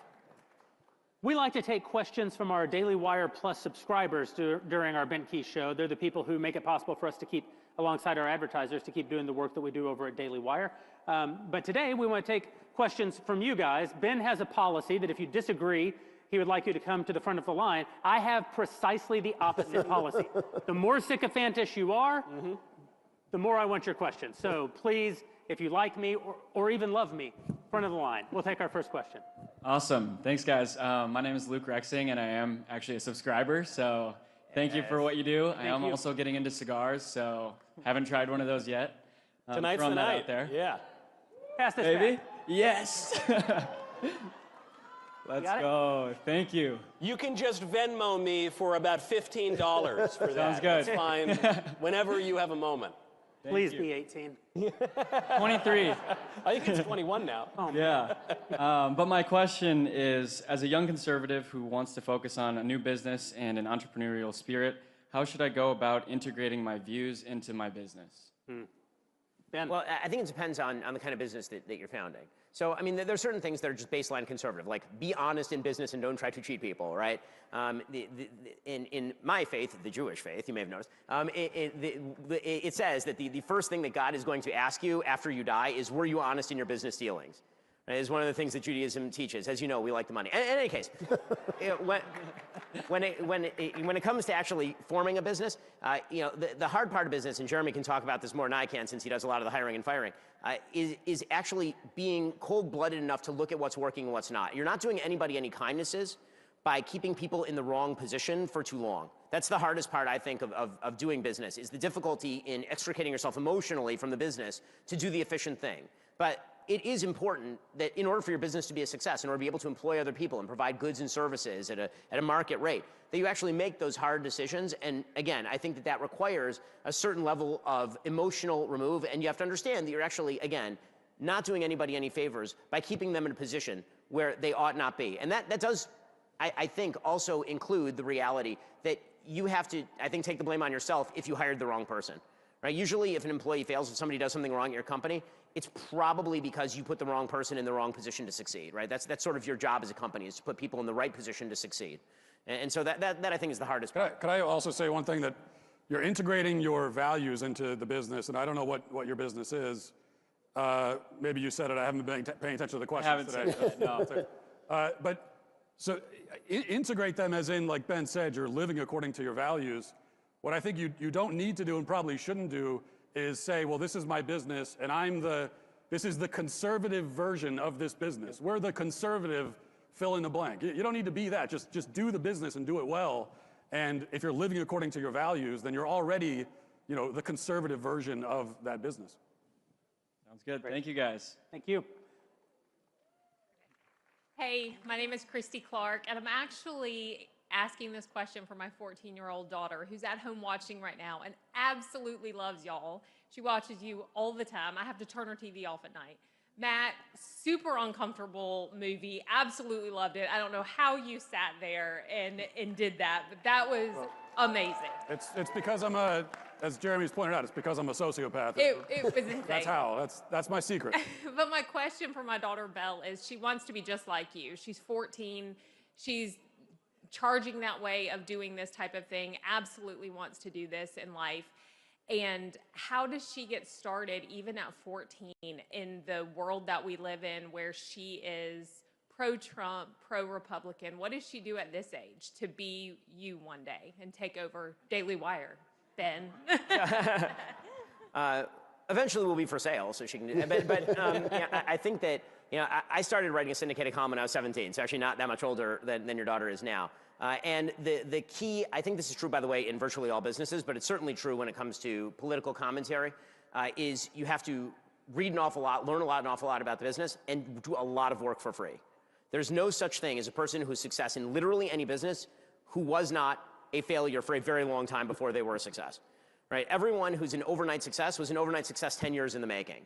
And so I started writing a syndicated column, making no money off of this for probably a decade before I had, the famous Piers Morgan interview. That was like fully a decade after I started doing what I was doing. And that takes an awful lot of reading and writing. And then the other thing that I would say is that she should attempt, and I think everybody should attempt, to find a niche where you're a specialist in the thing. And that can be an information niche. Either you can know a lot about a particular topic, or you can be willing to report on a particular topic. And if you have a monopoly on that topic, that makes you a marketable commodity, right? Everybody's got an opinion on politics. Everybody in the room could be a political columnist, I'm sure. But there's a difference between that and being a person who does the research and does the hard work that nobody else wants to do. Right? One of my mentors, Andrew Breitbart, used to say that if you have a cell phone with a camera, you're now a reporter. And that's one way that I encourage young people to get started, is you're in your town. There are stories all around you of things that probably require change. Get those stories, hook up with an outlet like ours. We'll report it and we'll make that a thing. And that's a great way to get started in this particular business. One of the great advantages, if you want to be successful in media, is that, and we're testament to this, it requires no talent to do media at all. So if your daughter has talent, she's already a step ahead of like 95% of the business. It might be at a disadvantage, though. If she actually has talent, to your point, Ben, on reading, one thing I would say, especially if your daughter's 14, which is great, love that. I was a political junkie from the age of at least 6. I was like campaigning for Bob Dole in my first grade classroom, all right? I was more excited about Bob Dole than Bob Dole was, so I'm all about it. However, now it's very easy to become famous or infamous at a young age because of social media and cameras. And she should resist that urge, because you have to read like anything, because no one reads anything anymore. So if you read one book, you will know much more than most people. However, if you want to have a view of politics that is solid, that is stable, that will deepen over time, of course, but that is grounded in something, you have to read like 1 billion books, and it's just not possible to do that at age 14. So I would recommend figuring out what she thinks, get the book learning, get a little practical learning. I think working on a congressional campaign is the best political education out there. I worked on campaigns as a teenager and in my 20s. It taught me a lot that you can't learn in books. And then when she's ready, I don't know, 16, 17, maybe a little later, maybe 28, 29, then she can make a big splash and she'll be ready to go, and she'll have something that distinguishes her from everybody else. Hi, my name is Blake Markson. I'm a subscriber, and my question here, I'm a college student, and I'm just, I've been, throughout my education, I've questioned DEI and a lot of subjective business measures. So what I'm wondering is how you guys would challenge these viewpoints and kind of move throughout my educational process, because I'm a sophomore right now and not really liking everything that I'm doing right now. Yeah. One thing I would say is that it can be really easy to be tempted toward some sort of absolute answer on a question like this. Some people will tell you, just keep your head down, get your degree. You're paying to be there. The most important thing is not to rock the boat. You need something from them in exchange for your money and your time. Go get it. That's the only reason you're there. Other people will say, you should just be fighting all the way, defending your rights. Campuses are ground zero for all the worst things that are happening in our culture. Be an activist. But the truth is, you actually have to live your life, and none of the people giving you advice on this topic do. And only you know what you actually want to get out of this experience in college. Only you know what kind of career you want to build in your life on the other side of your time in college. Some of them much more dependent on getting that degree than perhaps others are. I think the best thing you can do in this regard is live according to your lights. The one thing I'll say you should not do is live your life out of fear. If you find yourself living your life out of fear, you actually can't make the cynical calculation of, I will live my life out of fear, but on the other side of it, I'll be very, very successful. That's a deal with the devil that you can just never walk back. But that doesn't mean that you always have to be in the fight. It doesn't mean that you have to be reckless in every situation. I will say in my own life, I've made the choice from a young age, probably before I could make it consciously, that I was just going to say what I believed in every situation and come what may. And, I'd like to say that it's worked out well for me. I've gone through a lot of real difficulties because of that decision. I don't necessarily think that that is the most virtuous decision. I think it's the most Gen X decision, but I don't know that it's the most virtuous decision. Although it can contain virtue. Sometimes, though, it can contain hubris and recklessness and all sorts of other things. So I think that rather than looking for an absolute answer to the question, the very best thing that you can do is actually know yourself, know what you're trying to accomplish, know what fights are worth your time to be in, and go fight those fights. And if you're like me, it'll be all of them, and you'll never get a college degree and you won't make any money until you're 30, and that's fine. And if you're like Ben, you'll be writing a syndicated column at 17 and now be Ben Shapiro. I would like to add just one more thing. Don't lie. You don't have to get into every fight. You don't always have to speak up if it's not important, if it's not that big a deal. But don't let them make you lie, because some of them will hunt you down until you either have to lie or tell the truth. Oh, I totally disagree with this. You totally lie. No, wait. Let me finish before you. Whatever he says, because he doesn't know what he's talking about. Every lie takes something out of your soul. Every single one. And the bigger lie, the bigger the piece of your soul it takes. Isn't worth it. Not for a minute. He's very old. You should totally lie. So the way that this works is that when I was at UCLA, okay, you speak up in class, and then they had these things called blue books. The blue books were the anonymous test that you took. You would write by hand in those days. And I know it's a long time ago, and you would write a student number, not an actual name on your blue book. And then you write like a commie and you get the A, obviously, because what difference does it make what you write inside the blue book? So that's where you lie. Look in his eyes. Do you want to be like that? No. Look at my wallet. Do you want to be like that? Live according to your lights. Thank you. Hi, gang. My name is Yehuda, and it's so special to be here with you. I'm also a Daily Wire Plus subscriber. And I must say, Michael, I disagree with you, and I agree with Matt. Kids should be at weddings. Listen, I'm not saying... Well, you said they shouldn't be? I didn't say they should never be at a wedding, but sometimes you throw on the tuxedo, you have a few Coca-Colas, it's a late-night wedding, and I don't want the little wedding kids. for children. That's why marriage exists. In like Pakistan, not in America. What are you, a lib? For children. There's a total lib over here. Yeah. That's a lib position. Look at what you started. Look at this. On a more serious note, over the years, it's become increasingly clear that the mainstream media is acting as an arm of the Democratic Party and of anti-American factions, although I repeat myself. This has come to a crescendo during the last few election cycles, as well as during the COVID pandemic, something I witnessed personally as a medical doctor. The most recent attempt to equate free speech to Nazi-era fascism sets a new egregious level. It would not be hard to trace these media trends to foreign groups aggressively using our media to undermine and sabotage the United States. With some investigation, we can easily find which parties are complicit in these efforts. My question is, should we conduct such an investigation? And furthermore, if we do, what actions should we take based on the data we find? Well, I mean, it depends if you're talking about foreign actors who are actually funding American media. So yes, I think there should absolutely be congressional investigations, presumably the House Foreign Affairs Committee, looking into funding of various enterprises and the propaganda that emerges from those enterprises. If you're talking about the Democratic Party working in cahoots with the legacy media, I'm not sure that you need an investigation with that. I think you just need retinas and a prefrontal cortex. I mean, like basic logic suggests that the human centipede, that is the relationship between the Democratic Party and the media, is an ongoing bleep show. So, yeah, I don't think that requires an investigation, and I don't think it's a big scandal. I think that the truth is that the legacy media, and this is something Drew said earlier, so Drew, this is where you're right. You're wrong before, but now you're right. What Drew said earlier is right. The legacy media has absolutely destroyed itself. What this last election cycle did was expose the legacy media beyond all repair. And that was really exposed not even by COVID, which was truly terrible, or BLM, which was also truly terrible, but by Joe Biden dying on stage. When Joe Biden died on stage, in that moment, the legacy media was destroyed for all time. And I don't think that they're ever going to be able to recover it. And you can see it in the numbers. People do not trust the legacy media. It's irrecoverable. The Washington Post is never going to have a majority of Americans that believe it's trustworthy again. So I'm less worried than I've ever been about the power of the legacy media. And I've spent most of my life worrying about the legacy media. You know, Ben, you said something there. You mentioned human centipede. You were evoking images that are disgusting and obscene. And I want you to get your head out of the gutter. And I want you to get your minds on the gutters when I tell you about Leaf Network right now, okay? LeafFilter.com. Thank you so much. Good night, folks. LeafFilter.com/backstage. Does anyone here own a home?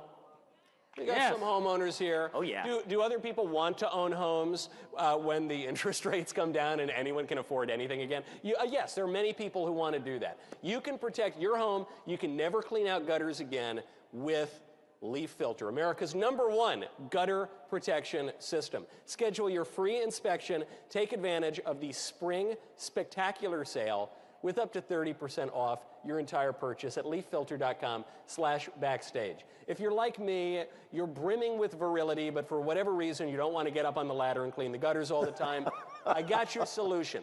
30% off, leaffilter.com/backstage. See representative for warranty details. Can I say, bravo. It's in times like this that I'm really glad that I'm so bad at doing ad reads, because I don't have to do this ad read on stage at CPAC. But spoiler alert. Hi, my name's John Hinshaw. Mr. Knowles referenced me before. I was one of the Washington pro-lifers who was sentenced to 21 months in jail, and we thank President Trump for pardoning us so that we're free and we can be here.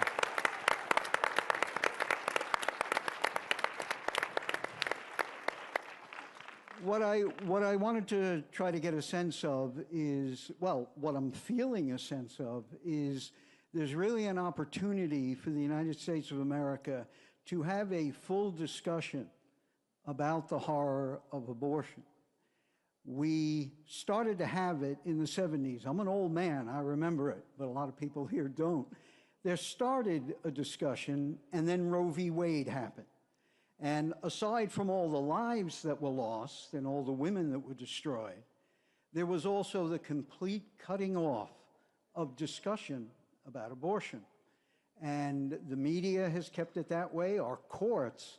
We've never been able, even in the Dobbs decision, the developing child before birth is only briefly referenced.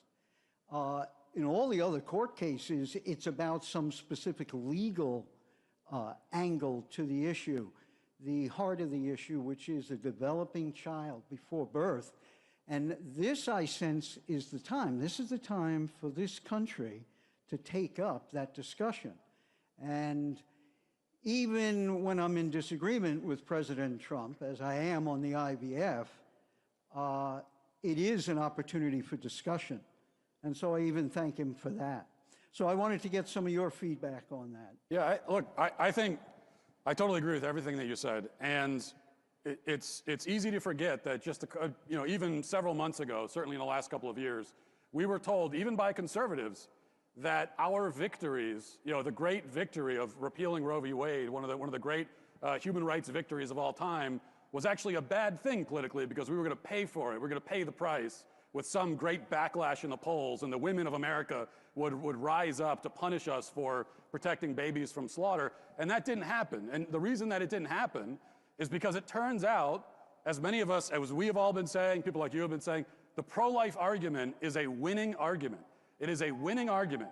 And as long as you're just honest, the only way to win the argument and when you're pro-life is to be brutally honest and to show, it's one thing, if we are claiming that there is a genocide of children happening, that 60 million human beings have been slaughtered by abortion, if that's what we claim, which is what we claim because it's true, then there should be passion and even anger behind our words. And if there isn't, then why would anyone take us seriously? Because it's like we don't even believe what we're saying. So we are not the ones. The pro-abortion side, they're the ones who have to cover everything they say in euphemisms. They have to be very careful about every word they choose. And the euphemisms constantly change because they can't talk simply and clearly about what the thing is. And we win the argument simply by being clear about it, because the pro-life argument is, as I said, it's the most winning argument of all time. The pro-life argument is simply this, that it is always wrong to intentionally kill innocent human children. That's it. And I defy any pro-abortion person, any so-called pro-choice person, to engage with that. Are you saying that there are times when it is actually okay to intentionally kill an innocent human child? And that's what they don't want to engage with. And as long as we're honest about it, then we win the argument. And this is everything now. What you're talking about is everything, having the argument openly, because the law is not going to stop it. It's not going to be able to stop it with the technologies, with the medications. It'll still be going on unless people see, unless they open their eyes and see what they're doing. It's the only way. There are always going to be murderers. There are always going to be people who kill people. But at least we can make it apparent to people that if you're a good person, you don't do it. And that's an argument we can win, and we have to win. We have to win it now.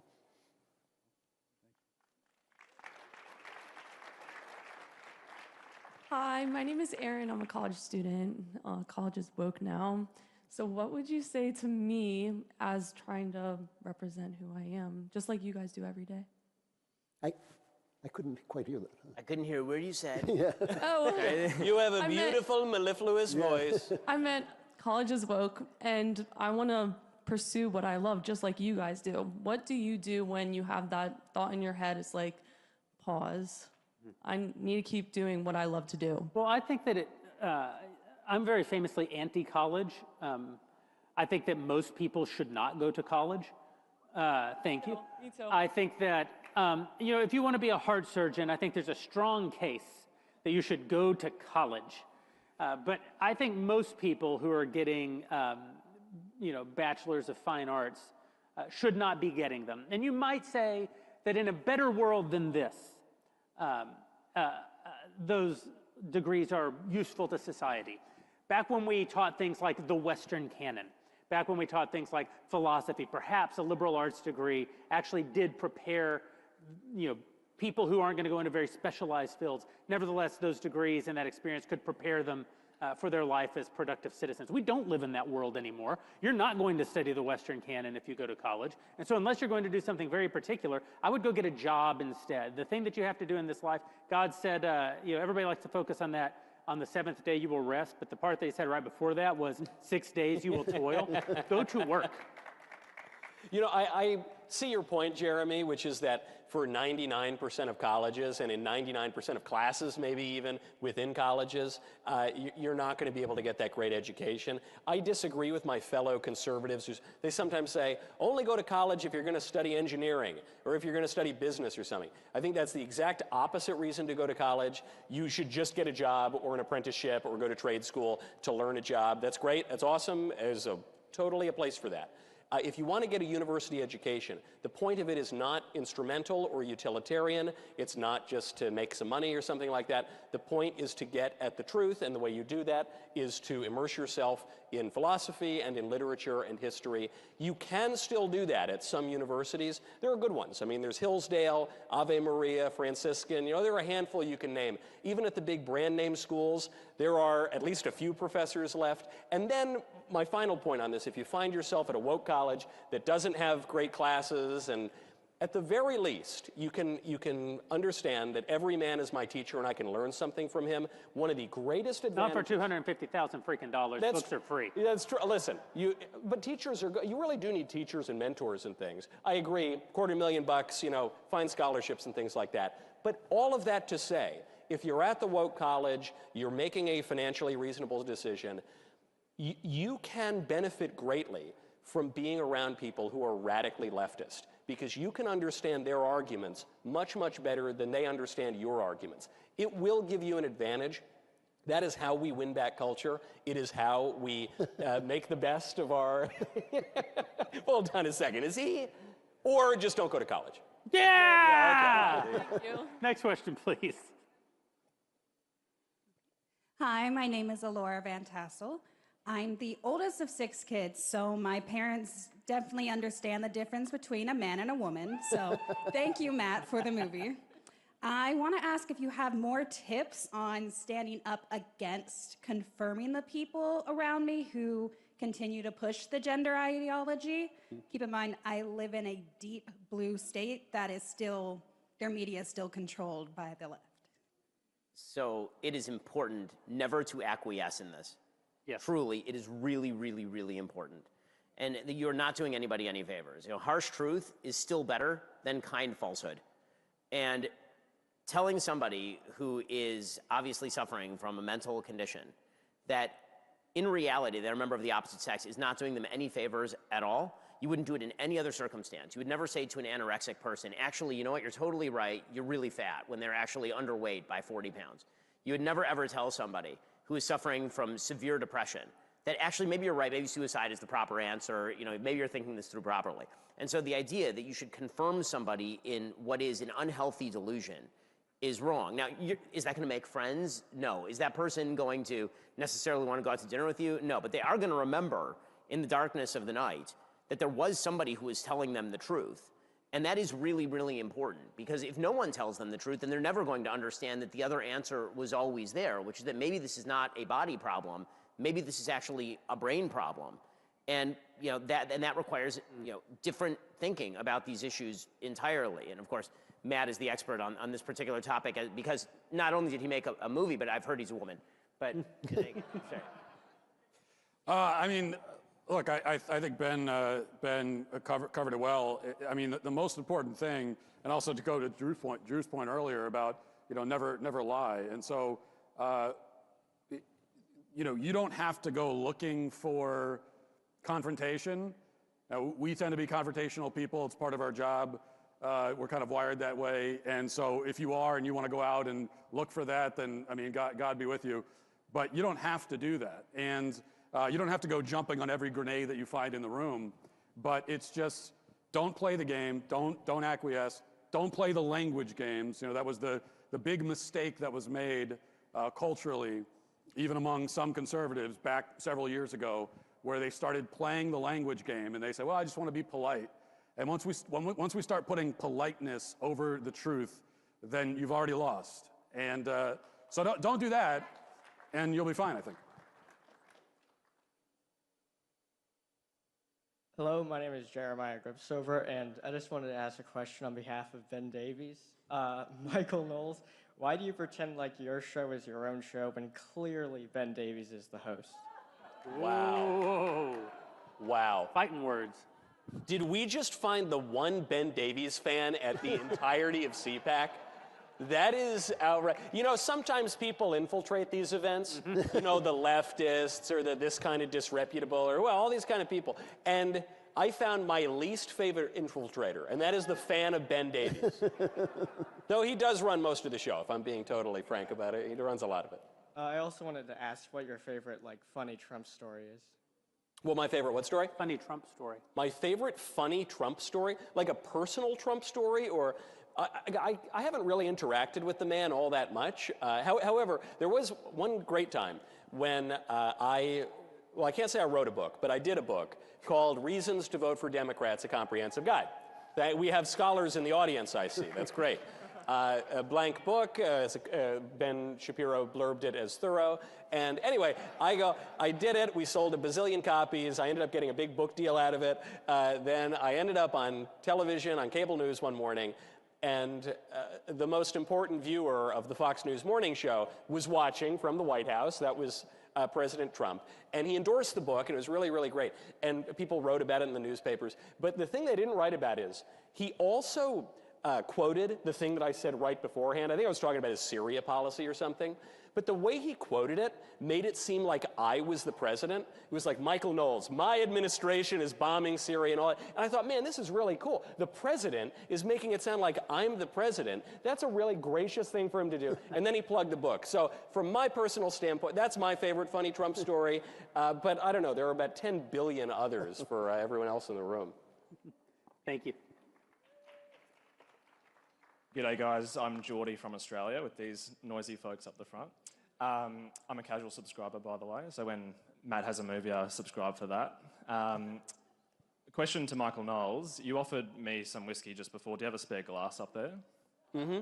Okay. Of the 45, 47 whiskey? Yes, please, yeah. Yeah, do we have an extra glass? Do we have like a cannon that I could blast? I haven't had a single sip. There you go. This is your whiskey now. Thank you. I'll put it, here we are. Wow, this is great. We're giving people booze, we're giving them... Is this legal? This is certainly not legal. Yeah. I'll walk it down. Conservatives, we're people. The libs, there you are, sir. Enjoy. I love it. This is, it's like a family, man. Did you get his ID at least? Yeah, he's like 45 or something. I mean... I don't know. How many laws are we going to break during this show? Yeah. If this kid asks for cocaine, the answer is no. The answer is no. Yeah, can I get a cig? Any zins? I need someone to give me a zin, actually. Hello. Yeah, everyone's tossing. You're all fine. No, it's okay. My name is William Gripsover. I had a question for Matt or Michael. As a younger man, I was wondering what saint you try hardest to model yourself after, and as a young man, what saint did you most look up to? You know, I'll go to the New Testament, and St. Paul has always been probably the saint that I've felt the most connection to. I wanted to choose that as my confirmation name, but Paul Walsh just didn't think it sounded right, so I couldn't do it. But the thing I like about St. Paul, I mean, obviously some of the most beautiful words, some of those beautiful insights ever written can be found in the Pauline epistles. But also, I guess I can feel a certain connection to the fact that Paul was, when you read the Pauline epistles, he was quite blunt in the way that he talked to people and the way that he addressed issues. And to me, it's a real rebuke of the kind of nicey nice, Mr. Rogers sort of Christianity that we've gotten fed to us, force-fed to us over the last several decades. Because then when you go, and even if you read the Gospels and you read the way that Christ dealt with hypocrites and dealt with corruption, you also find that it's quite a bit more aggressive and blunt and direct. Not mean-spirited, certainly, not hateful. There's no contempt in it. But it's calling the sin out and rebuking it directly, and which is the thing that I love about the epistles. My confirmation saint is Thomas, but I don't know which one it was because I was a punk kid. I was 13. I became an atheist. And I don't remember if I picked Thomas because I was doubting or because I had heard vaguely of this man, Thomas Aquinas, and I heard he was a smart guy, and I thought I was smarter than I was. But it all really comes full circle because doubting Thomas, he's called doubting, but of course he says, you know, let us go with the Lord, let us die with him. That's a great show of faith. And St. Thomas Aquinas is one of the most intelligent people ever to live and was right about everything and was certainly a lot more correct about ultimate things than some punk 13-year-old atheist who happily came out the other end. And by the way, Thomas means twin, so I think I can claim them both. At least I choose to. Thank you very much. Hello, my name is Harley. I'm a huge fan, but I wanted to ask, what do you have to say about the gender ideologists that use intersex people as a pawn for their trans agenda? Ben? It's a massive category error. So when you're talking about people who are intersex, these are people who have some sort of genetic disorder in which they develop differently than, say, XY genetics because the SRY gene has crossed over, for example, or where they develop secondary sexual characteristics that are not in line with their genetics. This does not make them a separate sex any more than a person who is born with a third arm would constitute a separate class of human being called the third arm people.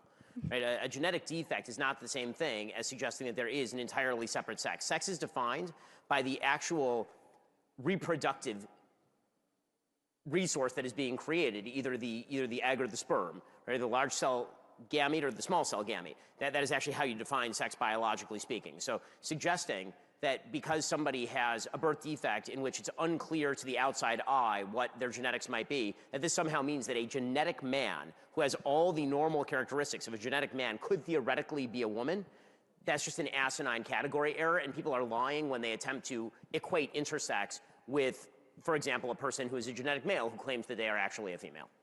Guys, thank you so much for spending time with us tonight. Enjoy the rest of CPAC and enjoy the next 4 years. They're going to be great. Thanks, everybody. Thank you. See you guys.